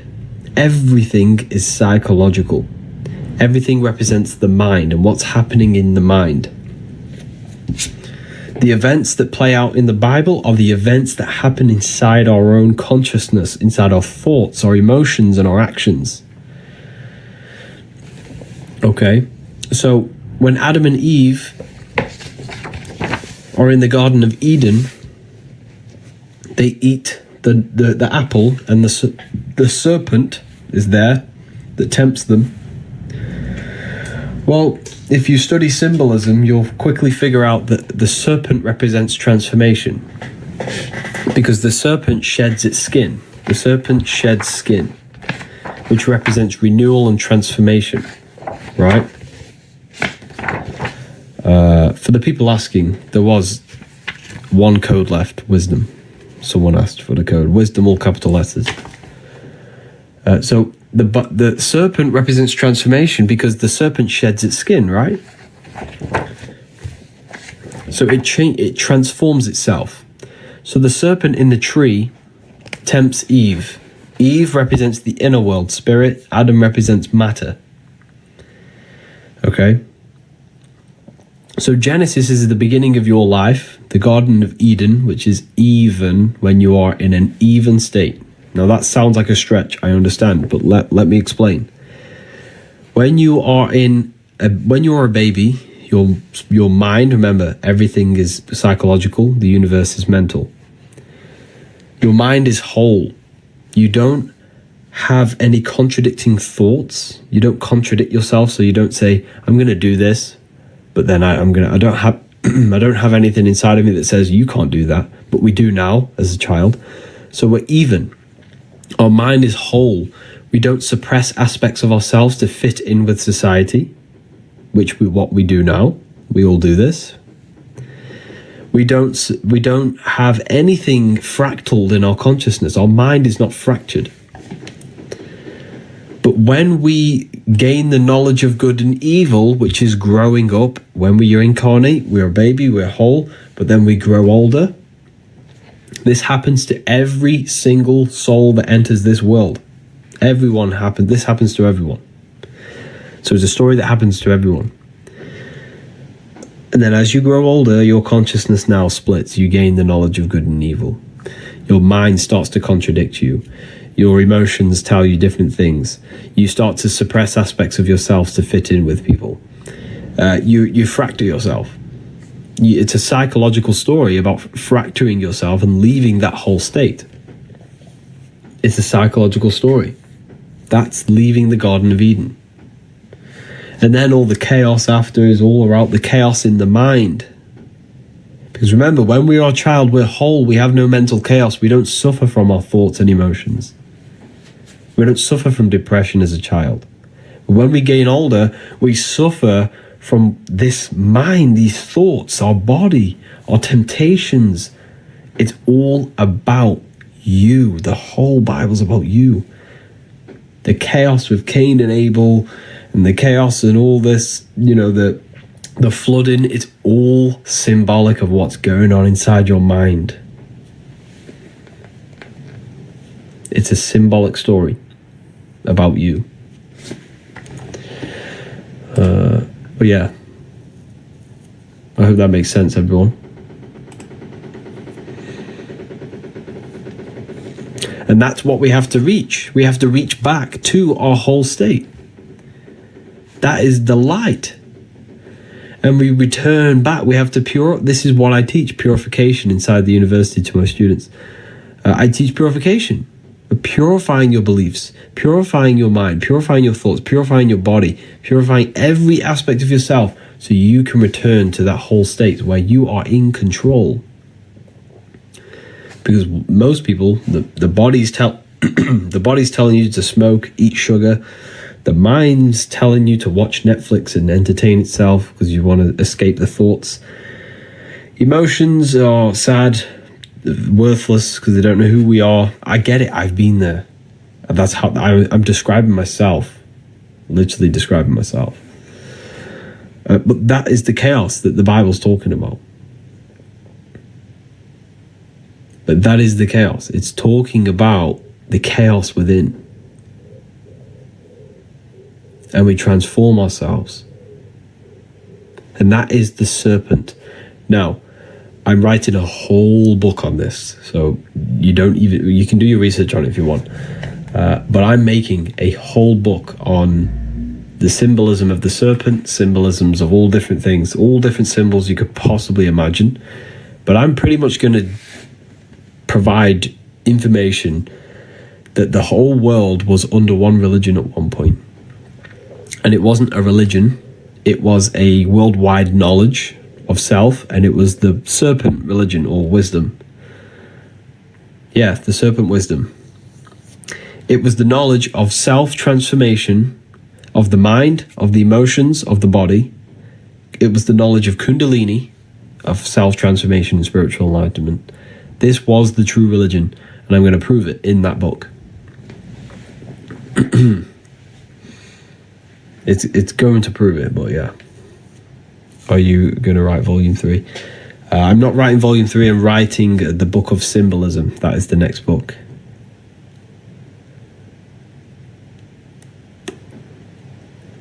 Bye bye, have a wonderful day. Take care, Sundus. Take care. Maybe Luciferianism, study that. I have studied that. And yeah, I went over that at the beginning of the live on Luciferianism. There's a God inside of you, and you can connect with that. How do we join the university? Yeah, all the links in the bio.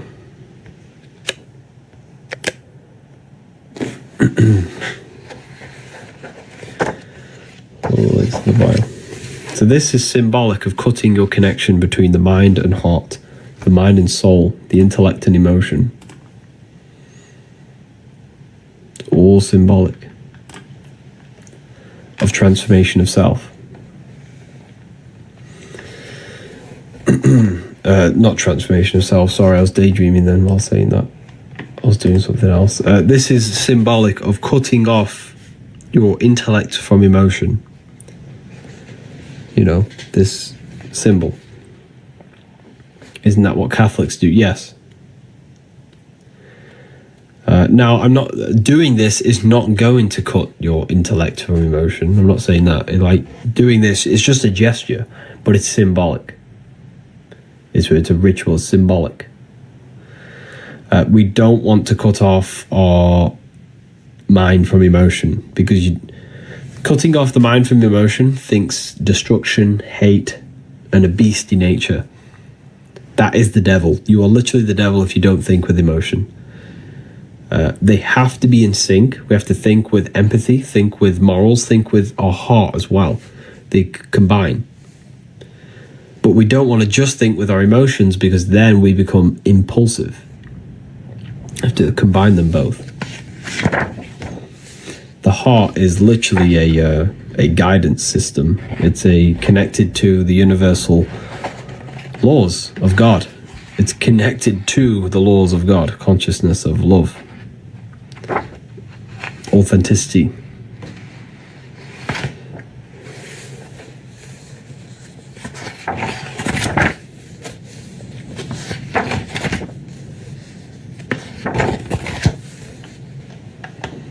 But yeah,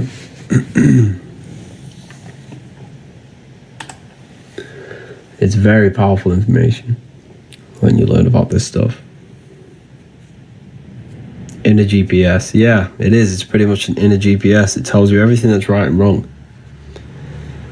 When your heart tells you something, it's the truth. Like, if you think something, your heart's going to say, no, that's either right or that's wrong. That's the intelligence in you. We all know what's right and wrong. Is this the second book? Yeah, this is the volume 2. So the heart talks about volume 2 talks about the heart. Your truth, you can feel it. Yeah, exactly. The truth resonates with you. It resonates with your heart. You can feel it.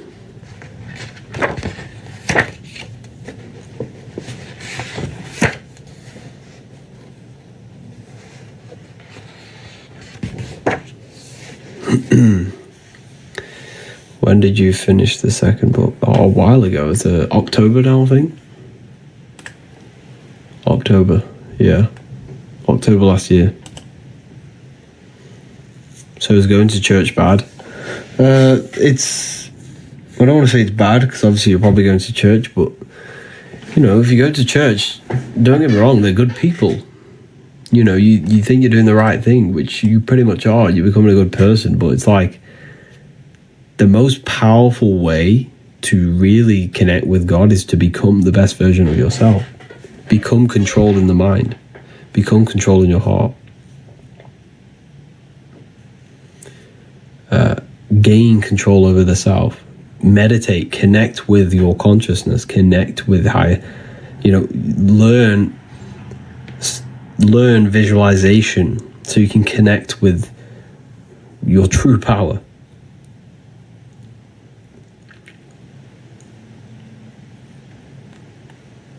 So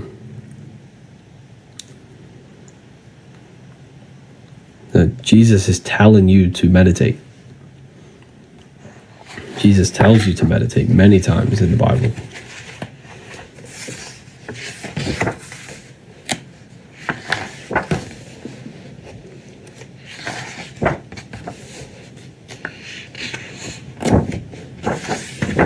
Many times.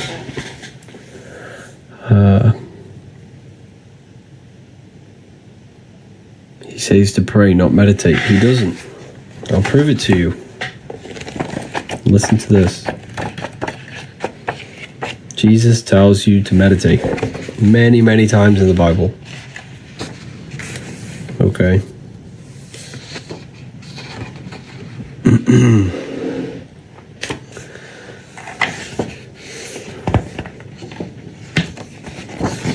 Here it is.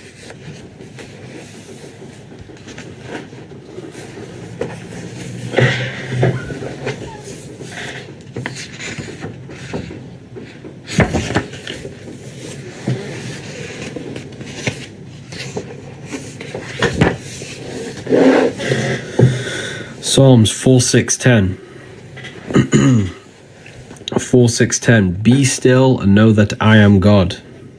Be still. Be still is meditation. Be still. Keep the mind still. Keep the body still. That is all meditation.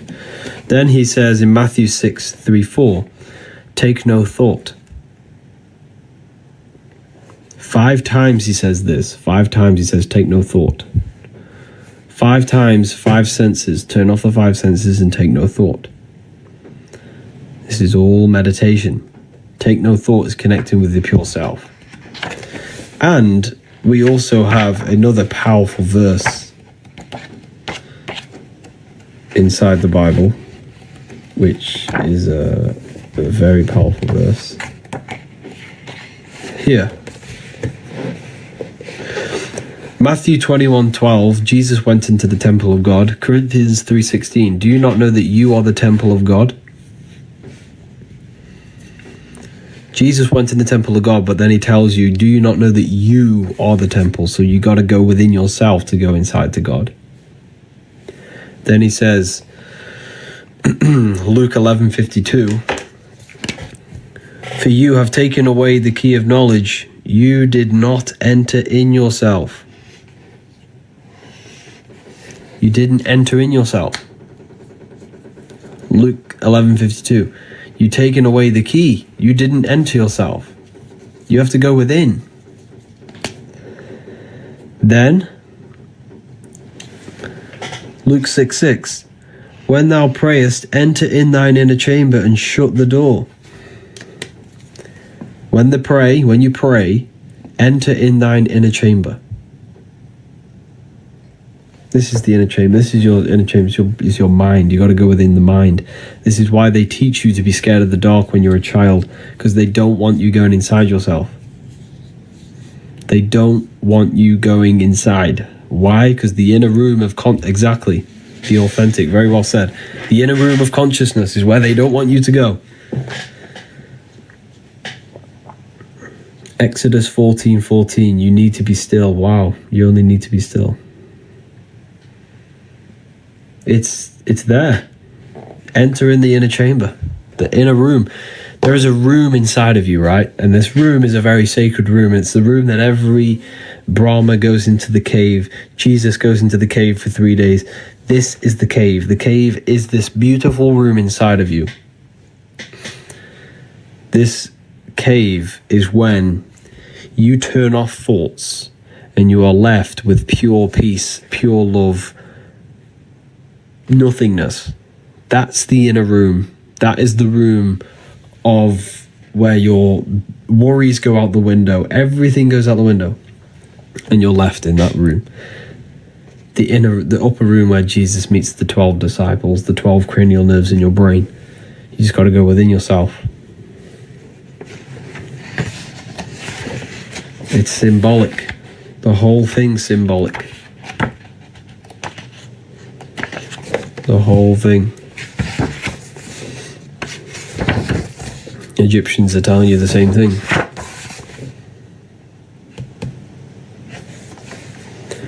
What do you think about the Emerald Tablets? It's one of my most favourite books. That book really woke me up. It's very powerful. Okay, right. A lot of people asking about the book. It's called The Book of Wisdom Volume 2. I wrote this myself. You can get it straight in my bio. It literally tells you everything you could possibly imagine. Now, I'm going to give 5 more people the chance to save 40%. Okay, so 5 more people can use this code, Wisdom. You got 2 streams. Yes, I have 2 lives on at the moment. So 5 people, use this. Click the link in the bio. Use this. You're going to save yourself 40%. Well, that's useless. You're going to save yourself 40%.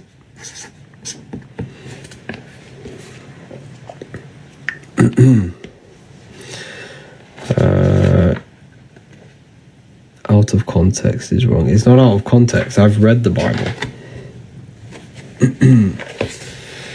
Here it is. The energy field around your body. Sacred energy field that produces all physical life. Did you know you become sick? This field becomes sick before your body does. This is the field that becomes sick before your body does. This is what we call, I forgot the name for it. There's a name for these machines, right? And what these machines, if I join the university, what do I gain? What don't you gain? You gain, there's a live lecture tonight talking about the secrets of number 3, where we do a live discussion. You get all it teaches you everything you could possibly imagine and to transform your life, to go from darkness to light. But yes, tonight there's a live lecture. There's a live lecture. We are all discussing certain things. The secrets of number 3. There'll be many people there. There'll be a great discussion at the end. So if you, like, when you're an intelligent person, you're pushed away from society. And that's the kind of people that I'm aiming for inside. The people that are intelligent, they want to take their research to the next level. They're serious about the esoteric. They're serious about their research. That's what it's pretty much for.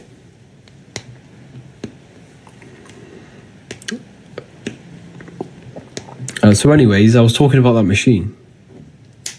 That machine, there's a machine that will pretty much calculate the frequency that will heal holes in your aura, because there can be holes, there can be problems in your aura. So this energy field becomes ill before your body does, because this is what feeds the body. So you can actually see illness in the field before you can see it in your body. So there are these machines that can detect what frequency is missing from the field. They'll produce that frequency and then shoot it into your field, which will heal your field and then heal your body. I forgot what the machine's called.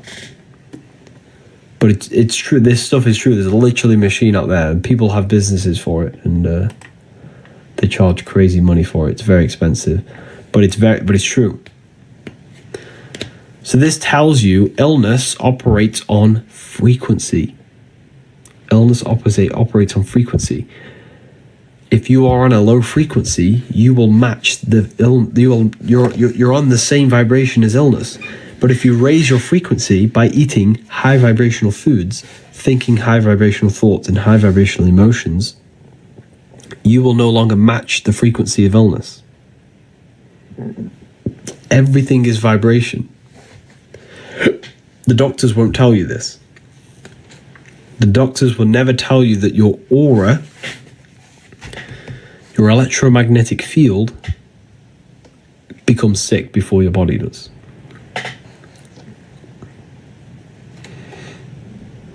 Yeah, it's very true.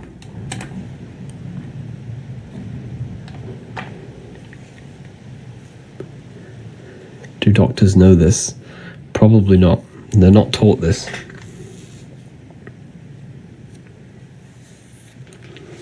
And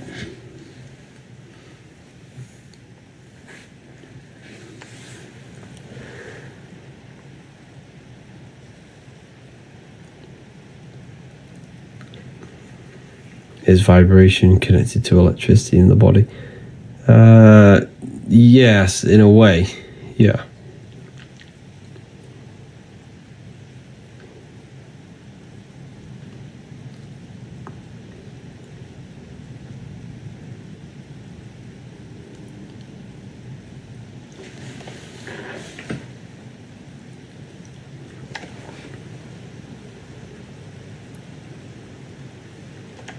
Any coupons for the university? No. It's already underpriced for what's inside, to be honest. What's the best foods for high frequency? Fruits. Fruits, vegetables, because it's literally crystallized sunlight. It crystallizes the sun.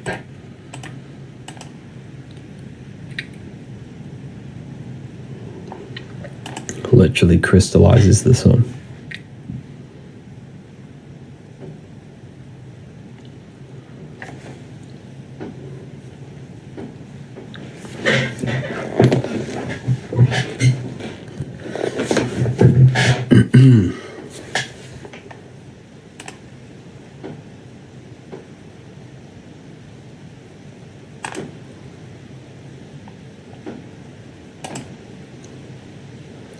The sun is artificial. The sun's not artificial. That's why they try and block it. The sun upgrades you. The sun produces melatonin in your pineal gland. It makes you feel good.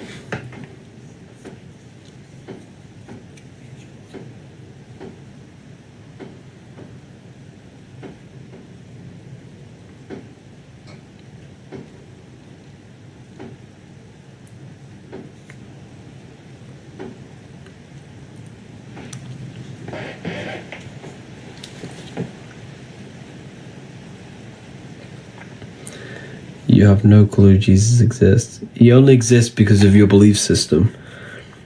You know, whatever you believe in, that's your reality.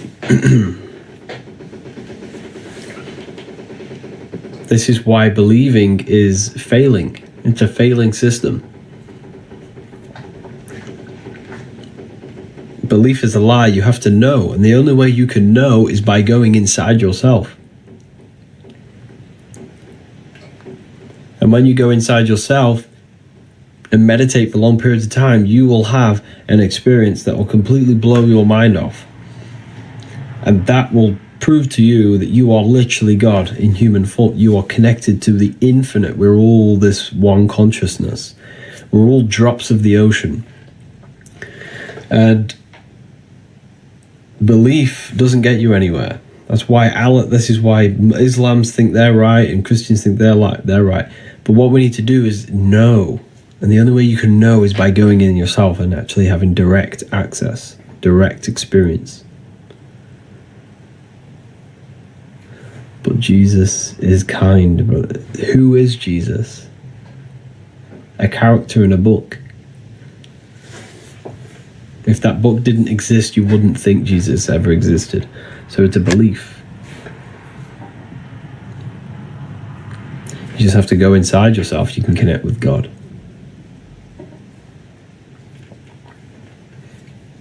Just go within.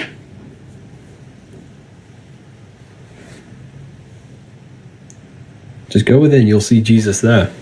You'll realize you are Jesus, just a human with a powerful consciousness inside of you.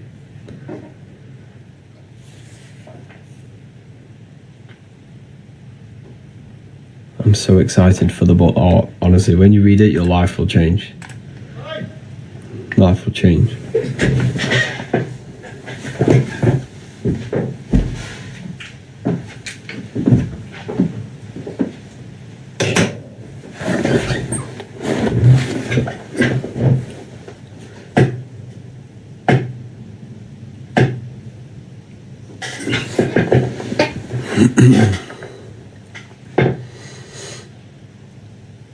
But yeah,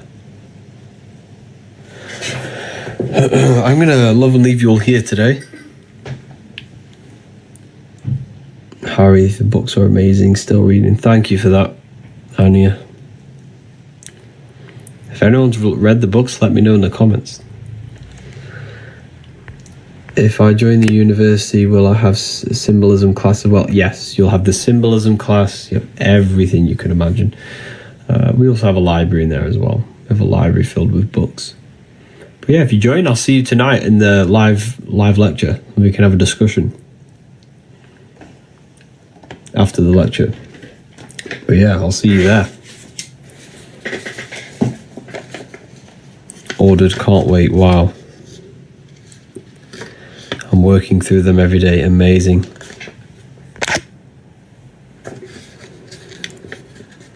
I love your book. I'm learning so much. Thank you so much for this, people. This is amazing. You should start doing podcasts. Yeah, I really want to. I think that's my next thing. I think that is the next thing. Thank you, everyone. Have an amazing day.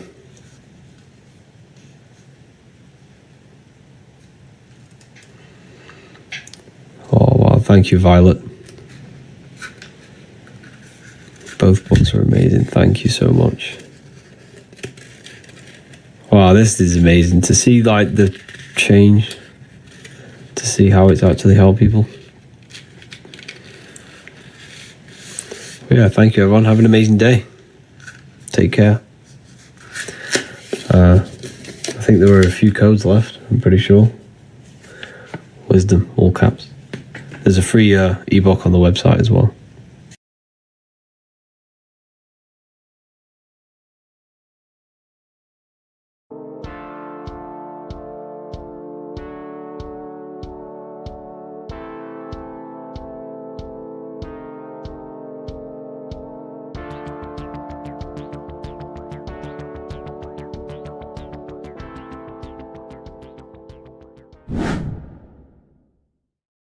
People, how are you all doing? It's Revival of Wisdom, and today we're going to be talking about your birth certificates and how we are slaves to a system and how they have trapped us into this system. Okay, so the first thing you need to understand about this system is there are two types of laws. You have the law of water, which is admiralty law, and the law of the land. So the admiralty law is the law of water, and this is what money is. Money is water. This is why we say liquidity, currency, the current. A current is water, something moving through something. Cash flow. And this is why banks are called banks, because a river bank is on either side of the water, and it directs the currency. You see? So money is water. And as you can see here, Ripple, the cryptocurrency, Ripple, water Ripple, and they're building a bridge over water, overseas, international banking with cryptocurrency. So money is water, and this has specific laws about water, but water is the same everywhere, you see. What the difference is with the law of the land is that You can have different laws in different lands. I can't do certain things in the UK that people can do in America, for example. You see, that's the law of the land, but the law of water is the same because water is everywhere. Now, this is very important to understand when it comes to, these birth certificates. So, Pope Gregory, this is where we're going to start off.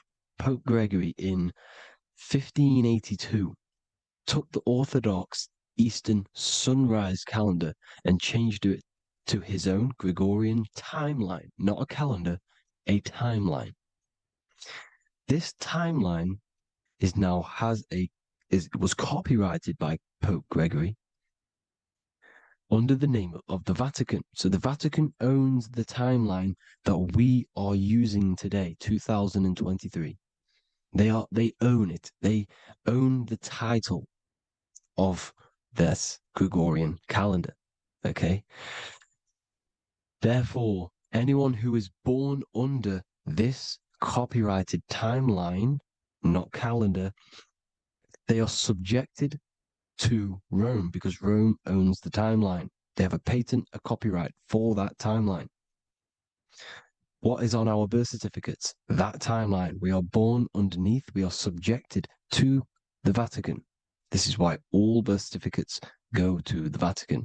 They own every single birth certificate. Okay? So when we use this timeline, we are subjecting ourselves to this timeline. Okay? Which the Vatican has a claim over. This calendar or timeline is set to sunset, not the sunrise, which is associated with death, darkness, and the moon, lunatics. You see, so this is a sunset calendar timeline. Okay, this is now, they've changed a couple things, right? They say that the new year is January the 1st. Okay, when we know this is in winter. January is winter, which is associated with darkness, death, the death of nature. So this is a death cult, people. These people are evil. They're so evil. The Vatican. And this is why we use April Fool's Day, because April is in Aries, and Aries is always the start of the zodiac. This is why Aries rules the head region. 12 zodiacs, 12 systems of the body. Each zodiac is associated with each part of the body, and this is why Aries is the head, cerebrum. But we're not going to talk about it in this video. But yes, that is what April Fool's Day is. They're putting it in your face. April Fool's Day is the real start of the year, when the sun starts to rise again, when the risen Savior is resurrected, when it's born again. This is when the Jews celebrate the Passover. This is when the Christians celebrate the resurrection of Jesus, and they eat lamb. The Jews eat lamb because we're in Aries, the new year. The sun is now born again, our risen Savior, the light of the world. So yes, this is what April Fool's Day is. It's the first day of the year, which they changed. Pope Gregory changed. So you need to understand is that you are in the womb. You are inside of a ship, because every ship, literally a ship, every ship is female. This is why they say she delivers the product, because she does deliver the product. You, the baby. Same thing with a ship. They deliver products. They are a she. And when they pull up to the bay, like you can see on this picture, they're pulling up to the bay. This is now called the birth canal. The ship is now in birth on paper. Okay, this is law. And when they pull up, they tie up to the bay, and now they get a certificate of manifest certifying all of the products which are on the ship and what they are bringing into that nation. Okay, so you're bringing in this many of that, everything's on the certificate of manifest. And this certificate of manifest is also your birth certificate, because you are traveling through water when you are in the birth canal of your mother, because you are in water when you are in the womb. And you travel through the birth canal, and when you arrive, you get a certificate of manifest with the name, how many, the quantity, that's your birth certificate. Okay. And this is what it is. We are a well, we're not a corporation, but we represent a corporation, which is your name in full capital letters. That is your corporation.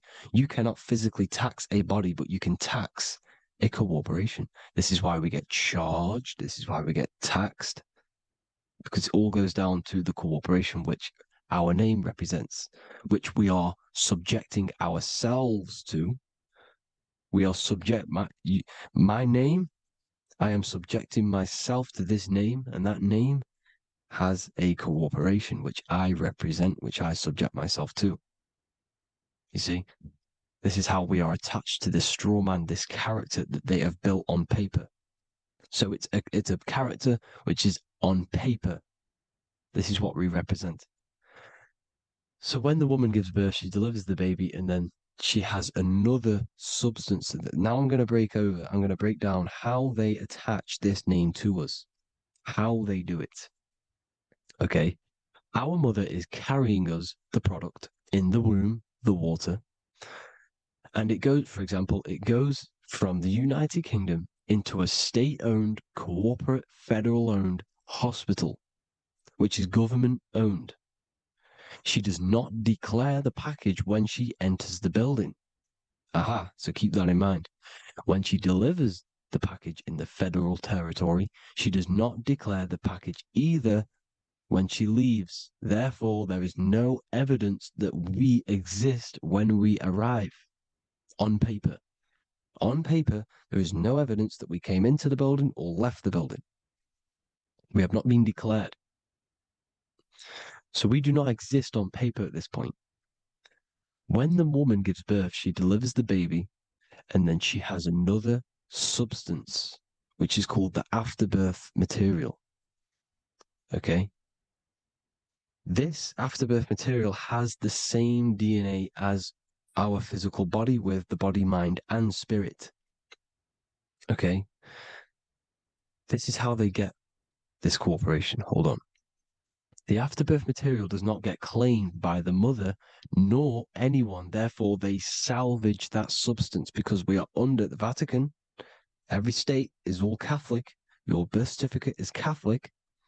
No matter what religion you think you are, every single birth certificate is Catholic because we are subjected to Rome.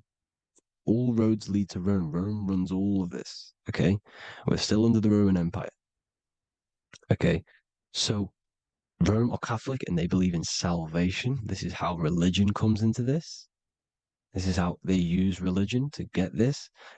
So they salvage the afterbirth material and they claim it and they salvage it and give it and charge it to Rome. And they give it a name. Here's the legal term, born alive. Here's what it says.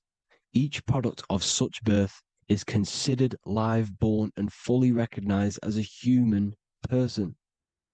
So each product of such birth, so that could be anything, the afterbirth, the person who actually comes out, the baby. So your afterbirth, which we do not take with us, we take the baby with us, they keep that in the hospital, they collect the afterbirth, and they salvage it, and they give it the name, which, it is us. We are a representative to that afterbirth material, which they put the name on, they claimed, which is subject to Rome.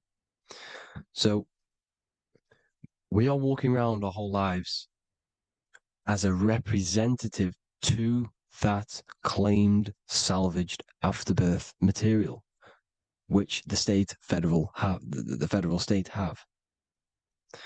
Okay. We are under the Catholic Church, Vatican. Therefore, the afterbirth material is a child of God.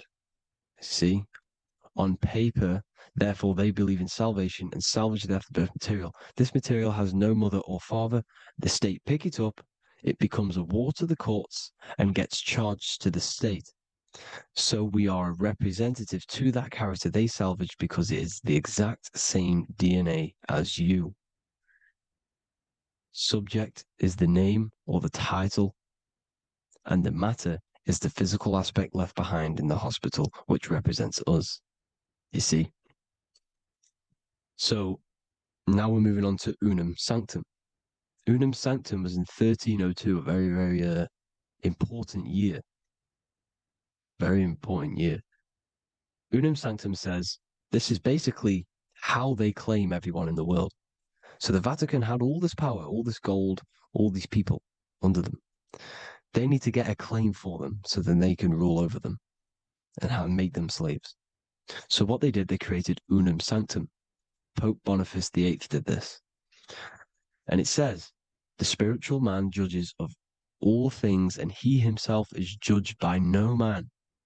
The spiritual man, keep that in mind, unless he invent like Manichaeus, two beginnings which is false and judged by heretical, since according to the testimony of Moses, it is not in the beginnings, but in the beginning that God created heaven and earth.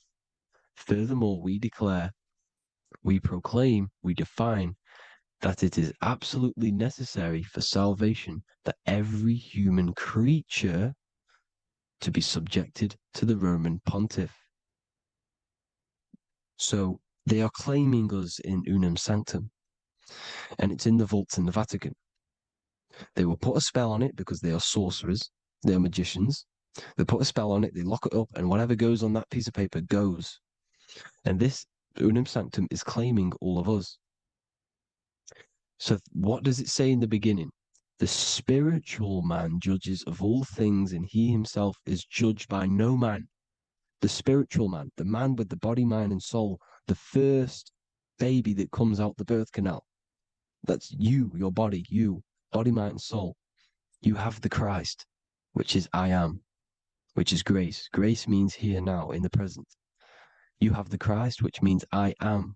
Therefore, you have a soul. If you can say I am, you have the Christ. You have a soul. But a creature can be anything with no soul. You see?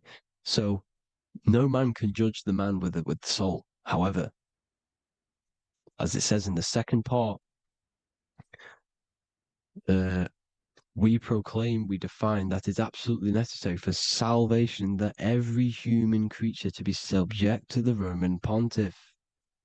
So they are subjecting the afterbirth, not the man with the body, mind, and soul, but the afterbirth to the Roman pontiff, to the Roman Catholic Church. We are the ones who are claiming to be the afterbirth material, which is our birth certificate, which is our representative. We represent that because it is our DNA. This is how we are stuck. We are stuck because we represent this DNA, which is on paper, recorded. You see? So we,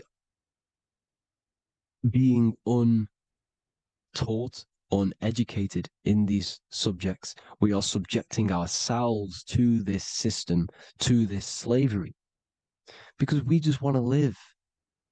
We just want to live happily, just peaceful. Think about it. Where's all this coming from?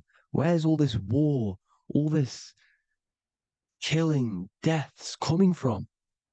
We just want to live. It's coming from the Catholic Church, these evil death cult, which has subjected us, which has used us as slaves, and we are still slaves, and it's just going to get worse and worse and worse. So this is how we have subjected ourselves to be the slaves to this system. It's a lot to take in, and there's a lot more deeper stuff which goes into this. I'm just going over the surface. I'm going quite deep, but there is little details that I still need to learn myself. But this is the general how that we've been stuck to this slave system.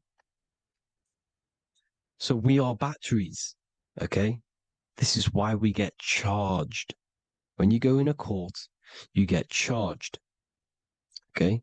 Because you're a biological battery. This is why cities look like motherboards, because we are feeding energy to this matrix. Okay, when we look outside of ourselves, when we give power to so-called Jesus Christ, worshipping idols outside of ourselves, where attention goes, energy flows. We are feeding the matrix with energy. By looking within, placing your attention within yourself, you are taking back your power. Because the I am is Christ. The you, the soul, is Christ. It's God. The awareness is God. Okay? However, we are subjecting ourselves to this system. We're subjecting ourselves to this system and the feeding of our energy. So what we need to look for the future is that, think about it, with the end goal is to change our DNA, is to literally make us robots, transhumanism, slaves. This is why we have smart cars, smartphones, smart watches, smart meters, smart cities. And all of this is going to be connected by the smart grid, which is 5G. This is why 5G is rolling out. 5G is going to connect all of these technologies to one. It's like a big net system. And you know why they're doing this? It's because all of this is going to be connected through AI, through this 5G, and that 5G is going to be controlled by the elites. So you say anything wrong, you do something wrong, you say the wrong thing online, they'll turn off your car, they'll turn off your phone, they'll turn off your smartwatch, they'll turn off your TV, because it's all going to be connected and controlled by the smart grid. And this is what the Great Reset is, people. But they're going to trap us inside of these 15-minute smart cities so we can't leave the area, because they're going to use climate change as a tool to enslave us to not travel because of so-called climate change and the fumes that we are putting into the air, which is all BS. They're doing this to push these new cities, to push all of it. But listen, they're trying to get inside of your body. The only way they can do that is to get you addicted and using this technology. First, they got on the body with the smartphone. Well, first of all, we use the technology. We get used to it with it in our hand. The next step for them was to get on the body, which is the Apple Watch, as you see down here. They have now successfully got onto the body. The next thing is to get inside of the body. This is the brain chip. You see how they've slowly lured their way in, slowly got you addicted to this technology, got you dependent on this technology. And what they're going to do is that they're going to mold society to be dependent on the brain chip. So in order, for example, if you want to go and pay for food, you're going to have to get a chip to pay for the food, because it's all going to be digital money. And that digital money will be connected to the chip, and you'll need the chip to pay for things. You see? So this is how they're slowly transhumanizing us. These phones, these apps, these things which are all we are all using was created by Freemasons. Mason means traveler, because they travel the depths of the mind. They understand human consciousness. They understand the brain. They understand the mind. By the deepest root cause, they understand it. This is what Masonry is. It's the occult. So these technologies is designed by these people. This is why they're so addictive, because they understand how it works. They understand how to get people addicted, because they understand human consciousness, the brain, the body, and the mind. So this is the advantage Freemasons have over us. And these secret societies, which have gone through the orders of Freemasonry and progressed onto these secret societies, which are the evil side, because I'm not saying Freemasonry is evil, okay? But the societies which they go beyond Freemasonry, because you can go beyond the 33rd degree into these secret societies, and they use this knowledge for the bad, to enslave people. And this is what's going to happen. Transhumanism. So I hope you all learned some insight for today. Please do a bit more research on, the birth certificate and stuff like that, the straw man. And have an amazing day, people. Please like, comment, and subscribe. Peace.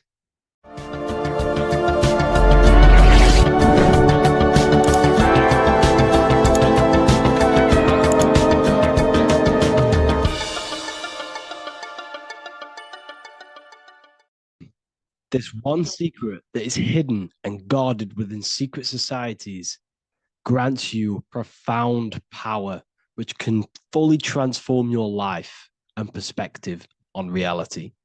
Today, I'm going to reveal this one secret, which you probably already know, but never realized how deep it truly is. This has the power to change your life. It is the key to your potential. And if you stay with me, this power may be yours, and you could transform your life with this hidden secret that is guarded within secret societies and esoteric orders. And this secret is not really a secret, but something people overlook, that the universe is mental. Everything we experience and interact with and perceive originates within the mind. The universe is a boundless field of consciousness, a mental construct molded and shaped by thought. We do not just live in a physical world, as they want you to believe. There are hidden forces that mold the material world. They want you to believe that you are only a physical being inside of a physical universe. But this is completely wrong. You are the architecture of the universe. Your consciousness is the very fabric of reality. And you create your own universe. The universe is an infinite field of consciousness, a vast and limitless mental construct, intricately woven and shaped by the power of thought. It is a dynamic and ever-evolving field where the interplay of awareness and attention gives form to existence. Within the boundless realm, every idea, perception, and belief contributes to the creation and transformation of reality itself. Each thought holds the power to transform reality. Your consciousness is the very fabric of reality. And this is shown in the symbol of the flower of life. The flower of life is a symbol. It symbolizes the interconnectedness of all existence, illustrating how every thought is not merely a fleeting moment, but a ripple that reverberates across every layer of reality. Each action, like the intricate overlapping circles of this pattern in the symbol, extends its influence far beyond its origin, weaving a web of interdependence where every choice impacts the whole. It serves as a profound reminder that everything is connected, bound by an unseen field of consciousness. This symbol represents how one action, one thought is a ripple in the whole vastness of the ether of consciousness. To master your mind is to master the universe, because your mind is a miniature universe. The mind is the very fabric of reality. So if we gain the hook, if we gain the power and the mastery over our minds, we have now gained the power to create reality to your will and intent. You see, most people live in a cycle, and this cycle is the outer world manipulating how they feel on the inner world. People's external circumstances are creating their thoughts and emotion in the inner world of consciousness, which is producing a constant cycle of negative manifestation. For example, let's say something negative happens to me in my external world. Then I start to think negative and feel negative. What that is actually doing is manifesting and projecting more negativity. because our thoughts hold the power to control and weave our own life. Your life is a direct correlation of every thought you thought in the past. What we need to do is stop and not let the mind control you in your reality. You need to control the mind so you can control reality. So what does this actually mean? Reality is an externalization of consciousness. Consciousness and matter are one. They're not separate. They are inseparable and interconnected. Everything we see, experience, and observe is a manifestation of thought, beliefs, and consciousness, shaping the world around us. Now, this ties in with the secret fifth element that they have hid from you. They've hid from you this sacred and very important symbol and pillar to reality. And this pillar, this sacred thing they've missed, is called the ether. And they've held this from you for a reason, a specific reason. This is the true fifth element. Why do they hide the ether? Because the ether has the power to shape and manifest whatever we imprint upon it.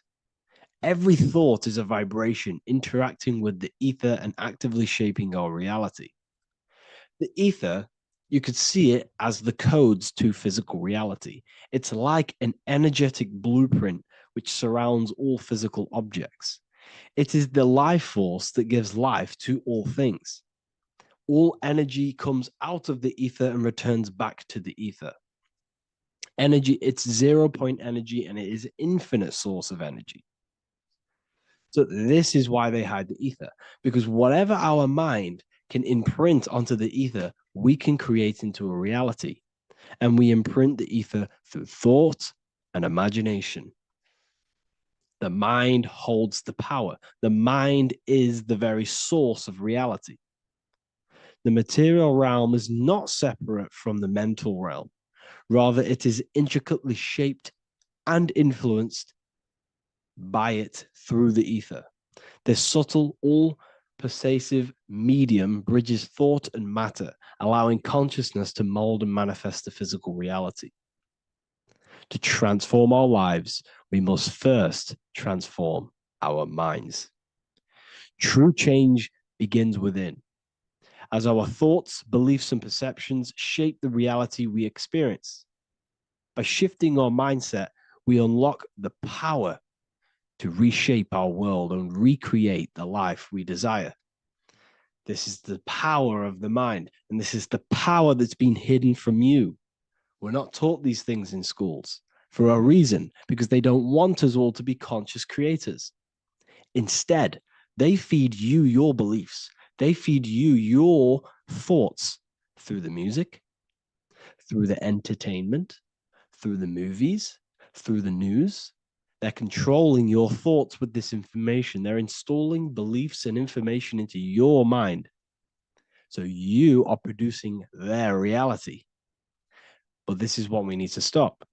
We need to take control. We need to stop consuming their music, their movies, their information, their news, because all of this is contributing towards your reality. They have the collective consciousness at the tip of their fingers. They do not create the world. We create the world by believing their beliefs and their thoughts and installing their information into our minds. You see, it's mind over matter, and most people live in matter over their mind. Most people let matter, the external circumstances, dictate their mind, when it should be the other way around. It should be mind over matter. This is the mental plane. This is the astral. This is the etheric. This is the physical. The mind holds power over the emotions, over the imagination, over the physical, and over our spirit. It holds power over everything. It's mind over matter. It's the mental body that we must transmute and change. Most of us live in a chaotic state of mind, and this is what we must change. Turn chaos into order.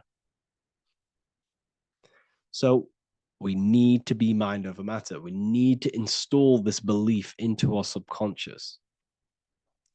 I, Harry B. Joseph, have created the ultimate esoteric school on the earth.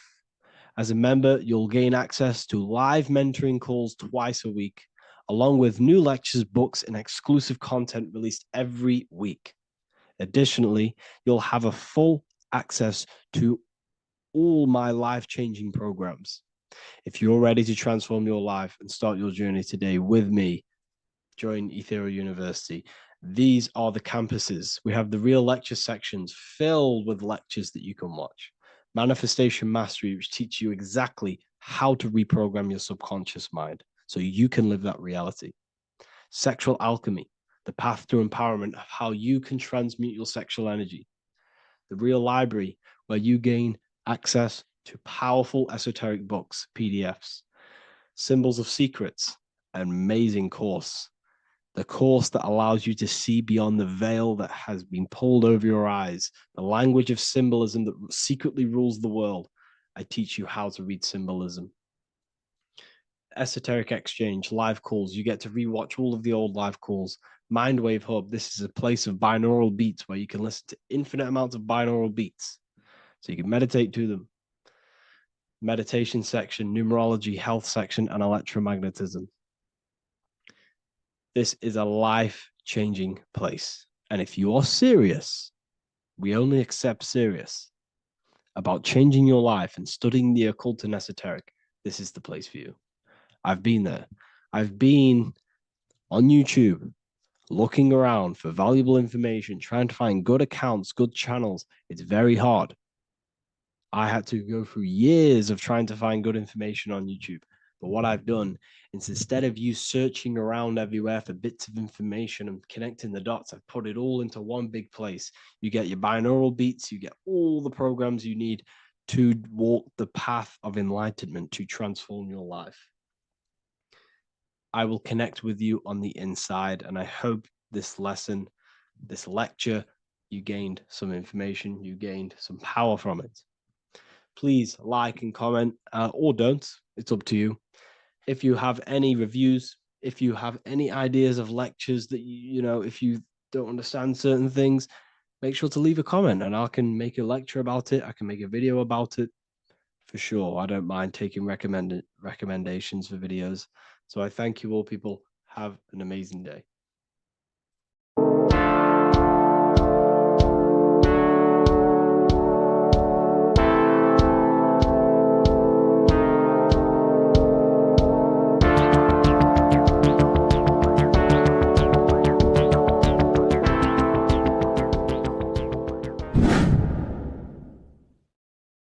Welcome back, people. We're back with another video.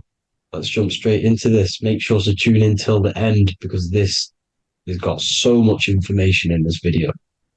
So sit back and enjoy.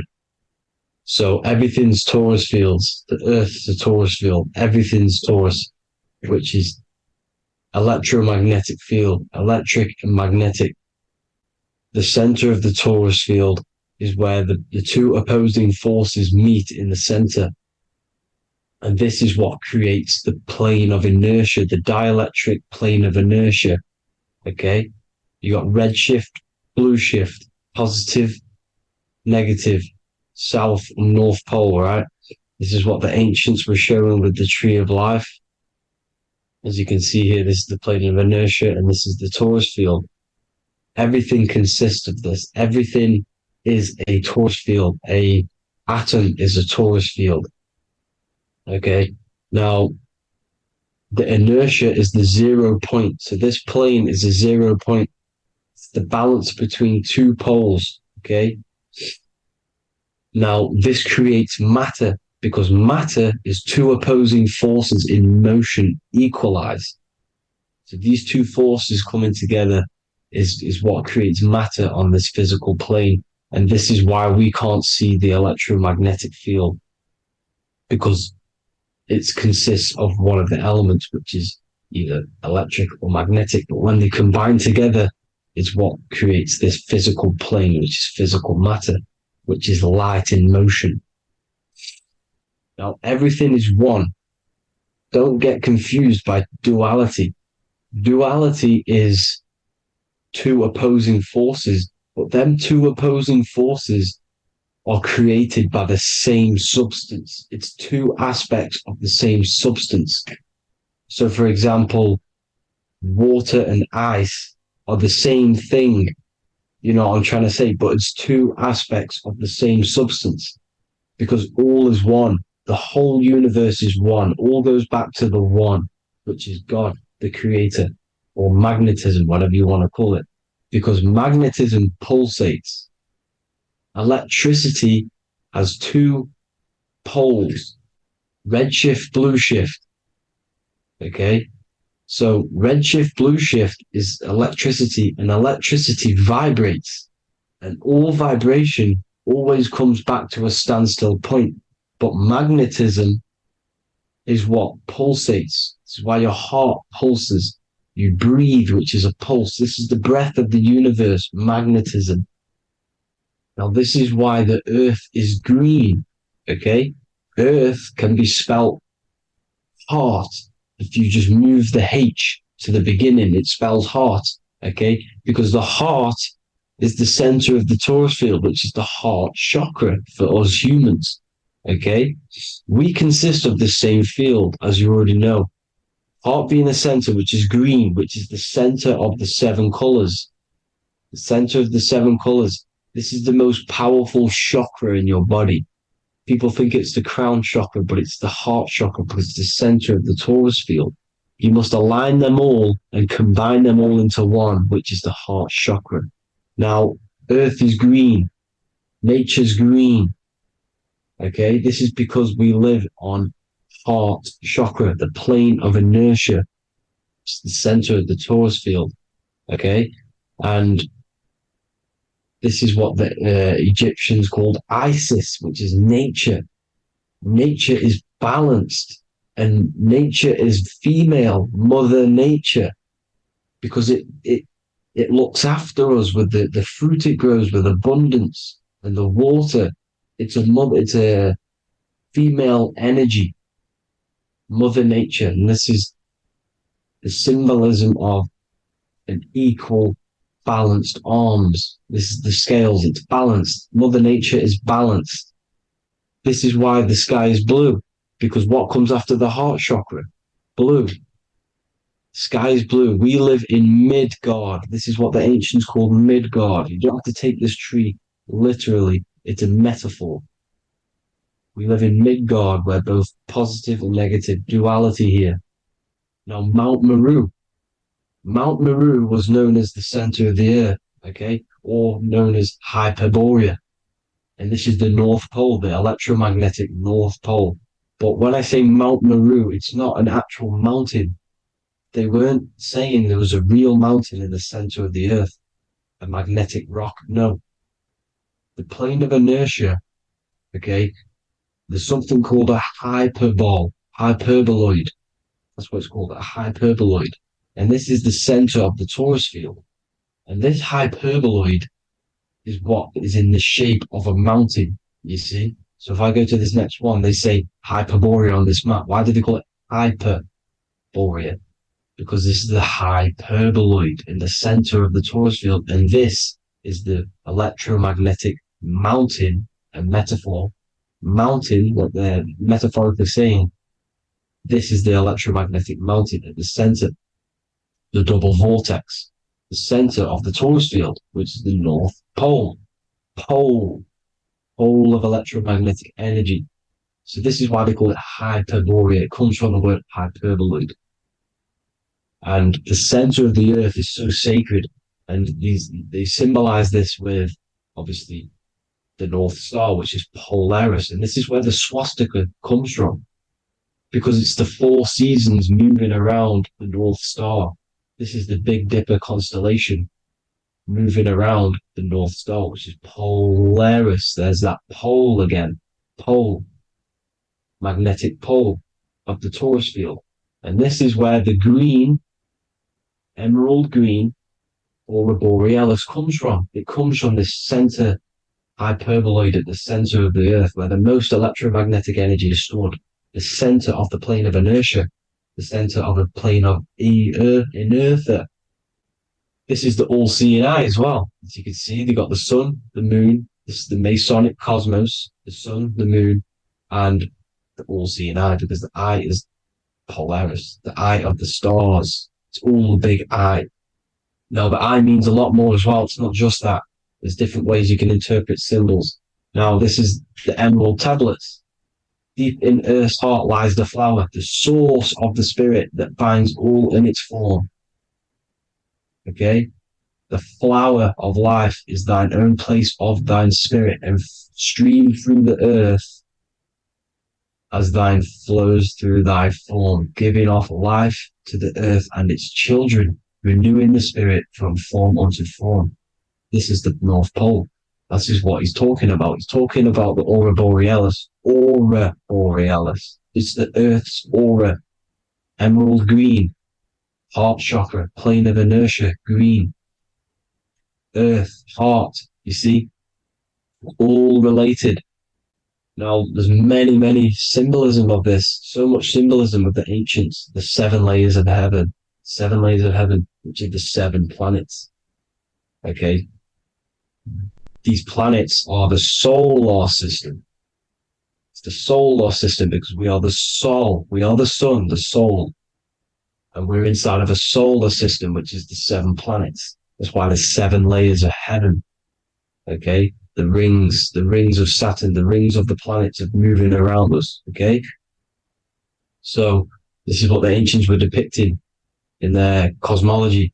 Now, this is the Hebrew cosmology of the earth. This is the Mayan cosmology of the earth. You see, it's all an enclosed system. We live inside of a giant torus field. All is atum. It's what the ancients said, ancient Egyptians said. All is atum.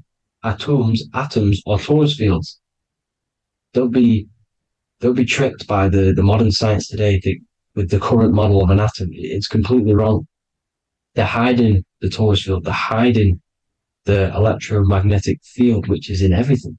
Absolutely everything is in motion, and motion comes from this field. And you see, this is upside down, but this is the I think it's pretty sure it's 2 candles, but the 7 candles, the 7 planets, the 7 Elohim. You see? It all goes back to the stars and the heavens. Now, this is how the earth really works, with the stars on the outside of the cosmic egg, and then the torus field spinning around the sun and the moon, the positive and the negative charge. The sun gives you energy, the moon takes your energy. The moon controls monthly cycles. Moon is mon. This is etymology. Mon, month, money, demon, monster. Stir is star, moon star. We are all stars. Youngster, minister, superstar, Hollywood star. We're all stars. We come from the stars, which is heaven. Our soul comes from the stars. You see? We are the universe. The image of man is made in the universe. We are a microcosm of the universe. The universe is a macro. We are micro. We consist of everything. The body, mind, and spirit. The sun, the soul. Moon, the mind. Earth, the body. Body, mind, and spirit. We have 12 systems in the body, which are governed by the 12 zodiac signs. Starting at the Aries, which is the ram, the ram of God, all the way down to Pisces and Capricorn, kneecap. It all goes back to the stars. We are the stars. We are the universe. Everything is inside of us. Everything. Like I say, the Temple of Solomon, the Temple of the Soul, and man, the soul. The temple is the body. The soul is the soul. And the man is the mind. The temple of the soul and the mind. Body, mind, and spirit. We consist of the 5 elements. Air, spirit, water, earth, and fire. We consist of everything. We are the universe. We're made in God's image, which is the universe. You see? Now, everything goes back to the stars. The ancients worshipped the stars because the stars govern everything. They govern the systems in the body. They govern your life. This is why your zodiac is so important, your sign. Each zodiac has a specific element associated with it as well. Aries, which is the first sign, the Ram of God, which is a fire sign. Fire, first. F-I-R, this is etymology. The cerebrum, ram, which is in the brain. Aries, the ram, control the head, the face, and the nose upwards. So it controls the cerebrum, the Torah, which is, I'm pretty sure it's the Hebrew Bible, which is the Taurus. Tornado comes from the Taurus field. You see? Everything's inside of you. It all goes back to the Taurus field, and the Taurus field is everything. Now, like I said, 12 zodiac signs, 12 systems, 12 cranial nerves in the brain, the 12 disciples of the Bible. All symbolic. Have to read the Bible properly.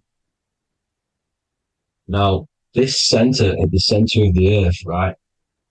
This is what's stirring the ether. And the ether consists of the four elements. Because there's 5 elements. Spirit can be called ether. People call it spirit or ether. Ether is pure potential, pure energy. It's what connects the astral to the physical. It's the dimension between the physical realm, which we're on, and the astral. So it has pure potential. It's pure energy. This is why we say either. I either want to go there or there. It's connecting 2 scenarios. That's what the ether is. It's connecting the 2 worlds, the astral and the physical.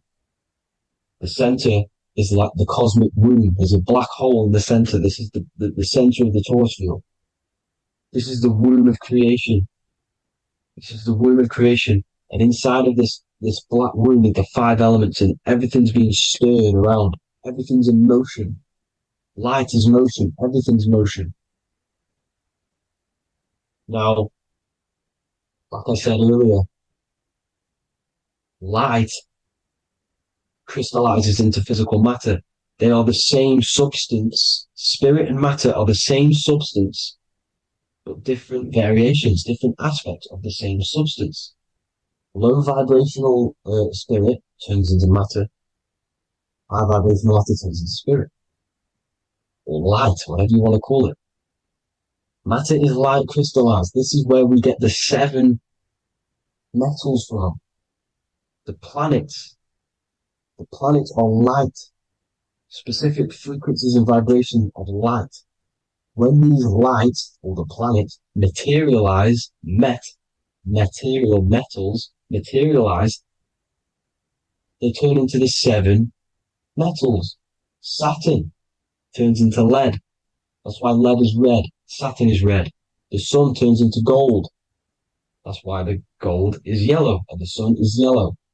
You see, Saturn is the time god. What happens in autumn? The leaves turn red and they die. This is why Satan, time god, the reaper, everything is crystallized till it's death and then reborn again. You see, rust. When things rust, it turns to red. Because it's Saturn. Saturn crystallizes everything. He's the reaper who comes around in winter. You see? He's Satan. Jesus and Satan, the sun and Saturn. They say we live in a solar system. The solar system. I think I've already just broke this down. The 7 planets are the 7 chakras. Everyone already knows this. But I'm going through it anyway. But this is where we get the 7 planets from. And the 7 metals. You see, all the ancients knew it was an enclosed electromagnetic system. It's not a spinning ball in the middle of space, people. They want you to believe this so you get stuck in this material world. Because if you believe everything's material, you can never affect this plane effectively. You can never create your life effectively. You don't understand the planes of existence. Because the mental plane is a higher plane. And it breaks down and it controls the planes below it. The mental plane, hold on, I've got it here for you. The mental, the astral, etheric, then physical. Etheric connects the physical to the astral, but the mental is what's above them all. You see? Now, it's important to understand this.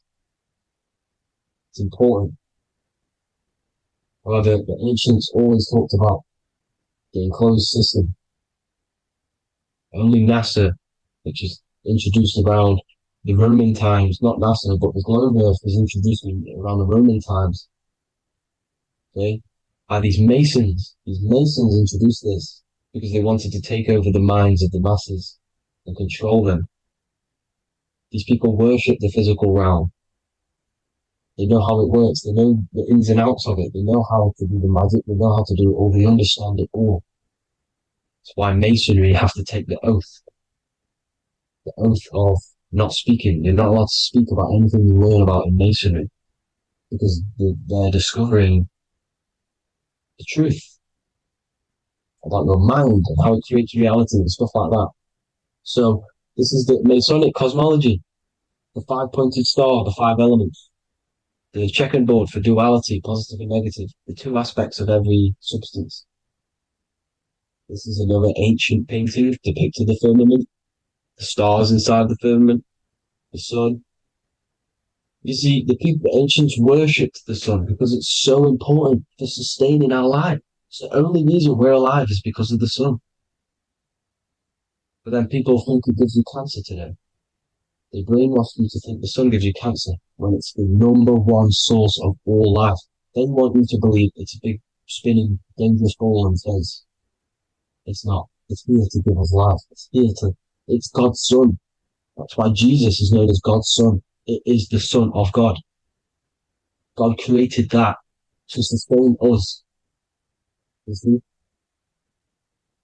So it's important you understand the true cosmology of where you are, because if you don't know where you are depleted of all of your morals. You're depleted.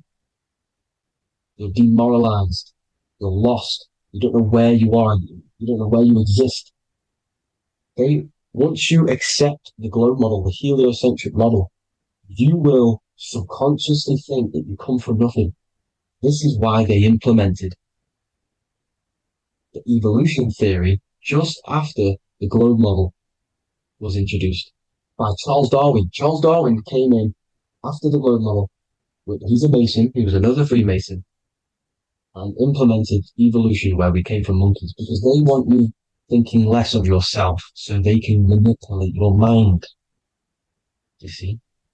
They want to manipulate your mind, and they have done since you got here. Since you came through that portal, you were manipulated from that day to believe this, believe that. The true cosmology, the truth will set you free. You will understand things better.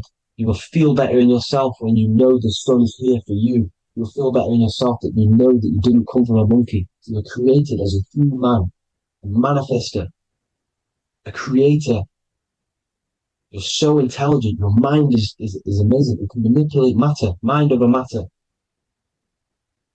See? Thank you all people for tuning in. Tap in with yourself. Love yourself. Find the truth. Spread the truth. Nothing dies. Nothing in this creation dies. Everything's energy. Everything's light. Light can never die. You're a light being. That's why it says Q. Q man. Q is light in Hebrew.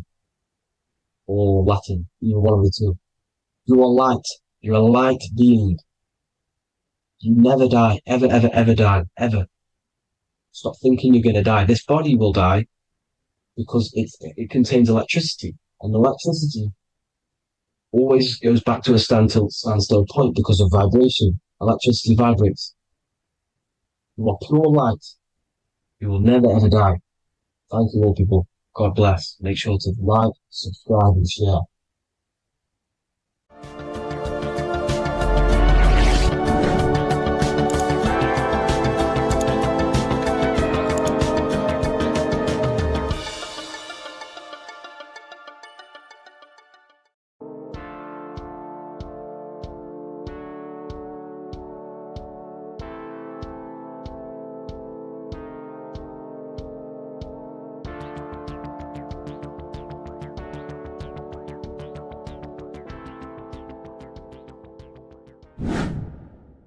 Hello and welcome to another video, people. Before we start, please like, comment, and subscribe if you wish to see more content. Today we're going to be talking about the mental universe and how everything is mental. This is the #1 law on the Kabbalion. If you've never read that book, it's called The Kabbalion. A very good book. It's the first law, because this is the most important thing you need to understand, is how everything exists within the mind. Behind every single one of these eyes is the same consciousness expressed in different bodies. The mind is what gives perception to what you're experiencing. Behind every single one of these eyes is the exact same consciousness, but the brain that they inhabit is giving them a different perception, a different being, a different body. Now, this is the difference between humans and animals. Humans possess a advanced consciousness, an advanced mind that gives us the ability to be aware of ourselves mentally, physically, and spiritually. We can reflect on ourselves. When a dog looks in the mirror or an animal looks in the mirror, it doesn't know what it's looking at. It doesn't realize it has a consciousness. It can't reflect on itself. It can't say, I want to improve in this area. It doesn't have that consciousness. We have a divine consciousness. Take away the N for divine, and you get with a D, put it with a D, you get divide, because we have a divided two-way consciousness. An animal only has one. However, it's still the same mind. We're all mind. We're all mental. We all exist within the mental plane. Look at this person walking. The body, the brain, is sending electrical signals through the 12 cranial nerves, which the 12 disciples that spread the gospel of Jesus, right? You have 12 cranial nerves in your brain. There are 12 disciples which spread the gospel of Jesus. Jesus represents the mind, the intelligence, the invisible intelligence that we all are, the same intelligence, the same exact consciousness, which then sends a command into the brain. Then the brain sends these 12 electrical signals through the 12 cranial nerves to control the rest of the body through the nervous system. This person walking is not, the body is not walking. The mind is telling it to walk. And the brain is it's a supercomputer which is decoding these demands given to it by the mind. Because the pineal gland will have something to do with the ether, because the ether is physical and non-physical. The mind is sending the commands through the ether to the pineal gland, which is then getting broken down into electrical codes within the brain and sent throughout the nervous system to control the body. And this is why in the Sims simulation, because the body's the simulation, it's a false reality. It's the fake reality. It's not the real you. You are formless. There is no form. But the third dimension is a dimension within your mind. Matter, mind, light is all a product of your mind. It's all in the mind. Now, this is why The Sims has this green little diamond on top of the head. Because this is you. This is your invisible intelligence controlling the character. Okay? It's controlling the character. And this character is in the world. Your consciousness isn't in the world. The world exists within you, but the body is a vehicle for that realm that you land in. When you have a dream, your mind transcends this body into another body, duplicates your body into another universe, unite. Unite is one. We're all one. It's all one universe, expressed in many different ways, infinitely. And the vehicle that you land in is the body to operate in that realm. This is the all-seeing eye, as you see here. The eye, this is all the intelligence. This is the ball of consciousness, God, expressed in different bodies. We're all this same one in different bodies, as you can see here. And this intelligence is expressing infinitely throughout the universe. An infinite universe. There's no beginning, no end. There was no beginning of the universe. There is no end. It's infinite, always has and always will. But the mind is what gives you the ability to explore the universe, to make perception of it. We are God in disguise. We are God in disguise. We are God in flesh. But the body can become attached to the mind, can become attached to the body if the mind is not aware of itself. When the mind is that blinded by matter, and we lack knowledge and understanding of what we truly are, a formless, infinite being, a traveler. This is why Freemasons are called Freemasons. Mason means traveler. Free. You're a free traveler because your consciousness is a traveler of the universe. When we lack understanding, our mind bounds to the body because we don't separate the body with our different layers of consciousness. When we separate them and identify that we are mind, body, emotion, you then can apply this knowledge to when you want to astral travel and explore the different realms of your mind, because the mind is the universe. People, this is what we need to understand. The mind is the universe. I am you and you are me. This is the Egyptians showing you this. The Ankh is the symbol of life. This is the one ball of consciousness, mind, giving it the Ankh life to all the different life forms. The cows, the birds, the snakes, and the big Ankh given to the humans, because the humans are the most intelligent. We have the most advanced consciousness. We have the most advanced consciousness. This is why the one is giving a big Ankh to the humans here. Here you see it again. This is not the sun. This is also showing Ankh giving out its life to all things infinitely. And this is the Most High. We are the Most High in disguise. When we strip off the body, we strip off the desires for the physical world, we strip off all of these fake identities that the mind gets attached to.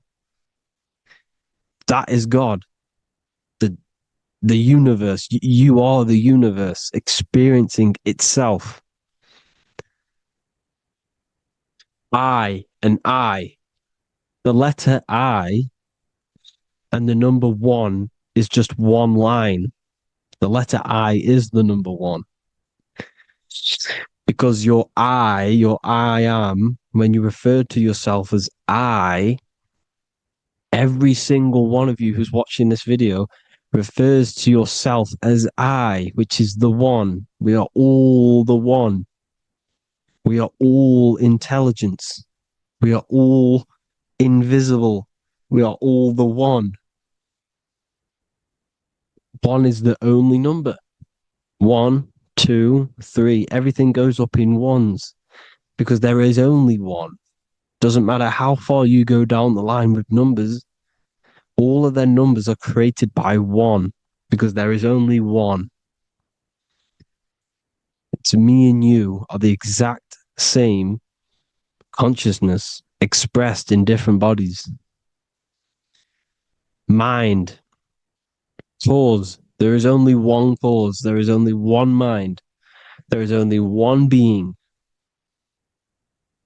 But because we lack understanding of this,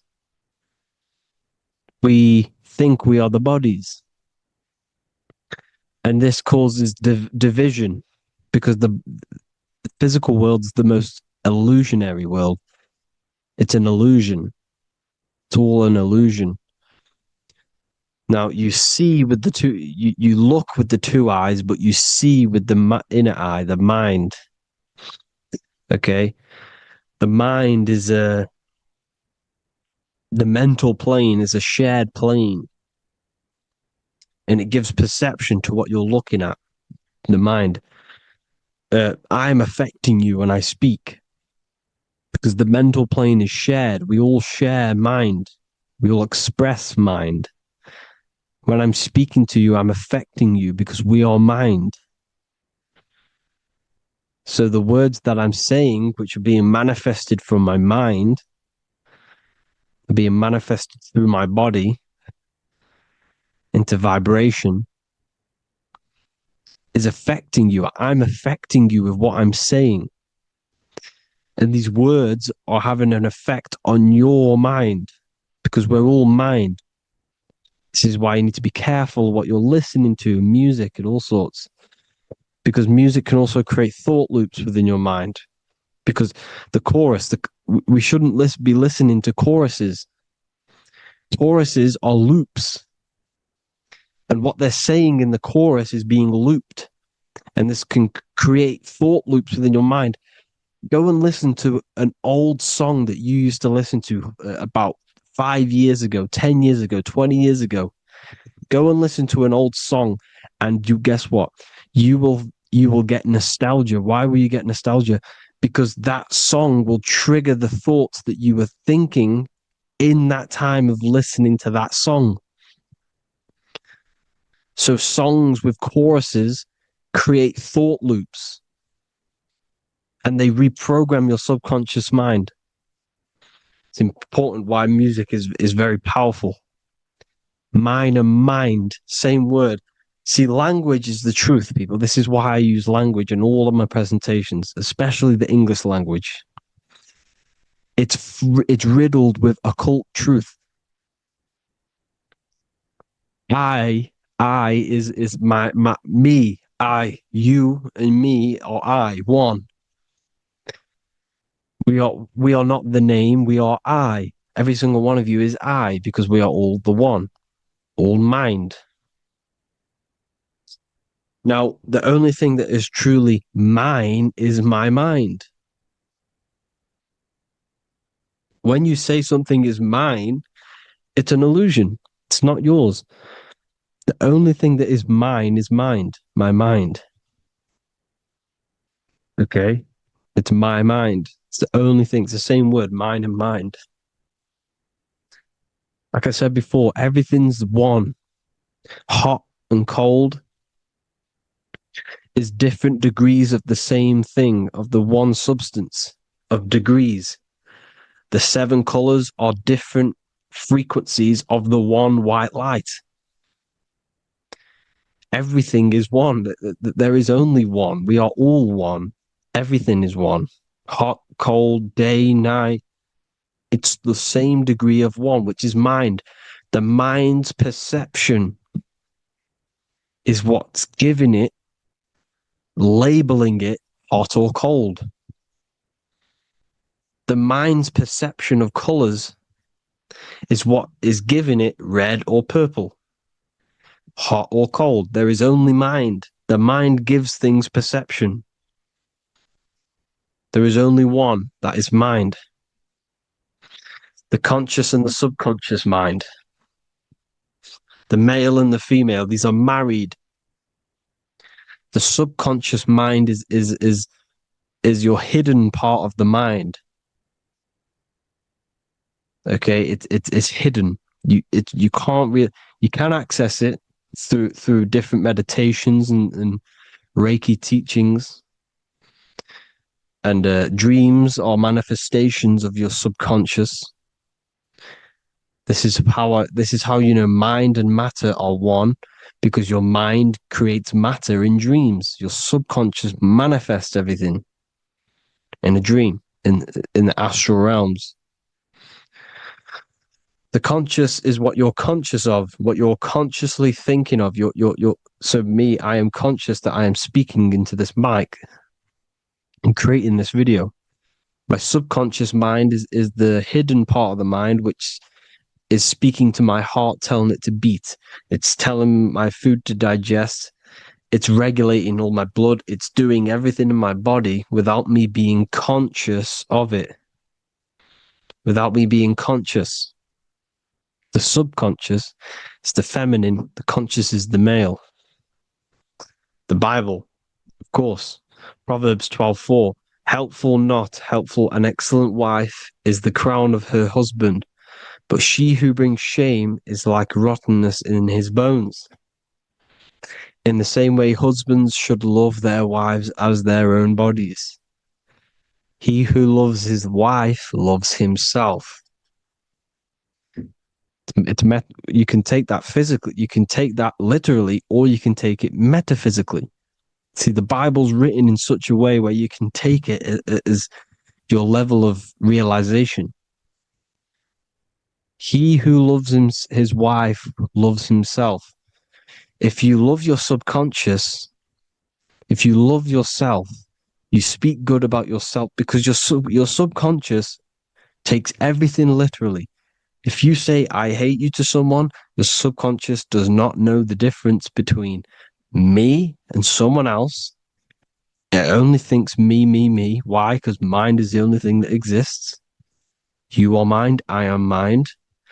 If I say I hate you, you're saying that to yourself. Your subconscious picks that up and says, I hate myself. And that's telling your subconscious that's what you want. Because your subconscious manifests 90% of your behavior. The programs within your subconscious. Tying your shoelace is a program. You don't need to be conscious of it. You can just do it because it's a program. It's deeply interwoven in the subconscious. Driving your car, texting on your phone. You don't have to think about what letter. You just do it because you know where the letters are. It's a program. Therefore, if you look after your subconscious, they are a married couple. It's your wife. Your subconscious is your wife. And it manifests 90% of your daily basis thought patterns, actions, behaviors, emotions, all the things that you all the trauma that you've experienced is stored within your subconscious, which is affecting you. So let's say you were in a car crash 10 years ago, and you had a really traumatic event, you really hurt yourself, and you had a very, very, very strong emotion that you felt of pain. That will still affect you today. And why? Because it will manifest into your behavior. How? Well, you'll be cautious of what cars to go in and who. You'll be cautious because of that event that's stored within your subconscious, because of that feeling you felt was so painful and so strong. It's still manifesting into your behavior today. For example, you won't go in certain cars, you won't go with certain drivers. The subconscious stores everything, all your memories, the programs, and everything. So if you trick your subconscious, that's how you manifest your life. If you trick the subconscious, you already have something. And therefore, it will manifest into your life, and into your behavior, thoughts, and actions. This is why the golden rule is to treat others like you want to be treated. Because I am you and you are me. We are all subconscious. We all have subconscious. Whatever I do to you, I do to me. Because my subconscious picks that up and thinks I'm speaking to me. Mind is very powerful. Whatever I do to you, I do to me. Treat others like you want to be treated. The golden rule. That is the only rule we need in this realm, in the universe. If everyone understood this rule and how the subconscious works and how karma works, we'd live in heaven on earth, the Garden of Eden, the Golden Age. As a man thinketh in his heart, so is he. Proverbs 23:7. Where your heart is, there will be your treasure. Your heart's the emotions. The storehouse of emotions is where you feel emotions. You have to let your emotions move through you, not become you. You can't let your emotions become you. Or except be like the sky and let them pass through you. Be like the clouds and the stars passing over. Let them pass through you. Do not let them become you. And this is how emotions can take over your mind. We are driven by, when a man is driven by emotions, he has no self to control. You must control the mind, because the mind can be corrupted. Because your thoughts are electrical in the brain. Your thoughts come from the mental plane. So how the mind works is that you place your attentions on something in the mind, and infinite information just flows in. Think about it. When you think of a certain topic, as soon as you think of that topic, information comes flying into your mind. Different ideas, ping, ping, ping. It's all connected.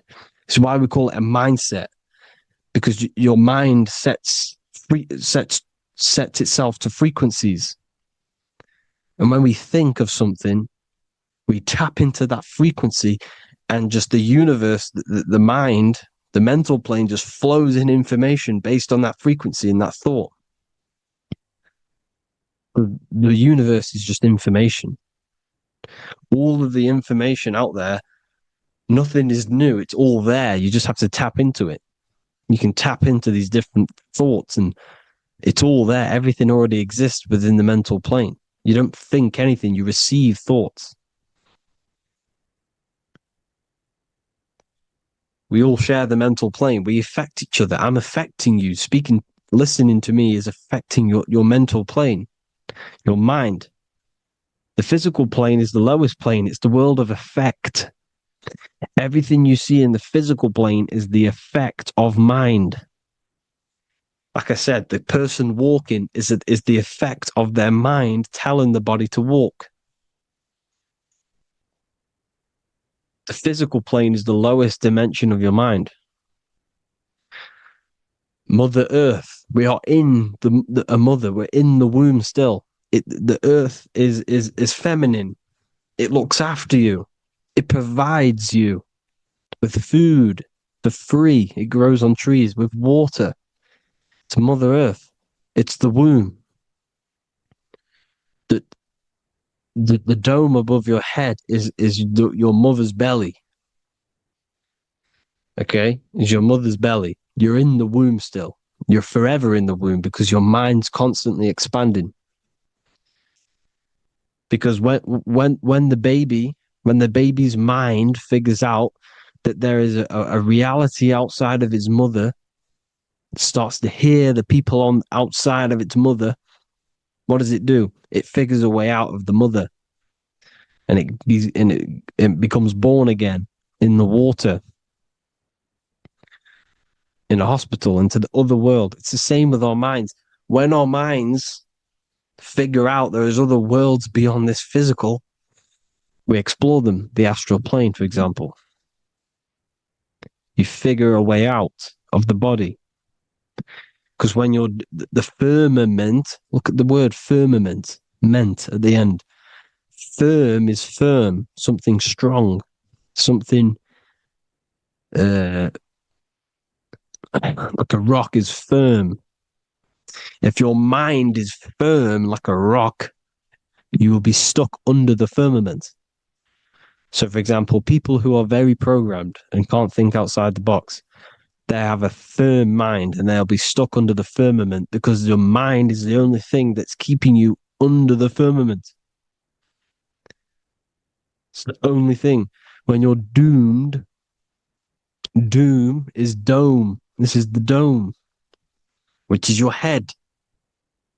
Your head is the dome. Above your head, above the earth is the dome, the ethereal barrier. But that's just an external manifestation of your head. You don't leave the earth, you leave your body to leave the earth, because your body is the earth. It's a dimension within your mind. So when you're doomed, you're domed. Your reality is your level of realization. You realize something, or when you have an idea, the mind, and the EYE or I. Same thing, mind. It's all mind. Reality is your level of realization. You realize there's other worlds. That's your reality. Your perception's your reality. Mind in Latin is mens. Jesus was known as the fisher of men, which is the fisher of minds. He was fishing minds worthy of knowing the higher truth, the deeper occult knowledge.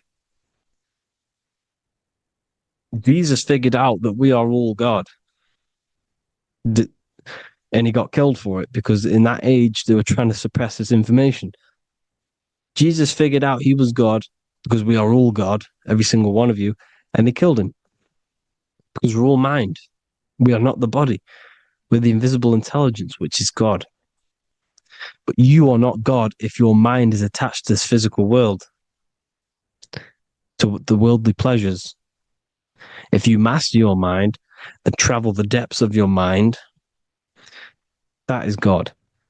Mental and men. Look at the word mental. It has men in it. Men in the Bible means mind. Here you see Masonic. The Masonic symbol with the eye, the mind. Looking over, everything is the one. Everything comes from the one. All the lines coming off it, giving its life to all of the life forms. Down here on the bottom, you have duality, black and white. Up here, you have singularity. One and the two. Unification and division. The lower self is divided into the left and the right. So the Bible even says, I forgot what verse it is, but it says, it's better to go through life with one eye than to have two and be cast into the fiery abyss of hell. I'm not sure what verse it is, but you can research it yourself. It's better to go through life with one eye, to be unified. Unified consciousness. Dimension. No-brainer. No-brainer. The language tells you the truth, people. Dimension. The dimensions are in your mind. Entertainment. Entertain the mind. Disappointment. It's all in the mind. Environment. The environment that you are in is a product of your mind. Within, rearrange spells high twin. Within is your mind, and your external world is mirrored from the decisions you make in your mind. Advertisement, commitment, it's all meant, it's all mind. Everything is mind. Everything. So, this is important. The collective thoughts and collective beliefs. The collective, because we all share the mental plane. And because of this is why we are in a weakened state of consciousness at the moment. Because the collective thoughts and the collective minds overall are asleep. And they don't believe in anything. You see, everything is true within the mind. You think of something, it is there instantly. You think of a chair, it's there in your mind. You think of anything, it's there instantly. So everything's true within the mind. Anything can happen in the mind. Anything can happen on the physical plane if the collective consciousness, the collective minds, believe it to be true. This is why back in the days, in the ancient days, you look at all the old world stuff, you see all this crazy technology, and it's because as a collective, as humanity back then, they believed that they had much more open minds. Therefore, the things manifested in the physical world were a lot more out of the box, so to say, compared to today. For example, magic is not as powerful today because the masses don't believe in it. It's still powerful, don't get me wrong, but if the masses believed, or if everyone knew magic could be real, because it is, anything's real in the mind, it would be a lot more powerful. You see? So and what they're trying to do is create a hive mind worldwide. They're trying to make one religion, an external god. What happens when you worship something external? You give energy to it, because where attention goes, energy flows. Where your mind gives attention to, energy goes there. And when we all believe in external gods and give our worship and our power to these external things, we all give energy to it, which will manifest as a demon in the astral planes. It's a hive mind. They're trying to make a hive mind to summon our energy. Trying to summon our energy. And it through mind, through collective thoughts. The hive mind. They want one religion, one government, one currency, one belief system. And that will create a hive mind, which will limit our consciousness, which will limit what we can do in the physical world. Because if everyone doesn't believe in certain things, it cannot happen, because it's all in mind. Mind is so powerful. I am you and you are me. I hope you all enjoyed this video, people. If you haven't already, join the Wisdom Academy. The Wisdom Academy, we have many occult lectures just like this one. Also, we have just launched Mindwave Hub. If you want genuine frequencies, genuine binaural beats, because the ones on YouTube, the ones on Spotify, Apple Music, they're all tuned to A440 hertz, which shuts down the right hemisphere of the brain. If you want to gain access to your true consciousness, your mind, you need to balance the two hemispheres and balance the chakras. You can do that externally by listening to binaural beats. If you want true frequencies, true binaural beats to hemisync the chakras, hemisync the brain, to gain access to the different dimensions of your mind, well, you can gain access anyway, but it's going to help you if you're trying to learn this. Join Mindwave Hub. The link will be in the description. Listen to the binaural beats, meditate to them, listen to when you go to sleep. They'll massively benefit you. Thank you all, people. Hope you had an amazing, lesson. Hope you learned a lot. And please subscribe. God bless you all.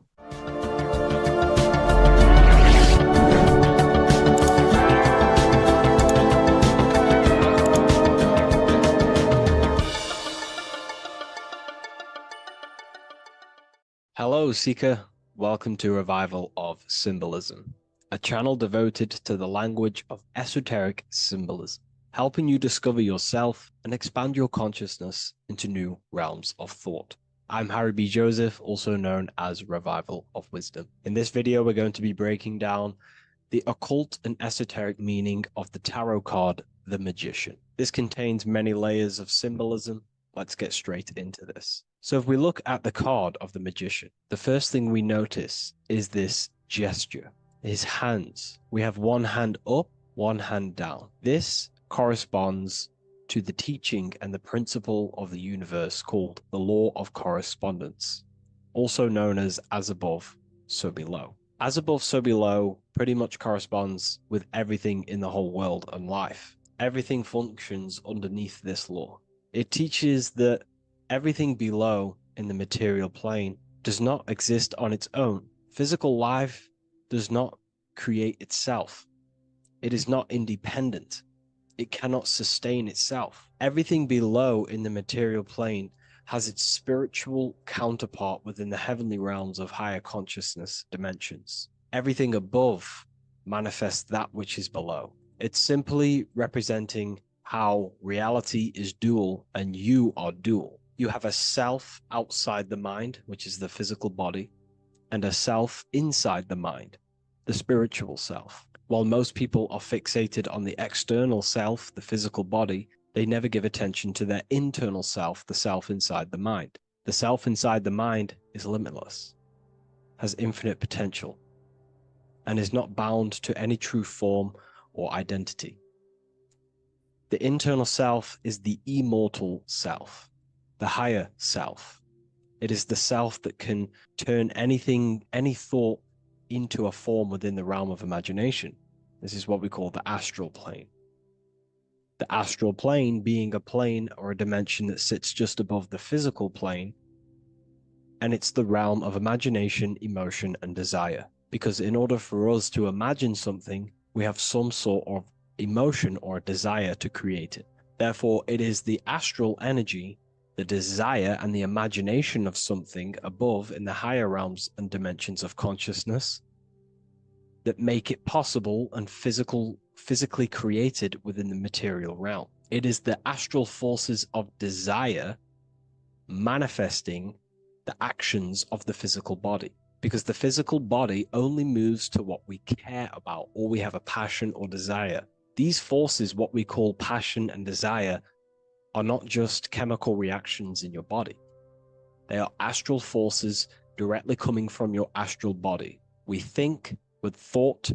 This is the beginning of all creation. We think, we imagine, we desire, then we act. It is the higher realms first, then the external realm, the material. Higher dimensions over the lower dimensions. This fits in perfect with the magician, because a magician is not someone, like Harry Potter shows you with wands casting spells. This is fantasy. The real magic is about changing consciousness at will, because consciousness above creates that which is below, the material. As within, so without. Reality is created from the inside out. So the magician understands that by changing consciousness, we change our external circumstances. You see this reflected in your life, and I've seen this reflected in my life.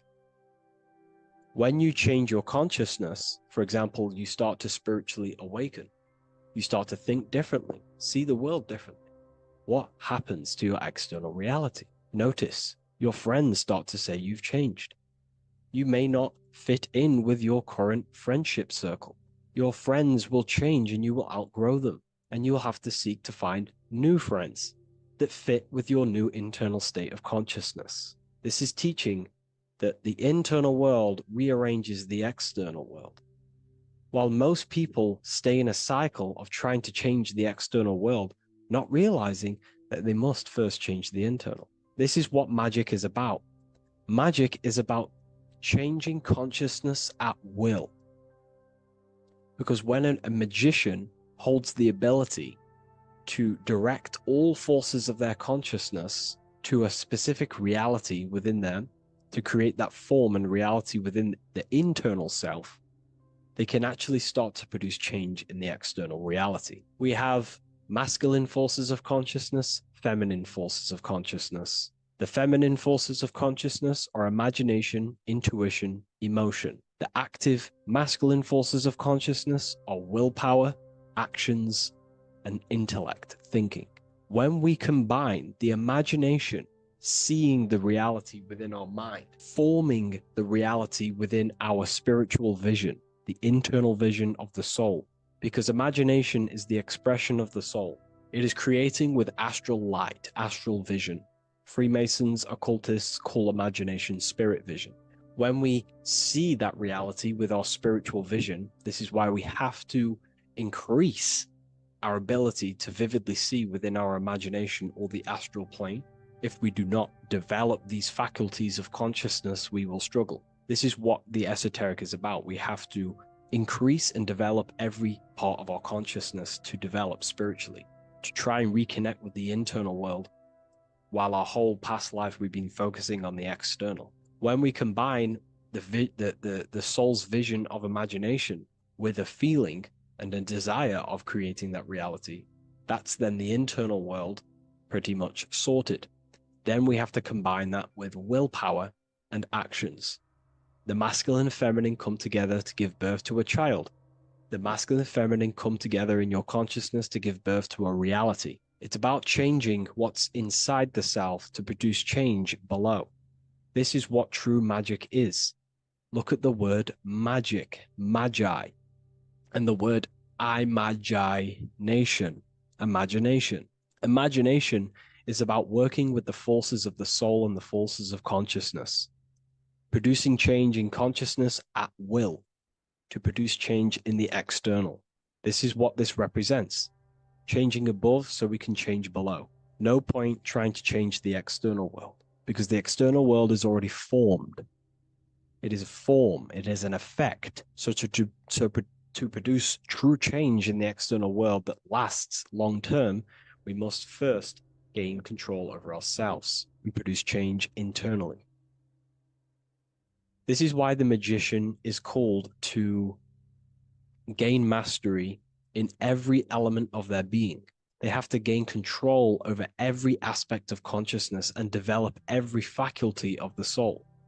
This includes developing strong imagination, developing a very strong willpower. We can do this through exercises such as imagination exercises, holding one specific vision for a long period of time, meditation, thinking on one specific thing for a very long period of time. This will increase the willpower. It's also about gaining control over the subconscious impulses, the subconscious thinking patterns that seek to control us. It's about gaining control over every aspect of our consciousness. This is what a true magician is. And this is what the true spiritual path is. Developing every faculty of consciousness. It's a never-ending journey of self-mastery. If we look at the magician, we see this infinity symbol rising just above his head, symbolizing the mind being filled with higher knowledge. The mind aware of higher dimensions. You see, the mind is the cause, physical reality is the effect. We need to raise our consciousness from effect consciousness to causal consciousness to truly become a magician and a master of our reality. What do I mean by effect consciousness? Most people live in the realm of effect and reaction. Their consciousness, their mind, emotions, and imaginations are constantly thinking, feeling, and imagining the things that have happened to them. Instead of doing this, we need to change this state. Instead of reacting, we need to become the cause. Instead of thinking and imagining and feeling the realities that's already gone past and things that have happened to us, we need to change this so we use the powers of the soul, the powers of consciousness as imagination, emotion, the intellect, as causes and not reactions. This is how we truly become a magician and apply this principle of as above, so below. We need to think, feel, act, imagine, and use all the faculties of consciousness and the creative powers of the soul to cause things, to create a better future, to imagine a better outcome, instead of dwelling in reactivity, because reactivity will create a constant cycle of negative manifestations. If we sit around and moan, complain, think, imagine, feel the things that have happened to us in the past, the mind is the cause. And if the mind is in that state of reactivity, it's just going to constantly create more negativity in your external reality. This is what it's all about, as above, so below. You can see the sword here. The sword cuts through the air.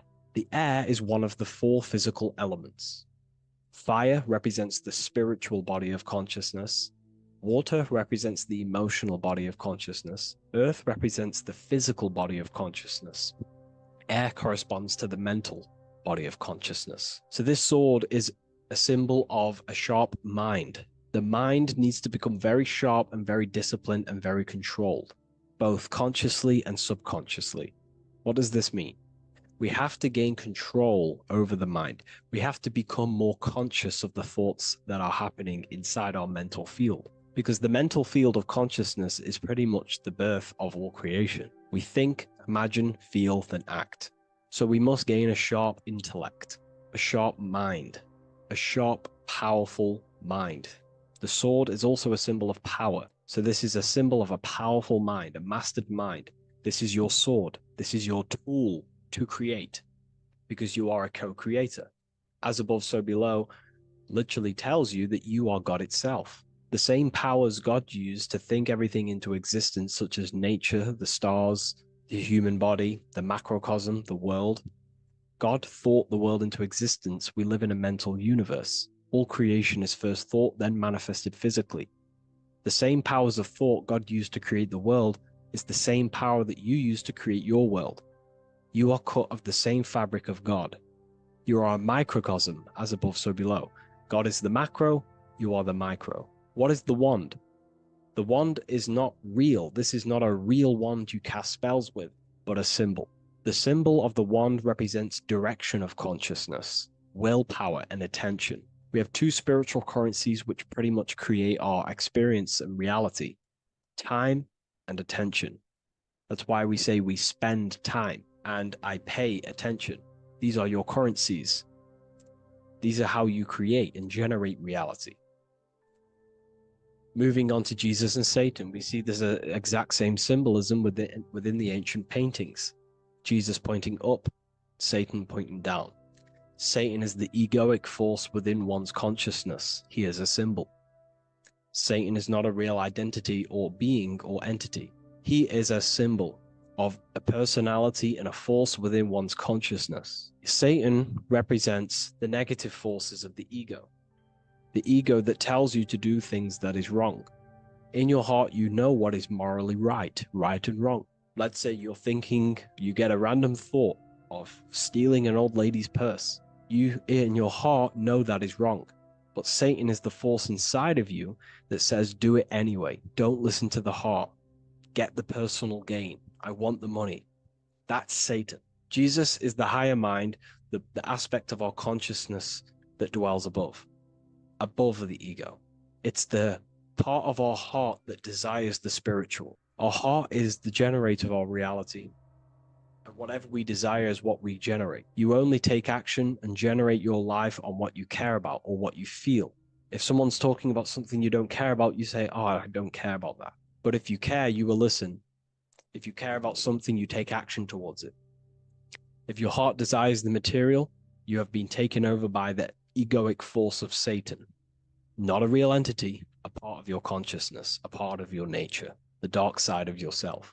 Jesus represents a heart that desires the spiritual wisdom, the things that cannot be seen. The heart must desire the things that can't be seen, because this is what gives true satisfaction to ourselves. We feel void when we chase material things because nothing material can satisfy our hearts. So this is as above, so below. Jesus is the higher mind. Satan is the lower mind. We must place our hearts on the higher things and give our hearts and desires to knowledge, the things that we cannot see, because this is what gives us true fulfillment. We also see this symbolism in the Baphomet. As above, so below. The material realm below and the fire up here. The fire symbolizes spirit. The spiritual made manifest in the physical. This is all the same symbolism. It corresponds to everything. You can use as above, so below to determine truth. If someone tells you something, tries to make you believe it, and it does not correspond with the law of correspondence, then you know it's a lie. You can use as above, so below to manifest things. You can use as above, so below to see the world as a reflection of God. We are in God's kingdom. This is God's world, and you are creating in the world through the same powers of God, thought. You are a small version of God, co-creating a world and reality in Earth. You yourself are an Earth. Your body's the Earth. Your consciousness is God and heaven. So I hope this video helps. The occult goes deeper than you could possibly imagine. If you wish to go even deeper, join our community, Ethereal University. Please leave a like, share, comment on this video for more.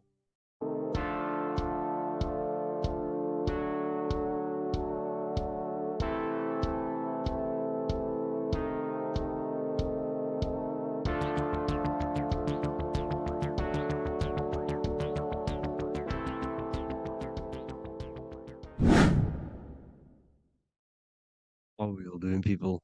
Survival wisdom. Today we're going to be breaking down the Bible and its real, true metaphysical meaning.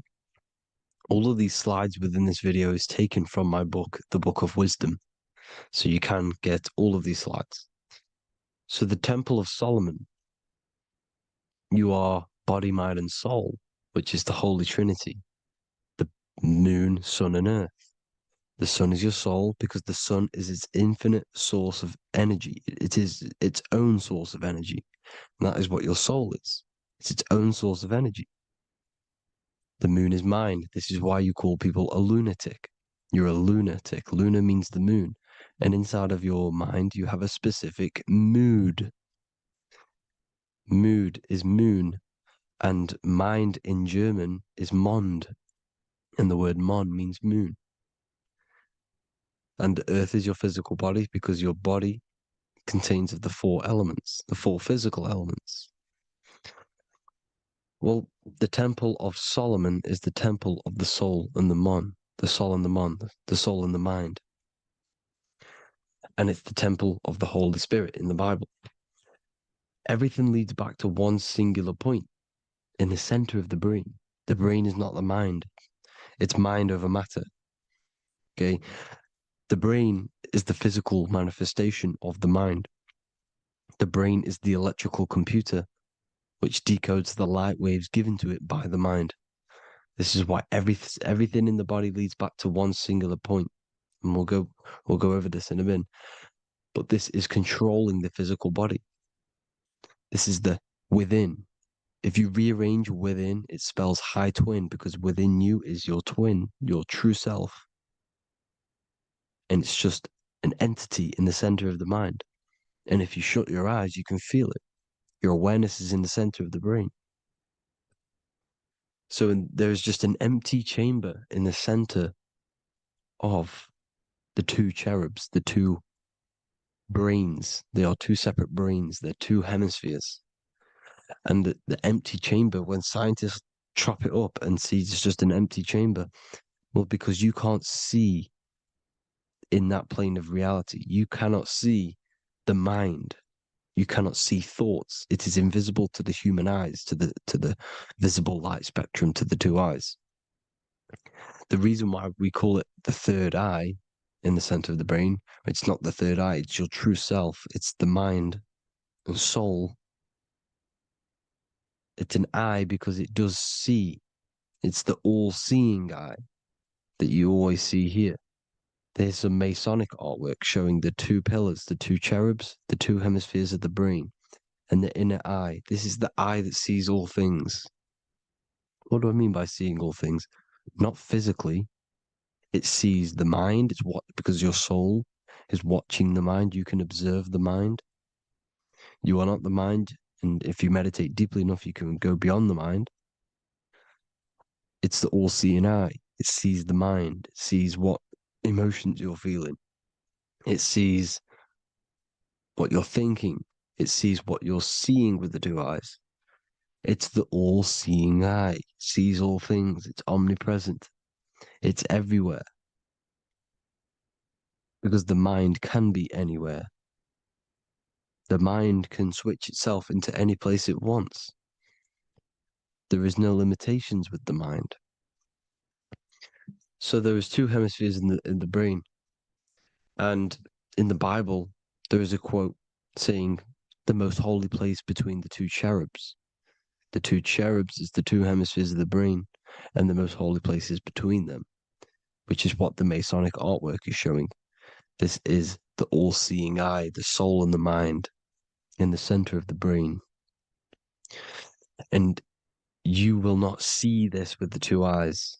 So when scientists come to seeing the empty chamber in the center of the brain, they wonder because they do not understand the occult side of the world. They do not understand the layers of reality. How the two eyes, everything physical comes from the unseen. Everything seen comes from the unseen. Now, the two hemispheres of the brain play a major role in our lives. The right hemisphere is the artist. The left hemisphere is the scientist. The right hemisphere controls the left side of the body. The left hemisphere controls the right side. So there's a crossover. Now, the right hemisphere is to do with your feminine energy, creativity, unification, metaphors, visualization, intuition.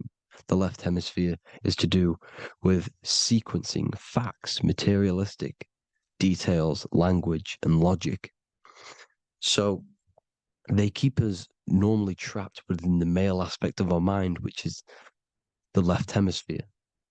You know, if you listen to Spotify, Apple Music, and radio, they're all tuned to 440 hertz, which shuts down the right side of the brain, makes you left brain dominant. And we learn, well, 90% of people learn to write with their right hand. They're taught to learn with their right hand, which is to do with the left brain. You see, so we are being trapped within this left side of the brain, which is all to do with logic, thinking logical, not creative. You know, very analytic. But the right side of the brain is to do with your creativity. So the right side of the brain is perceiving reality as a holistic perception. Now, what do I mean?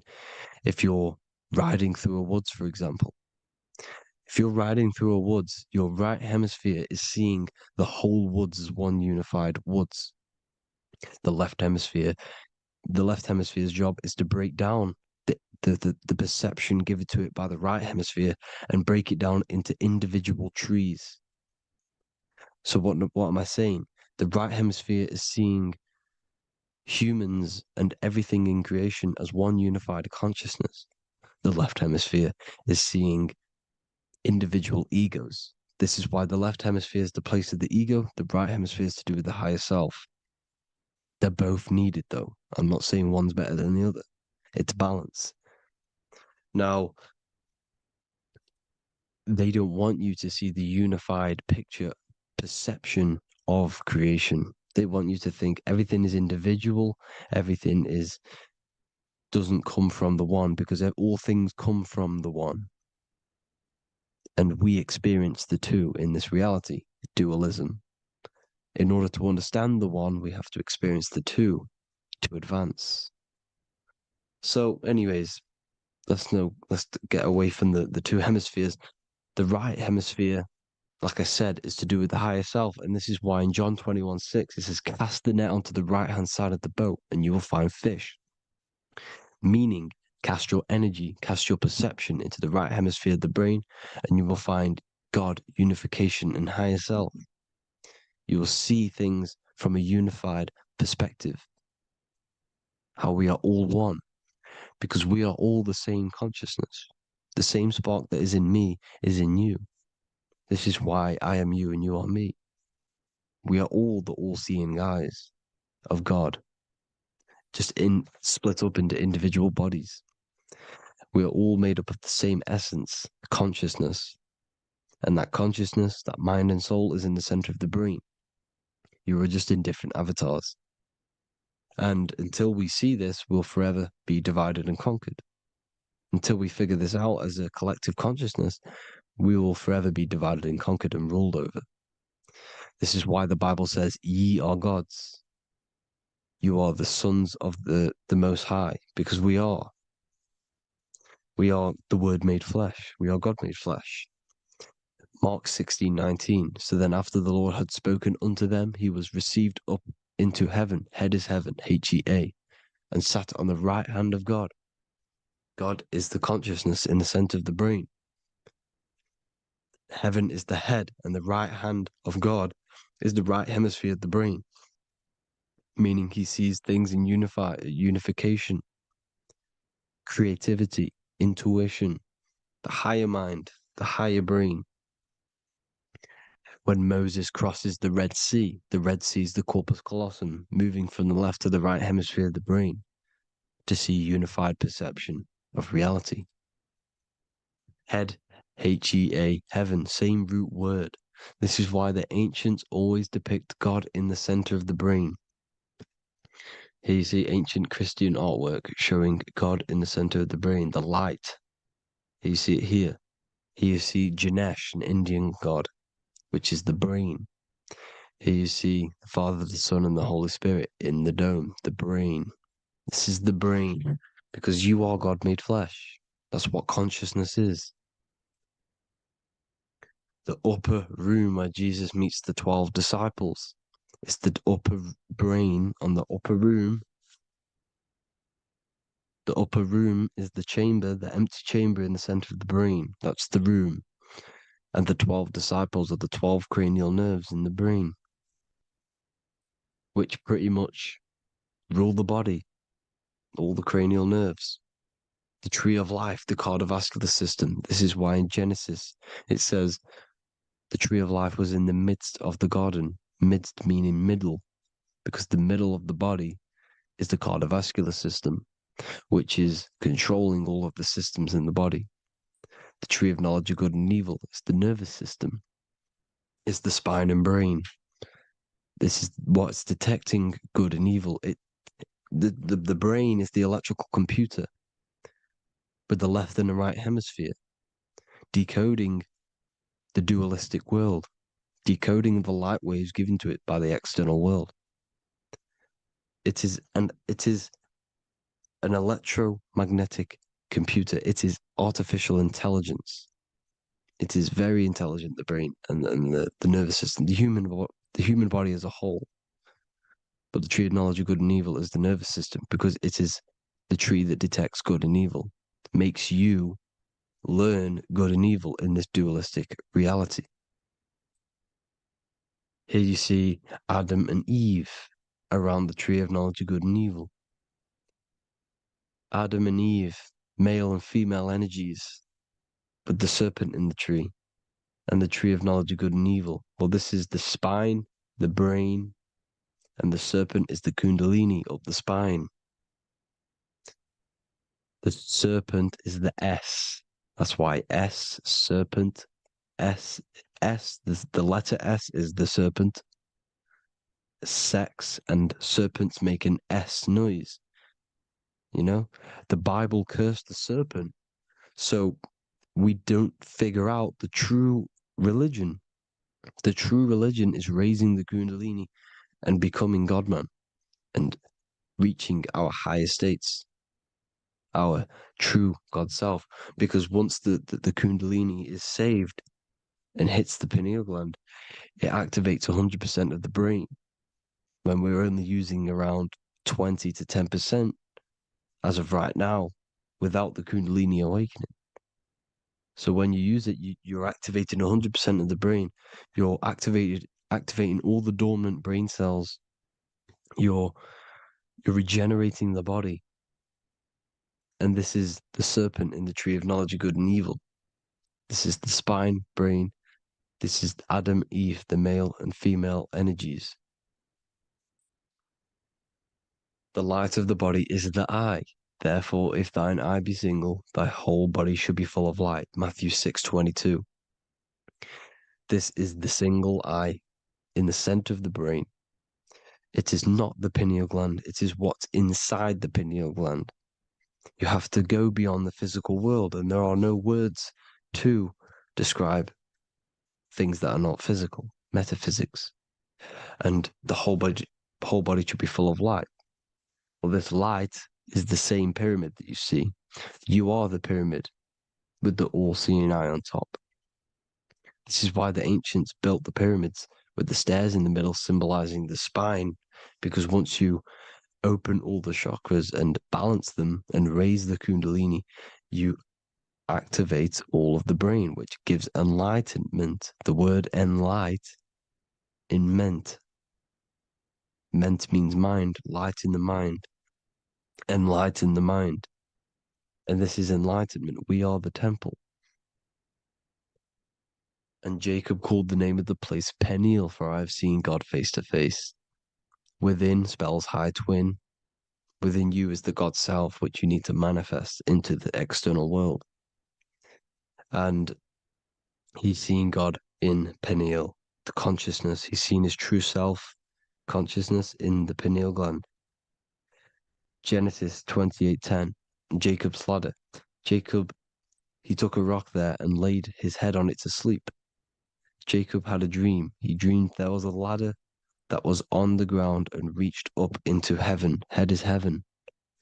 The rock he fell asleep on is the sacrum bone, because he's symbolizing the oil that comes down the spine, hits the sacrum bone and rests there, falls asleep, and it looks up and it sees the ladder to heaven. Because when you raise this oil, you become God man. You become God in heaven. You can leave the body at will. Do you not know that your body is the temple, that your body is the temple of the Holy Spirit? Corinthians 16:19-20. Or do you not know that your body is the temple of the Holy Spirit within you? Your body is the temple of the Holy Spirit, the soul and the mind within the center of the brain, the temple of Solomon, temple of the soul and the mind. Romans 8:10. Christ is in you. It's not external. When you give where attention goes, energy flows. When you give your energy to external things, your attention, your worship to external things, you're giving energy, meaning it's draining you, and you're feeding something within the astral plane, a mental thought within the astral plane. So with you realizing that the Christ is in you, that you don't have to worship anything outside of you, this means that you're internalizing your energy. You're not giving your energy, because where attention goes, energy flows, which means you become more present. You become healthier, because you're not giving off all of your special electromagnetic energy that's charging you.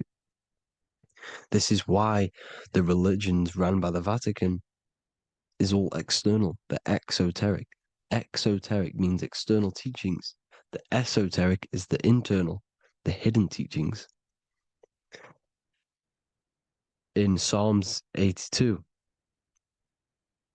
I have said, ye are gods, and all of you are children of the Most High, because we are the Most High, split up into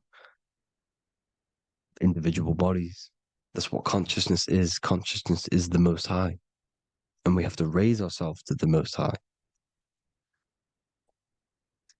Brahma, Vishnu, Shiva, the Father, the Son, and the Holy Spirit. Why is it always a trio? It's a trio because it symbolizes us, the soul, mind, and body. The mind is the bridge for the soul to be in the body. What is the soul? It's the life force. It's the watcher. It's the all-seeing eye. The soul sees into different realities, and it gives life to the body of every reality it goes in. This is why you always see light around the all-seeing eye, because it is the energy, the life force, the light, life, L-I. Life is light. And it's the eye because it sees into the different realities. It sees into the dream world. When you're going to sleep at night and you dream, it's not a dream. It's another reality. You're a multi-dimensional creature. We live in a multiverse. There's infinite amount of yous. And there is a version of you which is the highest self in a reality somewhere. And this eye has the ability to switch realities, which is exactly what astral travel is. Astral travel is the ability to switch reality beyond the 3D construct of this world. The Father, the Son, and the Holy Spirit, Brahma, Vishnu, Shiva. The Brahma, the soul, inhabits different bodies. This is why they have different heads. Vishnu, the mind, symbolizing gnosis, meaning knowledge. This is the serpent. The serpent symbolized knowledge. Shiva, the body. The Father, the Son, and the Holy Spirit. The bird, the soul, because the bird symbolizes the soul. This is why you have here the Egyptians showing you the soul leaving the body. Here you see here with the twin head, the same head, and it's a bird. This is the soul self. This is the ego self. The Egyptians knew this. They knew all of this. Of course they did. Now the whole story of Jesus is all metaphorical for the process which goes on within your body. Your neck and head is the holy grail which the sun and the moon creates. Sorry, the sun and the moon creates the fluid within the holy grail, the brain, the skull. And the moon creates the milk. Sorry, the moon makes the milk. The sun makes the honey, the land flowing with milk and honey in the Bible. The land flowing with milk and honey is the center of the brain in the Holy Grail. Here you see the Masonic artwork showing you the sun and the moon creating the fluid in the spine. Here's the serpent. Serpent symbolizing the two Kundalini channels, the Ida Pingala up the spine. Here's the furnace raising the Kundalini, raising the oil, heating it up and rising it to the crown. You see? So here you see more Masonic art, seeing the sun and the moon creating the holy fluid in the brain, in the cup, filling the cup. This is why it's a cup, because it's the Holy Grail. This is the holy oil in the center of the brain that gets released down the spine, which is Jesus coming down from heaven. It comes down the spine, down the River Jordan in the Bible. This is when Jesus goes from Nazareth to Jerusalem. He comes down the River Jordan, and Joseph and Mary are in Nazareth waiting for Jesus' return. Joseph and Mary symbolize the pineal and pituitary gland, which produce the two oils created by the sun and the moon. And he returns. When he returns, he gets crucified at 33, because there's 33 vertebrae at the back of the spine, and it crosses the vagus nerve. The crucifixion of the oil past 33 vertebrae creates God-man, and it creates your higher self, and it activates 100% of the brain. And you turn into spirit, you turn to your spirit self. This is why Jesus dies. He didn't physically die, it metaphorically dies, and becomes his higher self. The ego self is left behind. It's the same with the whole story of Jesus. Jesus comes down from heaven, which is the oil. He dies in a cave for 3 days, which is the oil hitting the cave. Here's the cave. And resurrects after 3 days. If you resurrect the oil, comes up and gets crucified at 33 in Golgotha. Golgotha translates to a place in the skull. The three wise men from the east. Well, if you look at the Masonic artwork, they'll always show you a ladder up to the east. Okay? Here you see north, south, west. This would be east. Here you see east here. East here. The ladder up to the east. The east is the top, up. Three wise men from the east. The thalamus, pituitary, and pineal gland in the center of the brain. The most important glands in the body. Here you see the Egyptians with the spine, the sun, and the two hemispheres of the brain. What did I say at the beginning? The sun is the soul. The sun is its own source of energy. It's the life force, which gives life to anything it inhabits. The soul is the same thing. That's why sun and soul mean the same thing. So, what I'm saying is consciousness is God. And this is why when it refers to as God in the Bible, means your higher self, pretty much.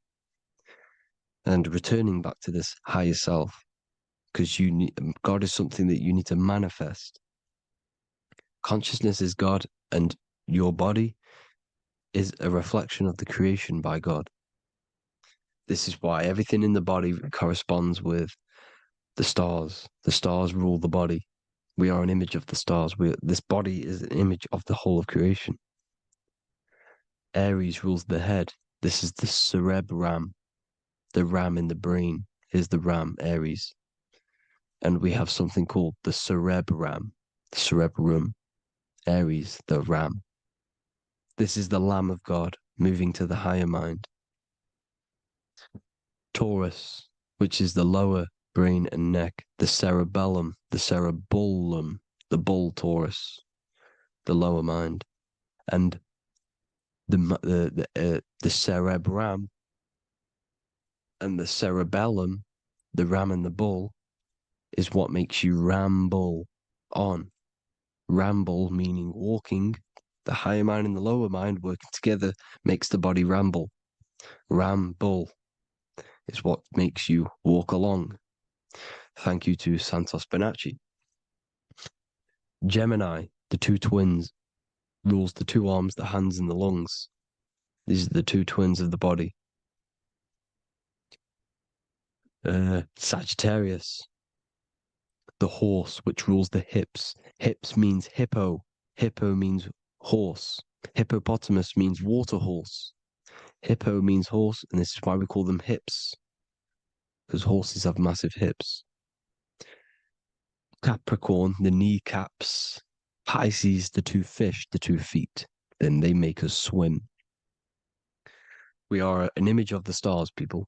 Well, the body is anyway. Consciousness is God, and the body is the image of the whole of creation. It's a reflection of the whole creation, as above, so below. 12 systems in the body, 12 cranial nerves for the 12 constellations, 12 cell salts. The body's made out of 12 cell salts. So, this is where it gets kind of deep. This is where we get deep. And he said, Jesus was known as the fisher of man. And fisher of man, meaning man does not mean man as in the male. Man means mind. He's the fisher of minds. So the Bible is not patriarchal. It's not patriarchal. Man just means mind, pretty much. So the fisher of mind, man, because he was fishing minds out of this reality into the higher realities. He was teaching people how to leave the body when he walks on water. Walking on water is the physical, etheric, astral, and mental. These are the different planes of reality. The ether is the either, because the ether is the substance that's on either side, astral and physical. It's the fifth element, is ether. And the fifth element is the water. The same water at the beginning of the Bible when it says, let the firmament divide from the waters above from below. The water symbolizes the ether. It's the base of all physical matter. And the ether symbolized is known as the water. So when you're walking on water, you're walking on the ether, meaning you're leaving the physical body. So when Jesus walks on water and he's teaching Paul to walk on water, Paul becomes scared and falls back into the water. Well, when you astral travel and you become scared when you're projecting, you'll fall back into your body. So he's pretty much saying walking on water is leaving the body, and walking on the ether, because the ether is the veil between the astral, and that's what devil means. Devil has the word veil in it, because the devil is trapping you between one veil, which is this world. They're trapping you in this world, this thin layer of reality. Your dreams are different veils. The ether, the astral, the mental are different veils. Devil is deveil. Deveil. You need to escape being stuck into in one reality and living between realities. And this is when you truly become a multi-dimensional being, because your soul is just the eye. That's what you are. You're just an eye, and you see into different worlds. And it also, when Jesus means the fisher of man, the fisher of minds, he is. I truly believe, because of my research, that there is other worlds. It's not just this one. There's higher worlds. There's an infinite amount of you, and you've been in you, in them dreams you call dreams. Them dreams are other realities that you are in. That's why when you're there, you don't feel like you're in a dream. You feel like it's 100% real, because it is real. So this is why the ancients always depicted the many different heads, because there's many different versions of you. And this I, the soul, the watcher, is switching itself into different bodies at all times. Well, when you sleep, when you astral project. And this is what the ancients were doing. They understood the multiverse, and they could switch bodies at will. And this is what the 7 seals are in the Bible, also known as the 7 chakras. These are literally portals within us to these different worlds. We're in the heart at the moment. Earth, rearranged, spells heart, meaning middle. This is where good and evil exist. It's the middle point, the midpoint of realities. So, I hope you all enjoyed the video. All of this knowledge that I've give you in this video is inside of my book, the Book of Wisdom. The Book of Wisdom gets updated every single month with new pages. It's a one-time payment for a lifetime worth of research and knowledge by me. So if you do want to get it, the link will be in the description. But I hope you will gain some amazing insight. Please like, comment, and share to help the algorithm, and drop a subscription. And for more lectures, every 2 days, I drop lectures and knowledge within the Patreon. If you want to support the channel, join the Patreon. Everything's in the description, because we are not monetized on YouTube. Thank you all. Have an amazing day.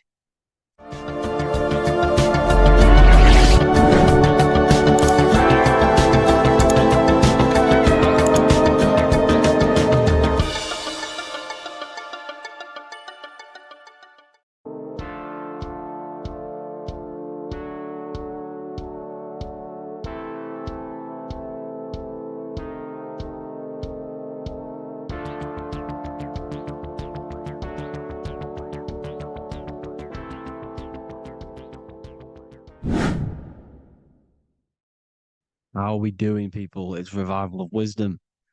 We're back today talking about sun worship. Okay? And please enjoy. Sit back and enjoy the video. First thing we need to understand is that the sun is the risen savior. It's the light of the world. Without the sun, we have nothing. Now, the sun is the Son of God. We didn't make the sun. No one owns the sun. But who created the sun? Obviously, the Creator created the sun. Therefore, it is the Son of God. And that is what Jesus is symbolizing in the Bible. The Bible is a metaphorical story. That's why it's called the greatest story ever told, because it is a story about the sun, the zodiac. It's about you, the systems in the body. It's about everything that is sacred in this creation. Now you can see the suns behind Jesus' head in all of the ancient portraits, even the ones that are more modern. You still see a sun on the back of his head, because he is the sun. He's the light of the world, our risen savior. And this is what Christians are lost, because they don't realize it's a symbolic story, and they think Jesus was a historical person. He's not a historical person. Okay, this is what we need to get out of our mind. This wasn't a historical person. It's the Son, our risen savior. The Son is the soul. It's the soul of this creation. Because what is a soul? A soul is pure life force, pure energy. Whatever a soul inhabits, it gives life to. Like our soul feeds our body. The sun feeds the earth because the sun is a soul, and that's why the ancients called it soul. Because it's the soul and it's in you, and it's the light of the world. It's the light of everything. It gives life to all things. Here's Jesus and his 12 disciples. The 12 disciples symbolize the 12 zodiac signs. Aries, it rules the head region because the 12 zodiac constellations rule specific regions of your body. Aries, the ram, you have a cerebrum in your head. This is Aries on the head of the table. His Gemini rules the arms and the lungs. The two twins, Gemini. He's holding up two hands for the two hands and arms. The twins. Cancer has a knife in his hand. It's not so clear, but he has a knife in his hand. Cancer is the crab. Crabs have claws. And he's pointing at Virgo's Adam's apple, saying there's no Adam's apple there. It's a woman. Who's the sixth sign? The sixth sign is Virgo, the virgin, the only woman in the painting. Now notice how there are 3 people in 4 groups for the 4 seasons and for the 3 months and 3 zodiac signs in each season: spring, summer, fall, winter. Matthew, Mark, Luke, and John with the suns on the back of their heads, because it's the 4 states of the sun. The 4 states of the sun. Now, 6th sign, Virgo, the virgin, the only woman in the painting with no Adam's apple. Then we have the sun, Jesus, red and blue, red shift, blue shift. Electromagnetism. The ancients knew this. He's got one hand open, one hand down, because the sun gives and retrieves. The sun rises and it falls. It gives, then pulls away. That's what the sun does, and that's what he's doing. His arms are out, symbolizing the rays of the sun, casting down onto the earth, giving and then receiving. Libra, his 2 hands are equal, he's holding his arms out equally, because Libra is the 2 balanced scales. Libra is when the sun is balanced between the summer and the winter. It's being judged. The sun isn't balanced. That's what Libra is, the 2 scales. Capricorn is the goat. Goats have 2 horns, and you can see the 2 horns on his head here. See? So this is astrology. This what Leonardo da Vinci is depicting here. It's astrology. He knew the story of the Bible is all astrology. It's all based on astrology. The Son of God, the real Son. Now here are some Bible verses. I am the light of the world. Obviously, that's the sun. What other light is there that lights up the world? The moon can't do it. It's the sun, the one and only Son, our risen Savior. Because if the sun didn't rise, we'd all be dead. So it's our risen Savior. And it dies for our sins every night and then gets reborn every day. Now Jesus calms the storm. Mark 4:35-41. The disciples are all on a boat and there's a heavy storm. But Jesus is asleep. The disciple says, Jesus is asleep. We need to awake him. They wake up Jesus, and Jesus got up and rebuked the wind and said to the waves, quiet, be still. Then the wind died down and it was completely calm. Well, when Jesus was asleep, this is the sun not being risen. It's not risen yet. Because in the night times, that's when the storms happen on the sea and the ocean. And when they awake Jesus, Jesus rises because he's the sun. He rises and everything calms. Because when the sun comes, the storms go. You see? So it's the sun. It's all about the sun. Here's another, Luke 22:10. A disciple asked Jesus, when will we know it's the end times? And Jesus says, as you enter the city, a man carrying a jar of water will meet you. Follow him to the house that he enters. Well, this is clearly talking about astrology, the topic that Christians think is satanic, when they don't realize the whole thing's based on astrology. because the end times is the end of Pisces, which is the two fish, which is the age we've just gone out of. And you can see all these ancient churches here with two fishes because they knew it was the age of Pisces. There's an ancient photo, ancient artwork with the two fish, Pisces. And the end times, as it talks about in the Bible, and Christians think the world's going to end or something. But no, it's just the end of Pisces. As you enter the city, a man carrying a jar will meet you. Follow him to the house. The house is the zodiac sign that he enters. And the zodiac sign is Aquarius, because that's what it is, a man carrying the water. We know this is astrology because a woman, that is a woman's job in the ancient times. In the ancient times, the woman used to get the water. You would never see a man collecting water back then. That was the woman's job, whilst the man builds the houses, for example. You see, so we know it's talking about astrology because astrology is the man holding the bucket of water. It's the end of Pisces. Now we are in Aquarius. And of course, Luke 24:36, the risen Savior, the Son. Now, the Son is also born on the 25th of December, a virgin, just like Horus, Mithra, Buddha, Krishna, Hermes, and thousands of other gods, all born on the 25th of December. Well, it's because the sun moves 1 degree northward on the 25th of December. And on the 22nd to the 24th, it stays in the same degree because it's moving south.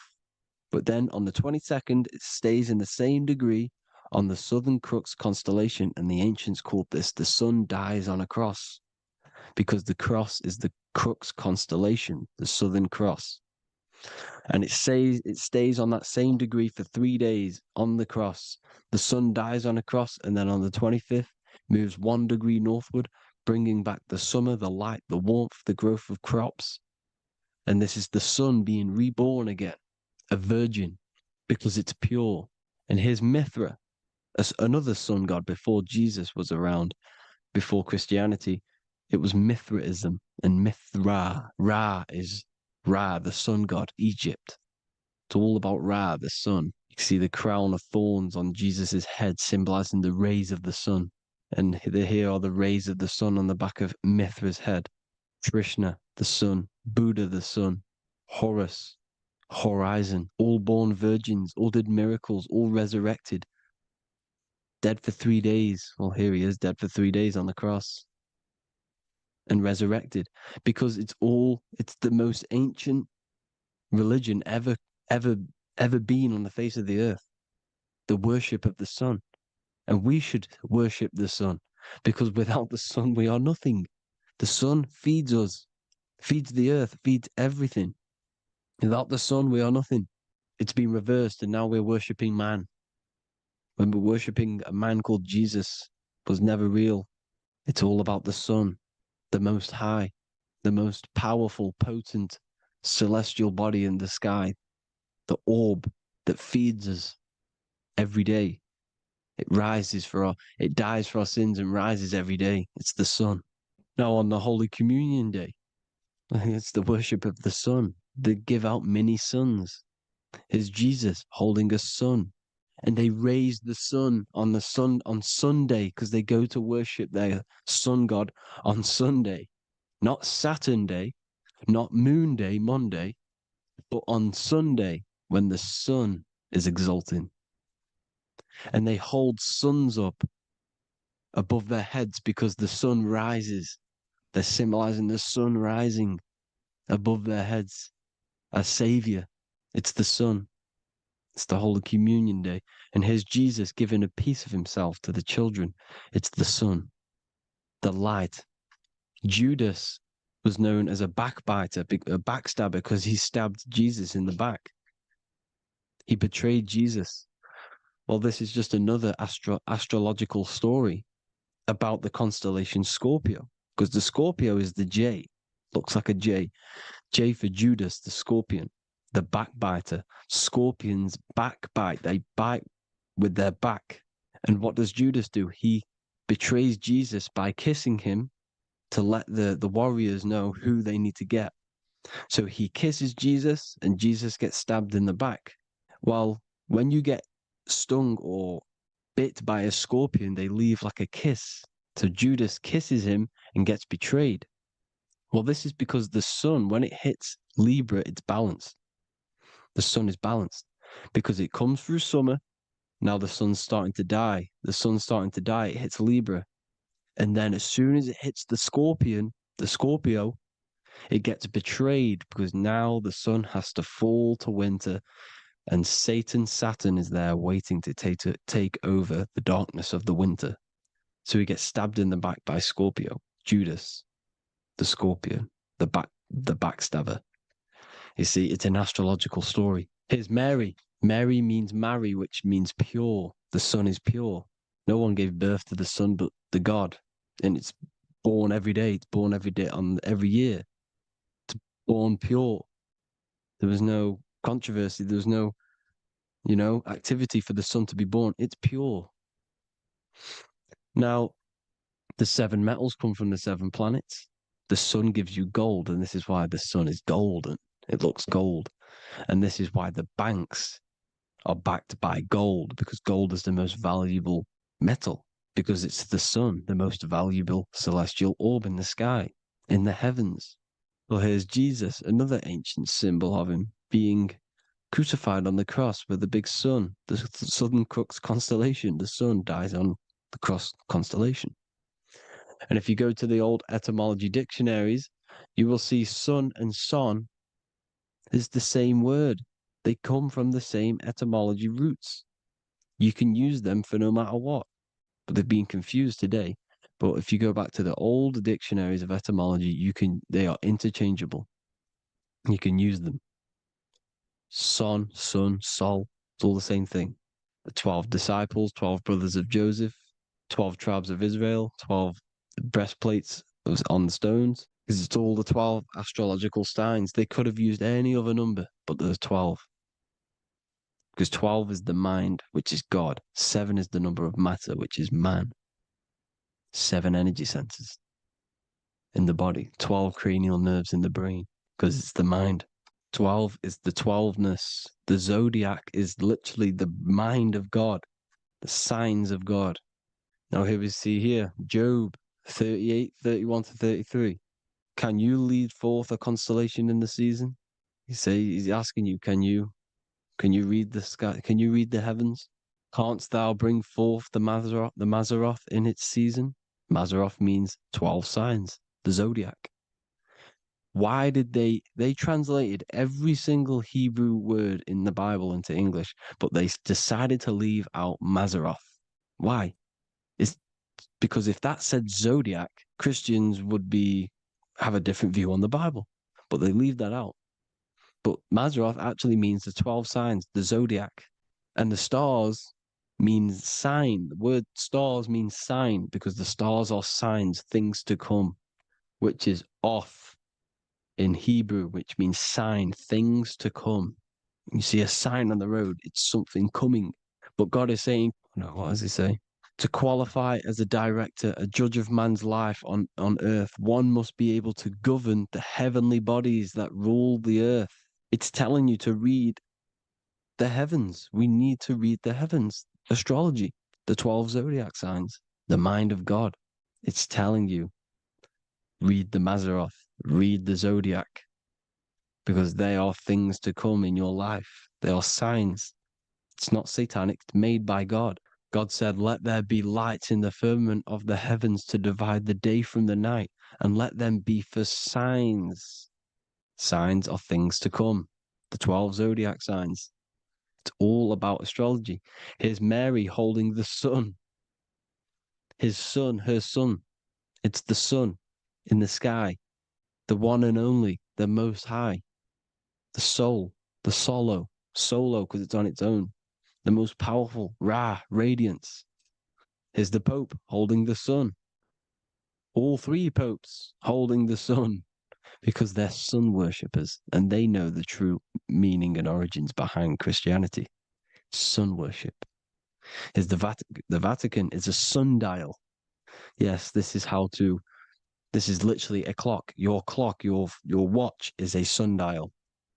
It's got 12 sections on it for the 12 zodiac signs. 12 hours, 12 Horuses. Now here you see Jesus walking on water. Well, it's the sun, and here's the beard of the sun. Here's the pyramid of the sun, the illuminated one, the all-seeing eye, the sun. Here's the Ankh. The sun creates these symbols. The ancients knew this. Now, when you see these headdresses, these are actually the days of procession of the sun. Aries, Cancer, Libra. It's all about the sun.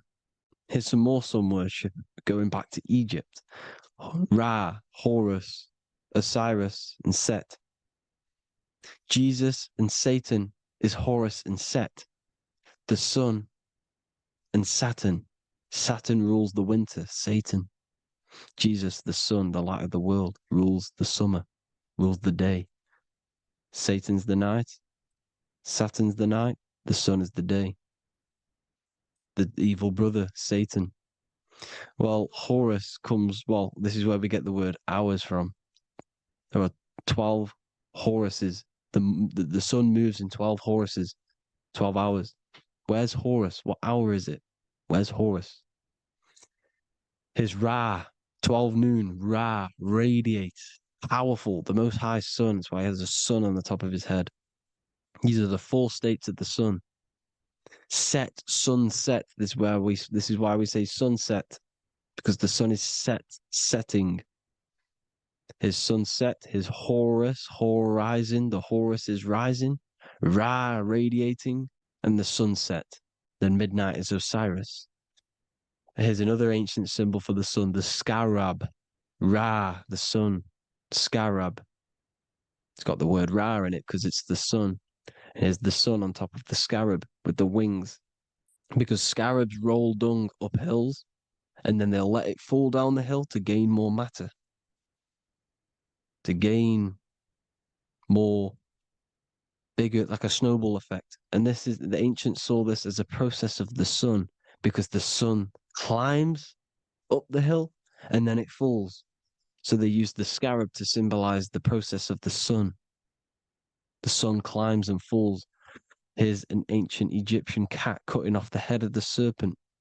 Well, the cat is cutting off the head of the serpent, symbolizes the sun cutting off the nighttime. When the sun rises, it cuts off the nighttime. It cuts off the serpent. The serpents represent darkness or evil. Oh, there's some more symbology of the sun and the heavens, the arch, the royal arch, the firmament, the sun inside the firmament. These are all ancient churches, and they all depict the firmament with the sun inside. Is the ancient cosmology, you see, because it's all about the sun. Everything's about the sun, because the sun is our orb made for us to sustain life in this, inside of this creation, inside of this firmament, the royal arch of heaven. Here's the Freemasons depicting it. Here's the Masonic royal arch, but you can even see the zodiac signs. Here's Cancer, the checkered board. It's the royal arch of the firmament. Obviously, they don't want to tell you that. You live in space, apparently. Some more sun worship. Here's the beard of the sun on the water. They all have this long beard. And why do they say amen? Amen at the end of every prayer. Amen is a sun god, a creator god. It's all about the sun. So thank you all, people. Hope you all enjoyed. Hope you all gained some knowledge and insight. Please give me a follow, drop a comment, drop a like. Have a good day. Love you all.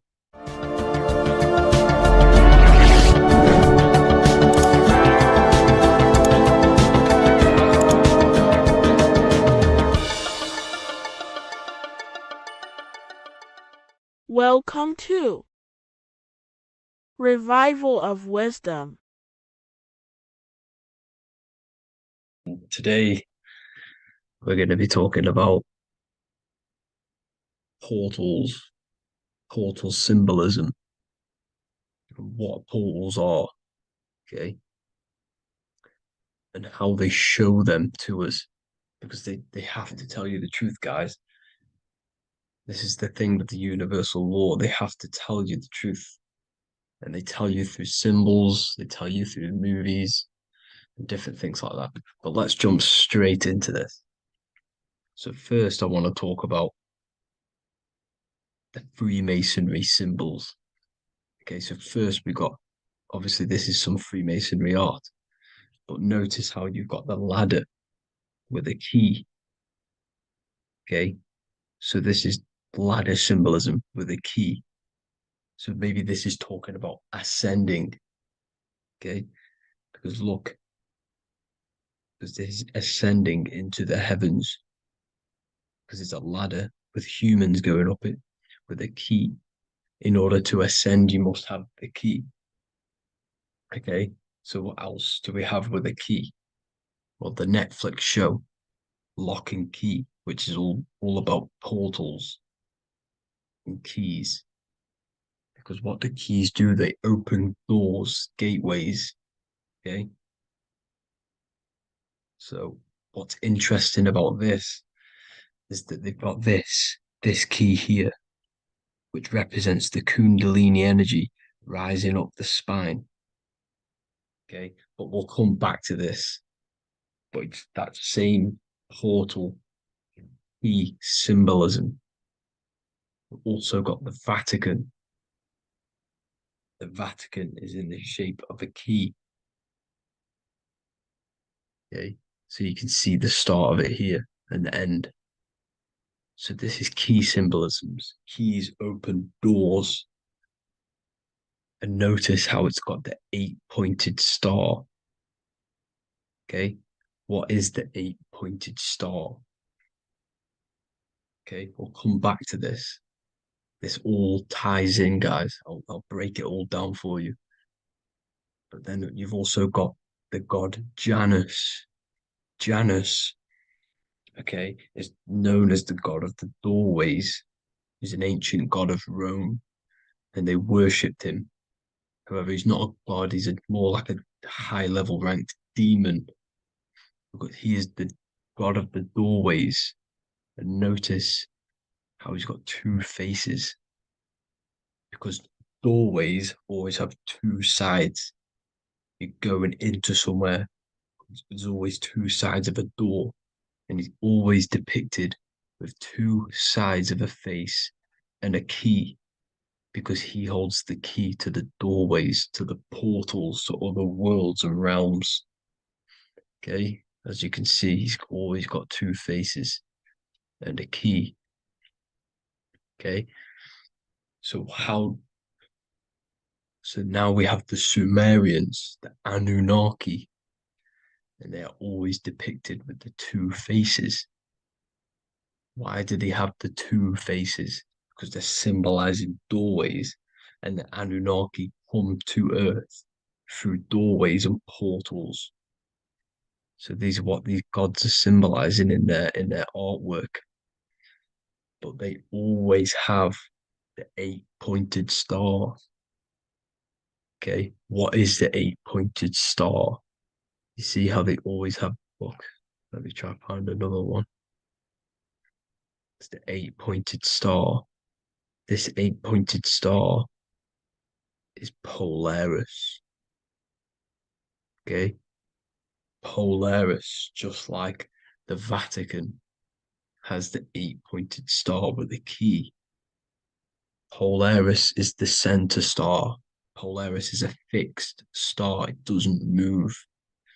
Okay, so the Anunnaki symbol is also the 8-pointed star. So this is symbolizing the portals and doorways that they come through in order to get to the earth. But Polaris is that center star which does not move. It's always symbolized with the 8-pointed star, just like a compass. Why is a compass the 8-pointed star?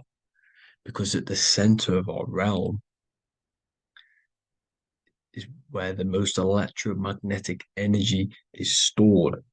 as you can see, we have an aura field, an electromagnetic aura field. So does the Earth. And in the center, so like our heart, for example, is where the most energy is stored. And like the center of the Earth, this is why all compasses point to the center, because this is where the most electromagnetic energy is stored. It's at the center of our realm. Okay. So like I was saying with the lock and key series, see this here? The Kundalini energy rising up the spine, just like your Kundalini energy rising up the spine. Let me try. I can't zoom in. But you know what I'm trying to say here. Let's go back to Polaris. Because at the center is where hold. Can you see the pole of electromagnetic energy?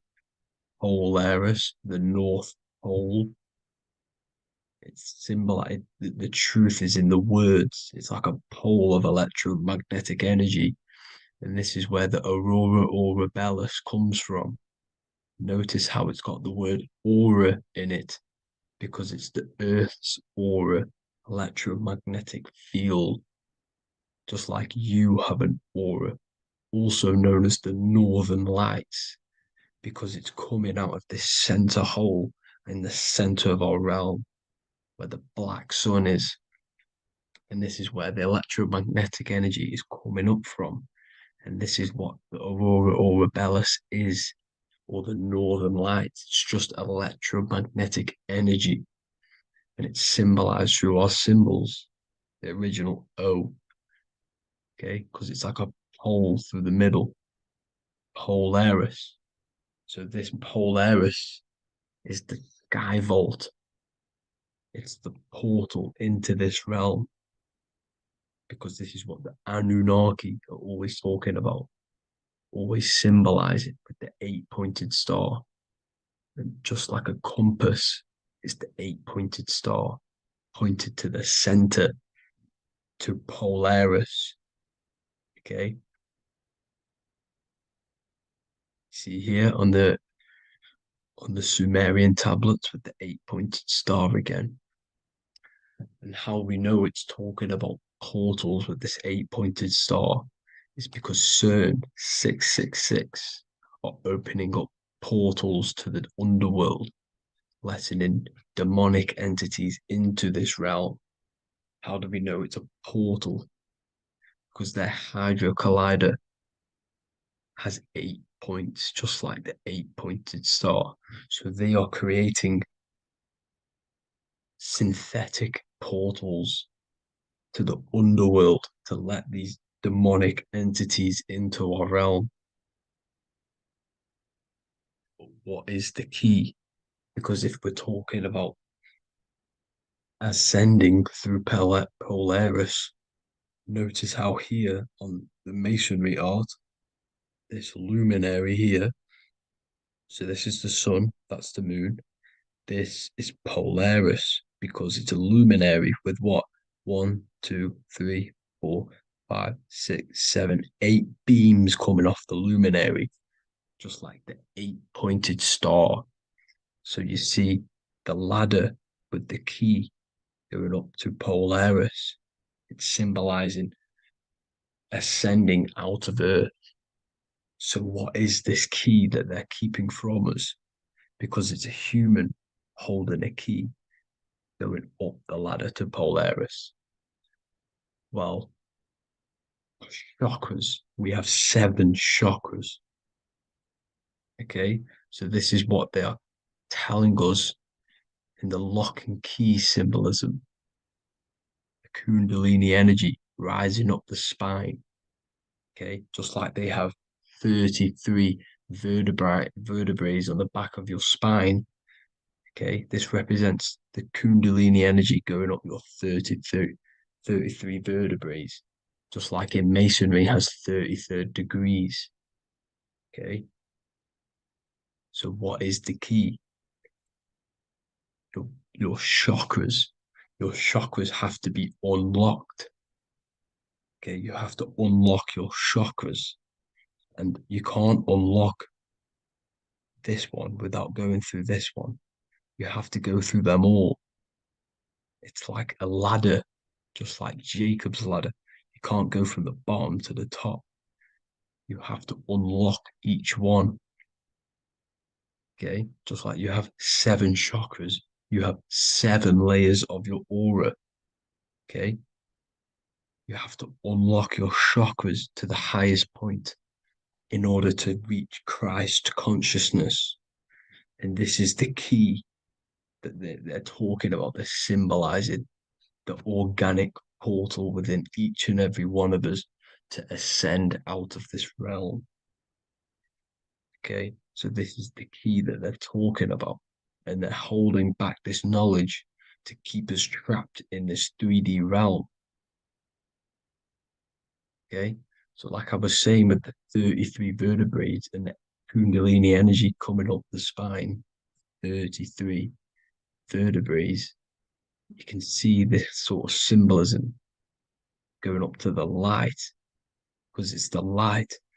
You see here, your crown chakra turns on and becomes enlightened, just like the Illuminati symbol. Can you see it? But also, Jesus also died at 33. So this is symbolizing, okay? They're symbolizing the death of the ego, the body. So once you open up your chakras and reach Christ consciousness, which is your 33rd vertebrae, once your Kundalini energy goes up your 33rd vertebrae, your body technically, not physically, but spiritually dies, because you then become formless. You reach Christ consciousness. So then you can travel other worlds. Okay. This is what they're talking about with Vatican, 8-pointed star, and the key. Janus with the key. The Sumerians with the 8-pointed star. Anunnaki, the 8-pointed star. Polaris, 8-pointed star. So Polaris is the way out of this realm, which is at the center. Pole, North Pole. Okay, so the key is that they're hiding from us is the knowledge to unlock our chakras. Okay, and without this knowledge that they keep from us is trapping our souls in this reality to keep reincarnating. Okay, well, thank you all for tuning in. I'm going to leave you all there. Make sure to leave a like and a comment in the comment section. Let me know some topics to talk about so I can break it down for you. God bless you all. What is the difference between higher consciousness and lower consciousness? In this video, I'm going to be breaking this down in great detail so you can understand what higher consciousness actually is, because this word is thrown around a lot in the spiritual community. So I'd love to break this down and make this clear to you. My name is Harry B. Joseph, also known as Revival of Wisdom. I am the author of the Book of Wisdom, Volume 1 and 2. I've been studying the occult for the past 4 to 5 years and have personally been using the occult esoteric knowledge on myself and implementing it in my life. When I say the word occult simply means hidden. It comes from the Latin word oculus, which means eye. It simply means hidden from the visible eye, what you cannot see. So we're studying things of the human psyche, the things that we cannot see, such as thought, emotion, desire, the astral forces, imagination. We're studying the things that cannot be visibly seen, but they affect what can be seen in the material world. The most important thing that helped me understand life is that life is a mental game. It's a mental universe. Every object you see was first thought in the mind before it came a physical reality, which means mind and matter are not separate, they are one. Matter is the crystallization and the expression of mind. Therefore, higher consciousness corresponds to the mind of the individual. First, let's start off with lower consciousness. The external world is the effect, the cause is the mind. The internal world expresses the external world. Realities created from the inside out. Lower consciousness simply means they're not aware of their internal world. They have no connection with their internal world. They act unconsciously. They are unconscious to their thoughts, what's going on inside their mind. They are unconscious of their hidden desires that drive their physical actions. They are unconscious. This is what in the occult they say spiritually dead, symbolized as a grave or a casket. Someone who is not aware of their internal world and they exist within the darkness. They think, feel, and act unconsciously. They have no awareness of their internal self. They think imagination is just a fantasy, which I don't blame them, because imagination in the modern world is painted to be some fantasy thing. Oh, you're just imagining things. But in the occult, this is a very powerful faculty of the mind. The imagination is the dimension that sits just above the physical plane, that pretty much all thoughts manifest there before it materializes in the material reality. Low consciousness simply means they are in reactive consciousness. The individual reacts to the effects that they have created through the cause of their mind, thoughts, emotions, and actions. If something bad happens in their external reality, their mind starts to think about reacting, complaining,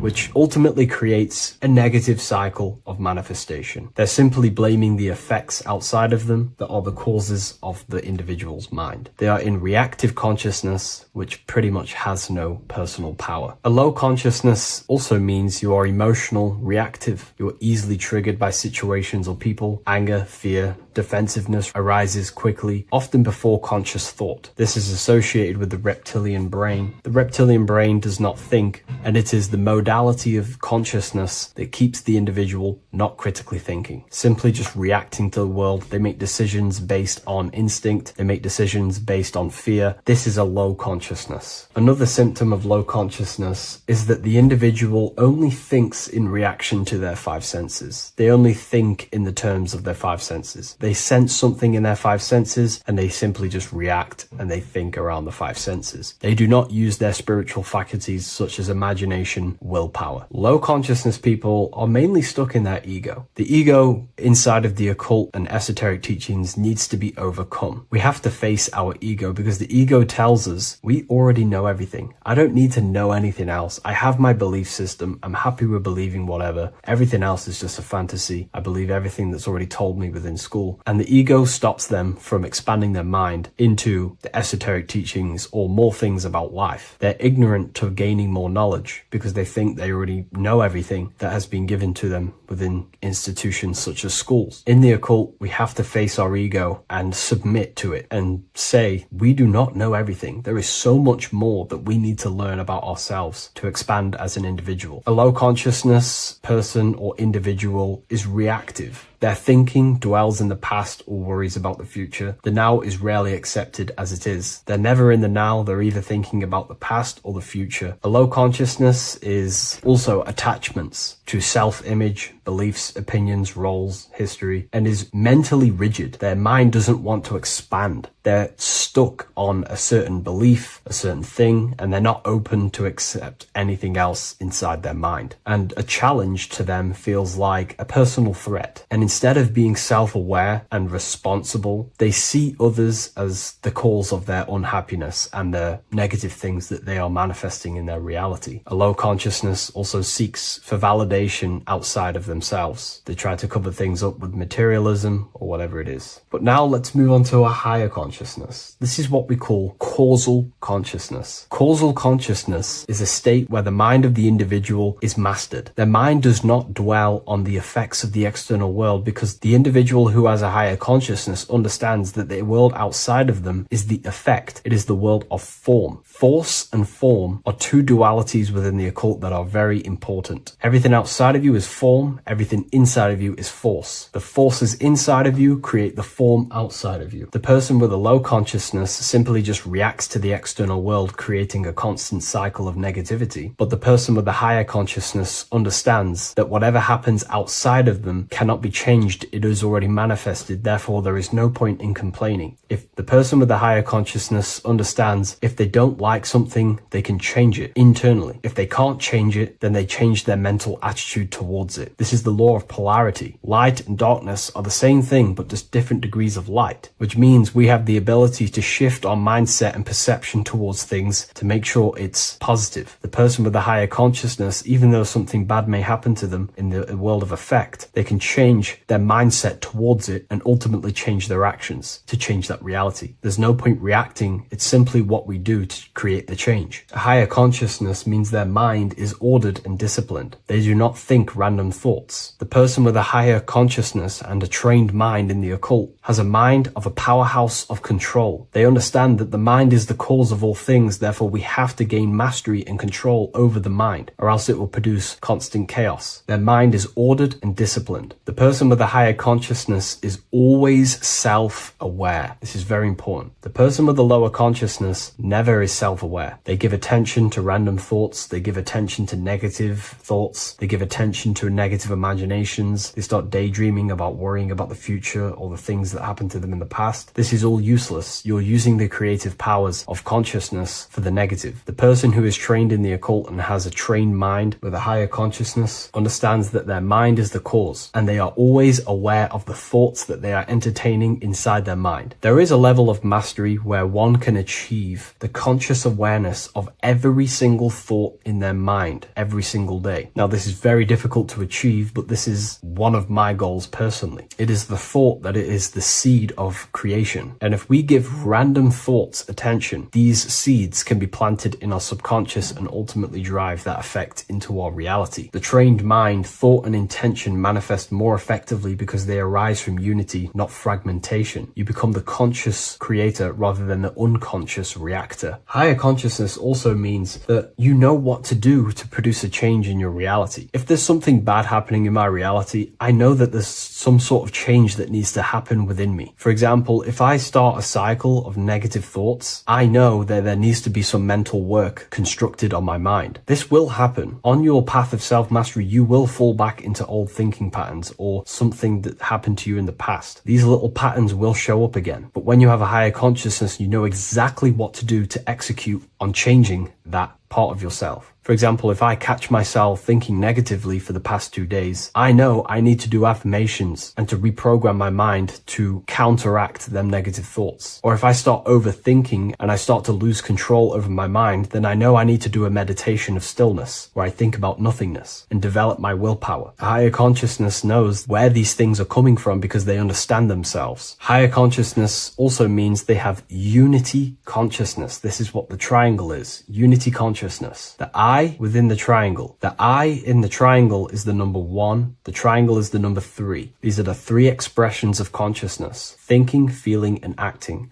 And they are one force. If they have a goal in mind that they want to create, a desire in their heart to manifest, they unify all 3 forces of consciousness towards that goal. They think, feel, and act. A person with low consciousness is divided within their own consciousness. They think about creating a business, they feel like they're hungry, and they act scrolling on TikTok. This is what you call divided consciousness. And this is what creates chaos in reality. Their 3 forces and 3 expressions of consciousness are not working together. When we align thinking, feeling, and acting all towards one thing, you can quickly start to generate realities and create worlds. So a person with a higher consciousness will be working, they may get the thought of playing video games, but then they remind themselves of think, feeling, and acting and get back focused on whatever they're trying to create. A person with a higher consciousness will pause before reacting. There is a stillness between stimulus and action where awareness chooses rather than reflex response. A person with a higher consciousness has no fear inside their consciousness, inside their mind, because they understand that fear is the mind killer. It kills the creative powers and forces of the mind. Fear is an illusion, and again, going back to the law of polarity, the person with a higher consciousness understands the laws, that if there is fear, then there is ultimately an opposite of that, which they can transmute their mind from fear into the opposite, which would be strength. They start to fear something, they instantly shift their consciousness into the polar opposite of that, instead of dwelling on fear, which destroys the creative power of the mind. A person with higher consciousness understands they will never die, because they have truly access to mystical experiences, which proves to them that they will not die. The person with the higher consciousness does not identify with the ego, the name, the job, the reputation, because they understand these are constructs of the mind. When you turn off the mind, you are left with the observer. You are no longer the mind, you are the observer of the mind. The person with the higher consciousness seeks to be the observer of their life, looking over their thoughts, emotions, and never dwelling in them too much, because when you get caught up in your emotions, you will be moved by the wind of the emotions. They are the observer of them, and they are connected with their soul. They are connected with the observer. The person who has low consciousness is constantly in battle with their thoughts, emotions, and the things that are happening outside of them. Their emotions blow them away like the wind or the seas of the ocean. But the person with the higher consciousness understands they are the observer. They can watch over them. They are like a bird looking over the earth. Now, I'm not saying this is easy to gain this level of mastery,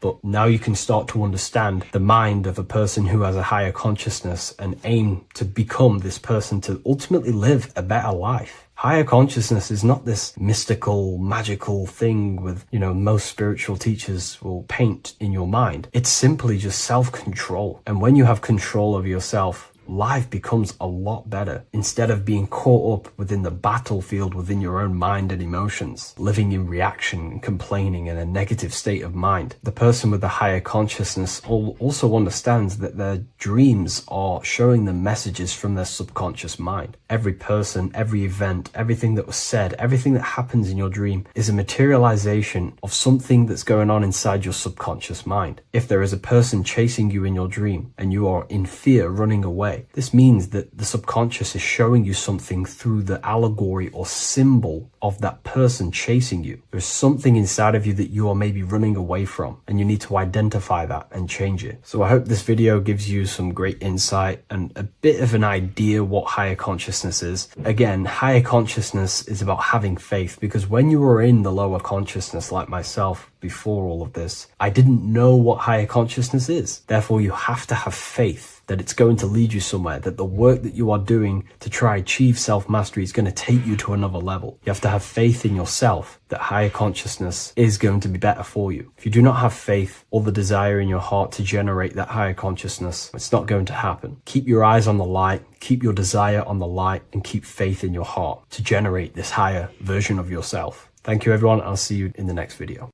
Greetings everyone, it's Revival of Wisdom. I facilitate human enlightenment through occult and esoteric teachings. I hope this video expands your mind into a new field of thought. In this video, we're going to be discovering the true esoteric meaning of the 7 planetary energies. So let's jump straight into this. In order to fully understand this, you must understand the esoteric teaching of as above, so below, and as within, so without. Our inner world is mirrored into our external material reality. We have a physical voice, which you are hearing right now, and I also have an inner voice, which no one else can hear. The inner world is invisible, and the external world is visible. In other words, the inner world is the spiritual world, and the outer world is the material world. The inner world of ourselves reflects and projects our outer world, which means everything in our external reality is somewhat reflection of our internal self. You are made in the image and likeness of God. You yourself are the universe experiencing itself in a 3-dimensional physical form. The Newtonian science has programmed you to believe that you are a physical being inside of a physical universe. They did this to limit your mind to only believing there is a physical universe and that you are separate from the universe or God. But you yourself are the divine essence of the universe, experiencing itself in a physical plane, which means everything you see is inside of you, including the stars, the planets, and the elements. As above, so below. As within, so without. An example of this is the 4 physical elements: fire, earth, water, and air. In the external world, these are physical elements. In our internal world, they represent the 4 bodies of consciousness.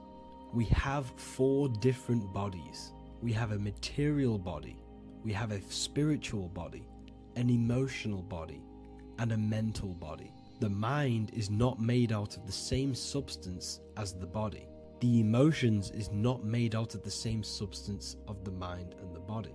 These bodies exist in 4 different dimensions, 4 layers of consciousness. With that being said, the 4 physical elements are inside of us. The earth is our material physical body. Fire represents our spiritual astral light body. Water represents our transformative and emotional body. Air represents the mental body, the communicative and thinking body. This is the teaching as above, so below. If that resonates with you and you can comprehend it, please leave a like and a subscribe to this channel to see more content. And feel free to leave a comment on any video suggestions. Okay, so now we've gone over the 4 physical elements and how they correspond with your inner world of consciousness. This is going to make it easier for you to understand what the planets actually are. The planets are a bit more in-depth and more detailed aspects of our consciousness. The 4 physical elements are generic, but the 7 planets go deeper. They are deeper aspects of ourselves. On a macrocosmic scale, the 7 planets rule the material realm. Every object, every animal, every plant, every stone, everything we see in this plane is governed and created under one of the 7 planets. I don't really like calling them planets. They are energies. They are spiritual forces that drive things into existence. An example of this is if we look at a tree. The roots of the tree are governed by Saturn. The stem of the tree is governed by the sun. The leaves of the tree are governed by the moon. Any offspring or fruit of the tree is governed by Jupiter. Any defense mechanisms of the tree is governed by Mars. The communication and networking of the tree is governed by Mercury. The smell and the look of the tree is governed by Venus. Everything we see in this material plane is governed by one of these specific energies. Everything material has a spiritual force that brings it into physical existence. This is the reason why we have 7 days of creation in the Bible. The 7 days of the week, all governed by the planetary energies. Monday is Moon Day for the moon. Mars governs Tuesday. Mercury is Wednesday. Jupiter is Thursday. Venus is Friday. Saturn is Saturn Day. And Sunday is for the sun. This is the reason why there are so many 7s in this physical plane. 7 days of the week, the 7 colors, the 7 chakras, the 7 diatonic musical notes, the 7 lamps on the Jewish candlestick, the G inside of the Masonic square and compass. G is the 7th letter. Now let's go a little bit deeper into every planetary energy. Saturn in the external material plane governs the foundational and enduring aspects of existence, such as roots of plants, the bones of our body, and even the insects that dwell beneath the ground. Saturn represents the dull, hard, and unyielding forces of life, symbolizing structure, limitation, and conditioning. Under Saturn's influence, things become rigid, bound by restrictions and boundaries. This is the reason why Saturn is known as Father Time, because Saturn rules anything that is a restriction and a limitation, which is time. The whole of this material plane is governed by time. You will be born and you will die. This explains why there is so much Saturn symbology in this material plane. Saturn is one of the most important planetary energies. You are a spiritual being in a physical body. Your light, your consciousness is bound to the physical body until you learn how to escape the physical body. The body is a limitation for our infinite minds and spiritual bodies. Our infinite mind is stuck in this material body, governed by Saturn's limitation of time, matter, and space. Now let's dive into what Saturn means to our consciousness within our internal world. We've gone over what Saturn means in the external world. What does it mean to our consciousness? Internally, Saturn embodies the conditioning within our consciousness.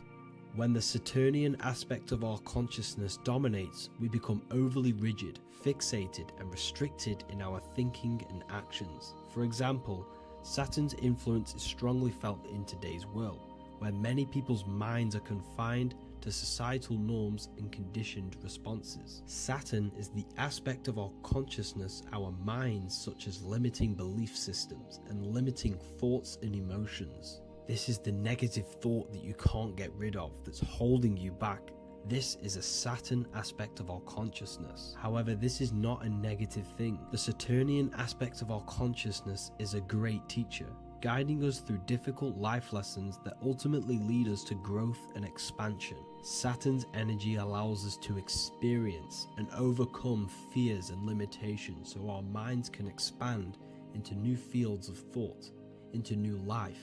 Although Saturn's energy is harsh and often challenging, it helps us